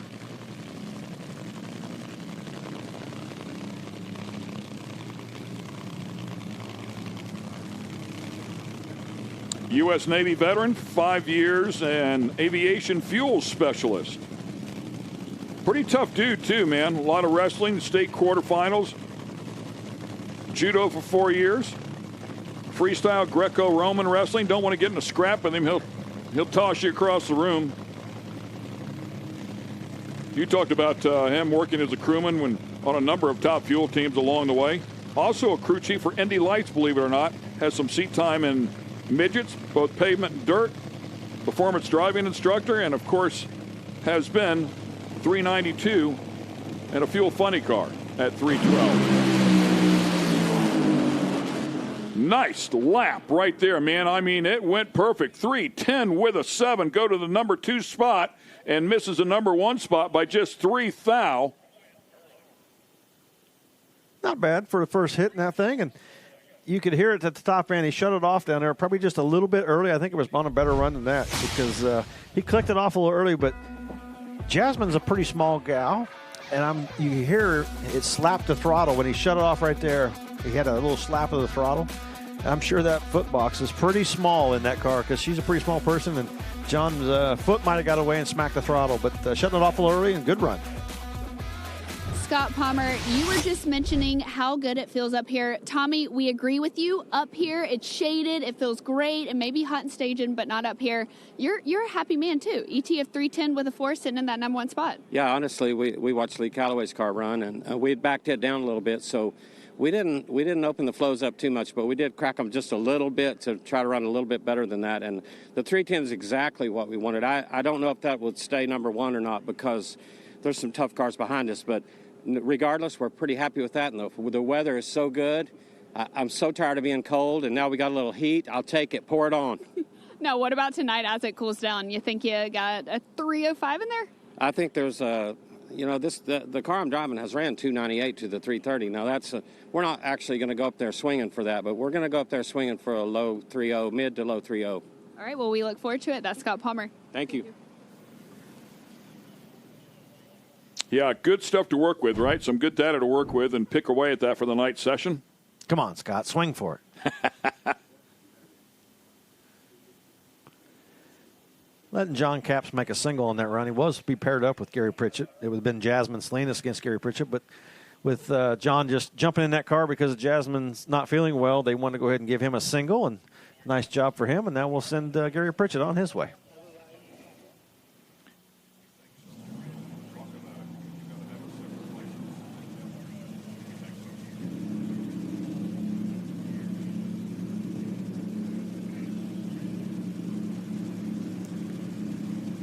Yeah, the first thing I thought about was exactly what you brought up, the size difference of John getting in that seat alone. I mean, because Jasmine was supposed to be in it today, so you got to think the seat's still in there, and he had to really be jammed in that car. John's not a real big guy, but I know he's bigger than her. So, yeah, it had to be tight in that car, and I'm sure his knees were up towards the steering wheel pretty good, and when he shut it off, I think his foot must have slapped the throttle around there. You could hear a little burp when he shut it off. So nice job anyway. And here comes your most recent winner, Gary Pritchett, in front of a lot of friends and family. I see a lot of Bunny Burkett shirts up here on the starting line, and it's good to see all of his family and friends out here supporting him this weekend. Not too far up the road. He's from not too far up the road here.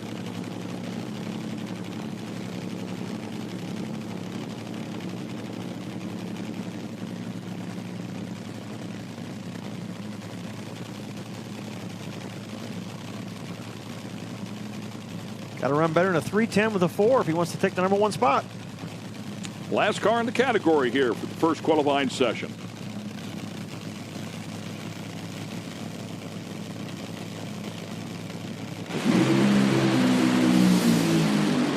Man, straight as a string. 309 with an 8 will go to the number 1 spot, 280.89 miles per hour. Nice hit there for our number 1 qualifier and season opening event winner, Gary Pritchett. Picked right up where they left off. 852 and a 60-foot, 219, 309 with an 8. You mean got to run better than a 310 like that? Just like that. Yeah. Okay, thanks for the help. Know what to shoot for. Yeah, really nice lap. 066 light 2. It's ready to go. John Capps, you found out about 30 minutes ago that you're going to be filling in for Jasmine this weekend, and an impressive pass right there. What's going through your mind? Don't screw it up, you know? I mean, that's the biggest thing you want to do as a driver is you don't want to, lose all the hard work from the crew. I feel sorry that she's sick, but she's, hopefully going to feel better. Todd Okahara called me. I saw him this morning. He called me. He's like, hey, are you still here? I'm like, yeah, I'm supposed to be driving another funny car. And they're having problems, so it's not together yet. So he said, hey, you want to come drive this thing? I said, absolutely, That thing's a badass car. So super stoked to be here. Really glad that they picked me. They trust me. And having fun over here. Well, you just had an impressive run as well. Thank you so much. Thank you. Made it look easy, man. Just let me hop in that fuel car, and I'll drive it to the other end. No problem. Yeah. Yeah, you can see on that angle, you can see right when he shut it off, his foot blipped the throttle a little bit. You know, and thought I saw that, actually. It's just a matter of being so, in such a small cockpit car. When you have your positioning correct, your leg is extended to a degree, and you can use your leg muscle, I'm sure, to plan it. He's probably using his shin muscle to pull his foot back. And he's trying to pull it back, and there's no room to get it out of the way. Right, exactly. It's way more difficult than people might know. My son's 6'4". I know he went through that issue in a sports car, so it can be quite a challenge for sure. Okay, we're going to take a quick break. We have some bills to pay here, and we'll be back on the other side. We have the second session of qualifying about to begin. Stay with us.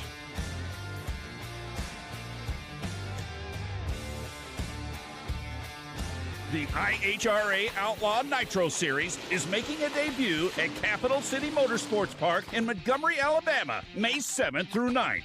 Don't miss Top Fuel, Alcohol, Mountain Motor Pro Stock, Pro Mod, and much more outlaw drag racing all weekend with bull riding Saturday night.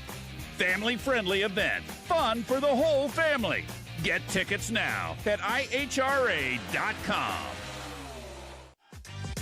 Looking for a quick fix of motorsports news? The Speed Sport Daily is what you need.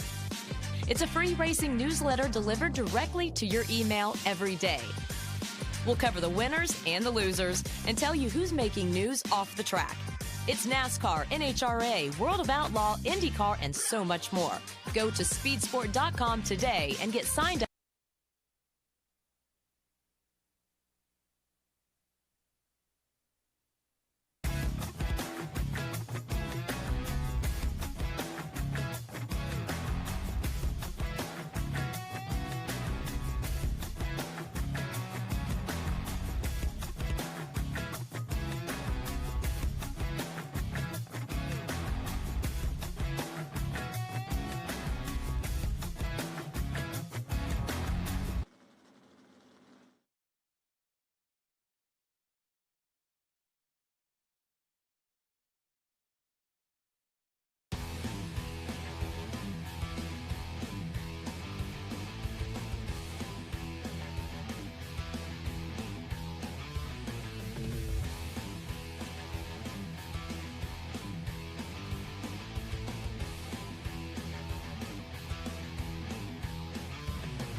And welcome back to Virginia Motorsports Park with the IHRA Outlaw Nitro Series.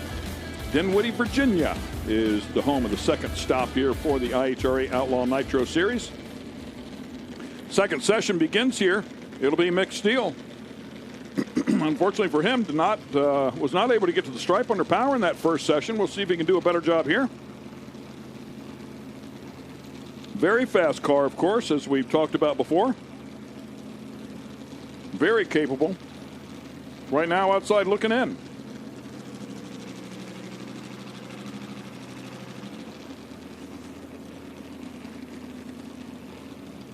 He will be on a single.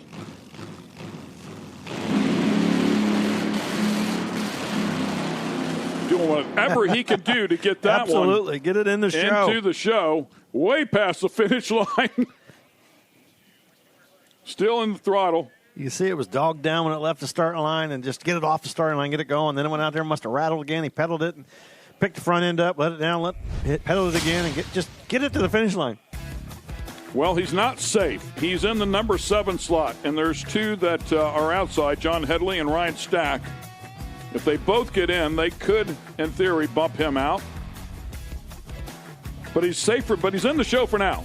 He's safer than he was. Gary Pritchard, now you're coming off a win last weekend or a couple weekends ago. Do you come in here with more pressure? A little bit of pressure, but you really just want to make some good, clean, solid runs, A to B. That was a great run. Obviously, that's what we wanted to do. We wanted to keep the parts in the car, keep it clean, and this is a home track race for me. A lot of friends and family here. Want to put on a good show. Joe Clark's here with United Garage Doors and all his group, and his dad too, Jim Clark. But no, that's just a great pass, and that's what we were trying to do. Now, ETF 309 later tonight. You have a lot of experience on this track. You think you can go a little bit faster? Yeah, we'll try and go 305 or better. Baby steps. That's what matters, and we'll see what happens. Well, thank you so much. That's Gary Pritchett. Thank you.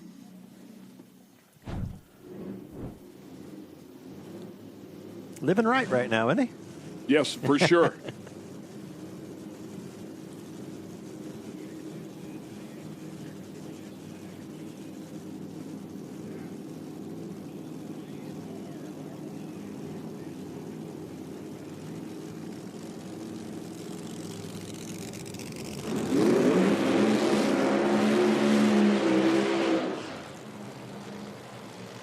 Here comes two cars that could make mixed steel not compete tomorrow. Because both these guys are behind him, and if they both went quicker than mixed steel will be bumped out of this field. Yeah. Ryan Stack and Phil Ez. Yeah, and you got to think Phil Ez is going to come to life. Yeah, and Ryan Stack, and that car goes A to B with no issues. It's plenty capable of getting in the field as well.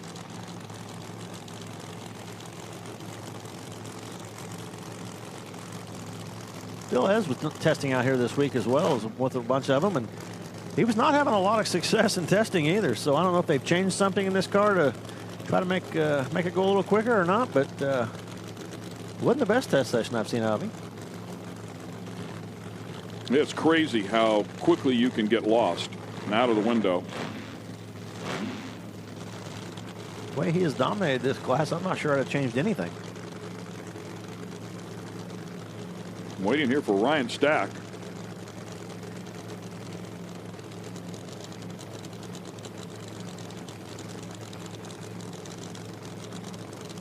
Wheelie bars, you're good to go.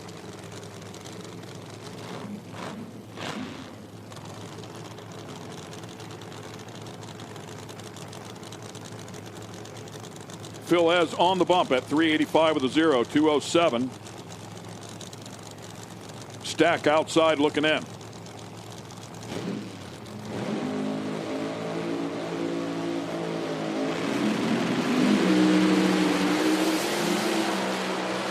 Stack doing his best to try and get it to the stripe under power, and it looks like they're both going to get in here. Nice job, 363 for Phil Ez. That'll bump him up to the number 2 spot, 378 with a 7 for Ryan Stack. Goes to number 5, and Mick Steele, as you just talked about, is done. Yeah, he got it in there, but it was on the number 7, and these two cars went in quicker than he did. He was out. Boy, Ryan Stack, he was giving it all he had, and he earned it. Get it in the show. Had to drive the wheels off that thing. Going out there shaking, pedaling it, picking the front end up. Do whatever you can to get it to the finish line quick enough to get the car qualified, and he did just that. But Phil Ez, that's a little better. That's more what we expected out of him. 63. We've seen that car in the 50s easily. So that was Phil Ez's get it down the racetrack, get it qualified run.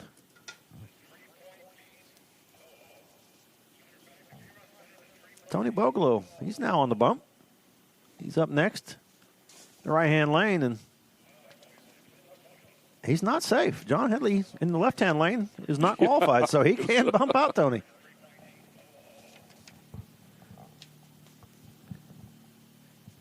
Got some good bumping action going on in the Outlaw Funny Car class, presented by Trick Titanium.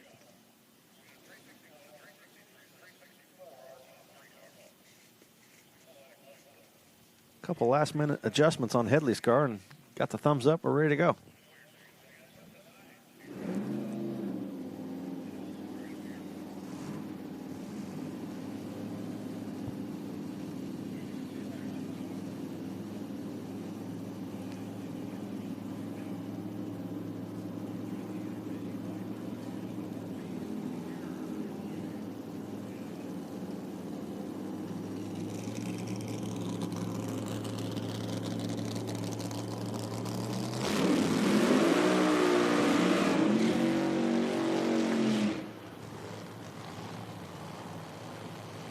John Headley, as you talked about, he'll be in the far lane. Tony Bogolo here in the near lane. Bogolo, try not to speak English here. 13th on the all-time win list here with the IHRA. Headley having some issues getting it in reverse, it looks like. Yeah. There we go. There it goes. There we go. Yep.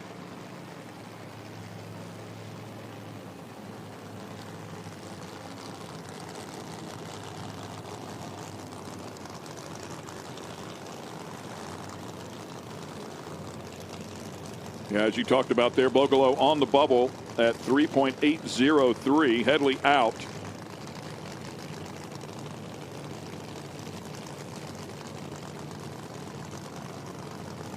If they both pick up the pace, they could bump Bruce Mullins out.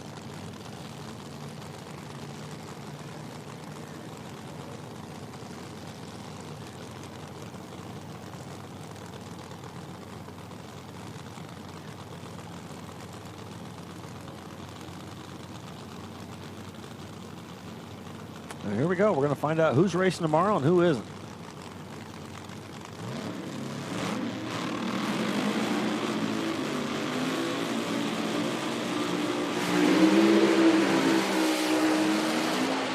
Ooh, keep it off the wall. Yeah, John Headley with a tough lap there will not be able to crack the code to get into the show here this weekend. Tony Bogolo stepping up to a 373. A lot better than his first run of a 380, so got him up further in the show. Career best run for him. Woo, that's kissing the wall. Pick the front end way up in the air. Man, gigantic wheel stand. Congrats to Bogolo right there in the near lane on his career best pass. Phil is sitting in that number 2 spot. How are we feeling? How was that pass? You know, that run was way better than our first run. We shook a little bit after the first run, and been struggling with some problems, and we finally got it to run right now where it idles good and I can actually drive it. So that's what happened to us in Galot. The thing just wasn't drivable, and it just died and lost a race over something like that. So we came here and tested Wednesday, figured out some stuff, switched some parts around, and here we are now. So hopefully we got some momentum going for the first round. Well, we look forward to seeing you in that first round. That's Phil Ez. All right, thank you. See you. Good job for that team, digging hard.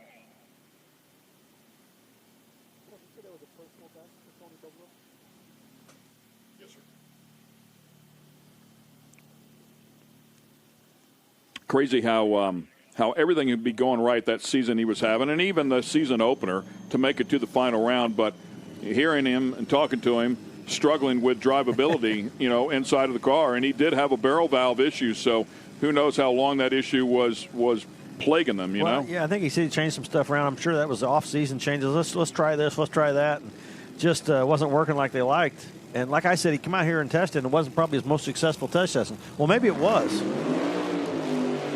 Maybe he had those problems, and he found them. So it was a really successful test session.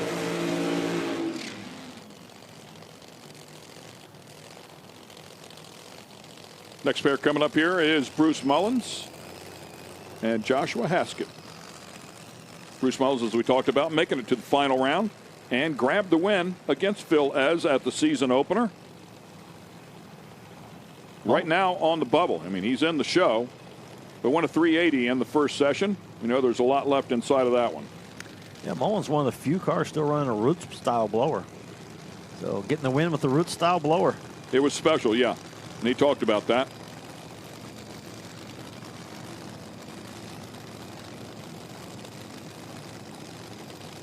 Haskett with that gorgeous car.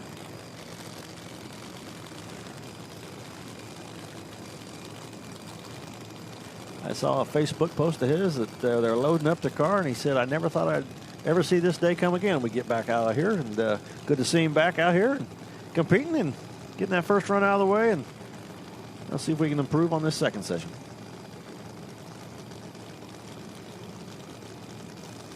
Yeah, had a disastrous trip to the U.S. Nationals in 2020. Glad they were able to get everything put back together. Find their way back out here. Great job.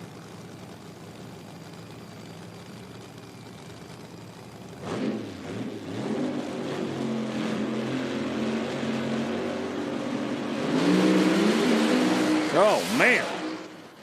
Both of them blowing the tires off. Whew. Looks like Bruce's car wanted to go, and then it snapped loose. I know we talked earlier, it's not hot outside, but this is the hottest conditions we've seen so far today. The sun's been on the track all day. You can see that thing, boy. Woo, look at those tire tracks. Wide, skinny, shaking. Front end in the air, shakes, back down, hits the throttle. Okay, I'm done. This hurts too bad. Yeah, that one was angry.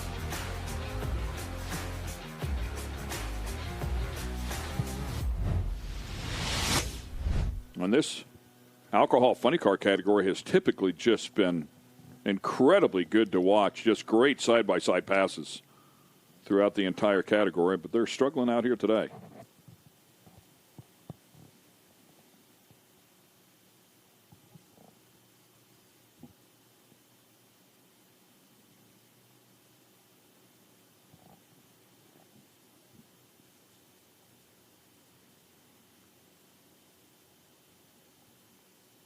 It's a while ago, Tommy, but you spent a fair amount of time in one of these. Yeah, I raced the alcohol funny car for about 4 years, from 1986 to 1989, and really a fun car to drive. One of the more enjoyable cars to drive. And there are some torque converter cars now leaving the starting line with the trans brake, and still some out here we see also with the clutch pedal and bring the RPMs up. But just one of the more fun cars to drive I ever drove, and tire shake wasn't that fun. That's why I got a bad back, I think, from all the tire shaking these things. They can be brutal, but it really really good class to cut your teeth and work your way up.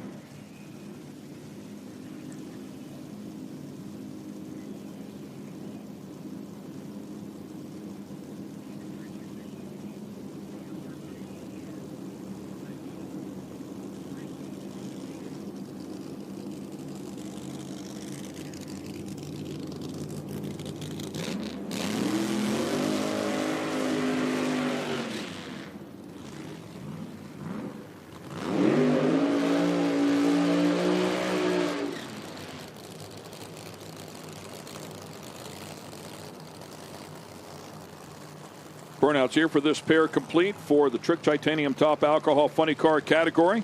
Melinda Green King and Chip Beverett. Chip Beverett, #1 qualifier at the end of the first session, put a 361 on the board. Melinda currently sitting fourth with a 371.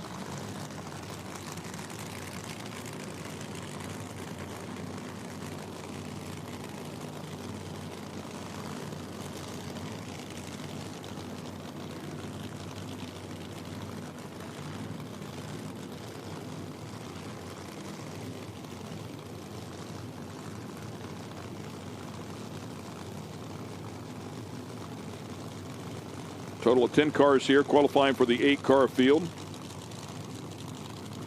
Competitors have been decided. However, the order has not. As we continue on here with this second session.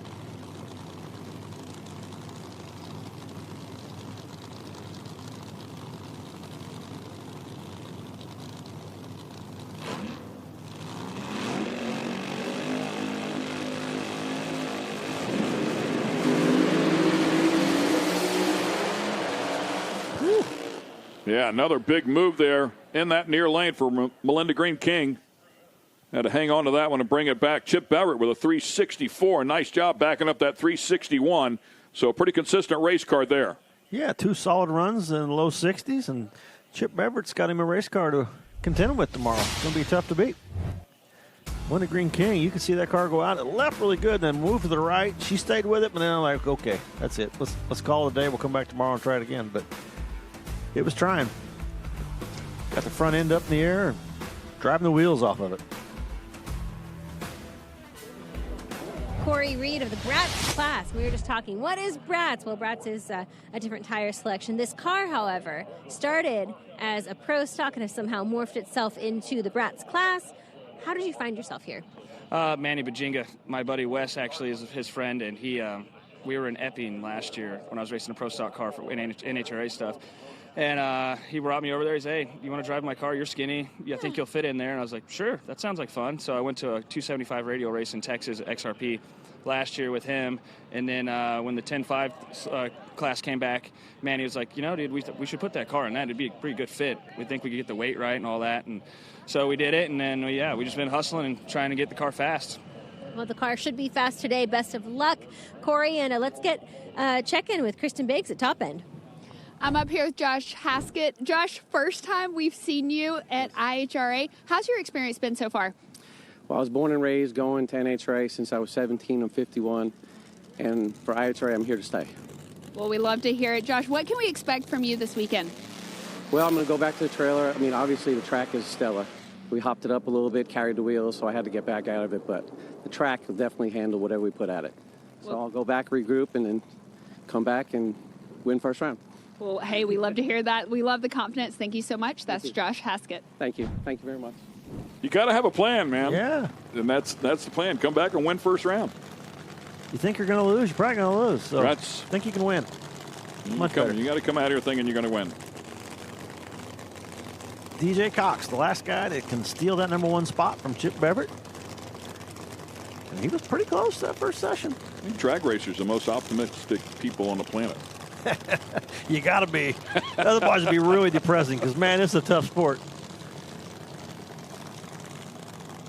It'll humble you in a hurry, and you're just like, okay, we'll get it next time. DJ Cox on a single here out of Darlington, Maryland. Has been 363. First qualifying effort, 364. Right there, close to a personal best. Just a little bit more, trying to sneak in there and steal that #1 spot.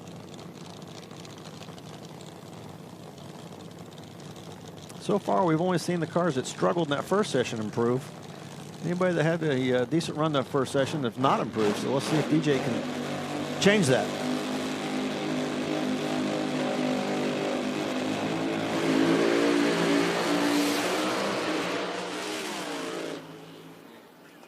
Just barely missed it with a 362 with a 5. It's an improvement, but just not quite enough. He'll move him into the number 2 spot, and wow, oh, so close. But again, I mean, I think what he'll find there is a good, consistent race car. Yeah, absolutely. Number 1 and 2 qualifiers are definitely the class of the field right now. Both of them 2 solid, consistent runs, first session and second session. So everybody else, these are the 2 you got to shoot for. The Red Line Oil sponsor machine doing a good job here. Final car in this category.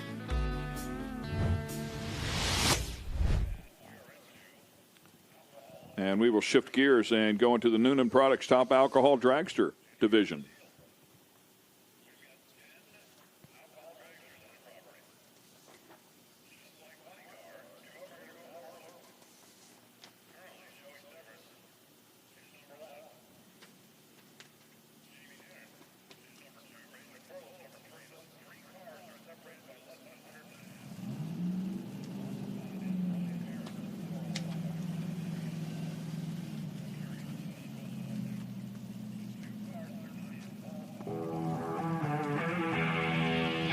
And we'll take a look at some of the parameters here for the Noonan Products Top Alcohol Dragster class.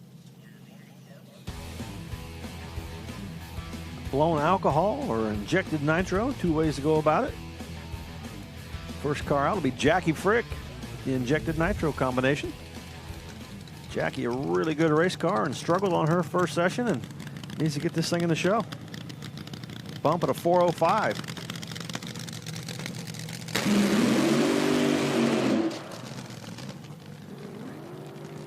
Yeah, really should not be an issue for her to get underneath that, but of course you got to keep a hold of the track. It's got to get to the stripe. Yeah, Jackie's car is plenty capable of going to the number 1 spot, but I guarantee you that's not what they're shooting for right now. They're shooting to make a good run, a decent run, but go down the racetrack and get it qualified. You'd love to be able to have the opportunity to come out here and just send it and try to go for the number 1 spot, but she doesn't have that luxury right at the moment. Not in the show. If she wants to compete tomorrow, she's got to get it in the top 8. Current mile per hour record holder at both the 1,000-foot and the 8th mile.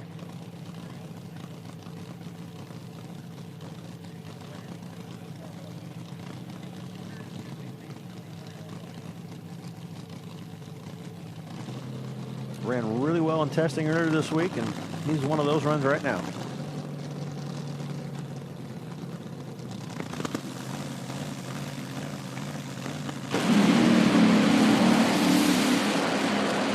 And that should be good enough to get her into the show there. 352 with a 1. Nicely done. Jumps up into the number 5 spot, and that will be good enough to put her into the show. It's interesting to watch the crew walk off the starting line like, okay, yeah, did it. Now, 352 gets it in the show, but they're not very happy with it because they know they can run a lot better. You can see it right there. They'd soften that thing up. It blew the tires off in the first session. You see it right there. They softened it up almost too much because it rattled the tire. Didn't get up on the tire, was rattling, but was able to drive through it and get it down the track. So you see right here, rattles the tire just a tick, but able to drive through it and keep going. 352. I know they wanted a whole lot more than that. Got a super slow-mo shot. There you can see the tire just chattering on itself. Drove right out of it. That's awesome. Cool shot. Melinda Green, you knew you had to be on top of your game today. 10 drivers trying to make an 8-woman field out here, and you were. You made a great first pass. How are you feeling going into tomorrow? Feeling pretty good, actually. We struggled, like I said, at Galot. Broke a bunch of stuff, had to fix. We were last minute getting the rear end fixed. Went to Pittsburgh on Monday, got it fixed, came back Tuesday, put it in, and so hopefully this is all turning around for us. How do you carry confidence into tomorrow? You just have to have it. I mean, the car's going to do what it's supposed to do. I've got to do what I've got to do, and we're going to be ready. Well, thank you so much. That's Melinda Green. We'll see you tomorrow. Thank you. Appreciate it. Veteran, of course, many, many laps inside of that car. and not rattled at all by the previous situations. And I think she called that exactly right. I just got to get in the car and do my job. The car is going to do what it does. With that said, I mean, you guys do have some control in there, and depending on what you feel, if you can pedal it and kind of get it through race day. Yeah, these guys do a great job. She did a great job getting qualified, and she'll gets to race tomorrow.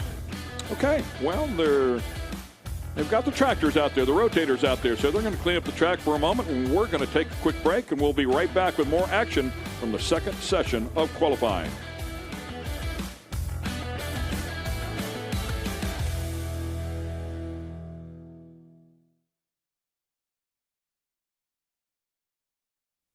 Speed Sport 1 is the home for the IHRA Offshore Powerboat Series. Watch top international teams push the limits of some of the fastest boats in the world, reaching speeds of up to 180 miles per hour. 14 classes, racing hull to hull, from Pro Class 1 to Super Cat.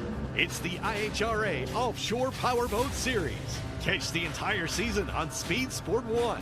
It's free to watch. Go to speedsport1.com for details and viewing options. Looking for a quick fix of motorsports news? The Speed Sport Daily is what you need. It's a free racing newsletter delivered directly to your email every day. We'll cover the winners and the losers and tell you who's making news off the track. It's NASCAR, NHRA, World of Outlaw, IndyCar, and so much more. Go to speedsport.com today and get signed up for America's free racing newsletter and get your daily motorsports fix. The Speed Sport Daily. Get racing news, analysis, highlights, and more 24 hours a day, 7 days a week at speedsport.com. Get it all. NASCAR, IndyCar, Formula One, World of Outlaws, Trans Am, IHRA, and more. Speed Sport has been America's trusted source of racing news since 1934. Speedsport.com is America's motorsports authority. Check it out today.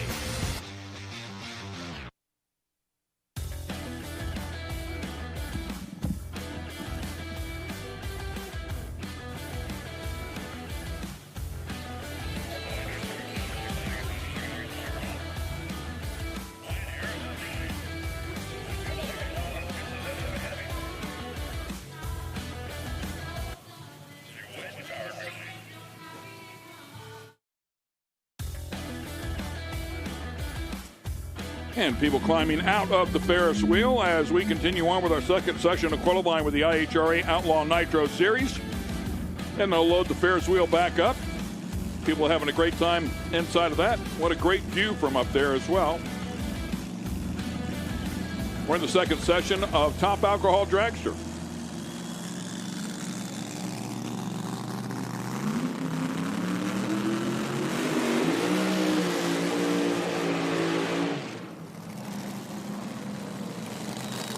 Going to feature Ryan Harris and Tom Fox. Both of these cars aren't in the field currently. Both of them need to step it up and get in. They're going to race tomorrow. I did see where I think Gerdelman hurt his car. Yeah, first might session not be coming back. Might not be making it back. So one of them might get a race if they don't step up, but both of them, that's not their intention. They both want to run better and get in the show.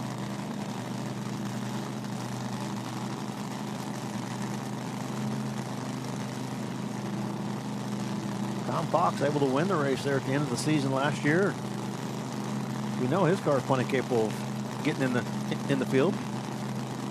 Yeah, qualified number one at Galot, so he's had a great weekend. Qualified number one at Galot, I should say, in 2025.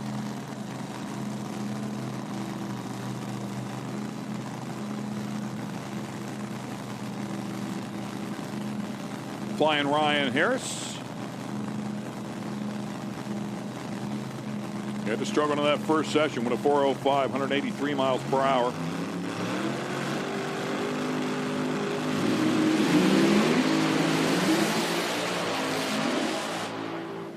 Tom Fox striking the tires right at the hit of the throttle there. Tough weekend for him. He's done. Yeah. And Ryan Harris on the other side. Yeah, Harris getting it into the number 8 spot. So he'll race tomorrow, knocking out Gerdelman, who had issues that first one. We know he's not going to be back up here to try to get back in the field. So there's your field. That's who's racing tomorrow. Now we'll have to find out who's racing who. Snuck in there by 0.09 of a second. I mean, just skinnying in, but doesn't matter how you get in. You just got to get in. Have a shot at it. Let's go to Kristen Banks.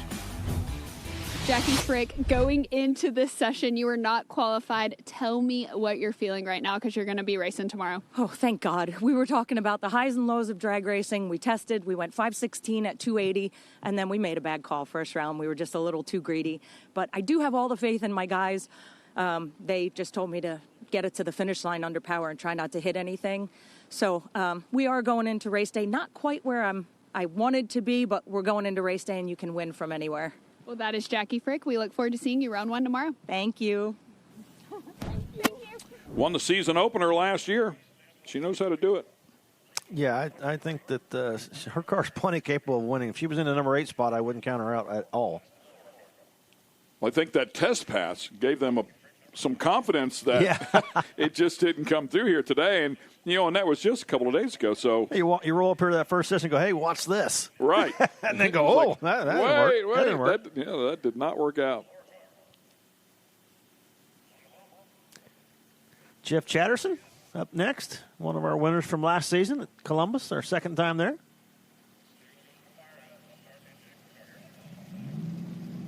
Won at Leicester going back into the 90s. We'll have another shot at that this year. Be fun to go back up to Leicester, New York. The Empire Nationals.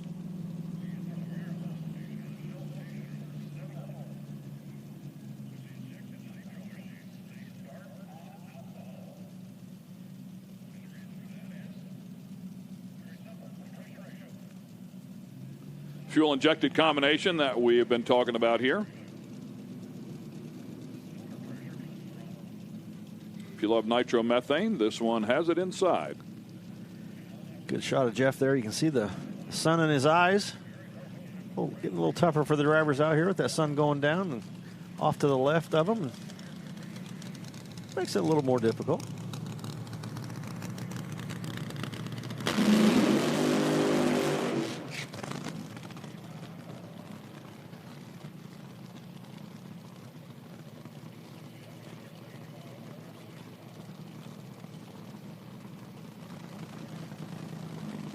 Last time around went 354, 225.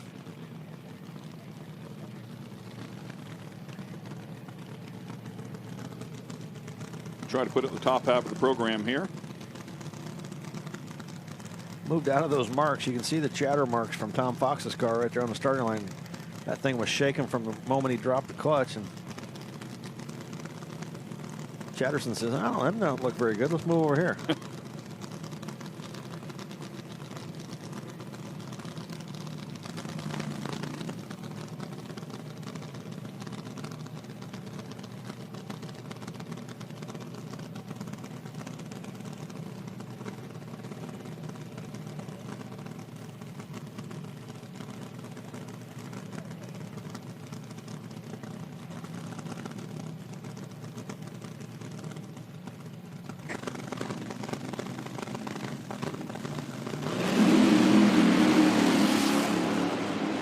Drove through it straight as a string. Nicely done. Time there, 3:55 at 2:24. Almost identical to what he did in round number 1. 100th slower. Good straight car. They just need to find a little bit more. And let's go to Kristen Beat. Shelby Lynn of the Brats class. Shelby, first of all, you're making your season debut here. What are the emotions? How are you feeling, girl? I'm actually feeling really good about it. We came down Tuesday, tested, because we changed everything on the car. New Pro Charger, new gear, new everything. And then we come into today, and we decided to change the gear again. So now we're testing on everything new pretty much again. The car's doing great. It's taking the power, but it's very excited to be here. This place is great. I mean, they feed us. They do everything. But other than that, I love being here. It's a good atmosphere. There is no hood on your car. What's going on there, girl? So I went to the paint shop, came back with no hood.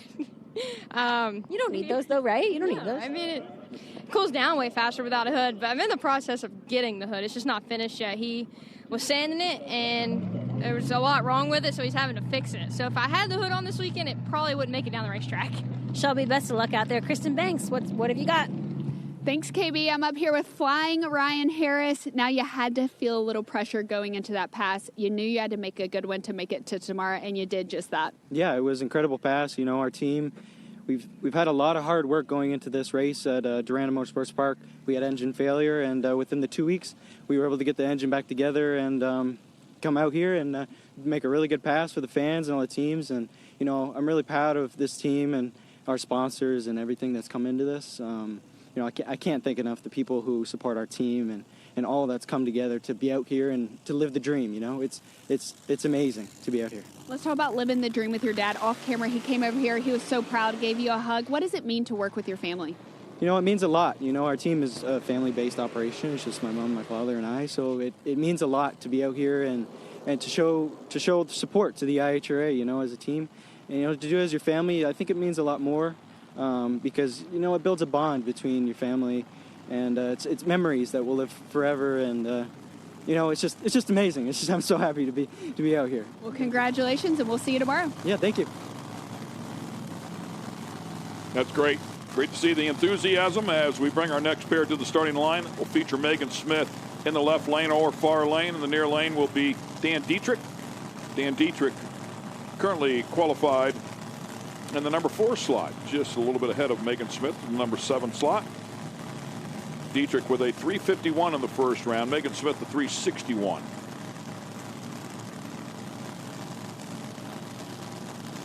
Dietrich's crew chief looking over, looking for a thumbs up, said we're ready to go. Megan already looking better than she did at the first race. She's in the show on this last shot, not trying to get in. Now just looking to improve.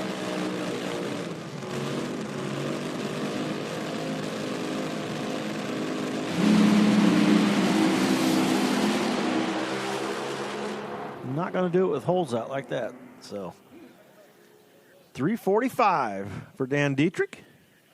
That'll move him up there. Wow. To number 1. And really bouncing up there. Yeah. Well, the chutes, there it comes out. We said it was long, but he still wanted to get that thing slowed down. And 348. 0. Or 345.8. Sorry. 345.8. Yeah, nicely done. 345.8. That is a brand new ET record by 1/1000th of a second. Good hit. And of course, following the show here tonight will be bull riding. Very similar to something we see here, I think. Dan getting an early start. Practicing. Wow. Look at that nice super slow-mo. Wheels in the air, rattling the tire at the same time, but driving right on through it to the number 1 spot. Boy, that is a great photo op right there. Hopefully somebody got that with the front end up in the air and a record-setting pass. Really, really good lap there. Congratulations to Dan Dietrich, the rest of the team. 345.8. And we're not done yet. And we're not done yet.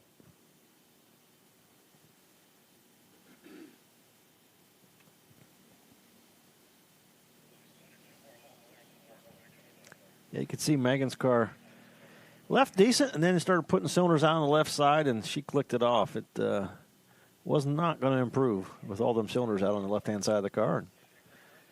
Dietrich, car on the other lane, wheels up, charging down to the top end. Let's go to Kristen Beat one more time and staging. Talking to you. Oh, okay. About your scooter. This is... Guys, I'm down here at Ryan Hill's staging position with Mad Maxine herself, and I've got to compliment you not only on the rhinestones here, but also on the rhinestones on the scooter. So who's faster, you or your husband? Probably me right now. Yeah. As long as he doesn't fire, yeah, I got it in the bag. When did you develop this system? Because this is nice. You got drinks for the guys. You're setting it up in the fuel-altered class. So the really cool thing about this is my bag on the back is actually filled with freebies for the fans. Oh, so cool. Can we open it up? Yeah, Yeah, let's show the fans what you got. So we've got shirts in here. Oh my gosh, how cool! Toys so you can for the toss kids. these out for the fans out We here. got water bottles for the kids to stay hydrated.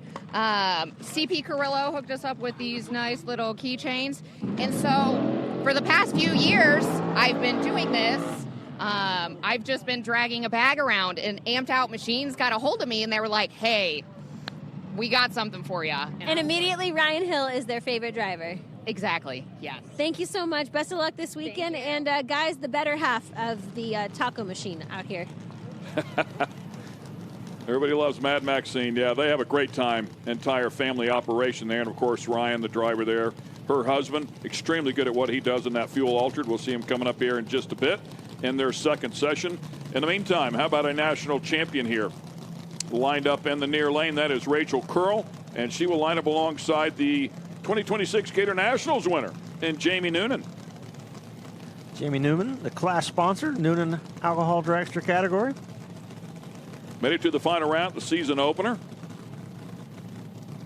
Both with good laps in that first qualifying session. Noonan ended up second. Rachel ended up third, 348 to a 349. And now both will need to get underneath the national record if they want to take over the #1 spot or #1 and #2. Rachel strikes the tires right away. Noonan to the other end. And he goes 345 with a 3, and he grabs the new national ET record, 230.84 miles per hour, just short of the mile per hour record, but a great hit there.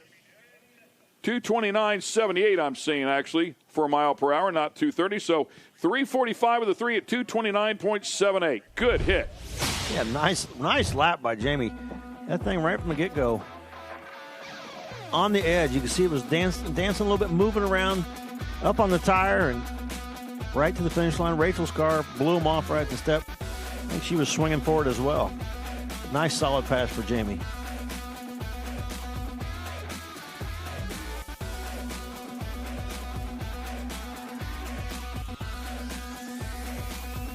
Good looking run.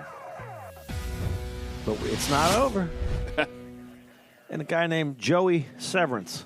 You ever heard of him? Yeah. Going to go out there and try to take that #1 spot back. He was #1 after the end of the first session. With the blower car. Yeah. Had 2 people go around him, so looking to take that #1 spot back. Same lane as well, so he'll feel good about that effort.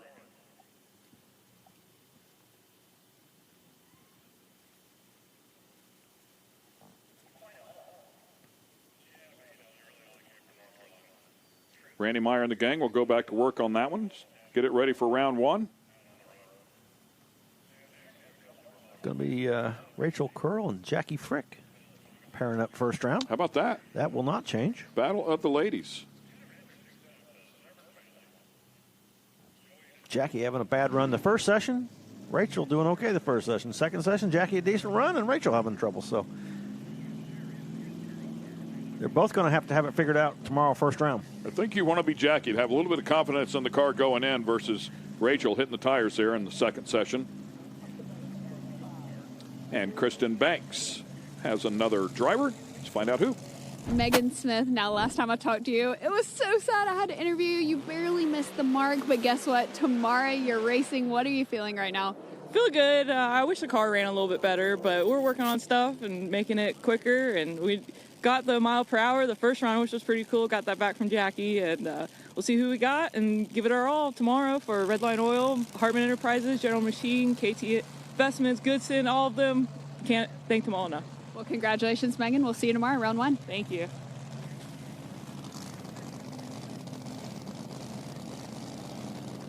I'm looking forward to this. I want to see if Joey Severance can go out there and take back that #1 spot. Laid down such a nice lap that first session, and it'd be hard pressed not to say he might go out here and take this back. The car is running really well and runs well all the time, and it's going to be interesting to watch.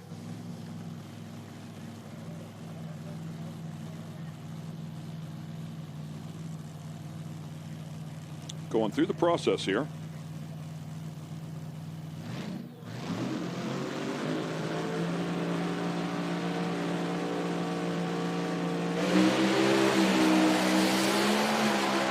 looks like a good-looking hit.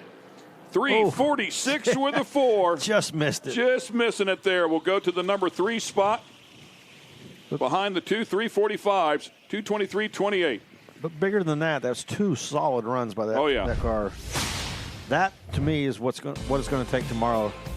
Look at it, shattered the tires. I mean, it was on the verge of not making it. Drove through that tire shake, and that shake probably cost it the number 1 spot. Slowed it down just enough to miss it by that much.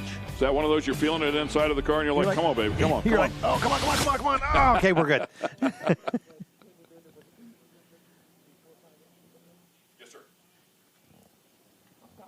So congratulations to Jamie Noonan, our new ET record and number 1 qualifier. Jamie Noonan, last race, your number 1 qualifier. Your number 1 qualifier again, but how does a new ET record sound of 345 with a 3? Any record's good to me anyway, but it's great. It's fantastic for the sport. I mean, you guys are doing an awesome job. IHRA, I can't thank them enough. We're just going to try and keep this momentum going from last race to this race and just make it happen. Will you just tell everyone that I didn't pay you $5 to just say that? Because I feel like all of you guys come up here and y'all kind of say that, and I'm not paying. I mean, the atmosphere here is just unbelievable, to be quite honest. And you guys are so friendly, and there's ice at your trailer every morning. It's just a really great place to race. Well, we really enjoy it. Love working with all you guys. I tell everyone I've met is so nice. That's Jamie Noonan. I know my name is Kristen Banks, but I'm not the bank up here, guys. They're not getting paid for this. Thanks. Congrats. See you guys. Oh, now we know how she got her name. Yeah. All right. Congrats to Jamie, and we thank him also for the Noonan Products Top Alcohol Dragster, the class sponsor there as well. Nicely done for the man out of Australia. Okay, we're going to take a small break here. We're going to come back, and we're going to bring the small tire cars out. They're always a lot of fun to watch. Stay with us. We'll be back in just a couple of moments with the small tire Brats category, courtesy of Angry Farmer. IHRA Outlaw Nitro Series is making a debut at Capital City Motorsports Park in Montgomery, Alabama, May 7th through 9th. Don't miss Top Fuel, Alcohol, Mountain Motor Pro Stock, Pro Mod, and much more outlaw drag racing all weekend with bull riding Saturday night. Family-friendly event, fun for the whole family. Get tickets now at IHRA.com. Looking for a quick fix of motorsports news? The Speed Sport Daily is what you need. It's a free racing newsletter delivered directly to your email every day. We'll cover the winners and the losers and tell you who's making news off the track. It's NASCAR, NHRA, World of Outlaw, IndyCar, and so much more.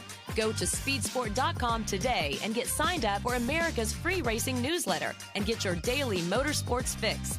The Speed Sport Daily.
You gotta be fast and ugly, right? It don't work like that. What Mama say? You gotta be tough, and you're gonna be stupid. Isn't that what it is?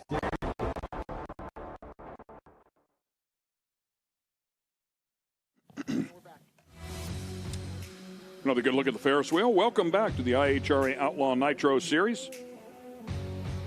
Lights are flashing on the rotators. That means they are done. We are ready to go. Next category coming up here will be the small tire Brats category, courtesy of Angry Farmer. Another one of our class sponsors. Thank you for the support. Just picture a full-blown Pro Mod, and then you take half the tire away. Yeah, good luck. Have fun. Have fun. Yeah, they got to have a steel roof and steel quarters, no composite bodies. Only plus or minus 2 inches of stock wheelbase. And no wheelie bars. You know, just you can put dual power adders. No real weight limit on these things. And have at it. You can see non-W there. It's a true 28 by 10.5. The W is a little bit wider footprint, so they are not allowed to run that. That is a true 10.5-inch wide rear tire.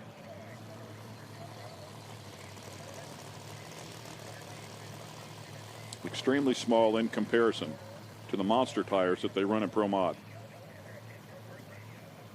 Watching this class so far, the key to it seems to be get it off the starting line and just slowly ease in the power. I mean, we've watched several of these runs so far, and so much horsepower, trying to get it applied to the track and get the car moving. And the most difficult part of that is off the starting line. Once you got it moving, it seems a little easier, but we still see them blowing them off in mid-track. Saw the interview with Shelby Kendrick just a few moments ago. This is her in action.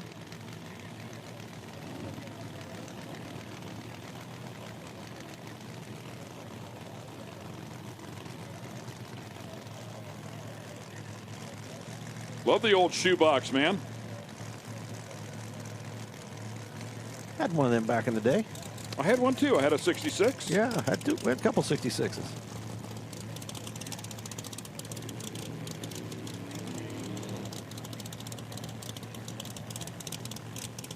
These things are a handful.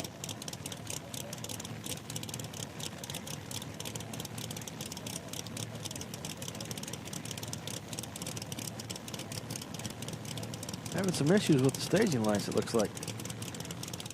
Shutting them off. Yeah, there was the beams. It looks like the lights were coming on and then they were going out. So I'm not sure exactly what was going on there. Again, if you missed it a little bit earlier in the broadcast, the track was hit by a wicked bolt of lightning a couple days ago that went through the entire system and definitely caused some damage. Typically, we would have scoring and timing, our own screens up here to call the races. We have none of that here this weekend. Tommy's up here with a stopwatch. I don't have to worry about it this class. No, we're not allowed to. We don't see any times. There are no times. There are no times. I'm not going to say how old I am, but when I first started racing, we didn't have scoreboards. Wow. So nobody knew what you ran until you saw the time slip. You didn't have times. You had a time slip, but there's one of the scoreboards. It was back before scoreboards came around. Scoreboards might be one of the biggest inventions for drag racing ever. You know, fans had no idea what cars were running. The announcer just told them what they ran and come up with this idea, put these big boards and it'll show the times. And here we are now in 2026, and we're shutting them off. We don't want nobody to see the times. Yeah. So the big boards up there, they have sponsors on them now. Looks like they got a little bit of problem with the stage beams. I know it's a no-time class. Well, they should show us the reaction times. Yeah, that'd be all right. Remember back in the day, and I know you've been around this a lot, Tommy, but going back when my career started at Englishtown, we had what they called the $2 window. That would be up at the grandstands underneath the oak tree over there because that's where the shade was. But they'd be up there betting on every pair that went down. But every now and again, on a Wednesday night or a Friday night, we would have a no-time race would be brewing in the staging lanes. And there would be what looked like the better part of 100 people between the two cars. And they would walk out onto the starting line. And we weren't allowed to show any times. Nobody knew what any times were.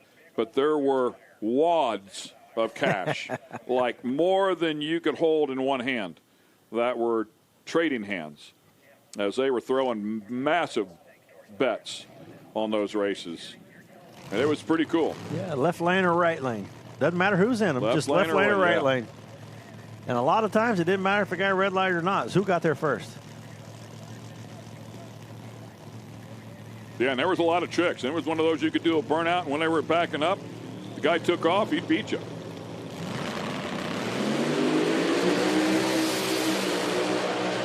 Oh, yeah, look at that. How about that? Yeah. Nicely done, side by side. Both drivers doing a great job. Yeah, Joe Fabiola, that thing was carrying the front end, moved over to the center line a little bit. He just pulled it back over there. Well, I think it was Shelby, actually, in the right-hand lane. That was close, man. You can see it moving towards the center line. A little fuel out of the overflow. Yeah. It'll dissipate quickly enough.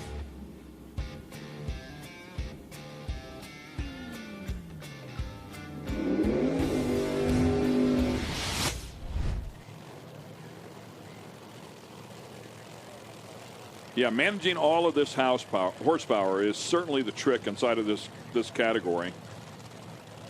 I mean, we've seen these cars knock tires off of them. I mean, they knock them off at the 8th mile. Yeah. They knock them off. So it is how you manage that power. Running that small a tire and that much power, it's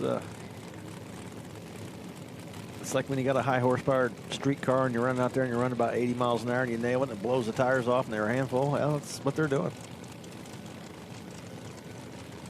Had a Hellcat for a while, and you could be running down the highway and just nail it and blow the tires off. So I know what they're going through.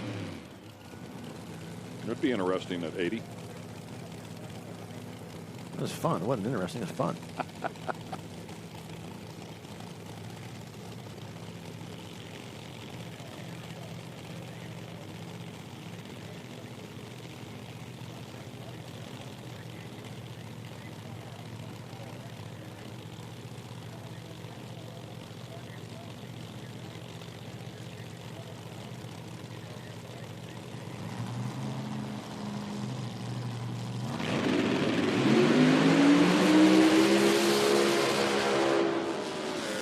Shutting it off a little early, moving over to the center line. That's actually a pretty good side-by-side pair. Yeah, two side-by-side pairs doing a nice job.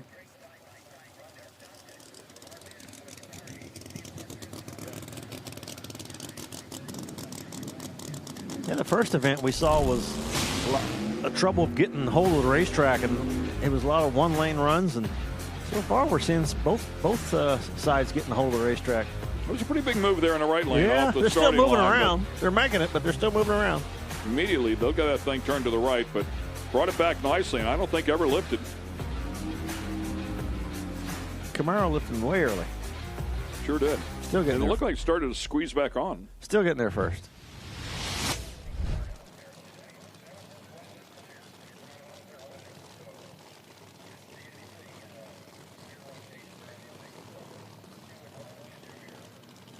Was that about 66 Chevelle and a 71 Nova, maybe?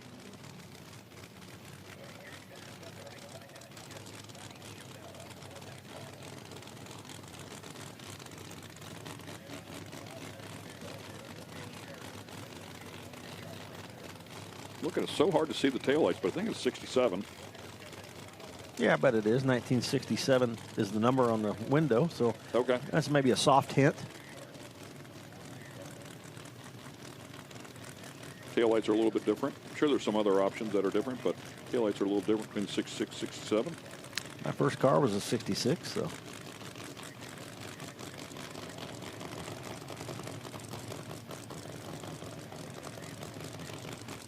Mine was a 68, but it wasn't a Chevelle.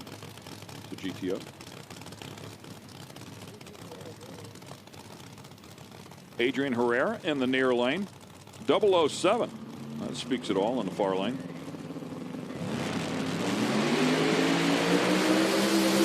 Oh! Oh, across the center line. Yeah. Hey, did a good job of messing the cones out there. We talked about him being able to blow the tires off at mid-track, and that's a good example of it right there. That's pretty fun. Chevelle just slowly started to line him up and turn it sideways. That had to be some fun. Look at that. Like, okay. I'm not bringing this one back.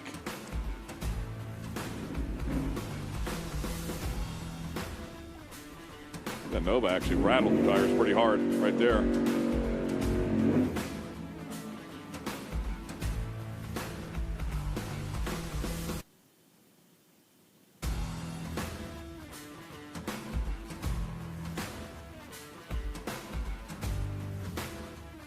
And a few different combinations here inside of this category as well, from the centrifugals to the turbochargers to the screw blowers.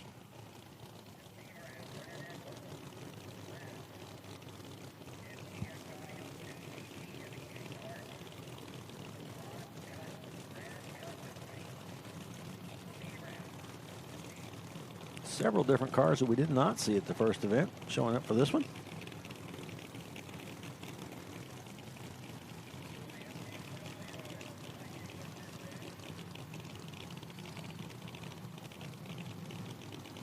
Good looking hot rod here.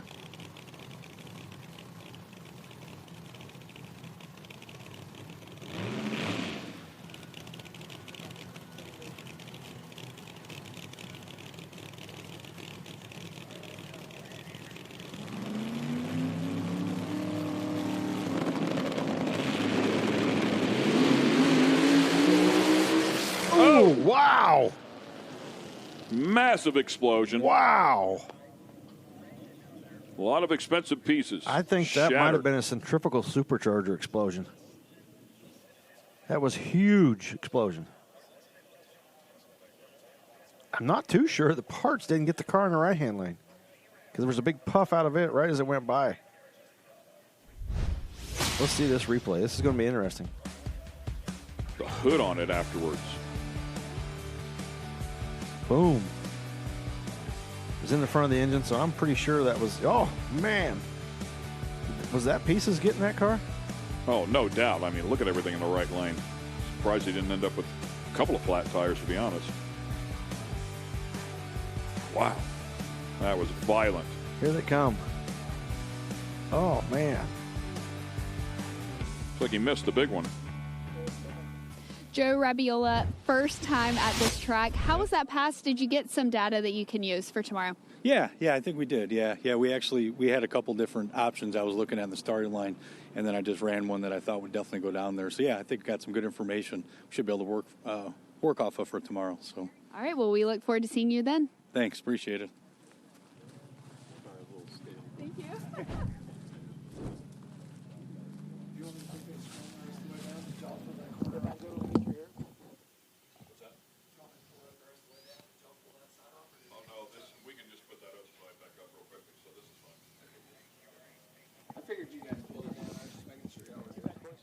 Well, that was interesting. There's going to be some cleanup for pieces. There doesn't appear to be any oil on the racetrack. I just think that was, if we could find out a little bit, I think that was a centrifugal supercharger coming apart. It definitely looked like. We'll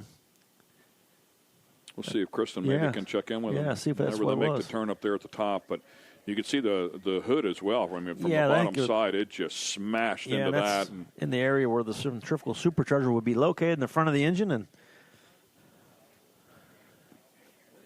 And we started to run driver profile with Disco Dean a little bit earlier and had some technical difficulties, so we're going to re-rack it and bring it to you now. He's quite the character and very, very involved. We appreciate all his support.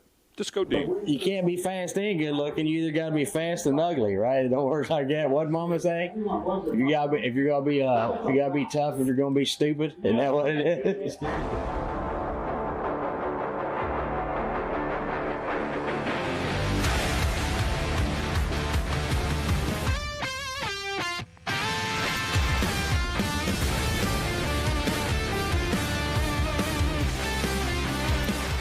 I'm Disco Dean from Fairborn, Ohio. I'm here at the IHRA Series running Pro Mod. And I got a brand new to me car. Never made a pass in this thing. I've only had it in my possession about 9 days, sleepless nights to get this thing here. And we got here early. We thought we were going to be able to test Monday, Tuesday, Wednesday. Well, obviously it was really cold. And then our checklist just kept growing and growing. We knock it off, and there's more things to add. Knock it off, more things to add. So guess what? We show up. Race day is our very first test pass. So the first qualifier is our very first time run ever. I just started the car and sat in it today for the first time since I've owned it. So to say I was a little butterfly-ish and a little nervous first pass is to be underrated, because I was definitely out of my element for a second, you know. I let go, I feel the left front wheel come up. It's just hiking that left front wheel, and I'm like, okay, which one am I going to drive it? Where I got to drive it?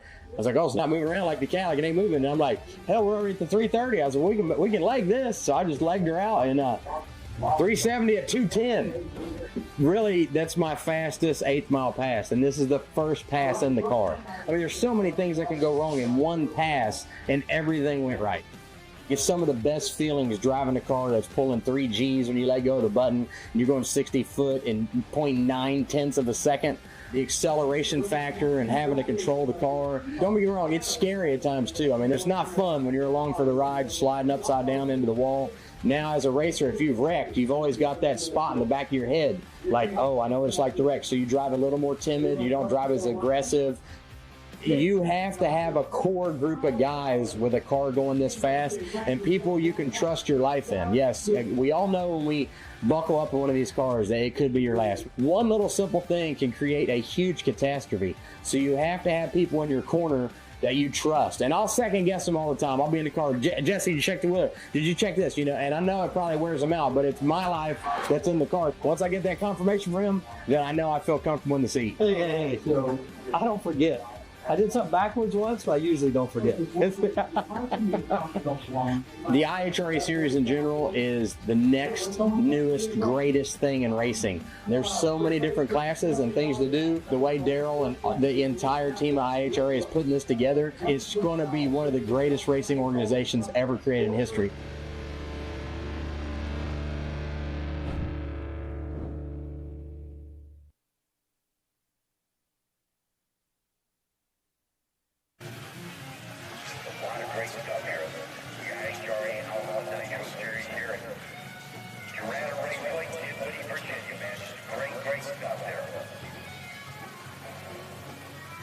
They're not out here racing. So great job there, Jason Patterson, the rest of the gang. We appreciate all the information. I'm sure the fans like to see something other than these guys climbing on the race cars as well.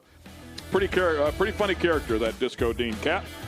They're cleaning up the track, as you might imagine, dragging that device here to pick up all the debris, and there's plenty of it to pick up. So we'll get that picked up. We're going to take a quick break, and then we'll be back here in just a couple of moments. You are watching the IHRA Outlaw Nitro Series.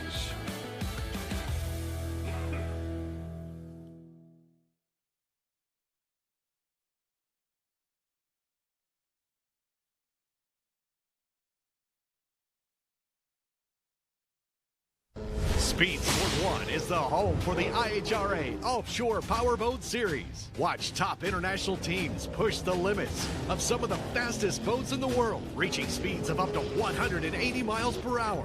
14 classes, racing hull to hull, from Pro Class 1 to Super Cat. It's the IHRA Offshore Powerboat Series. Catch the entire season on Speed Sport 1. It's free to watch. Go to speedsport1.com for details and viewing options. Looking for a quick fix of motorsports news? The Speed Sport Daily is what you need. It's a free racing newsletter delivered directly to your email every day. We'll cover the winners and the losers and tell you who's making news off the track. It's NASCAR, NHRA, World of Outlaw, IndyCar, and so much more. Go to speedsport.com today and get signed up for America's free racing newsletter and get your daily motorsports fix. The Speed Sport Daily. Get racing news, analysis, highlights, and more 24 hours a day, 7 days a week at speedsport.com. Get it all. NASCAR, IndyCar, Formula One, World of Outlaws, Trans Am, IHRA, and more. Speed Sport has been America's trusted source of racing news since 1934. Speedsport.com is America's motorsports authority. Check it out today.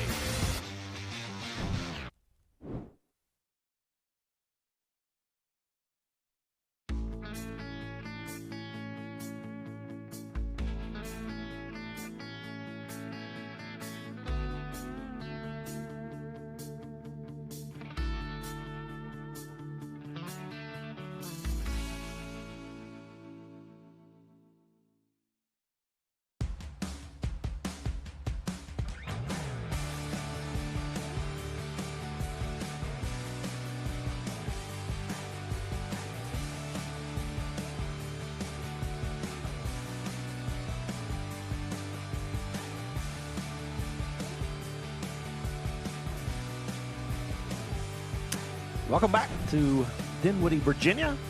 IHRA Outlaw Nitro Series. A little track cleanup going on from the Brat's car centrifugal supercharger explosion we saw. Want to make sure they get all that debris picked up before we send anybody else down the racetrack. And so we'll check in with Kristen and see what she's got going on. Well, thank you so much, Tommy. A moment ago, we checked in with your wife, Mad Maxine, but now we've got the man himself, Ryan Hill, your wife, bringing the heat. She said she's faster than you on the scooter. That's because she's got the only scooter. So how is that fair, though? How did your experience on the scooter go? Tell me really. I mean, this thing here has put me in some life-threatening situations. That thing definitely did put me in some life-threatening situations. So it's a freaking scooter that has independent suspension and four-wheel drive, which is the dumbest thing I've ever been on, but I love it. It's so much fun. Tell me about this fuel altered in this build. So obviously a lot of people know what we had. I put this thing in the wall a lot, and we were actually going to come here and run it as it is, and Murph McKinney got a hold of us and said, bring the car down. And so Murph and the guys in 7 days front half the car, and we literally got it in the trailer Wednesday and got it here and finished wiring it yesterday, and we fired it last night, and things happy. So I was happy to get the gremlins out of myself and, just out of the car for that first lap. So went 100 feet, smoked the tires. I really didn't have a ton of expectations. I just wanted it to go forward. So now it's backing down to see if we can get down the racetrack. I love hearing the stories behind the nicknames, the Nitro Bandito, the Taco Man. Like, how did that come to be? Do you like tacos? So Tommy and Ken know I stop and get tacos. So I travel a lot for work. I got a taco joint about everywhere I travel to. So I love Mexican food. My mom's Mexican, so I'm half Mexican. So I wanted to play the name of the car into something that kind of honors the heritage. I don't look Mexican, but I am half Mexican. So, no, and then actually the Taco Man name came from my kids. I mean, look, the sticker on the back wing, that's Taco Man. That's what my kids Can we get a picture of this? So this is a sticker that your kids, a drawing your kids did. My middle daughter drew that for me. And then this is the Taco Man. So Taco Man is riding with you. That's pretty cool. You mentioned your kids being a big part of your program. They're here this weekend. Your wife is a part of your program. You guys do a lot for the fans, too. Like, she's throwing out merch for them, just making the experience so much more enjoyable for everyone that's here. Why do that? Because they're the future. That's really what it is for us. And, my kids, these kids are married in. They're not mine, but they are my kids. And they came from a world that didn't have race cars. They got introduced to this, and they want to be a part of it. So, I mean, like, the young ones are the future. And so we try to make them have a memorable experience while they're here to make them want to come back and make them want to do that. Because at one point in time, I was that kid. And so I always grew up around racing, and I wanted to be a race car driver. So that's where we ended up. And now inspiring future generations. Thanks so much, Ryan. Best of luck. Thank you.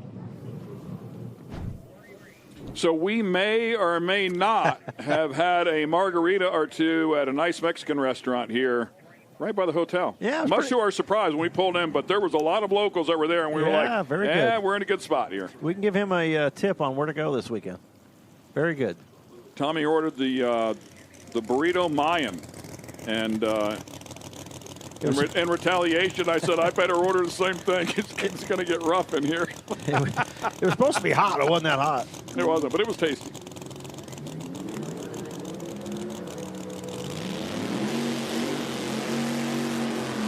Track cleaned up. Next pair here inside of the Angry Farmer Brat's 10-5 category. The Dominator, Corey Reed. He dominated this class at the first event. Yes, he did. That car is a missile. They've definitely got it sorted. J&A service, of course. Pro Charger underneath the hood. Great to see Summit on board with them as well. I order a ton of parts through Summit, and I've got to tell you, every single time I'm impressed that I get somebody on the phone right away that handles the account nicely, and 99% of the time they say, we have it in stock, it'll ship out today or tomorrow, and it does, and it's there usually in 3 days. It's amazing to me, all the stuff that they have available and how quickly they turn it around. Jimmy Mayo, the left-hand lane. Yep, guessing that is a turbo car. Sounded like it on the burnout, didn't it? Based on the intakes there, the twin intakes at the top of the hood.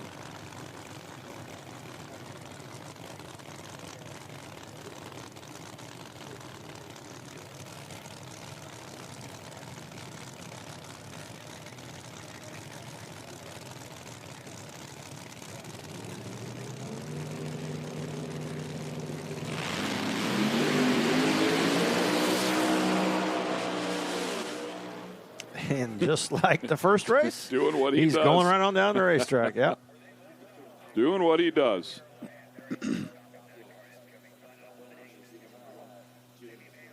And, of course, a very talented driver, too. So that car could be a big handful like all the rest of them, but he makes it look a lot easier. Not much he hasn't driven, and very, very good at it. 2 wheels, 4 wheels. Yep. Small tires, big tires, doesn't matter. Seen the high ends and the low ends of the sport. He's been through some tough stuff. Always comes back with a smile. Let's watch the turbo car here. Turbo car looked like it could have used more tire. Or less torque. Yeah, it was pretty loose there early.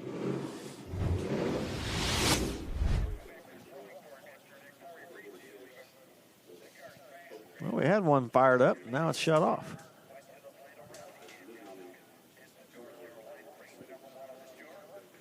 Yeah, I heard one rumbling.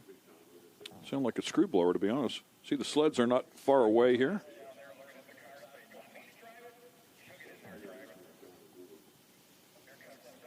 It's Lutz's car. See a Bandit Camaro back in here as well. That's the Bandit Sled, man. It's nice. Good-looking car. Not sure if the Lutz car is going to make it up here or not. I don't. Not too sure. Yeah, I don't see any reason for him not to fire. I heard it fire and then shut off. So I'm not sure if they're having an issue or not. We're kind of in our blind spot. We can't really see what's going on there. But one of the crew guys with hands up, and there we go. Looks like there's a yay or nay. No good.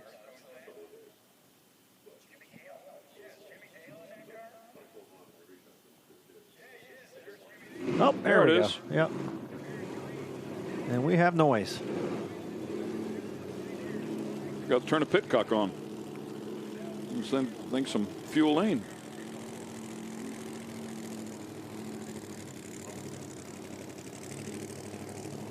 Another car that is tough to beat.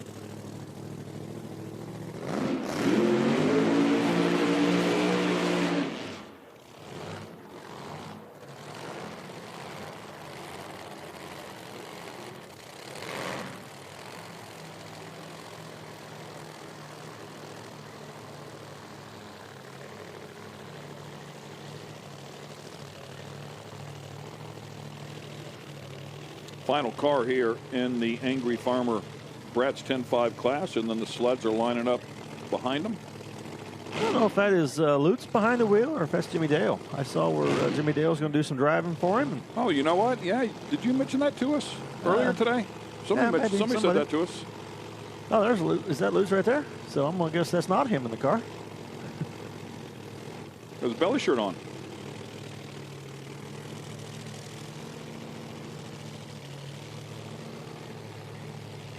I guess that's Jimmy Dale in the car.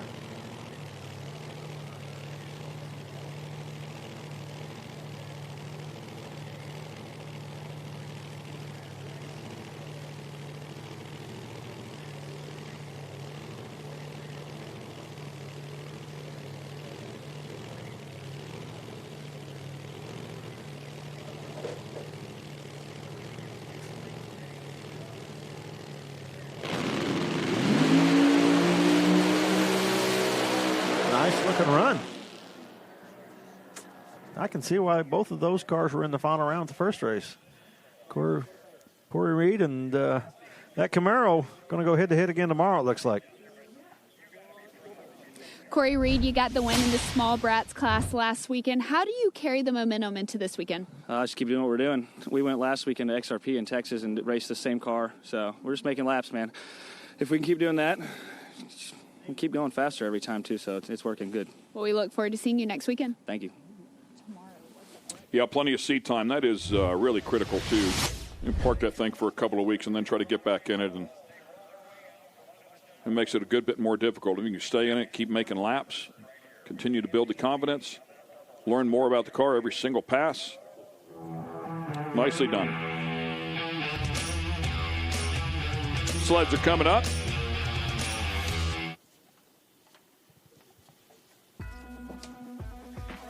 Relevant Sunglasses, a part of this category, and we appreciate their support.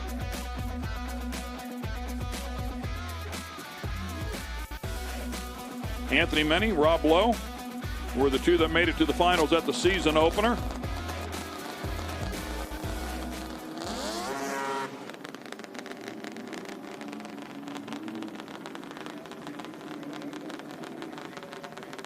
A couple of paint schemes on these sleds. You're going to need some relevant sunglasses. Got the bedazzled one up here on the starting line right now. Yeah, this time of day.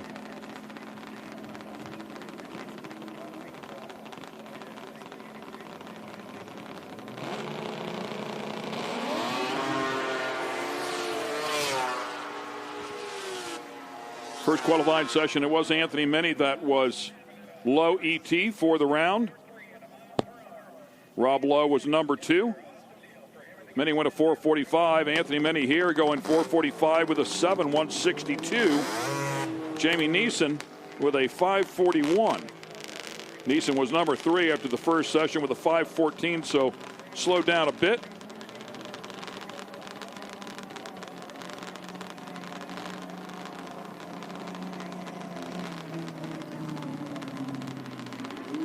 These things square up, and man, they run them quick.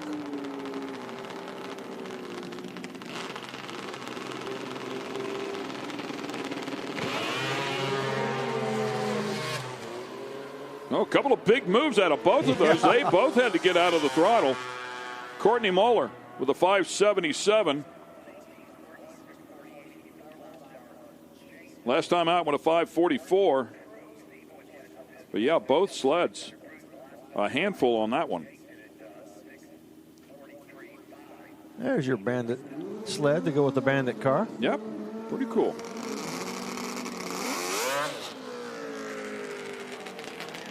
Pipey 2-stroke.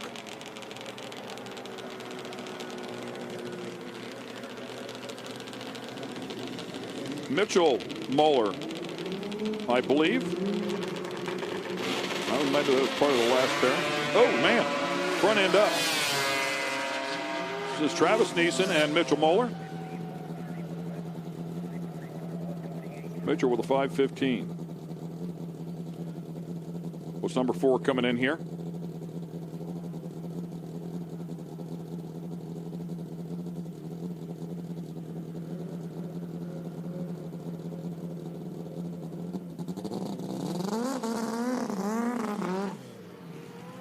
Pretty incredible some of the power that some of these things make.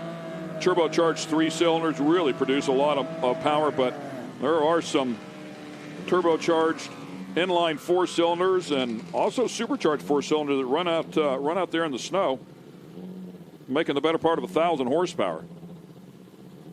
You see right there, that sun's becoming an issue. He's shielding the sun, trying to get the thing staged. Trying to see the tree as well, right?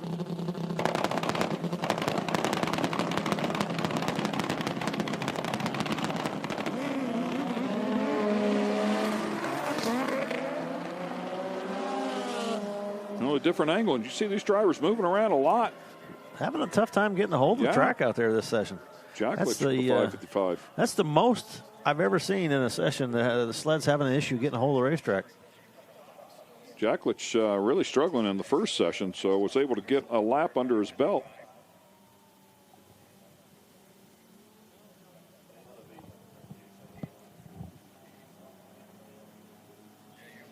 I think that'll do it for the sleds, and that will bring up the fuel altereds.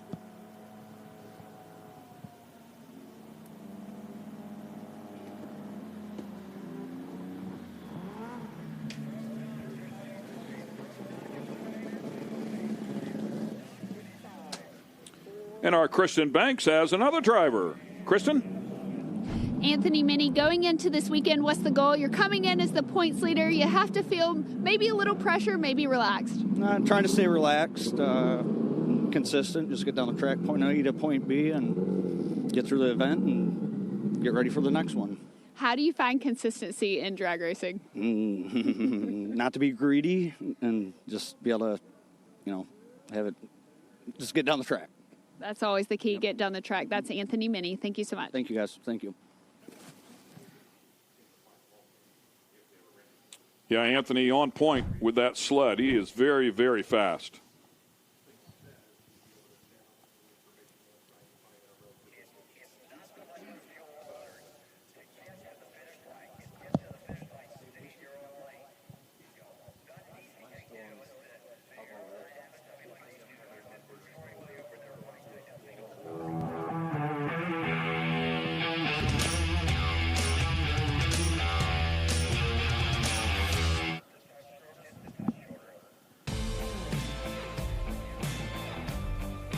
There's your class info for fuel altered.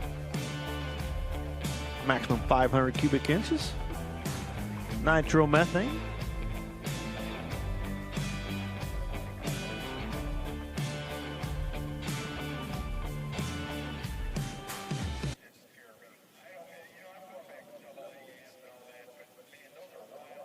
The unpredictability of this class. Yeah, short, narrow, ton of power. Will it make it or will it not?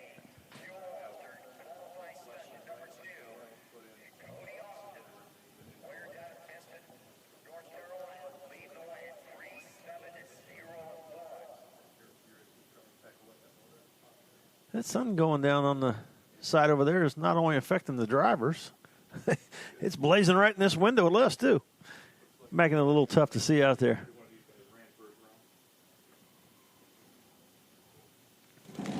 Cody Austin, the #1 qualifier after the first session, followed up by Dan Pedinato, Chuck Lofton, Ryan Hill, Paul Miller.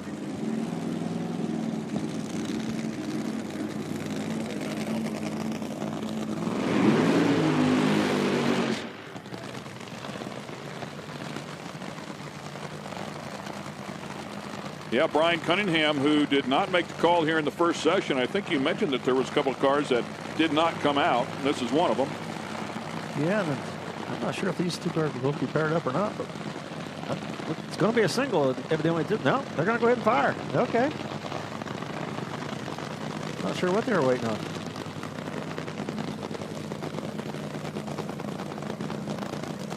Man, this is going to be it's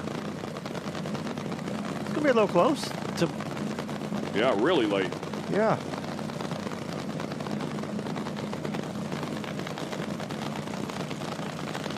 Maybe this is becoming the standard in this class. Let's wait a really long time. Yeah, a little short burnout there. Yeah. That just about wiped clean the water off. I'm going to guess this is a take the tree, get qualified, get a number on the board because they weren't up here to make that first session. You need an ET. You got to take the lights to get on the sheet, and I think that this might be in the right-hand lane. Stage it and just get it off the start line and get yourself in the field.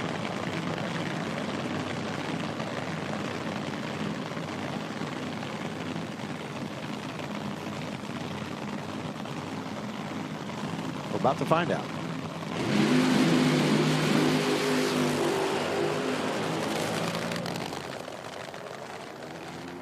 Yeah, struggling, never really stood on the throttle there for Troy Ray, lined up in the near lane. Brian Cunningham gets to the stripe, though, chases it down, and puts a 437 on the board, 166.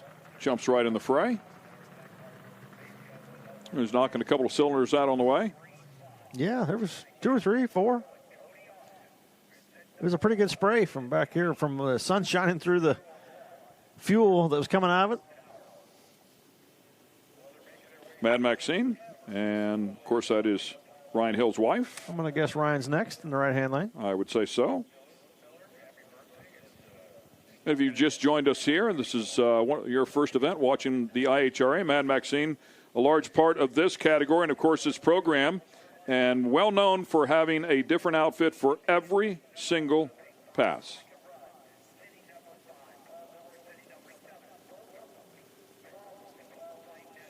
They do go around a lot of fan interaction as well with her children. It's pretty cool.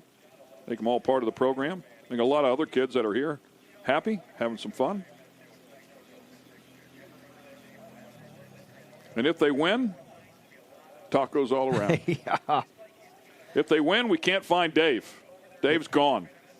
Dave likes tacos too. Looks like we got one on the top end. They're pushing off, and here we go. Fire up the next pair.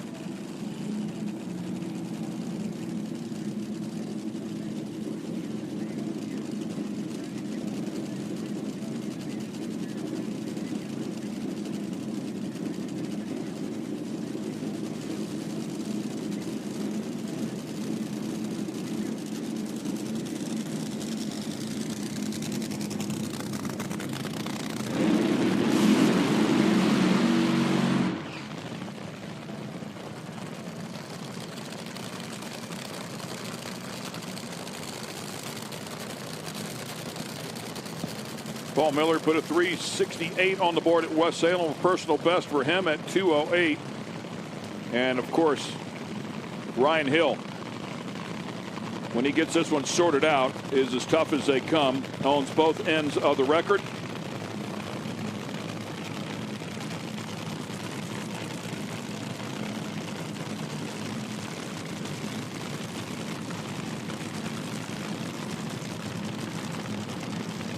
I did notice that they didn't put that top element back on that wing. They left that off. Had a lot of wing in that car.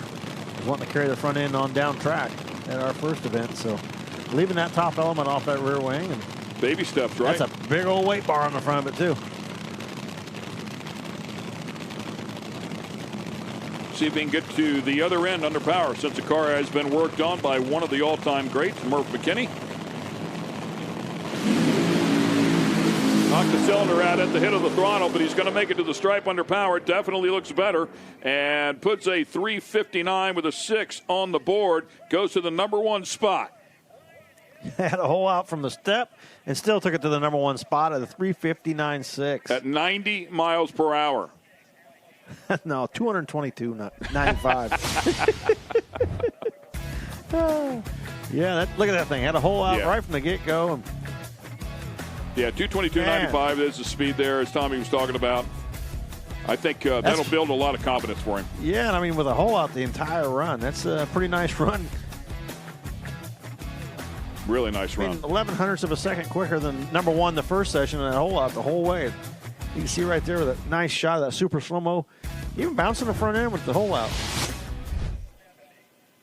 Seven cylinders, getting it done.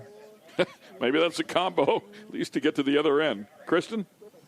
Brian Cunningham, ET of 437 with the 6. Were you happy with that pass? Yeah, I had it back way down because I didn't know what it was going to do. So, yeah, I'm happy with that. What expectations can we see from you tomorrow? Depending on weather, we might be able to get some 370s. All right, well, we look forward to it. That's Brian Cunningham. Thank you. 370s will put him right in the thick of things. If they can step it up, he can cut a light. Who knows? Maybe go a couple rounds.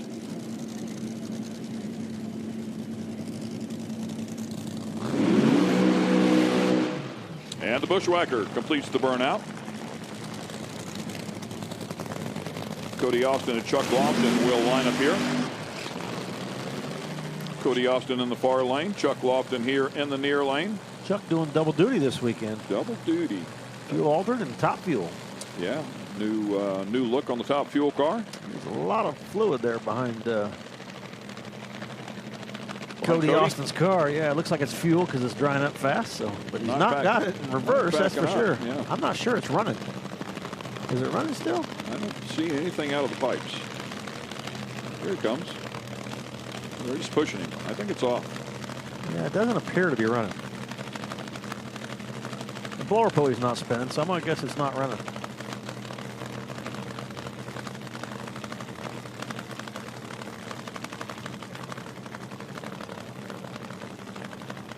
We get caught looking out of the window instead of at the monitor.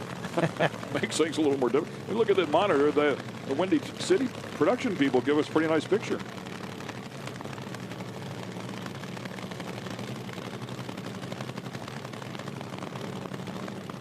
So it will be a solo run here for Chuck Lofton.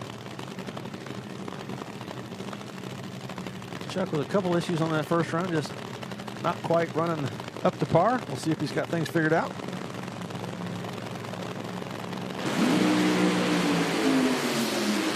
Oh! I'm going to say no. Wow. You could hear it just tugging that engine down until it finally said, that's it. It was begging for mercy, that's for sure. It was begging for mercy. It was like, Chuck, please, please. I mean, it was just in the process, clearly, of eating itself up and lugging it, pulling it down, and finally it said, that's enough. Chuck hates money.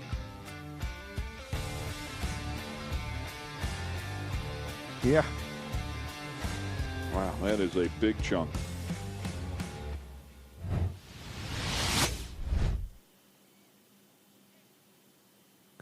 Well, the FODMAT's getting a workout today because they have thrown some parts on that racetrack.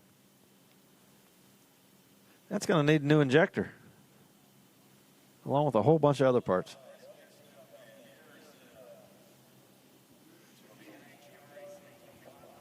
So Lofton will remain where he was in the number 6 slot if they can, in fact, fix it and get it ready for round number 1 with his 465. They'll have some work to do tonight.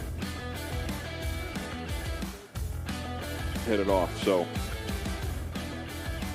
we've got a couple more fuel alters to go. Stay with us. We'll be right back here in Virginia.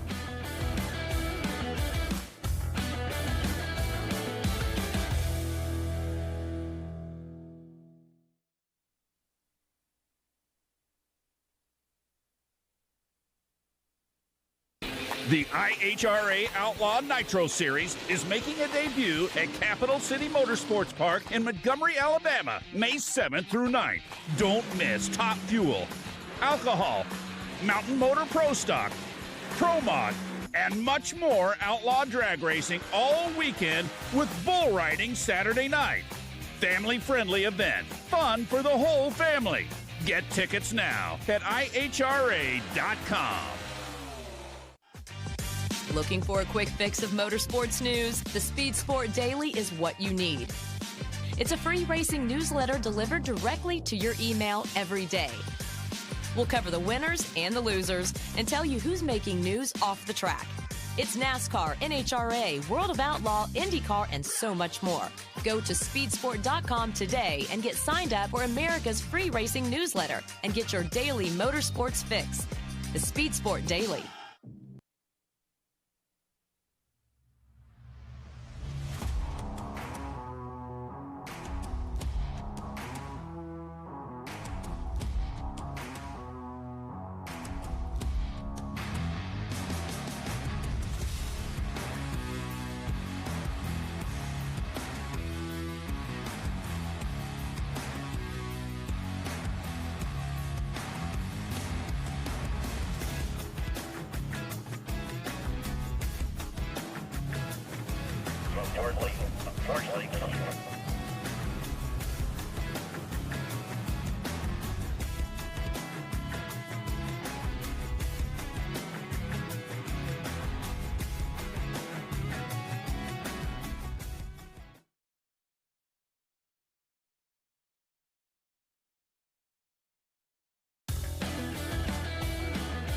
Nice shot. Oh, did he just hit a bump?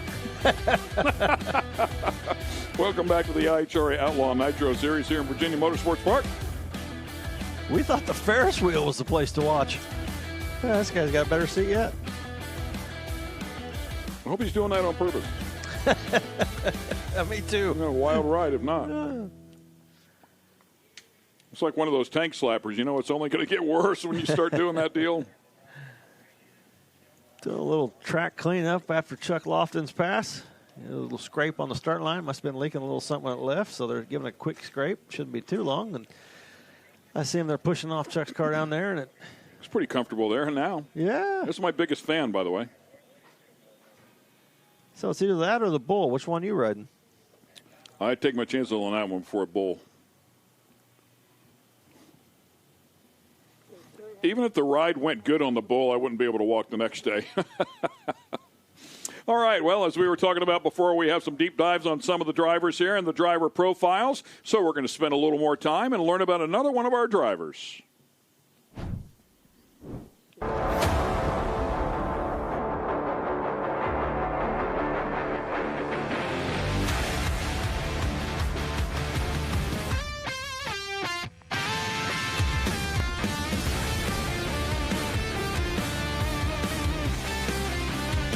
Hi, I'm Terry Haddock. I'm the driver of the Concho Supply Nitro Funny Car, and every week the sponsor changes. This week it's Concho Supply. Next week it can be Priority Systems. Yeah, but I'm the driver. You know, when I was a kid watching John Force on TV, I thought the guy was bigger than life, and I said, I want to be able to do that. So I kept pushing, and I never gave up, and here we are. Well, we're real excited with this car. We lost the car last weekend in Gainesville in a finish line incident, and then we worked real hard to get this one put together. Was real nervous going up for first round yesterday, but the car made us proud. It went out, ran a 325, and qualified number 3. All the guys on this team this year are actually all new group of people that we're working with, so we're training them, but all the guys are doing a good job. They're all using all them new gear wrench tools to put this car together, so we're doing the right thing. The ultimate goal is to win this IHRA World Championship this year. Maybe win the 3 of them Triple Crown races. I don't know if it's possible, but we got to try. Well, the new owner, I think he's a pretty awesome guy, and he believes in his heart in his drag racing, and he's given us all a place to race. He's buying racetracks that people thought were dead and gone, and he's redoing them. So he's doing an awesome job. We're super excited for the future of racing. When we're not racing here at the racetrack, I spend my time with my wife and kids and family at home, and we run a business. We build street rod wheels, and I fix aluminum engine blocks for race teams.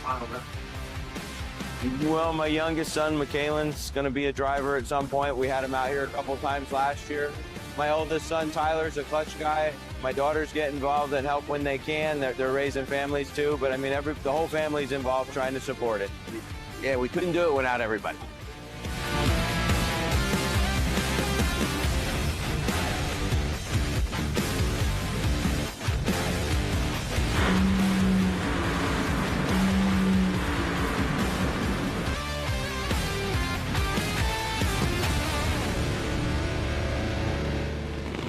And Terry Haddock, who is in action here this weekend as well. Nice to learn a little bit more about him as we continue on with this second session. It'll be the final car here in Fuel Altereds. Dan Pettinato and the Rat Poison.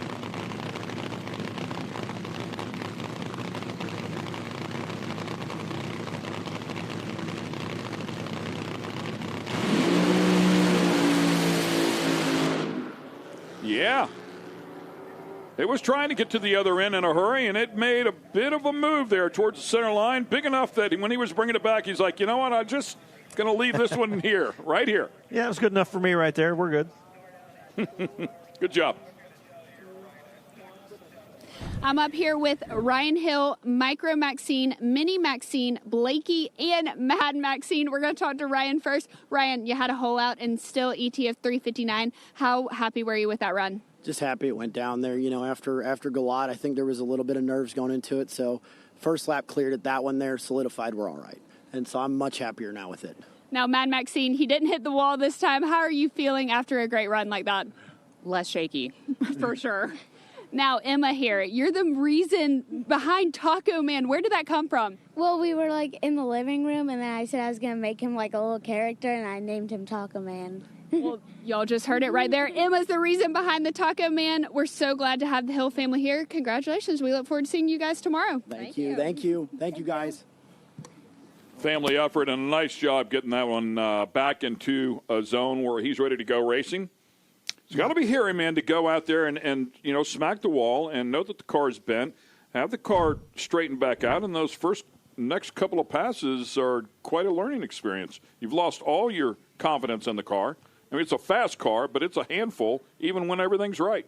Well, I think one thing that made him feel a little more at ease is, like, you know, it picked the front end up in the first round and hit the wall after the finish line. So he won the round. He was able to come back up there. He had a single the second round, and it tried to do it again.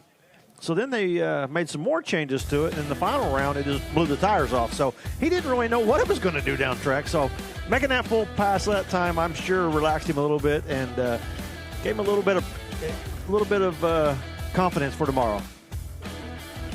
One more time, scraping the track just a bit, some starting line fix-up, and we'll be right back to get at it.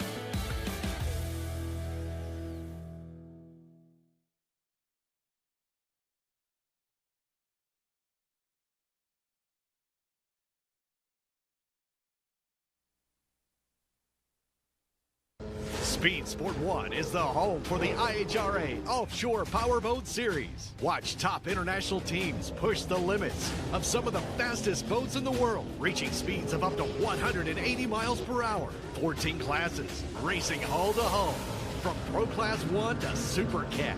It's the IHRA Offshore Powerboat Series. Catch the entire season on Speed Sport 1. It's free to watch. Go to speedsport1.com for details and viewing options. Looking for a quick fix of motorsports news? The Speed Sport Daily is what you need. It's a free racing newsletter delivered directly to your email every day. We'll cover the winners and the losers and tell you who's making news off the track. It's NASCAR, NHRA, World of Outlaw, IndyCar, and so much more. Go to speedsport.com today and get signed up for America's free racing newsletter and get your daily motorsports fix. the Speed Sport Daily. Get racing news, analysis, highlights, and more 24 hours a day, 7 days a week at speedsport.com. Get it all. NASCAR, IndyCar, Formula One, World of Outlaws, Trans Am, IHRA, and more. Speed Sport has been America's trusted source of racing news since 1934. Speedsport.com is America's motorsports authority. Check it out today.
Hi, I'm Jason Grimer from Sydney, Australia. We run a Mountain Motor Pro Stock, number 801, and we're here to race with the IHRA guys. Back in the 90s, I used to run a Datsun 1600 as a street car with a turbo rotary motor in it. I got locked in that way and then bought my first chassis car, which was a Jaguar back then, and we won multiple Superstand championships. Then from there, I went to Pro Stock. We won the championship in 2013. After that, I retired from Australia drag racing, and all until 2018, I brought all my stuff over here to race. My brother Jonathan actually had a talk to me and said to me, "Hey, listen, let's go to the States and race over there a bit." And we did. I packed up my whole operation in Australia and brought a car over, set up base out of Jerry Bickle race cars out at Moscow Mills, Missouri. Australia's still home. I've got kids. I've got 2 young kids, Olivia and Jordan, and a wife, Georgia. Funny enough, they haven't even seen me race yet. Due to when COVID was on, they couldn't come over when they were young. Now they're in schooling. It's been a bit difficult, but we travel backwards and forwards. It's tough on us and the family, but if we want to do this, we have to really push ourselves, and it's a passion. So we're here to do what we've got to do. We raced in NHRA since 2018 till current last year, where we won Pomona in comp eliminators. IHRA has come on board, put a lot into this. I can see the facilities are great, the infrastructure's great, they've got good people running the sport. They've put a lot of money into it as well for prize money for the races. So I can see a lot of guys that I used to see at the NHRA tour racing in the IHRA deal now. Look, my ultimate goal is just to turn up and have fun with my guys and win some race along the way. We're not going to get rich out of this, I tell you now, so we've got to enjoy it while we live on this earth, and that's it. We're only here for a short time.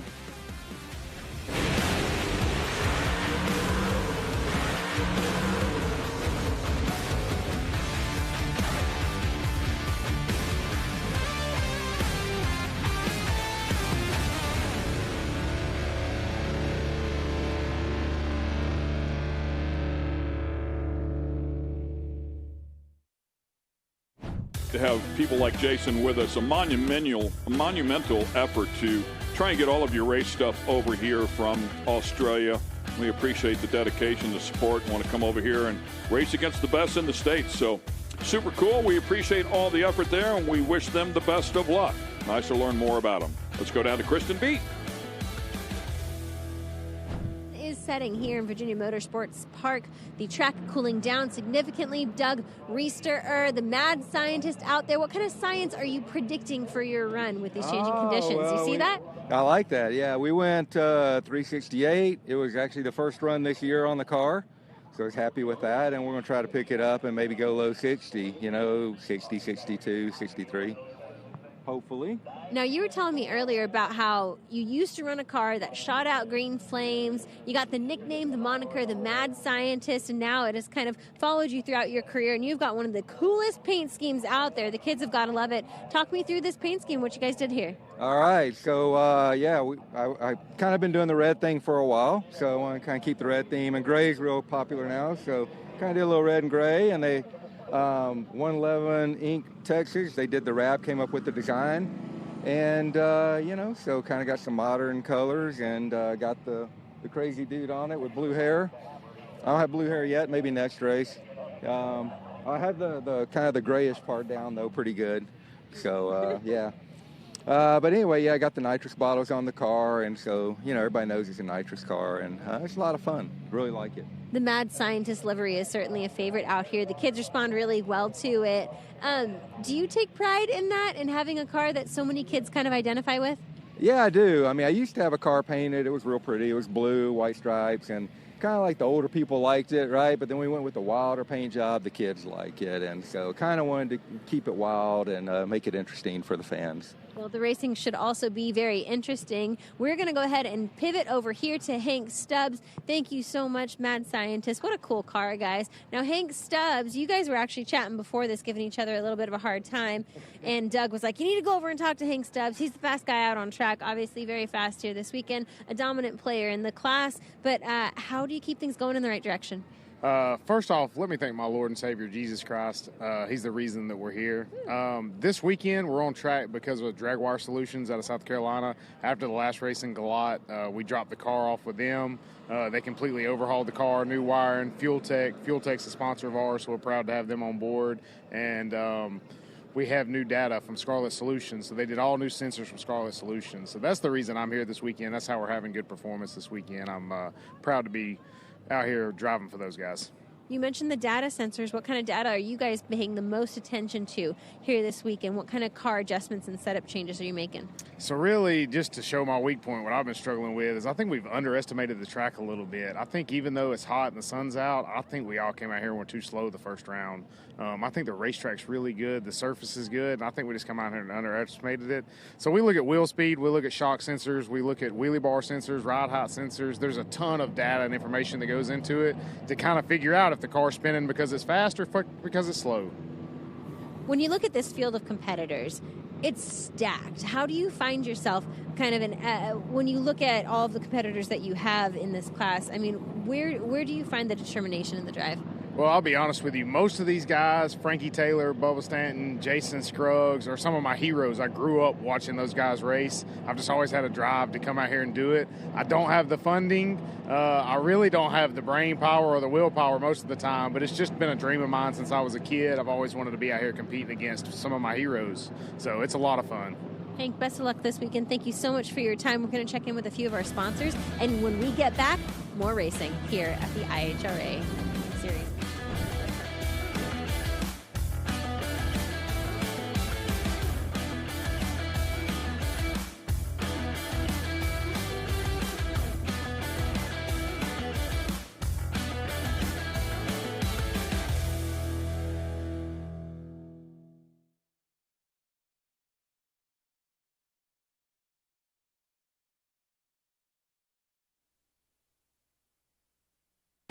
The IHRA Outlaw Nitro Series is making a debut at Capital City Motorsports Park in Montgomery, Alabama, May 7th through 9th.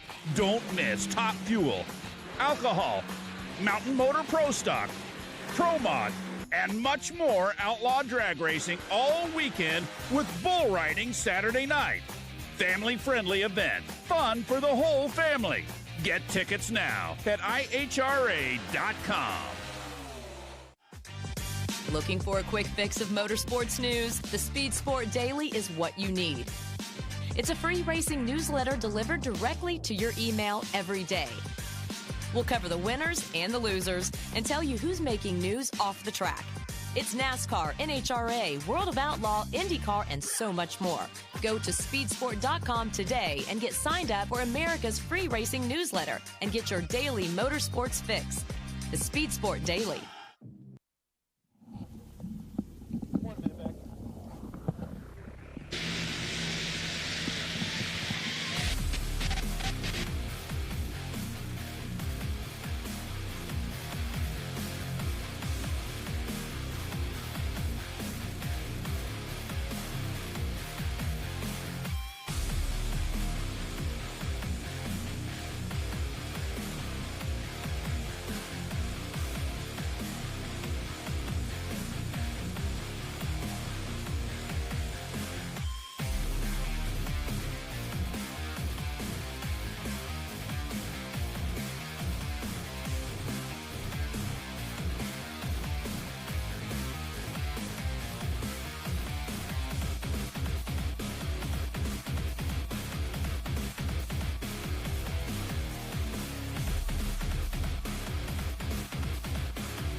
And the sun is starting to set here at Virginia Motorsports Park. We're in Dinwiddie, Virginia, as we continue on here with the IHRA Outlaw Nitro Series. Shadows are getting long, as they say. It's been a very, very nice day here, and it's going to start cooling off pretty quickly. I believe it was 38 degrees last night was a low, but when we were coming in this morning around 9 o'clock, it was 57 degrees, and I would expect it to go down into the lower 60s before we're all said and done, upper 50s possibly. So it's going to cool off pretty quickly, which means this is going to change. This track is going to change here pretty quickly. What is the temp? Temp at 70 degrees right now. Density altitude, 917. It's been hovering. I think the highest I saw it was around 1,300 today, somewhere in there. Close to 1,300. So, yeah, it's on its way back down. And horsepower is being grown out there in the air. Yes, sir. Horsepower in the air.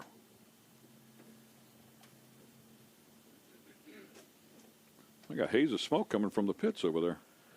That is called a nitro car warm-up.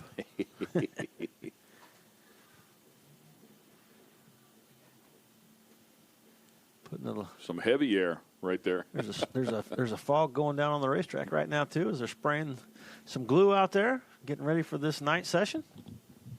They'll spray that down, probably make 1 or 2 passes to grind it in, and should be good to go.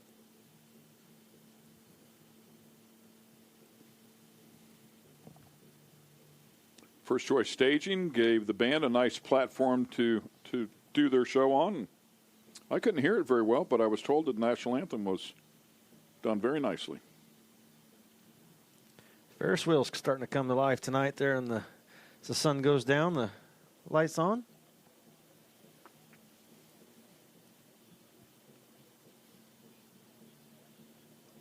We'll get that for you. Stretch a little bit longer.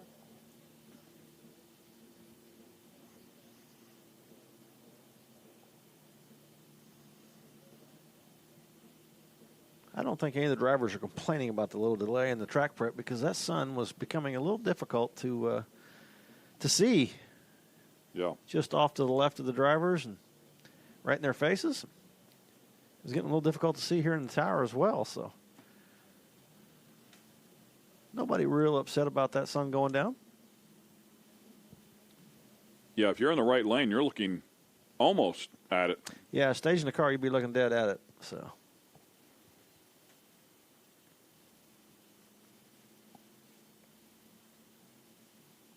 I do like the blinders on the back of the staging tree, if you will. Maybe make that bulb pop a little bit brighter in these situations. We're also looking through a pretty heavily tinted window. I can only imagine what it's like out there without the tent.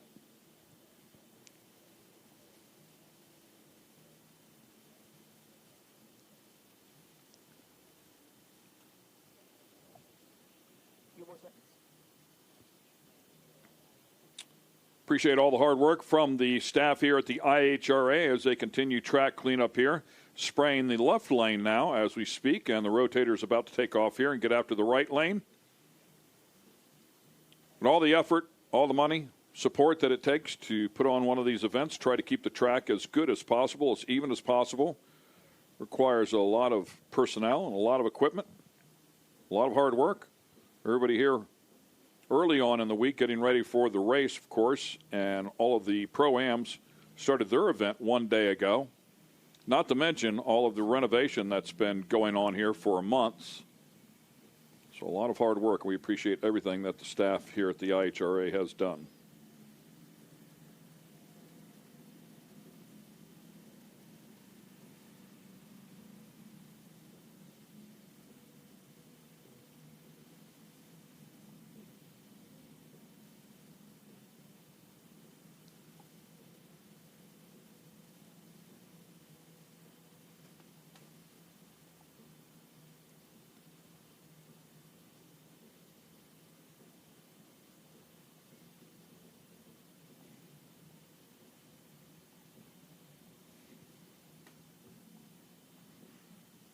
What's coming up next? Outlaw Pro Mod? Outlaw Pro Mod around the corner.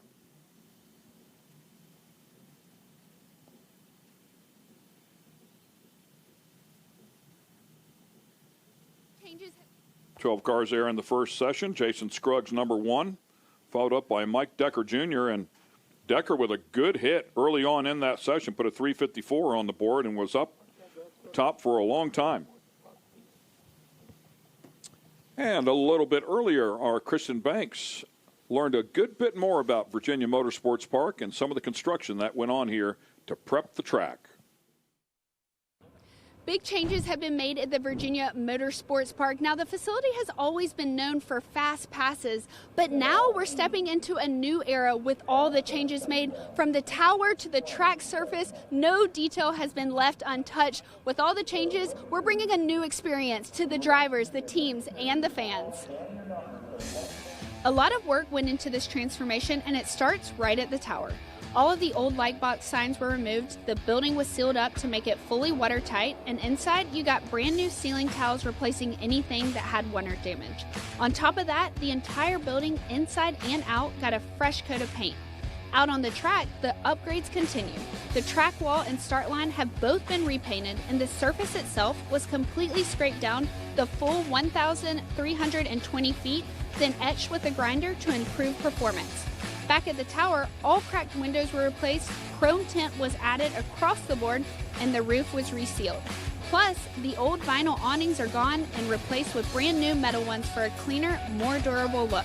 And visually, you'll notice the IHRA signage now installed across the facility. And none of this happens without the people behind the scenes putting in the work day in and day out. We want to say a big thank you to Esteban and his team of painters, Brandon Mass and Angus Beaumont for their work on the track surface, Mike Outdoors for helping keep the grass looking like Augusta, Black Star Graphics and Wraps for the window tinting, and Signorama for getting the signage installed. It's clear that it isn't just a refresh, but a reinvestment in the Virginia Motorsports Park. With these upgrades, this facility is ready to host some of the best competition in this sport. A lot of work. Nicely done there, Kristen. Great job. But, yeah, a lot of work that went on here, and we certainly appreciate all of the effort. We appreciate the passion that Darrell Cuttle has here for rebuilding some of these racetracks that were in desperate need of some love. Okay, we're going to take another break. The lights are flashing on the rotators. That means they're making one last pass. They will be done, and we'll bring Outlaw Pro Mod out here for their second and final session of qualifying. Stay with us here with the IHRA Outlaw Nitro Series.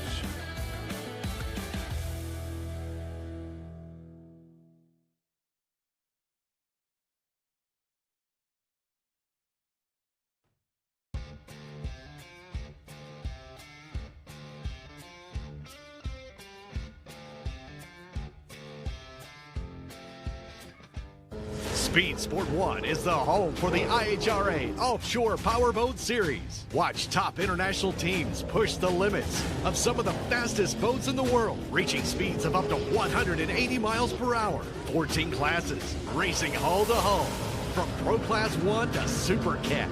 It's the IHRA Offshore Powerboat Series. Catch the entire season on Speed Sport 1.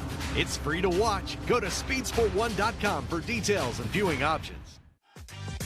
Looking for a quick fix of motorsports news? The Speed Sport Daily is what you need. It's a free racing newsletter delivered directly to your email every day. We'll cover the winners and the losers and tell you who's making news off the track. It's NASCAR, NHRA, World of Outlaw, IndyCar, and so much more. Go to speedsport.com today and get signed up for America's free racing newsletter and get your daily motorsports fix. The Speed Sport Daily. Get racing news, analysis, highlights, and more 24 hours a day, 7 days a week at speedsport.com. Get it all. NASCAR, IndyCar, Formula One, World of Outlaws, Trans Am, IHRA, and more. Speed Sport has been America's trusted source of racing news since 1934. Speedsport.com is America's motorsports authority. Check it out today.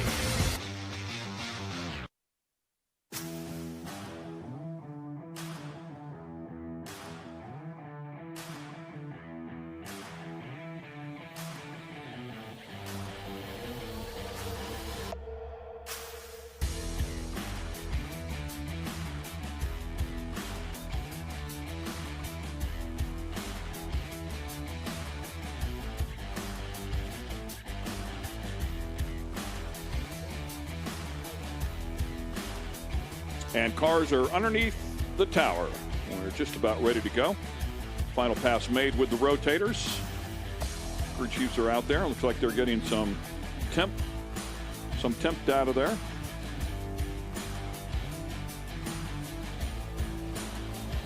Sun not far from setting. Take a look at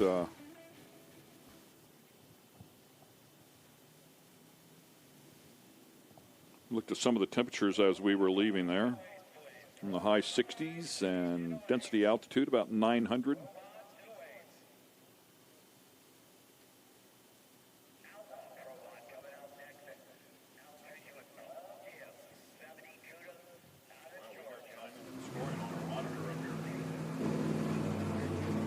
I've never seen anything that looks like this in my life.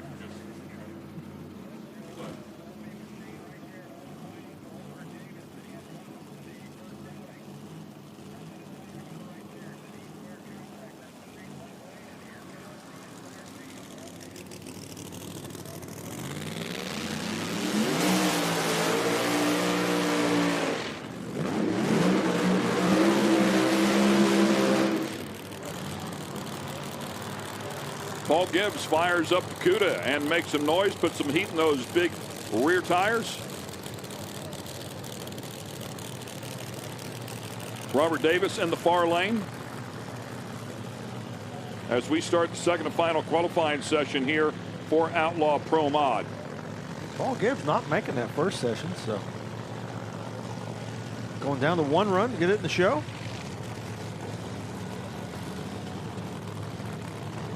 Robert Davis not making that first session either. So both these cars skipping that first run.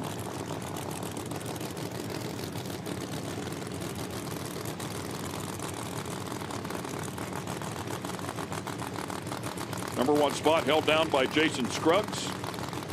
Put a 352 on the board.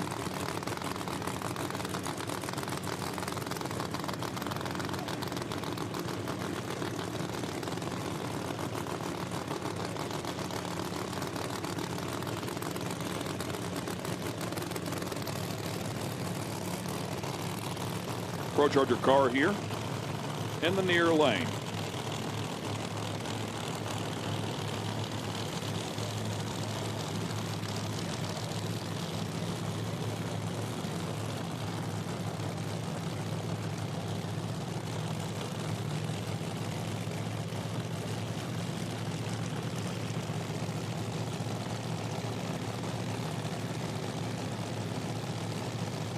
Look at that sun.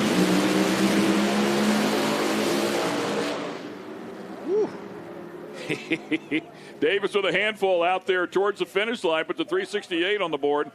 Gibbs struggling early on. 171 miles an hour, and that car was moving around. Yeah, you could see he didn't want to lift, but he's like, oh, okay. You can just see the butterflies kind of go close, back open, close. Like, oh, I don't want to lift, but I have to. So don't want to get across that center line either. But still 368, not a bad run. I'd have to get on throttle. Watch the blades right here. You can see them close, kind of blip, blip. Like, oh, man, I don't want to have to lift, but I got to.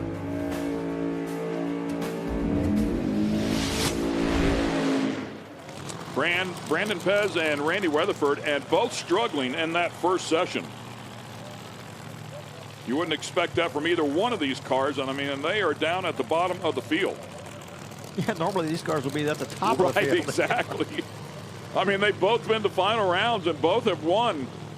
To put it in perspective of just how good they are. I don't foresee both of them having issues on 2 runs in a row. So Randy, I mean, he really struggled that first session. And in both classes. Yeah, both classes, both cars did. And you know how competitive he is. He was not happy about that.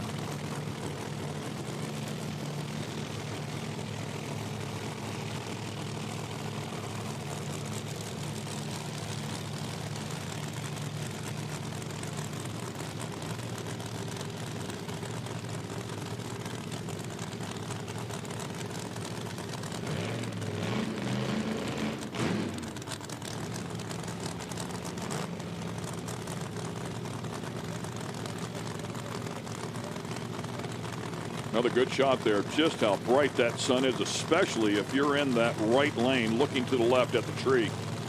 As Tommy mentioned, you were looking right into it for Weatherford. Pez in the far lane with a Headhunter Corvette.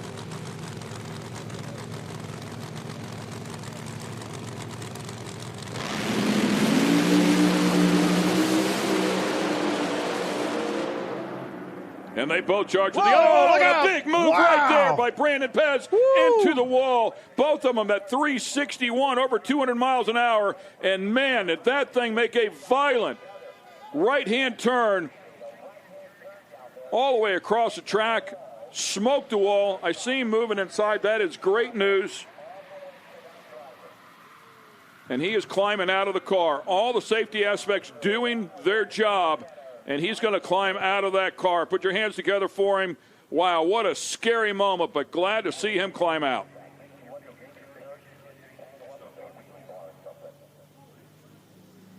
Man, that thing hit a ton. That'd be interesting to see what happened on the replay, but that car just took a right-hand turn. The chutes were out, but man, a right-hand turn. Wow. They might want to attend to that little blaze over there off the other side of the guardrail. Secondary there, making sure he is okay, I guess. And more officials cruising up there. I'm sure they'll get that handled. So good to see him climb out of that car. Man, but I'm with you, man. I want to see that again. And I don't know what happened. I mean, both of them with great runs there. I was looking at the ETs, 361s a piece, and then next thing I know, something falling off of Randy's car there. It looks like it might be a camera, actually. Brandon's car looking good, looking good. Finish line. Chutes are out. Everything's still looking good. And man, wow. That is a right. Look at Randy Westward's got to be going, oh my. Wow. Good job by Randy to get away. You can see he's like, oh, look out. Driving away from him into the left lane to get away from Brandon. That's just crazy. I mean, the only thing that makes any sense is maybe the chutes caused some lift in the back, but. Either that or, I mean, I don't know if you can see any smoke coming off the right front tire or anything like that. Maybe the front wheel locked up or whatever, but chutes hit. Everything's still good. And then right there, dead right. Man, it was a big move to the right. Great job by Weatherford as well. Presence of mind not to overreact. Yeah, I mean, he could have easily jumped on the brakes and spun his car out as well, but Randy doing a nice job of avoiding that. This is a great angle right here. That thing kind of sidetracking all the way That through might be there. some of the rear steering thing. Oh, that is just wild. I mean, the one chute's a little not deployed all the way, but that, man, it shouldn't have any effect on it. But nothing that would turn the car like that. That's a huge hit. I'm just glad he didn't get over the guardrail. Knocked him back into the racetrack. Flat destroyed that race car. Man, hats off to the chassis builders that do what they do and build the cages the way they build them to keep these drivers safe. That car did its job right there when it comes to safety. But glad he is okay. All the safety team there immediately. He is out, talking, walking, good to go. Can always build another race car. We are glad Brandon Pez is okay. We'll give him a chance to clean this up, and we'll take a break. We'll be back on the other side in just a moment.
Speed Sport 1 is the home for the IHRA Offshore Powerboat Series. Watch top international teams push the limits of some of the fastest boats in the world, reaching speeds of up to 180 miles per hour. 14 classes, racing hull to hull, from Pro Class 1 to Super Cat. It's the IHRA Offshore Powerboat Series. Catch the entire season on Speed Sport 1. It's free to watch. Go to speedsport1.com for details and viewing options. The IHRA Outlaw Nitro Series is making a debut at Capital City Motorsports Park in Montgomery, Alabama, May 7th through 9th. Don't miss top fuel, alcohol, Mountain Motor Pro Stock, Pro Mod, and much more outlaw drag racing all weekend with fun for the whole family. Get tickets now at IHRA.com. Get racing news, analysis, highlights, and more 24 hours a day, 7 days a week at speedsport.com. Get it all. NASCAR, IndyCar, Formula One, World of Outlaws, Trans Am, IHRA, and more. Speed Sport has been America's trusted source of racing news since 1934. Speedsport.com is America's motorsports authority. Check it out today. Find the best in IMCA racing on Speed Sport 1. Get down and dirty with the modifieds, Race Saver sprint cars, stock cars, sport mods, hobby stocks, and more. Throughout the season, we'll take you to some of the best dirt tracks across the country. Not only that, but you've got access to the biggest IMCA events of the year, from the Winter Nationals to the Super Nationals. It's free to watch. Go to speedsport1.com for details and viewing options.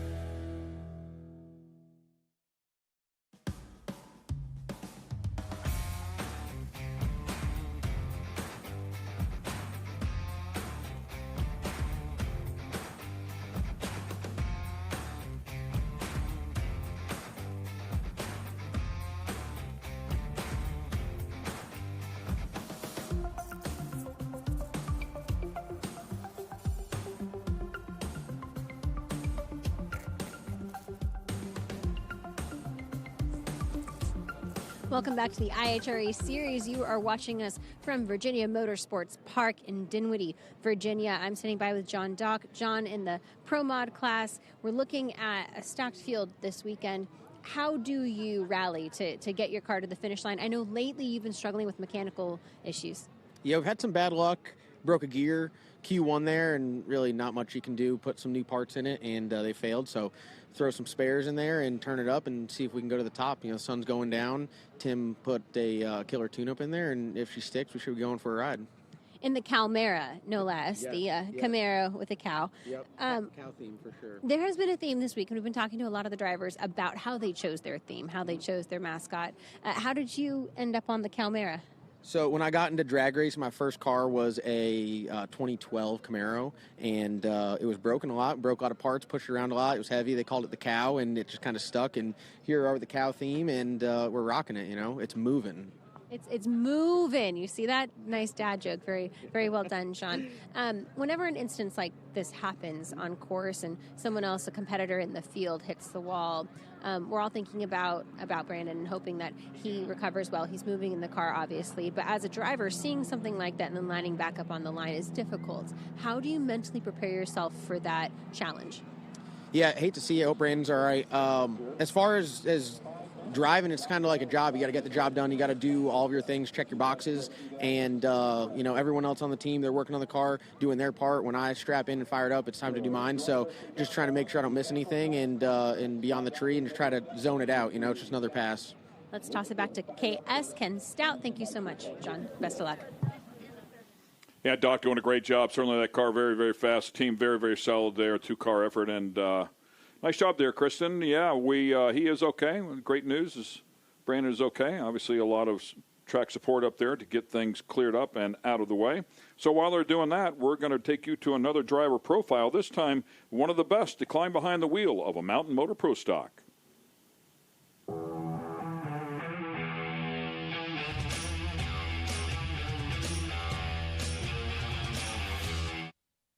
John DeFlorian here with me now. John, throughout your career, you've raced a myriad of different classes. How did you land on Mountain Motor Pro Stock for this season?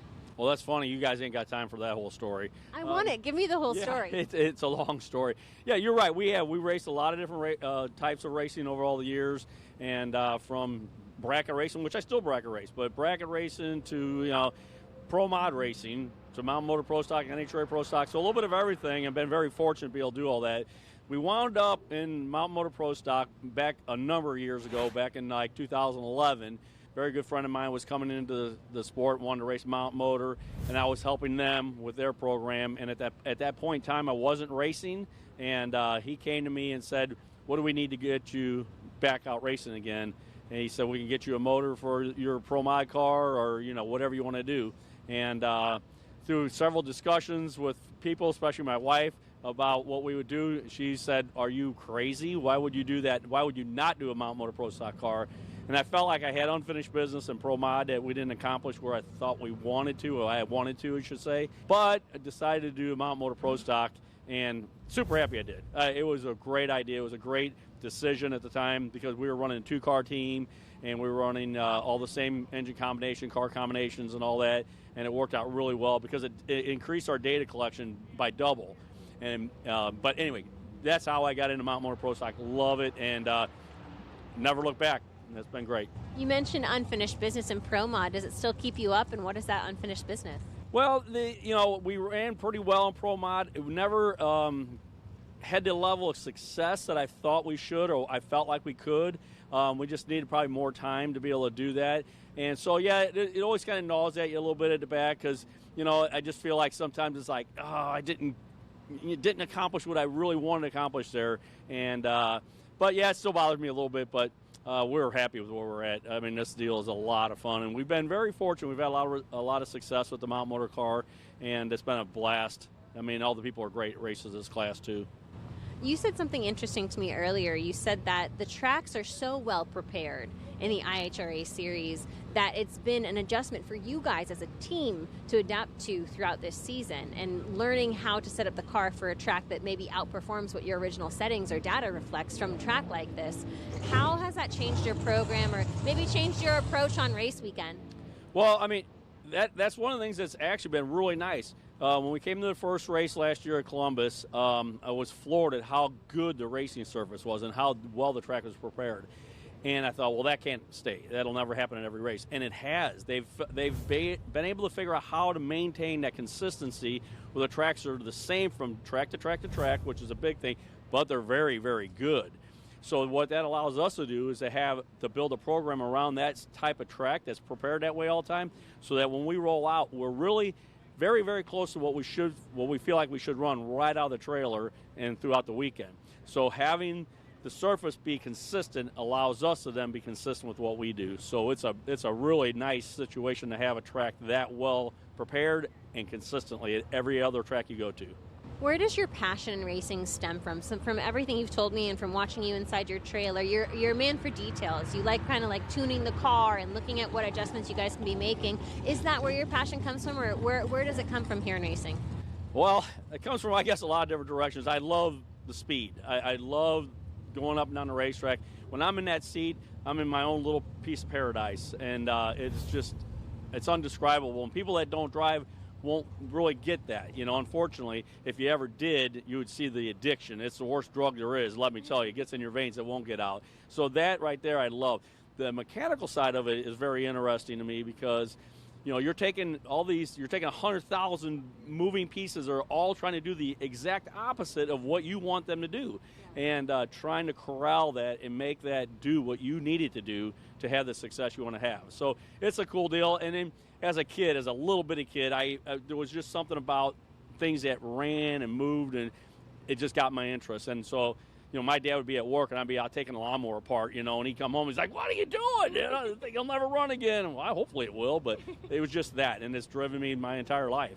Incredible. Thank you so much for your time, John, and best of luck this season. Thank you.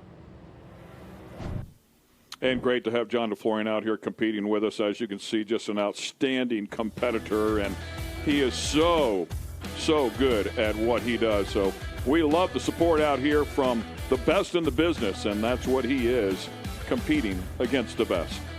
Once again, track cleanup still going on here. We're not too far away. Take another break, and we'll be back. Hopefully we can go racing very, very soon.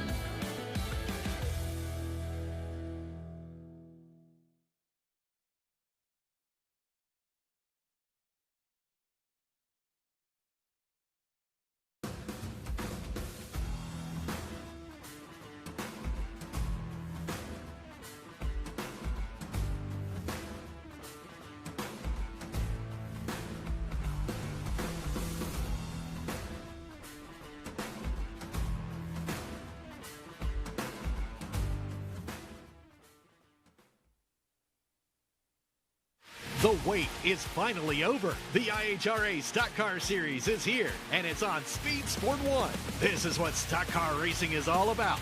The International Hot Rod Association is going stock car racing. There's big money on the line, and racers willing to push the limits for a piece of the pie. Leaning on each other as we cross the start-finish line, head down into turn number 1. Watch the entire season on Speed Sport 1. It's free to watch. Go to speedsport1.com for details and viewing options. Speed Sport 1 is your home for IHRA Outlaw Nitro Series. All season long, feel the thunder of 12,000 horsepower, Nitro top-fuel dragsters, and Nitro Funny Cars. Witness the excitement of 0 to 300 miles per hour in seconds. The IHRA Outlaw Nitro Series delivers heart-pounding action with every run. Follow the entire season on Speed Sport 1. It's free to watch. Go to speedsport1.com for details and viewing options. The first exciting leg of the 2026 IHRA Triple Crown starts at Maple Grove Raceway May 21st to the 23rd. This unique 3-race drag race featuring Top Fuel, Funny Cars, Pro Mods, Mountain Motor Pro Stocks, and Nitro Harleys, offering over $1 million in bonuses for sweeping all 3 events. The pressure will be on. The teams will be gunning for the million, and IHRA will be ready. Will you? Get tickets now at IHRA.com. Looking for a quick fix of motorsports news? The Speed Sport Daily is what you need. It's a free racing newsletter delivered directly to your email every day. We'll cover the winners and the losers and tell you who's making news off the track. It's NASCAR, NHRA, World of Outlaw, IndyCar, and so much more. Go to speedsport.com today and get signed up for America's free racing newsletter and get your daily motorsports fix. The Speed Sport Daily.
And the twilight hours here at Dinwiddie, Virginia, and Virginia Motorsports Park. Welcome back to the IHRA Outlaw Nitro Series. Sun has set here.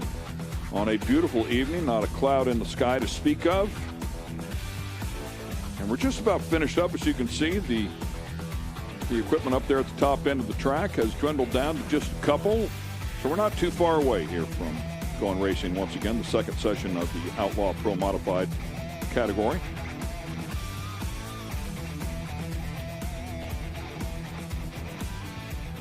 Yeah, it was a big hit by Brandon, so checking everything out, making sure everything is good for everybody else, and good to see him walk away from that one. Hate to see that. That was a very expensive hit. A lot of damage to that car. That car is pretty much toast. So and fast. Yeah. Good car. Yep. So good to see Brandon get out.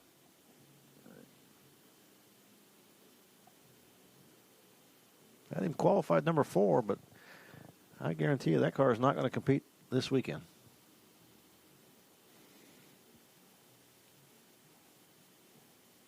Bubba Stanton and Chevy Reeves waiting for the thumbs up to fire up and get going.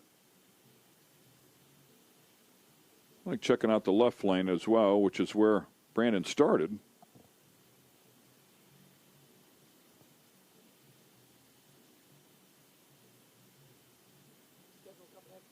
Amazing how good those cameras are. It's a bit darker out there than what that camera shot would indicate. They really let in a lot of light as we take a look at the 2026 schedule.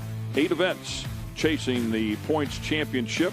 The first one already out of the way is not reflected on there as we started off in Dunn, North Carolina, at Galot Motorsports Park.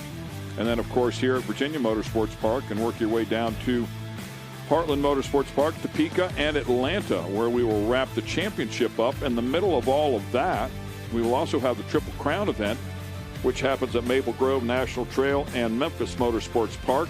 Big money on the line for the categories that will compete there.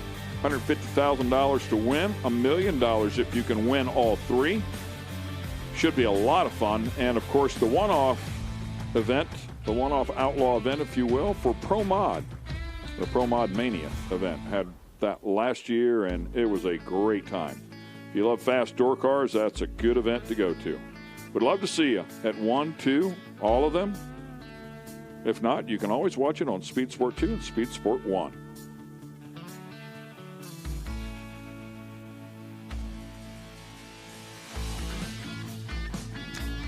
I sure hope somebody wins the first 2 events of that Triple Crown, because I want to see the pressure building for that third one. That's good. You want to talk about pressure? No worries. $1 million. Just $1 million. We were talking about the temperatures changing here pretty quickly. It's already down to 66 degrees, and density altitude is already 300 feet better at 650. Span of an hour, I think.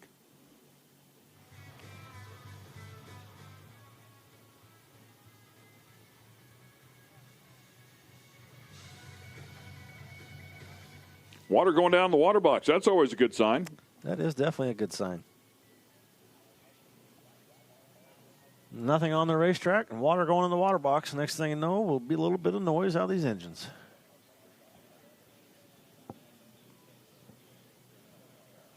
Mountain Motor Pro Stock back there in the lanes. Of course, Outlaw Pro Mod, Mountain Motor Pro Stock.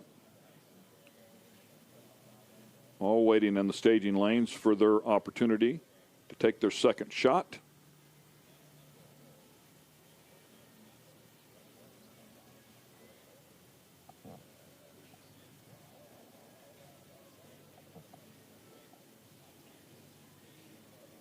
Getting the drivers back in. You can see them finishing up the safety equipment because they knew that one was going to be a little while. Let the drivers get out of the car. Now they're getting back in and buckling everything up.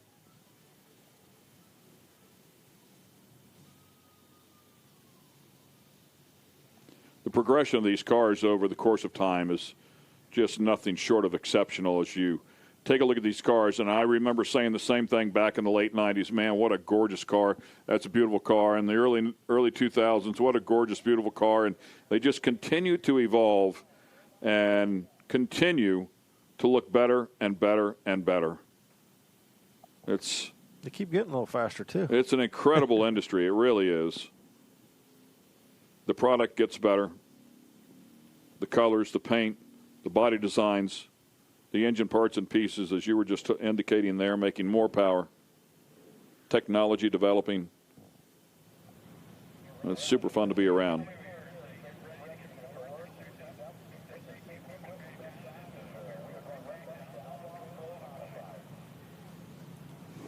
And the Ferris wheel. The Ferris wheel works well. Looks good at nighttime. It's Chevy Reeves. It's a great looking car. And, oh yeah, it's got the headlights on. It's nighttime, man. Got the headlights on. We're ready to go.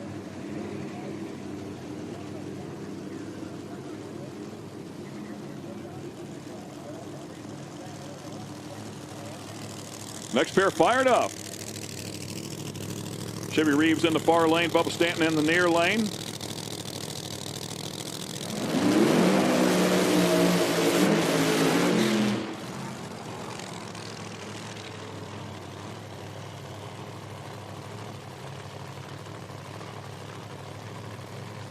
Bubba Stanton, one of the two that holds the ET record, and I say that because he and Jason Scruggs ran identical ETs to the third digit. Both done at Galat, one in 2025 and one in 2026. Chevy Reeves with the bright lights on that beautiful 70 Chevelle. A couple of power adders, which is allowed in this particular category of Outlaw Pro Mod, albeit a bit heavier car with the steel body, as Tommy had indicated before, and the vinyl roof, no less.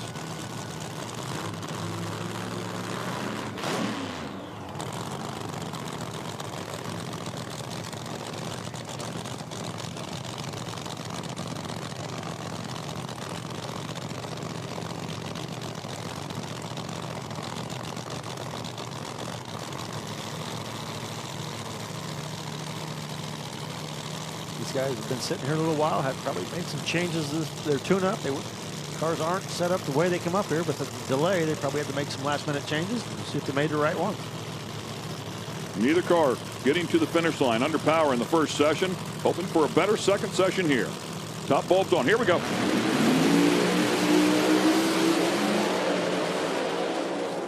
.353 with a 1. Nice hit right there.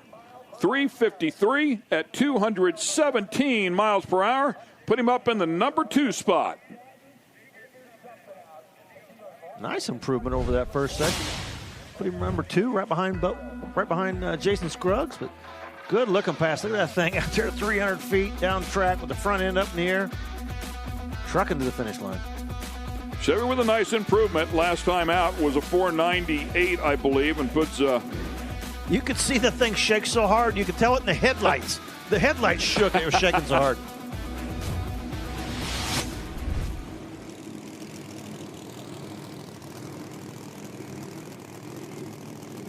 Help him off the other end. Yeah, Chevy, I think, picking up the better part of 8 tenths.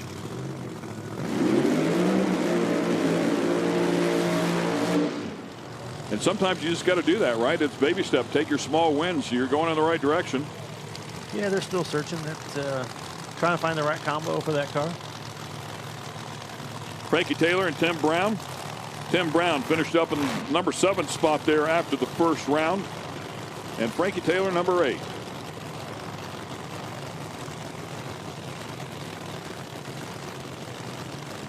Yeah, Frankie's interview, you know, he wasn't happy. He didn't make it down the track.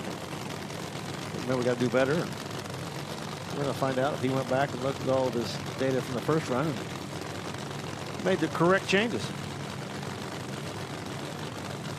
He has battled. We talked about this. He has battled with this car from time to time. They get it happy. It's fast.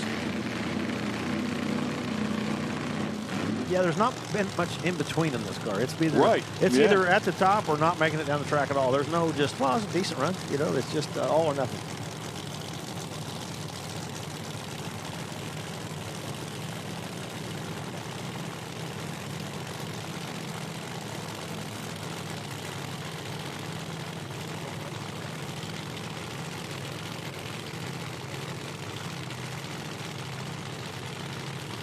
Beautiful night for drag racing.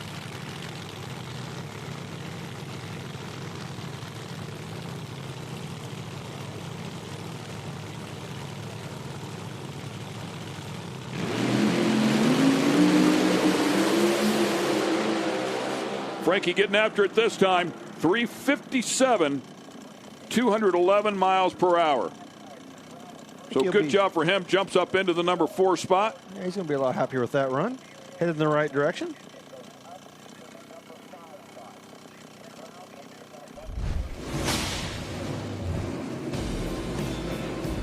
Great shot from the drone here.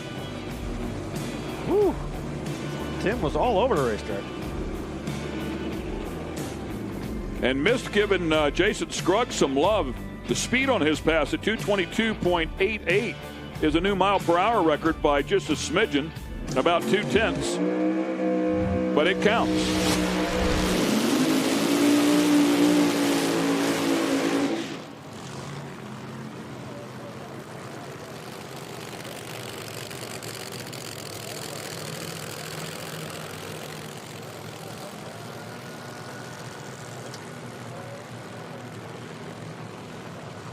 As a winner from our season opener pulls up here, Cam Hensley and Mike DiDomenico switching from the Pro Modified category over here to Outlaw Pro Mod.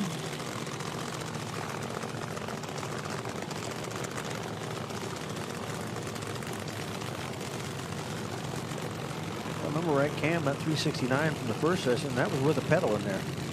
He had the pedal. Oh, that's right. Had the pedal, still running 69. That is exactly right. Good job of getting it to the finish line, but we know there's a ton more left on that one. DiDomenico ending up in the number 6 slot after that first session, pretty much the middle of the pack with a 392.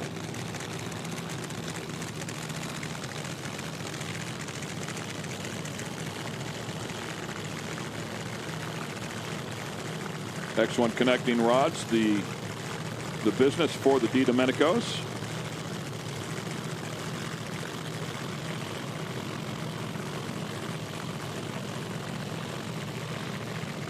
Love the paint over the carbon fiber. Still see the carbon fiber as well.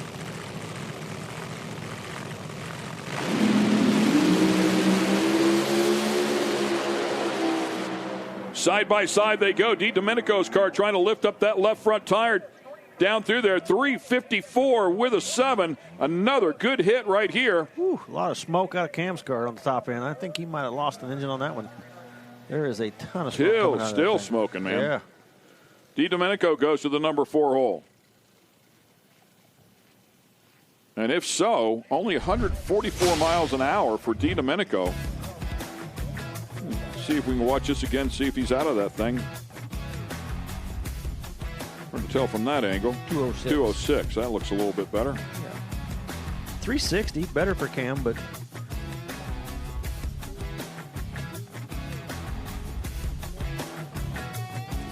Bubba Stanton, ET of 353 with a 1. You knew you needed that after that first pass. Now, you had some downtime. Luckily, Brandon's okay. Never like to see that. But you had some downtime. The sun kind of dropped. The track probably cooled down a little bit. Do you think it could have played to your advantage? I think it was a little bit to my advantage. I hate it for Brandon, but when the sun went down, I thought it would work better from the tune-up I had in the car.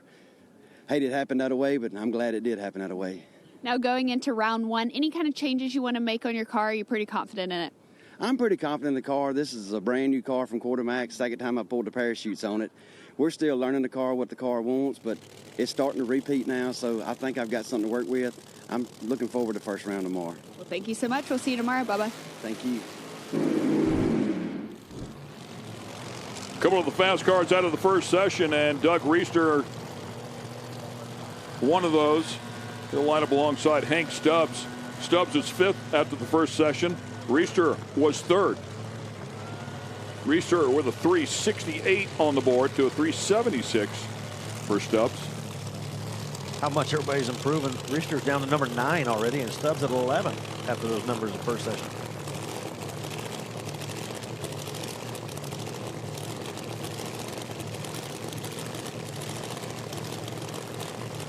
Great shot right there at the racetrack.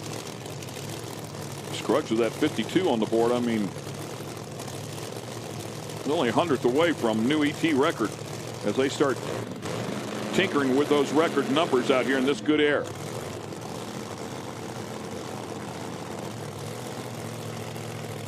Love that Yenko design. Had that chance to talk to Doug Reister a little bit earlier. The mad scientist. Yeah. Kristen B doing a nice job there, and of course the kids loving that design.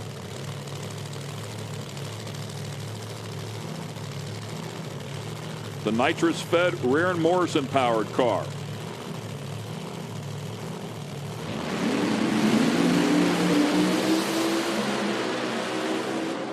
Right there with them side by side, 356 for Stubbs at 211. So a nice pickup from the previous 68. A little more than a tenth of a second, but 1200s, 1100s.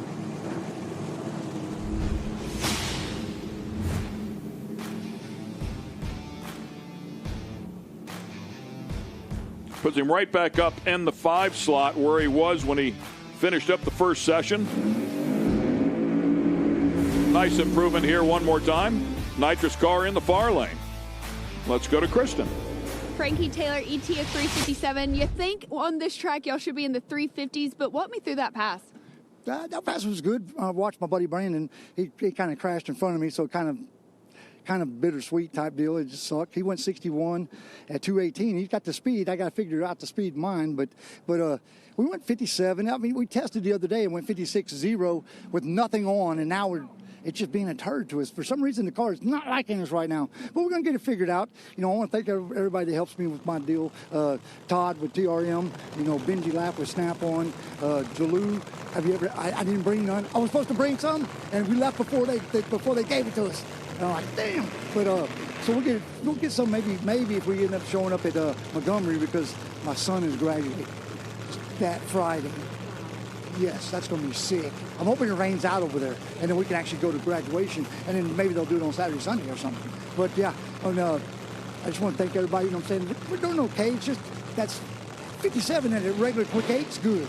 57 here at this place, at least we went down. Hey, we'll see you next round. That's Frankie Taylor.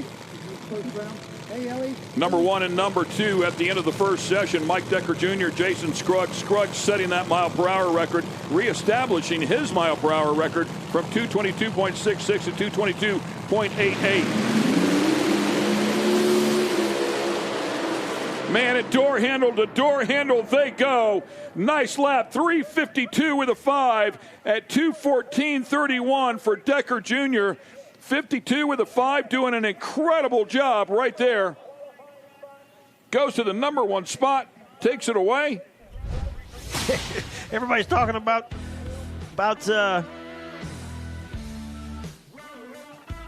the right lane, and it's the left lane. Decker Jr., look at that run. Outstanding run.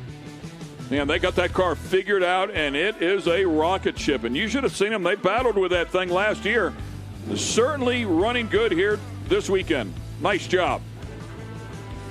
Mike DiDomenico, your first time racing in this Outlaw Pro Mod class. Whole different setup on that car right there, and you just ran a 3:54, I think. Were you happy with that? Oh, yeah, we're ecstatic. That's great. That's only the second pass on that tune-up. I mean, it's a whole different car. I mean, we changed the whole combination to do this Outlaw deal, and it was a lot of work. I wasn't even sure if we were going to make it. But I got to say something to R&R Auto Body, because the last race we did a lot of damage to the front end.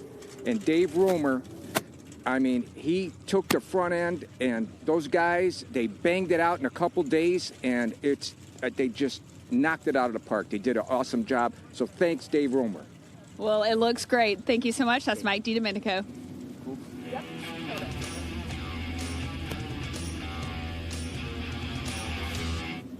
And next up, the factory hot rods here. The Camaros lining up side by side. And Tony Scott, Doug Hamp. Here in Pro Stock.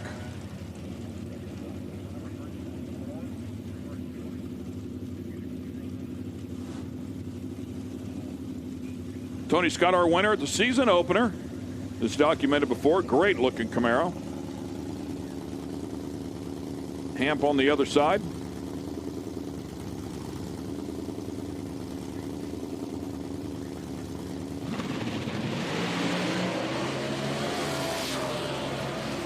And Tony Scott carrying that front end out nicely.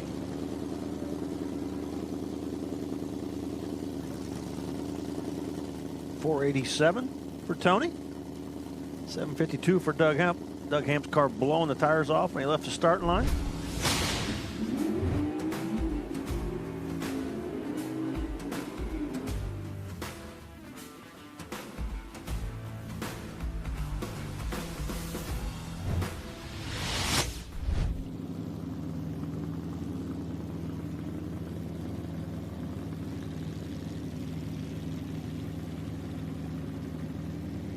Jim Betts and Don Justice. Next pair up.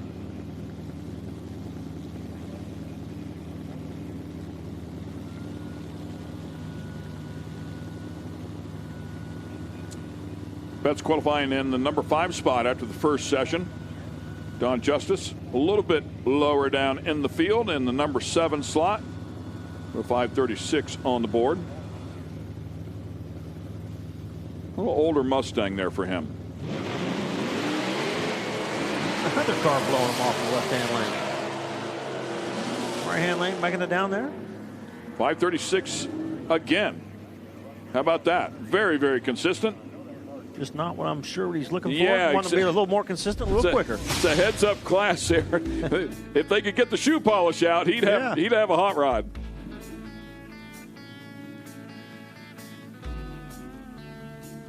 Getting it to A to B, though. Taylor Deach and A.J. Bird coming up next.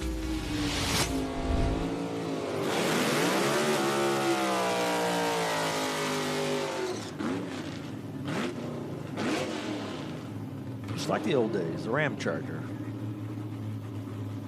Yeah, so much success out of that team. Lined up against one of the Mustangs, and a big change in where that car was. Hard right-hand turn and then back to the left to get it straightened out. We've seen so many cars blowing them off at the head of the throttle in that left-hand lane. The track probably has a couple bald spots, trying to move around them, get some good rubber, and get that car off the starting line.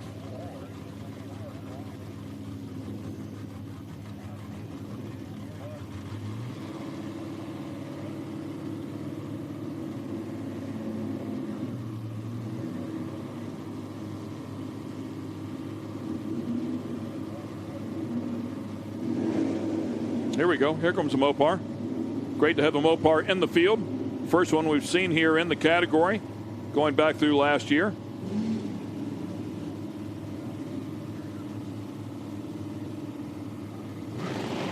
See if AJ can pick up the pace a bit. And another one blowing the tires off that left-hand lane. 497, a better effort there.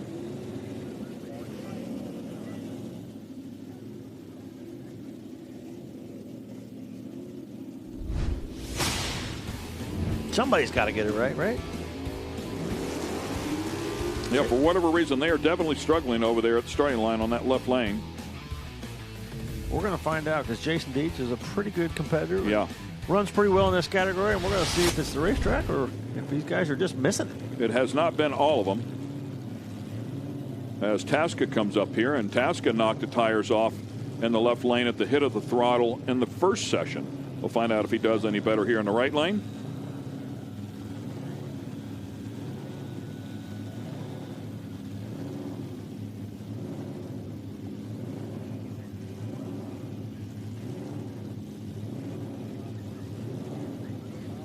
Jason Deach with 3 #1 qualifying efforts 1 year ago.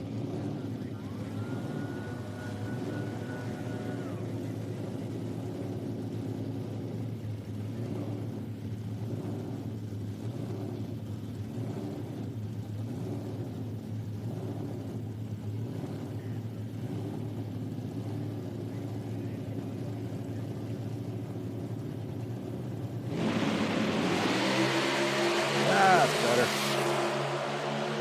Pretty cool. You can see the shift light come on at night inside the car. So we know it's not the lane. Yeah. Yeah, great job there. 488. Yeah, nice. 145 nice miles per hour. Put him number 2 going into tomorrow. Much better run for Carl Tasca as well. Got it off the starting line. Got it down through there. Yeah, nice improvement there for that team. Congrats. Let's go to Kristen. Mike Decker Jr., you're really making a splash in that Outlaw Pro Mod class, walking away as the fastest qualifier. How are you feeling going into round one? I'm feeling really well. It feels good, to come out here first time. Yesterday was the first time we run in this trim. Got Todd Tudrow on the computer, doing the fuel, taking care of things. He's a bad man. And we're looking to see what tomorrow brings. We're looking forward to it. Any kind of changes you're going to make tonight before tomorrow? I'm going to try to sleep at the hotel and get a good night's sleep rather than this loud track. That sounds like a great plan. That's Mike Decker Jr. Thank you. Yeah, I think he's liking the move to Outlaw Pro Mod. Him and Domenico both running really well this weekend. Yeah, and we want to give some love here. Tony Scott owned the record here before at 488.4 in the Pro Stock category, that factory Pro Stock category, and Tony Scott and Jason Deitch both underneath that mark. So a new national record there for Tony Scott, 487 with an 8. He is the quicker of the two. Deitch also able to get underneath it with a 488 and a 1. But a nice hit there for Tony Scott as he will qualify number 1 in that category and take the new national ET record with him. Great shot of people up there and enjoying the scenery and the Ferris wheel.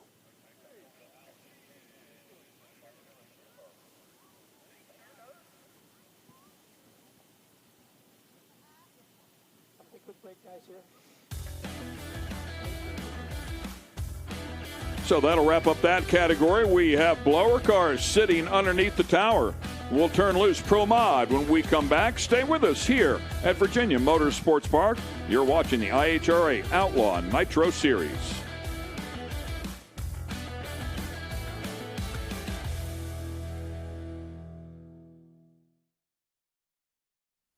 The IHRA Outlaw Nitro Series is making a debut at Capital City Motorsports Park in Montgomery, Alabama, May 7th through 9th. Don't miss Top Fuel, Alcohol, Mountain Motor Pro Stock, Pro Mod, and much more outlaw drag racing all weekend with bull riding Saturday night. Family-friendly event, fun for the whole family. Get tickets now at IHRA.com. Looking for a quick fix of motorsports news? The Speed Sport Daily is what you need. It's a free racing newsletter delivered directly to your email every day. We'll cover the winners and the losers and tell you who's making news off the track. It's NASCAR, NHRA, World of Outlaw, IndyCar, and so much more. Go to speedsport.com today and get signed up for America's free racing newsletter and get your daily motorsports fix. The Speed Sport Daily.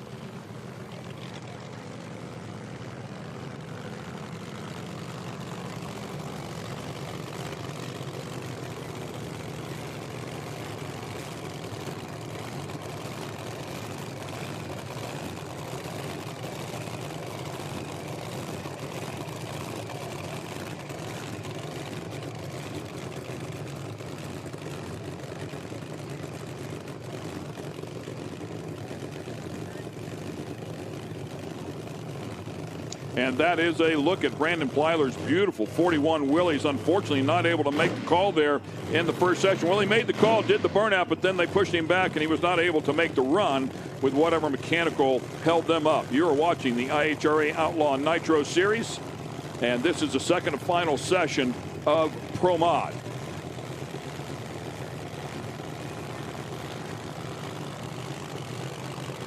$19 cars here in the 16-car field, I believe it is, right? We went with 16 cars? We did not. It's all run. Okay, this is an all skate. Randy Weatherford at the bottom had a tough session,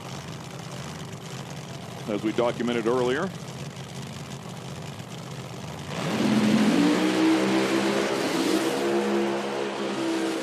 Nice pedal job by Brandon there to salvage that run and run on 378 and get it down through there. Had to slap the throttle when it went out there and come loose, but great job of driving and getting it to the finish line. Yeah, something to work with. Just outside of the top 10 with that effort. See that quick slap right there? The way it went. Good job. I like that. Cars aren't easy to pedal like that.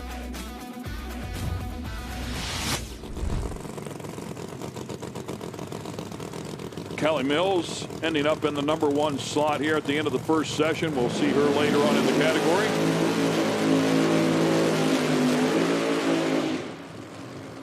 Saw Decker Jr. come out of here, do a great job in the Outlaw Pro Mod category. Here comes Mike Decker, the third.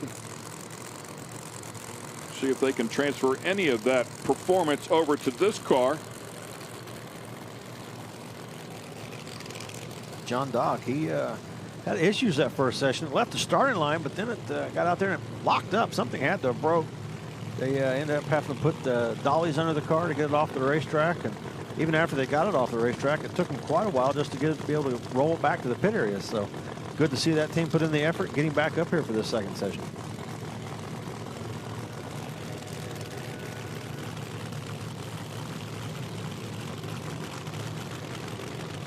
Hollywood in the far lane. There's a look at John Dock, a car that's very capable.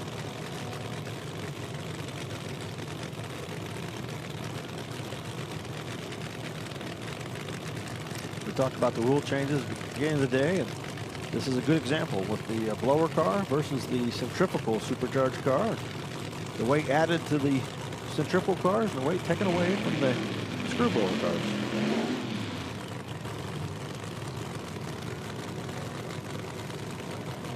Yeah, good point there, Tommy. And as I recall, at the end of that first session, they were very close to each other. I think we had a number 1 and number 2 were both different combinations.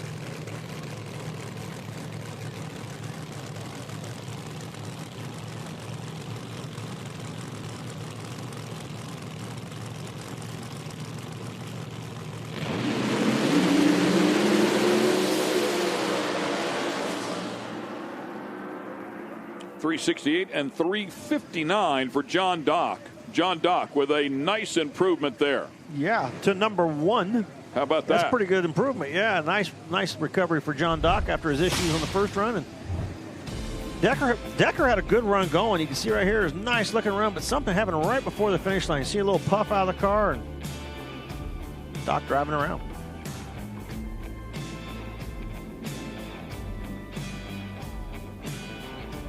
Good pickup. We knew that car was good with John.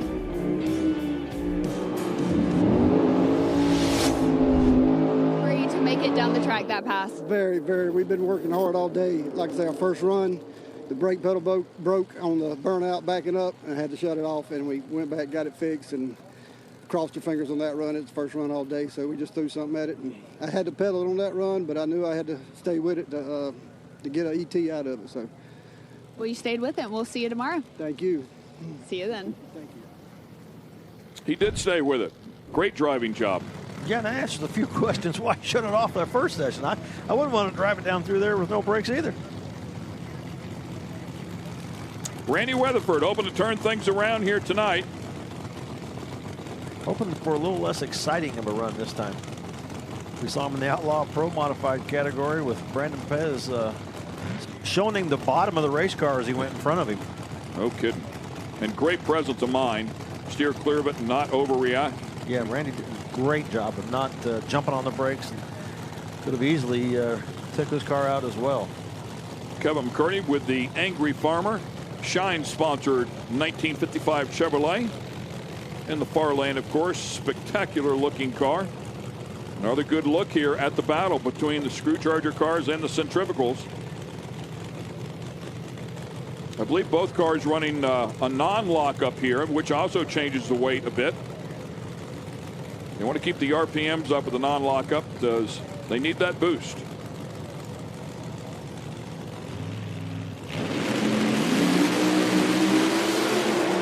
Weatherford's car moved around. Looks like he will stay with it. And Weatherford goes a 3:56. How about that to the number 1 spot? Woo, nice looking run by Randy. And man, that 55 went up in the air, wheels up, moving to the center line, and wisely getting out of the throttle. But nice recovery for Randy after all the issues he had first session. Comes back right to the top. Yeah, we know the car is very capable. He's proven that many times. 55 over there on the center line, but steers it clear of the cones. Oh, man, front end way up there. Way up in the air.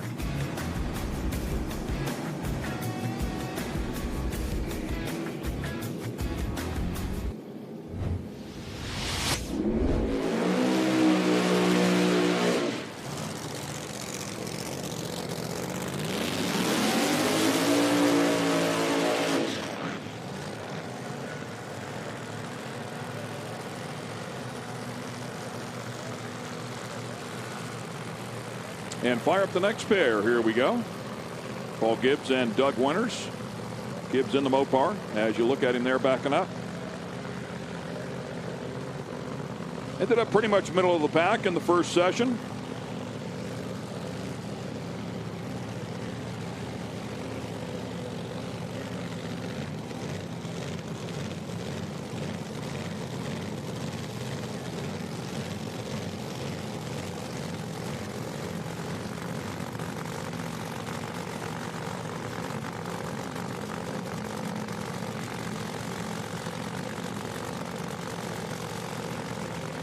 Richmond sponsorship on the side of Doug Winters' car.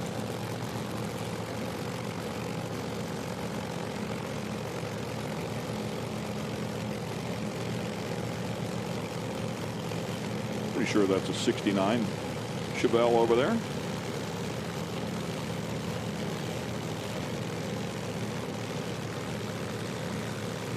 Maybe massaged just a little bit from the original body style.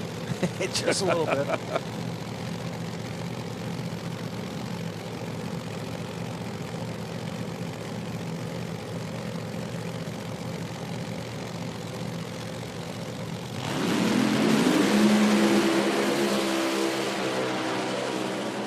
And Winters hangs on to it. 375.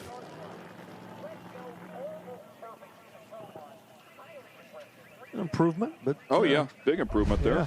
By seconds actually, but he really struggled in the first Yeah. session.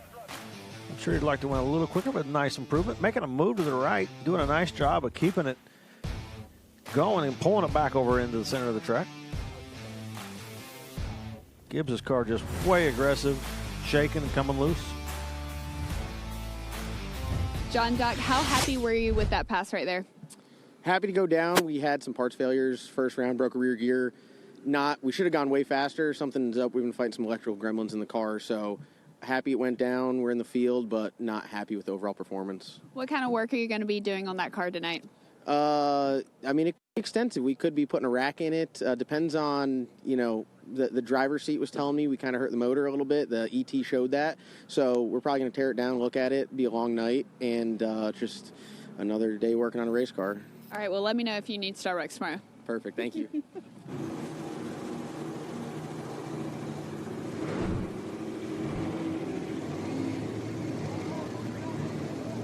For those at home that think they want to do this, it's fun to drive one. Boy, oh boy, is it a ton of work. It'll test you from time to time. How bad do you want to do this?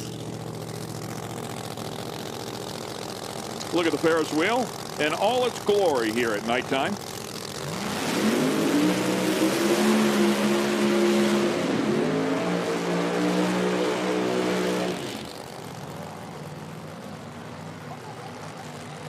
Bubba Green fires it up and rolls some smoke off the back tires. Disco Dean, great to have him back out here.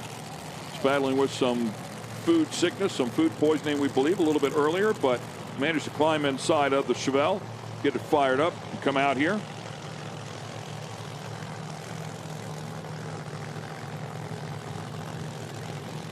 He too struggled in the first round. Yeah, that's a car normally that would go down about anything. So surprising to see him have issues there that first session. It's kind of his MO is to be able to go down a dirt road.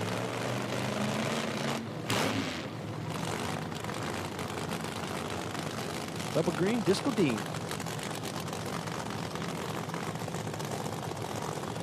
Remembering Lizzie Musey, as you can see there on the back of the hood scoop, the sticker on the back of that hood scoop.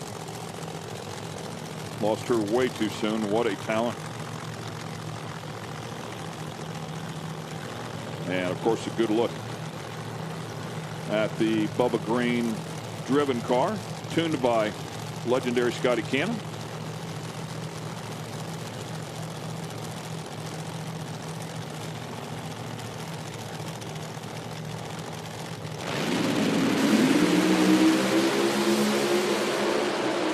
Boy, Dean sticks with it. I thought he was going to have to get out of the throttle. He's not going to get that 360 that he's been dying for, but he does get to the stripe. 371 with a 0, so a nice improvement there from the first session. 372 is Bubba Green right there beside him. Yeah, I think he's lucky to have the 71 this time. That thing was over against the wall, and I thought, okay, he's going to shut it off, and he stayed with it. Man, that's way over to the left. Woo. Look at the dust flying over there.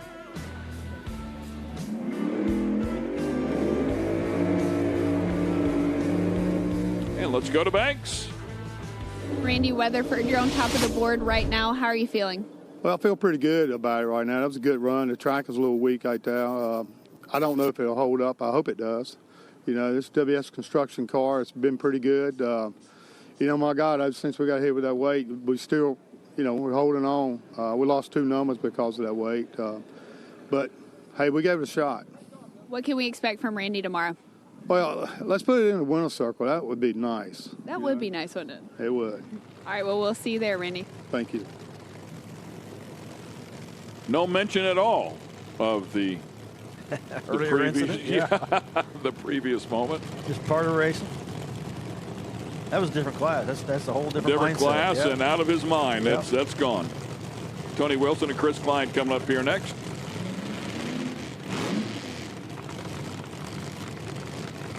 Iron Man and Christine.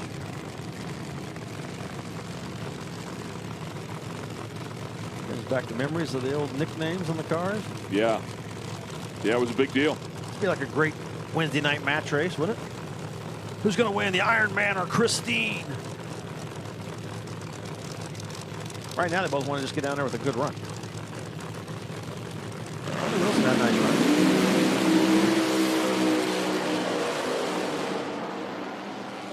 And Tony Wilson with a 3:59 at 2:08.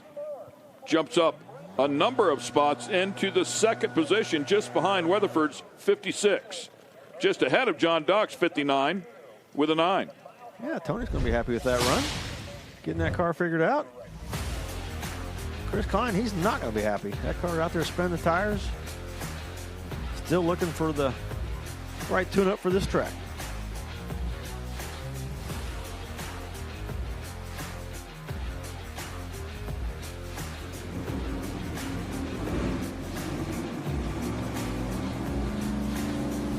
Yeah, really good lap there.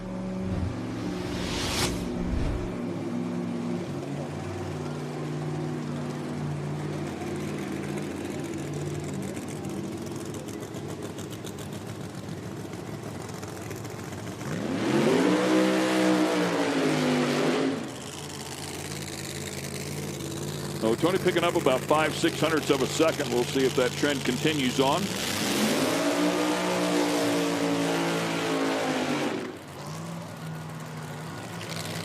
Next pair, Jason Lee and Frank Falter.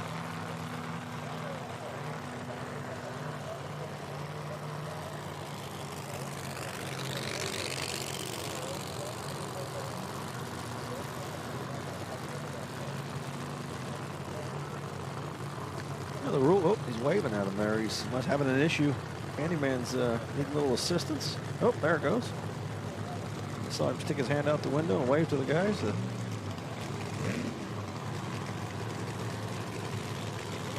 Some of the starting line crew helping back him up. Falter putting a 365 on the board there in the first session. Pretty good. We'll see if he can pick up by 5 or 600ths and jump right up in there with Tony Wilson.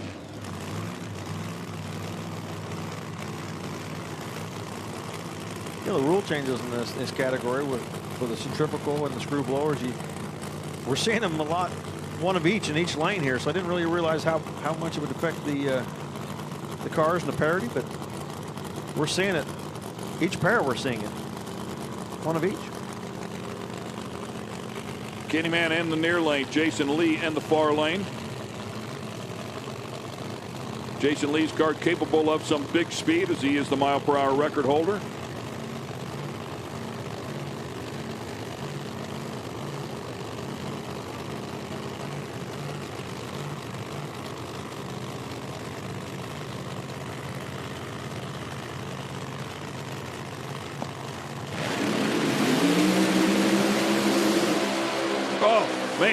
Big moment there for Jason Lee. 361 for Falter. Like you said, picked up 400 or 500s. Right, what you called. He went a 65 first session, 61 this session.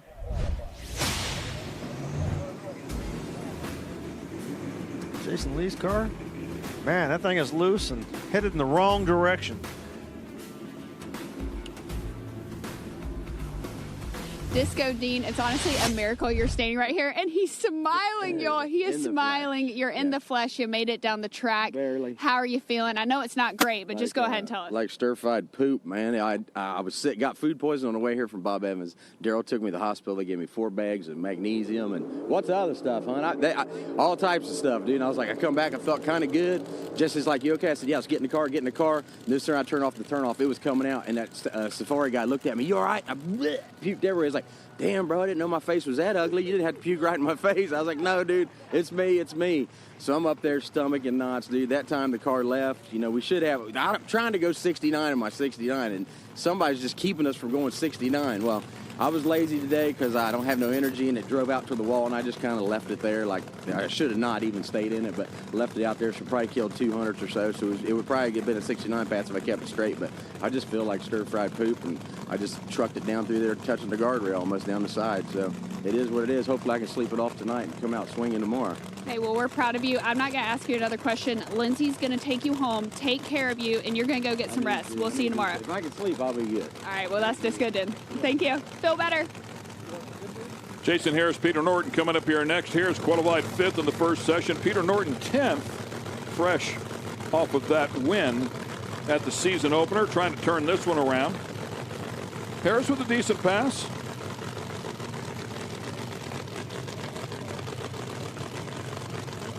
He went a 62 in the first session. We'll see if he can pick that one up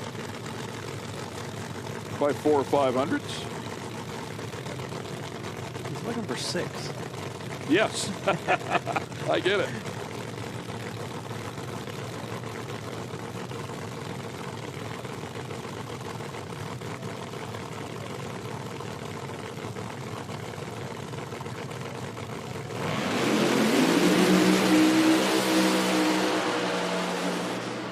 Side by side they go. How about a 356 with a 7? That close, just that close, but a really good hit for Jason Harris. Peter Norton, 357 with a 2 as he goes in the right direction as well. He's going to jump up into the number 3 spot. He got a 6. He just missed a few thousandths with it. Nice job. Great side-by-side drag race on both those cars.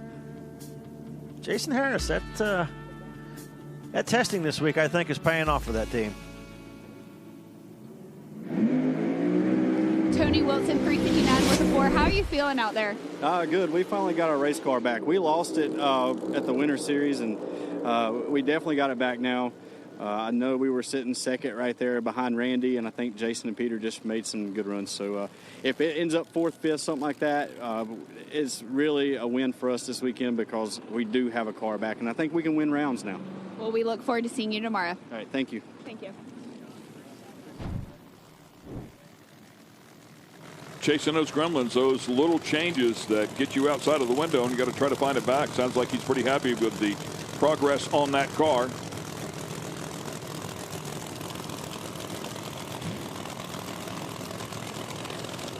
PMS race car here for Ray Matos.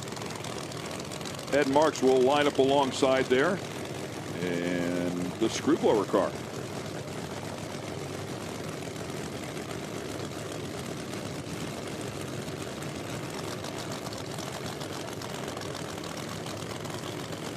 Marks qualifying number 3 in the first session. Nice hit. And Matos number 7, both of them good cars.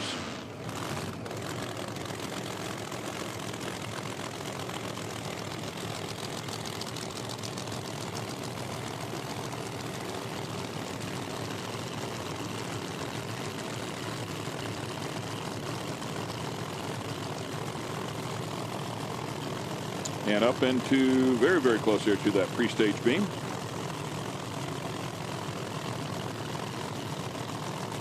Here we go.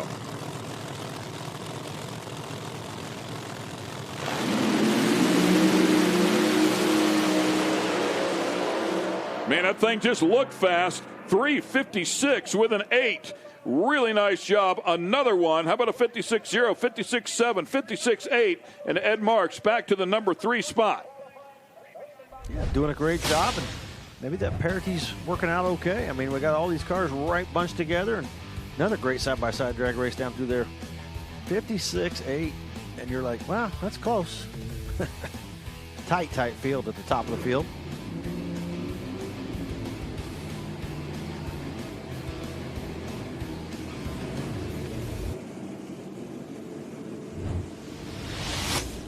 Another one with a 500 to move, so that seems to be about what the session's going to bring you here if you've got the adjustments, proper adjustments made to keep up with it.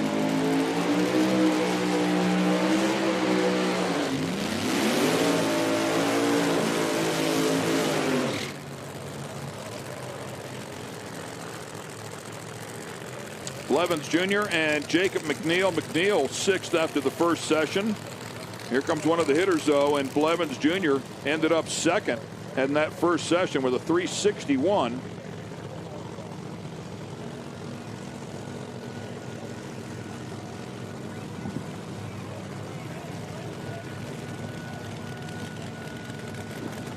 Yeah, really good point there as you take a look at this ladder, or take a look at the qualifying order deep into this session now. He was 2nd and currently 10th. It shows you how much everybody's improving, getting this track figured out, and how much better the conditions are now than they were earlier today.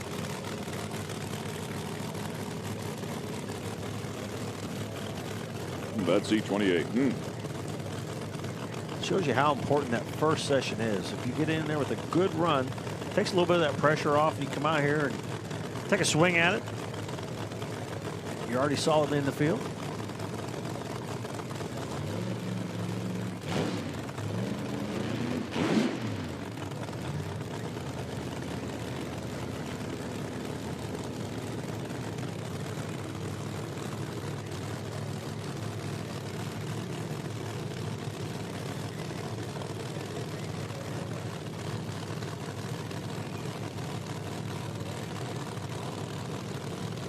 McNeil with a 63 in that first session.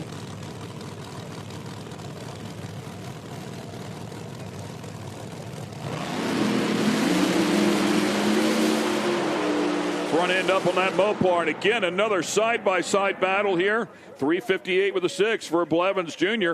Nice pickup there once again.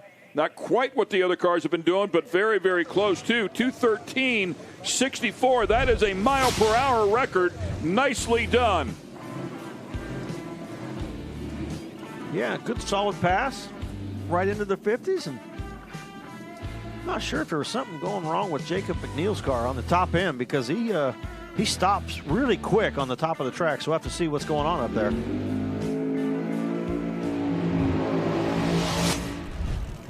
Last race, how do you come in here and do it again? Well, just kind of follow the same procedures we do every race. You know, check the car over good, our pre-race, you know, check over, and I have a great crew, and just make sure everything's on point to, you know, hit the numbers we need. We had a little bit of a problem on our first qualifier, had to get something fixed. We fixed that, just made a good pass, and we'll check it over and be ready to rock and roll tomorrow. What's your mindset going into round one? Just race our race. You know, whoever we draw, and we'll just race on ourselves. Lay down a good straight pass and go on to the next round. We look forward to seeing you tomorrow. Thank you very much. Looks like they may shut the cars off. There was an issue I saw down the top end. Jacob McNeil, he stopped very quickly down there on the top end of the racetrack, and looks like he is stranded out there on the track. Picking the chutes up and those on the back of the car. We'll see. Hopefully they can roll him forward. Looking out behind the car, I don't see anything. That's a good sign. Yeah, I saw it coasting, and then all of a sudden he just stopped. So I'm not sure what exactly happened there. Looks like it's moving now, getting pushed off there. Get these things fired back up and ready to go. Travis Harvey and Callie Mills coming up here next. Of course, Callie Mills, #1 qualifier at the end of that first session. Harvey not far off there in the number 4 spot. Put a 362 on the board to her 360 with a 5. Man, you can see that four-wheeler's really struggling to push that car, so there's obviously something slowing that car dramatically down there, and that might be why it stopped so quickly.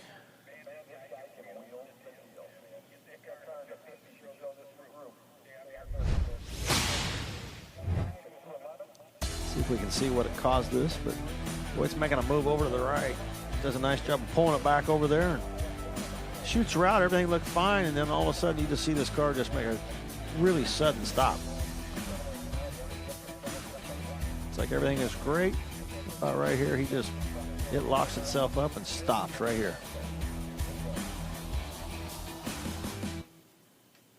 So something causing that car to not move. And you can see the four-wheeler down there on the top end trying to push it off. It was struggling severely.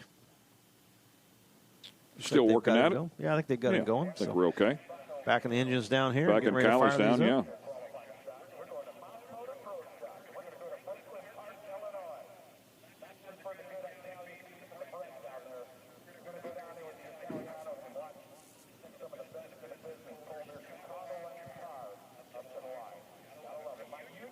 Final pair. Yeah, here in the Pro Modified category. See if Callie can hang on to this '1 spot or take it back, I should say. Yeah, I mean, if you've talked about how everybody's picking up about 400 to 500s. If she picks up 5.1, she's looking good. Yeah. Yeah.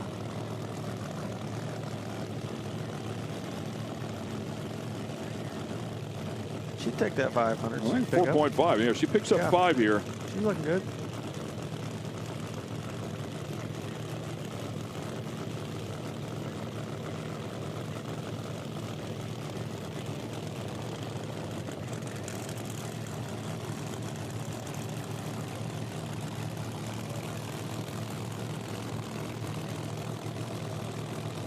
Good look at the side of Callie Mills' American Pride Golf Cart sponsored machine. RTM on the far side, that is Travis Harvey.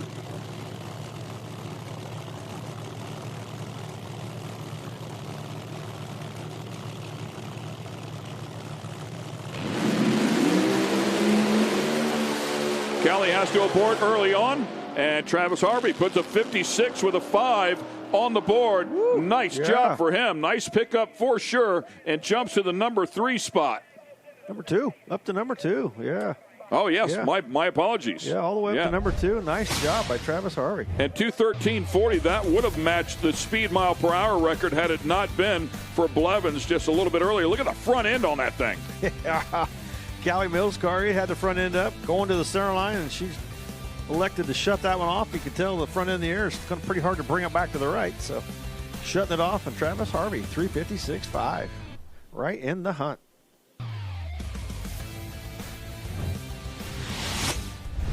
So that will wrap up the Pro Modified category. Randy Wethford staying on top, that 356.0 from earlier in the session.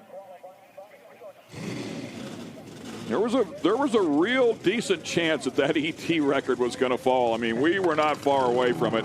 Any one of those cars there at the end could have gotten after it. But mile per hour record will change. Congratulations to Blevins. Doing a good job there with the big speed. He'll be able to race out of the 6th hole tomorrow. Here we go with Mountain Motor Pro Stock.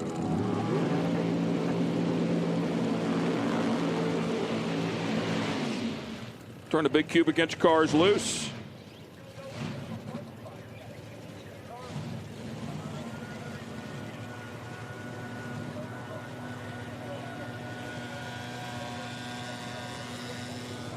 Bring up our first pair here, Dennis Furcus and Miles Reese.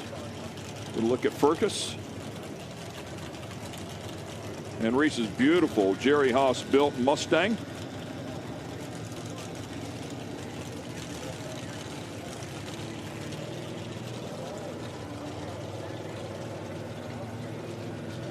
Alan Drinkwater on the bubble. 418 with a 9. Will we see that 4-0 bump tonight? I think we will.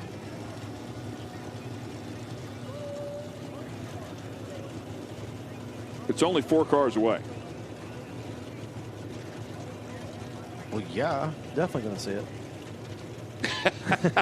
I predicted 08 with a 7 earlier, so we'll see how close we are. 404, number 1 qualifier in that first session.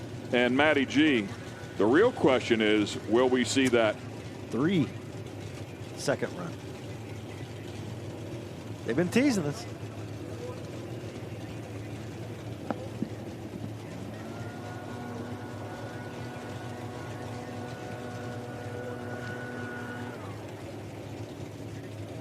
Taking their time. Top bulbs on here. Second and final session for Mountain Motor Pro Stock. First pair in the lights. Ferguson, the far lane.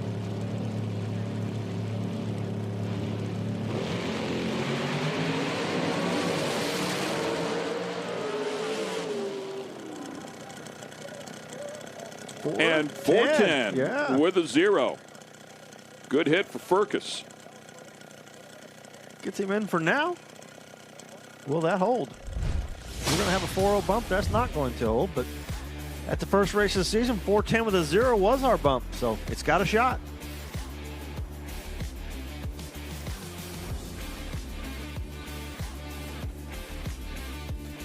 Well, good job, and Fergus not in that first qualifying session.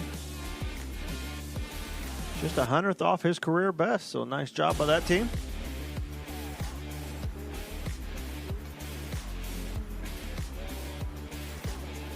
Travis Harvey, how does second quickest qualifier sound to you? Feels awesome. I'm just glad to be here, blessed to be in this position. We've worked so hard. My guys, Danny Perry, his sons, my car owners, Vaughn and Eric. I'm just thankful to be a part of it. I just drive the car. I'm just try to put it A to B. Hey, it definitely takes a team to put you guys out there, but how confident are you in that car and your team? Oh, I feel very confident. I don't feel like nobody out here can beat us. I feel good. We got a great race car right now. It's been fighting us all year, and I think we got a really good car now, so they better be prepared tomorrow. Hey, confidence is key. Congratulations, Travis. We'll see you tomorrow. Thank you. Next up, number 21 and number 2 is David Hughes and Larry Pierce with their work cut out for them. Got to get underneath that 418 with a 9. I'm sorry, that bumper has changed. It's now 412. 412 with a 7. Drinkwater is out.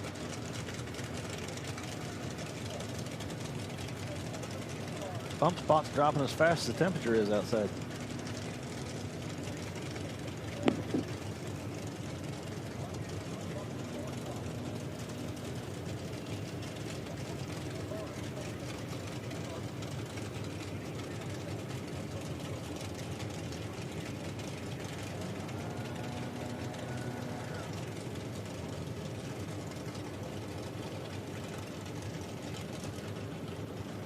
Pulling them forward, got the wheelie bar set, ready to go.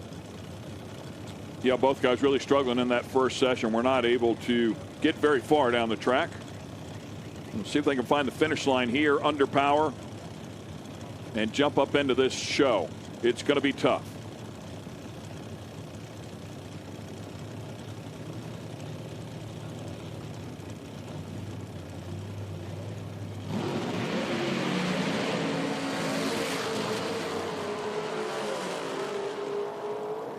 And Hughes a 4:06.6. Yeah, tough, no problem. I'm in. I'm going to jump right in the middle of the fray here. Nice. Excellent job. Up to the number 5 slot. Yeah, nice job by Dave Hughes there. Great run, 4:06.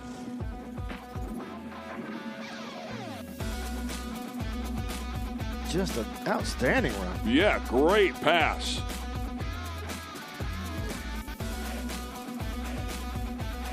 Tough go of it for Larry Pierce. Will not be able to make the show here this weekend.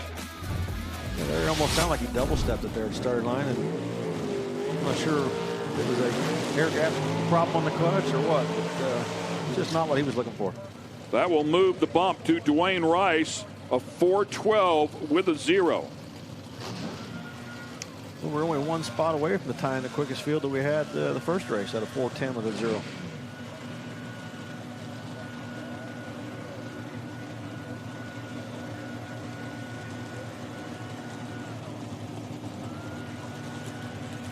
Jason Gryman there with a 4:10 with a 4 as well. You know, the Aussies sneaking in there. That's a pretty good car. That one, that one might show up tonight too. You never know. Well, I'm just shooting for the 08 with a 7 anyway. Bill Neary and Tony Pontieri coming up here next. We look at Tony's car. Quality Plus.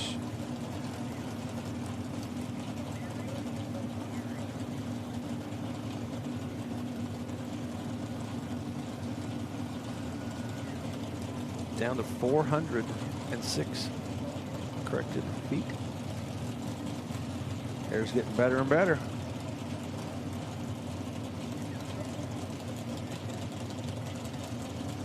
Both drivers outside looking in, trying to get into the show.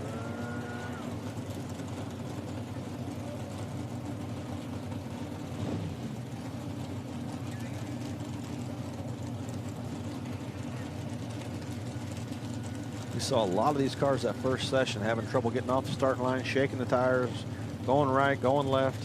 So far this session, we're seeing some really good runs.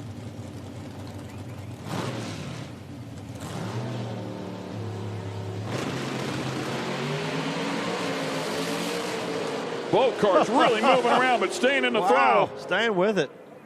Not enough, but Not both enough. of them staying with it, showing you how important it is. 2 qualifying sessions, you got to stay with it sometimes when you don't want to. Neri 416, Pontieri 423, and neither one of those will make the field for tomorrow. 12 with a 0. You got to be better than 12 with a 0.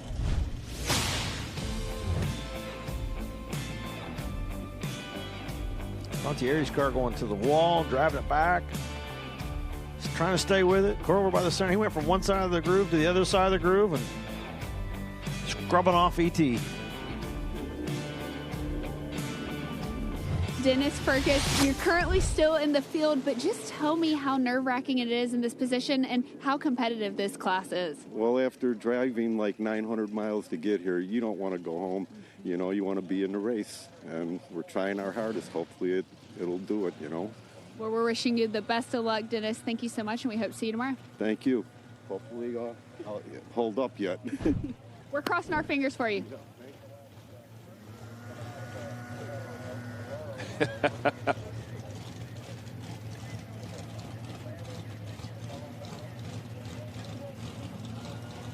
Yeah, currently sitting 14th. So I can see why he's nervous. Yeah, there's I see why he's nervous. There's a lot of good cars Yeah, back because there's there. a bunch more to come yet.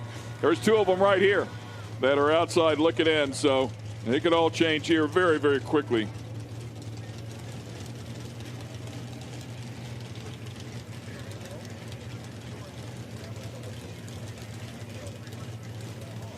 Kurt Neighbor and Dylan Voss.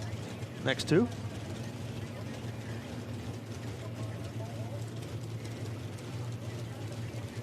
Kurt Neighbor, just one of those guys we've talked about a number of times, just been doing it for so long, just a fixture out here. So good at what he does. Pleasure to have him out here as always. Voss Power in the far lane, Kazi Power here in the near lane. Another Haas car over there for Voss. See how he does here. Both of these guys outside of the field.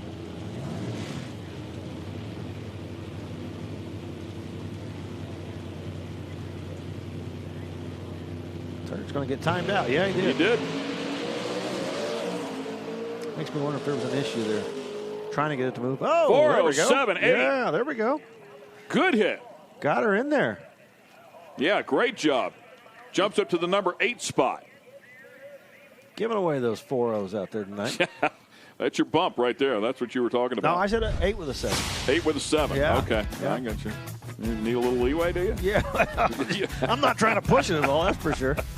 I got a lot of faith in these guys, but I'm being realistic. Nice job. And obviously a problem with Kurt right there. He never got the car to the stage, and for some reason the car wouldn't roll forward. And put it in the stage beams, got timed out. Got 7 seconds after the first driver lights both bulbs.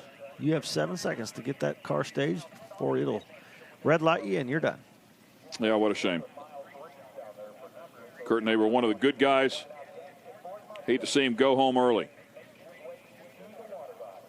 It's a ruthless field. Somebody's going home. You just hope it's not. You hope it's not you. In this case, there's 7 going home. Yeah. You hope you're not one of the 7. We've got a few already. Alan Drinkwater, one of the best in the business. Outside looking in.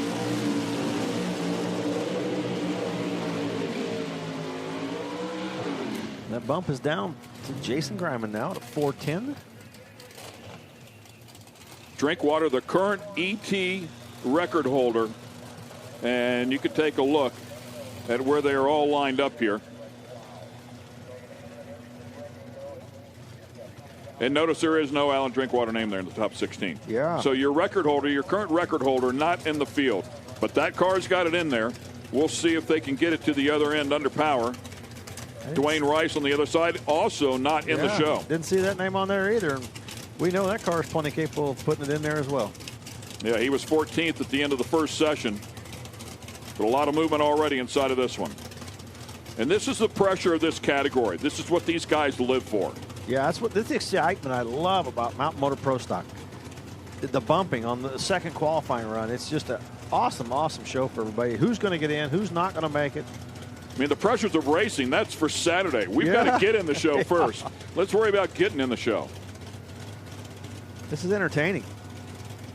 Guys getting bumped out and then coming and running behind them and getting back into the field. Who survives?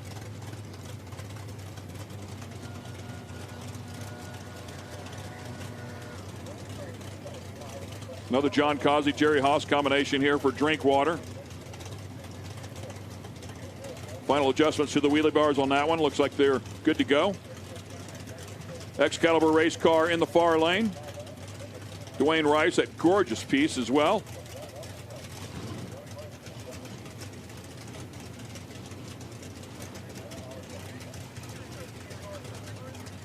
The bump to get in, 410 with a 4.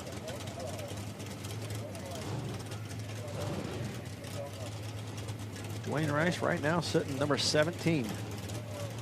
17's not good. 17 or 25, doesn't matter.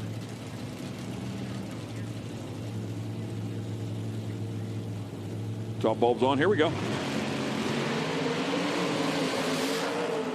Front end up, side by side they go. Traveling down through there. Can they get it done? Both of them in the 4.0s. 4.083 for Dwayne Rice will be good enough. And 4.040, 179.68 for your ET record holder will jump up into the show. Number and one. The 179.68 is a mile per hour record. Yeah, not in the show to number one. Wouldn't expect anything else out of Alan Drinkwater. Look at that car. Nice and straight, smooth, to the top. Outstanding job by both of those teams getting them in. And there you have it, boys. 409 bump. We got the 4.0 bump. Awesome, awesome show. That's what we're talking about. Mountain Motor Pro Stock. Quickest field in history. One more time. Incredible. Kristen. Dylan Voss, you're sitting in your car. You know it's either make it or break it time. What's going through your mind? Just trying to stay calm. You know, brand new race car. The guys tested. My brother can drive the car, so he went and tested for 2 days this week. We had another parts malfunction on a brand new race car in the first round, so it really puts us behind the 8 ball. But we stayed true to our guns. Put what we knew could go down the racetrack in 407. That'll put us pretty good for tomorrow. You know, whoever can get in this show can win this thing. So qualifying is definitely race number 1 of this weekend. So goal 1 accomplished if it sticks. Should. Yeah, this field is definitely competitive, but it's also so fun to watch. Congratulations. We look forward to seeing you tomorrow. Thank you guys so much. 4.097. Vincent Nobile sitting on the bubble. Already the quickest Mountain Motor Pro Stock field in history. Breaking what we did at the season opener with a 4.10 and a 0. Yeah, we're not done yet. We're not done. Jason Grima with that incredibly good car over there that has already been in the 3s. He'll line up alongside Jordan Enslin. We know Enslin's a player as well. Neither one of these cars qualified at the moment either. Looking to get in. Incredible, man. Enslin was in the final at our season opener.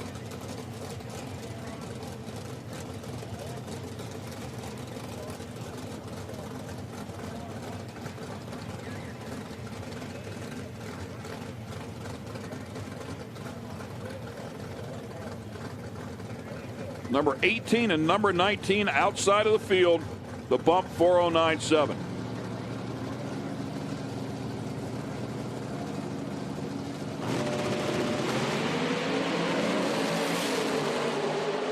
And another great side-by-side battle. A 406.9, a 408.8, and the field gets tougher yet. Incredible effort here, once again, out of this category. This is special. We are making history here. Lenny Lodig now on the bump, 408.9, and we're 2 thousandths away from Tommy Johnson Jr.'s prediction. Yeah, this is fun to watch. You know, 2 guys go in, 2 guys get bumped out.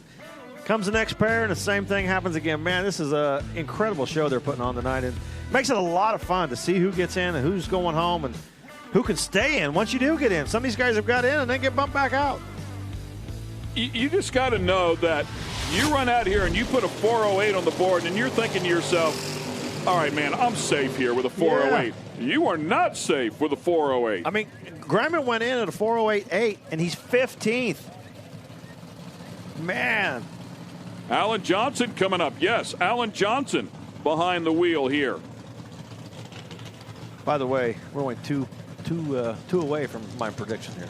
Yeah, I gave you some love right there. Jerry Tucker and Alan Johnson will square off, and we talked about the Alan Johnson story just a little bit ago. Came out here, did a great job in the first session. First time in a Mountain Motor Pro stock car. Qualified number 8 in the first session. And Tucker will square up alongside in the number 11 spot. Camry Caruso hanging up the helmet for about a year or so to start a family. We wish her well and can't wait to have her back. But in the meantime, we will enjoy what Alan Johnson is capable of. Tucker not making the call. Is not. Yeah. And just out of curiosity, 408.9. He's 17th. That's not good enough. Having issues after that first run and not being able to make the second, not going to make the show.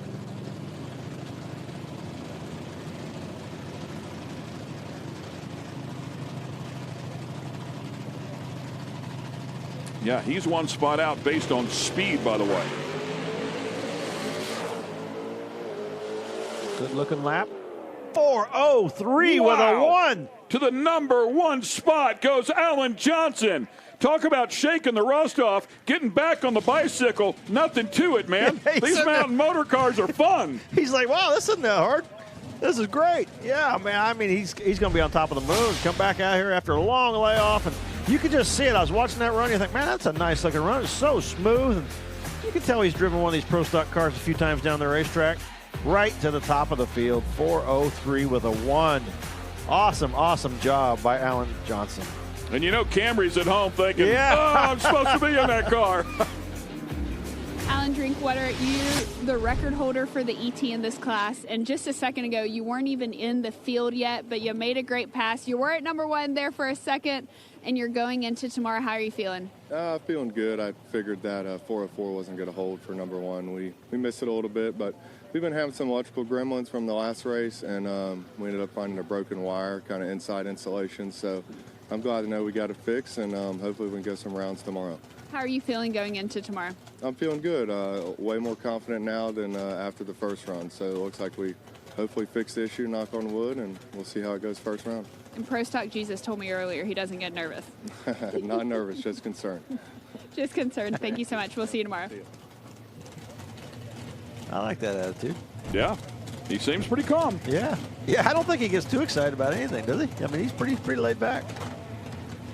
Vincent Nobile and Jeremy Huffman. You're looking at Jeremy Huffman right there in the near lane. The far lane, Vincent Nobile. And hard to believe, man, Vincent Nobile with a really good, a really respectable run there in that first session. To put it in perspective, he was 12th in the field with a 409.7. He's now outside the field, looking in, trying to make it happen. Huffman sitting number 12 with a 408.0.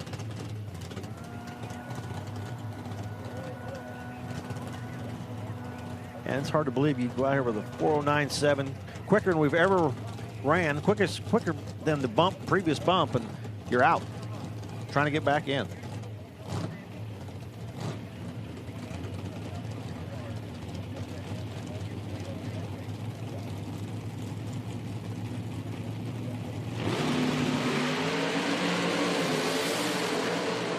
Man, these cars continue to impress. It looks like problems there for Nobile at the other end. It lays over 4:04.5 for Jeremy Huffman. Goes from the number 12 spot up into the top of the field. An excellent effort for him as well, as he will jump up into the number 4 spot. Nice, solid run. And Vincent Nobile's car looked like he was going to get in the field. I mean, it was on a pretty nice lap, and then just having issues down track. Having to shut it off early and not going to make it. I mean, visually, it looked like he was actually in front of him to about half track. Yeah, they were very close, but something going wrong.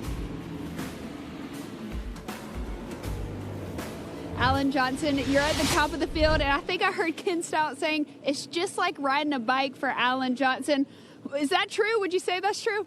You know, it's coming back pretty quick, but these bikes have a lot longer pedals than the NHRA cars, so you know, learning every run, catching up to it every run. Hopefully by tomorrow I can get my foot off the clutch. How are you feeling being back behind the wheel? You know, it feels great. You know, I got to drive a little bit in 23, but not one of these cars. But it feels awesome. It's something I love to do. Well, it's fun to watch. Thank you so much. Thank you.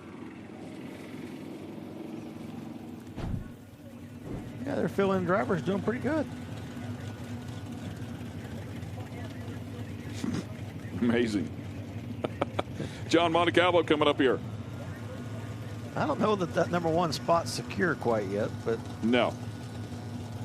Got a few guys back here in the back of the lanes that have ran pretty well in testing here earlier this week. Former mile-per-hour record sitting in the far lane, Lenny Lodick. See him down there. He's in the number 16 spot. Montecalvo, qualified number 5, currently number 9. Nice look at the dash in there.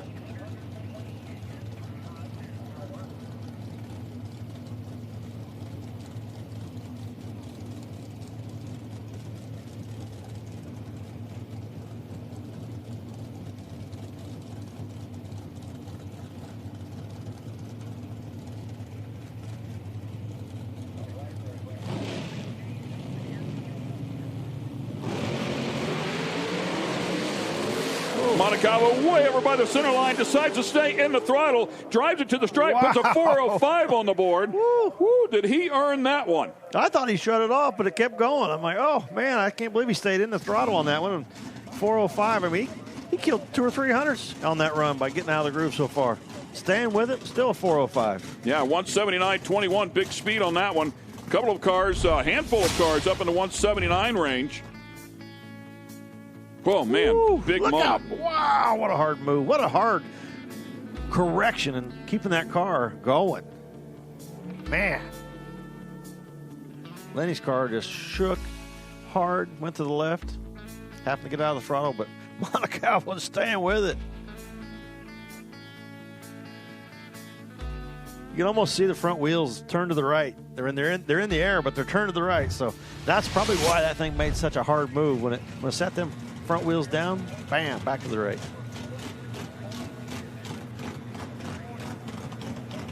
John DeFlorian. Darrell Stewart in the left-hand lane. DeFlorian running some big numbers here this week in testing. But testing is testing. Racing's racing. You got to run those big numbers when it counts.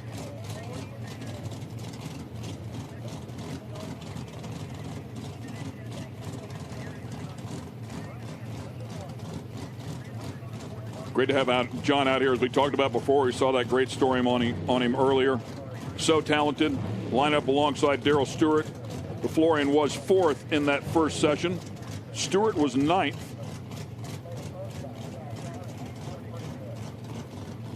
They're 8 and 14 now.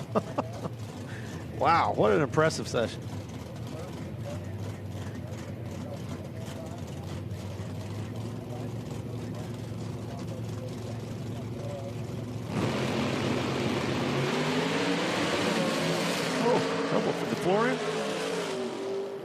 No trouble for Stewart. 4:05.3.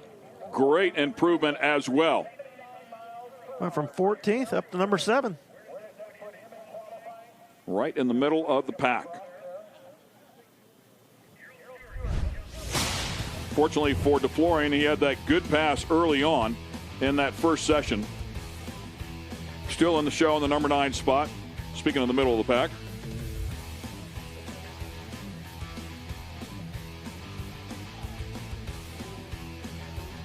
And we'll go to Kristen Banks.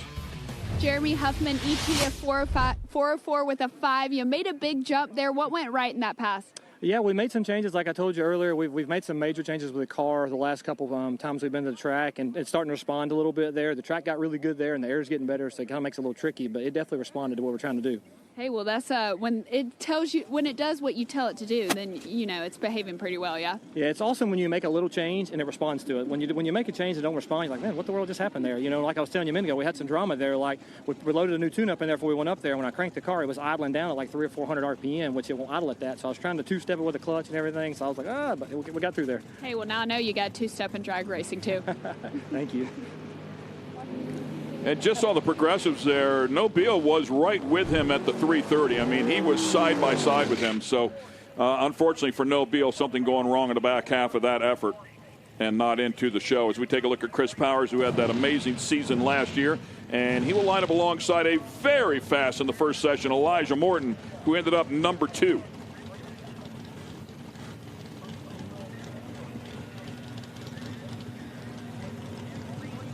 And Chris Powers with a great car, no question. We know that. You've got to have a fast car or you've got no chance in this category.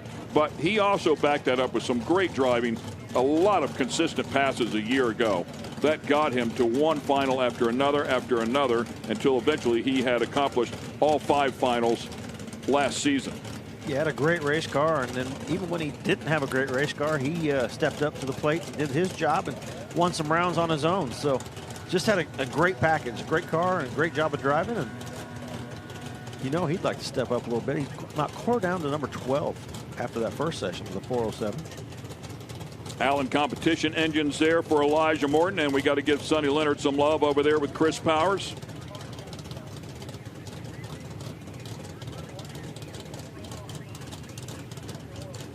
$13.5 liter.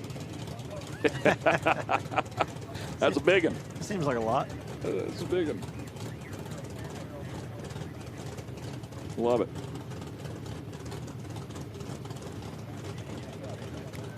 The bars adjusted, rolling forward. How low can they go?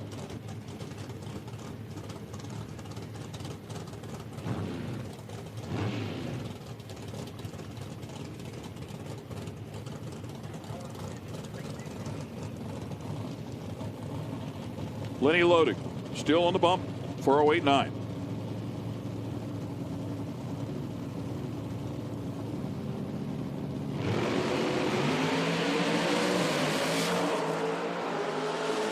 Way over towards the wall, Elijah Morton there on the right-hand side. But Elijah Morton goes 4:02.1. Hello to a brand-new ET world record, 179.95, and the mile-per-hour record right along with it. Both ends for Elijah Morton. What a pass. 4:04 for Chris Powers. An amazing hit, and he's behind. Yeah, that's just both of them throwing down. It's. Did you bring enough? Elijah Morton, look at that thing going clear over by the wall. I'm telling you, he was way out by the wall. We were wanting a 3, Will. He might have had a couple hundreds more if he drove it straight. Man, that thing was way over by the wall, able to pull it back, take it to the number 1 spot. Chavo, you were hugging that center line for a while. Tell me what was going through your mind. When did you decide, like, all right, I got this, I can hang on? You know, Kristen, I've made a lot of laps in this car, you know, and it's a really good car. But there's no doubt on that one. Believe me, I was thinking about shutting it off, you know, but, you know, my team likes to challenge me. I don't know what it is, but they make me drive every time I drive this damn thing. So, I don't know, you know, it was, I probably should have shut it off, but I thought I had it under control, and I got it back into the groove, and, you know, we picked up a little. Not what we wanted, but we picked up a little. Hey, I think you're going to be in the show tomorrow. You're going to be just fine, and your team's always, they got to keep you on your toes. Yeah, they definitely do. I don't know. You know, it's like, I don't know, every run's like my first rodeo out here. Well, thank you so much. That's John Montecalvo. All right, Kristen. Thank you. See you guys tomorrow. Yep. Yeah, John, I love it, man. This team's making me drive. He did drive it, too. There's no doubt. Well, I believe this is our final 2. Yeah, the final 2 cars here. number 1 and number 3 at the end of the first session, Matty G and Johnny Placino. Placino, our winner at the season opener. Matty G came out here. He was number 1 at the end of the first session. The Enoch Love-backed machine right there in front of you. Just a gorgeous piece. Sitting number 5 now after. Sitting number 5. How about that? Can he take that back? And Placino number 9. After being number 3. We know what the bump is. Missed it by just a couple thou. I'll give you a mulligan on that. Okay, it was pretty close. Pretty close. But I'm not sure number 1's safe. I'm not sure number 1's safe here either.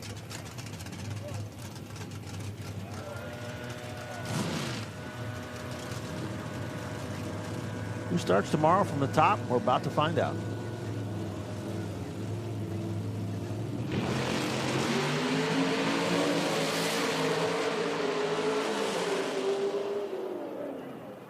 And at the other end, how about it? Matty G. Matty G takes it back, and the ET record and mile per hour record with it. 4:019, 180.02 miles per hour.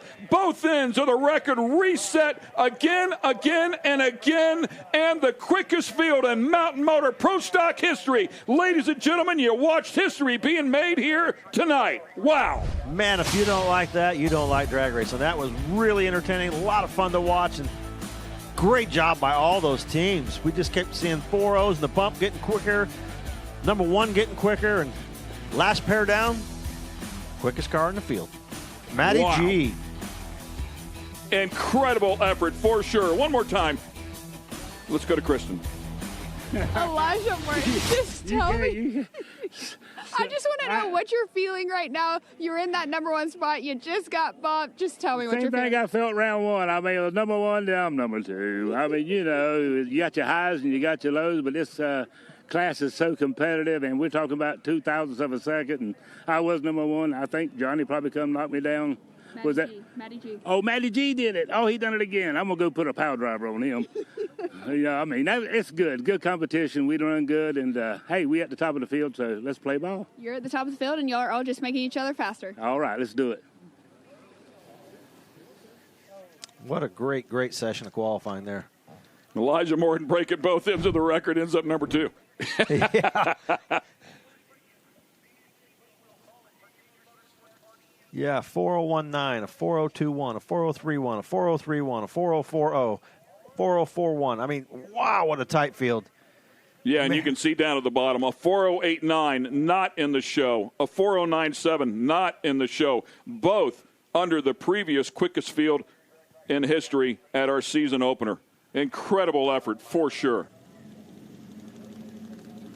179.47, 179.21, 179.21. 179.68, 179.95, 179.66. Incredible, man. Kind of seemed like they all had their act together, didn't they? Yeah. Wow. Great show. All right, boys, you got something to live up to now. Nitro Harleys coming at us.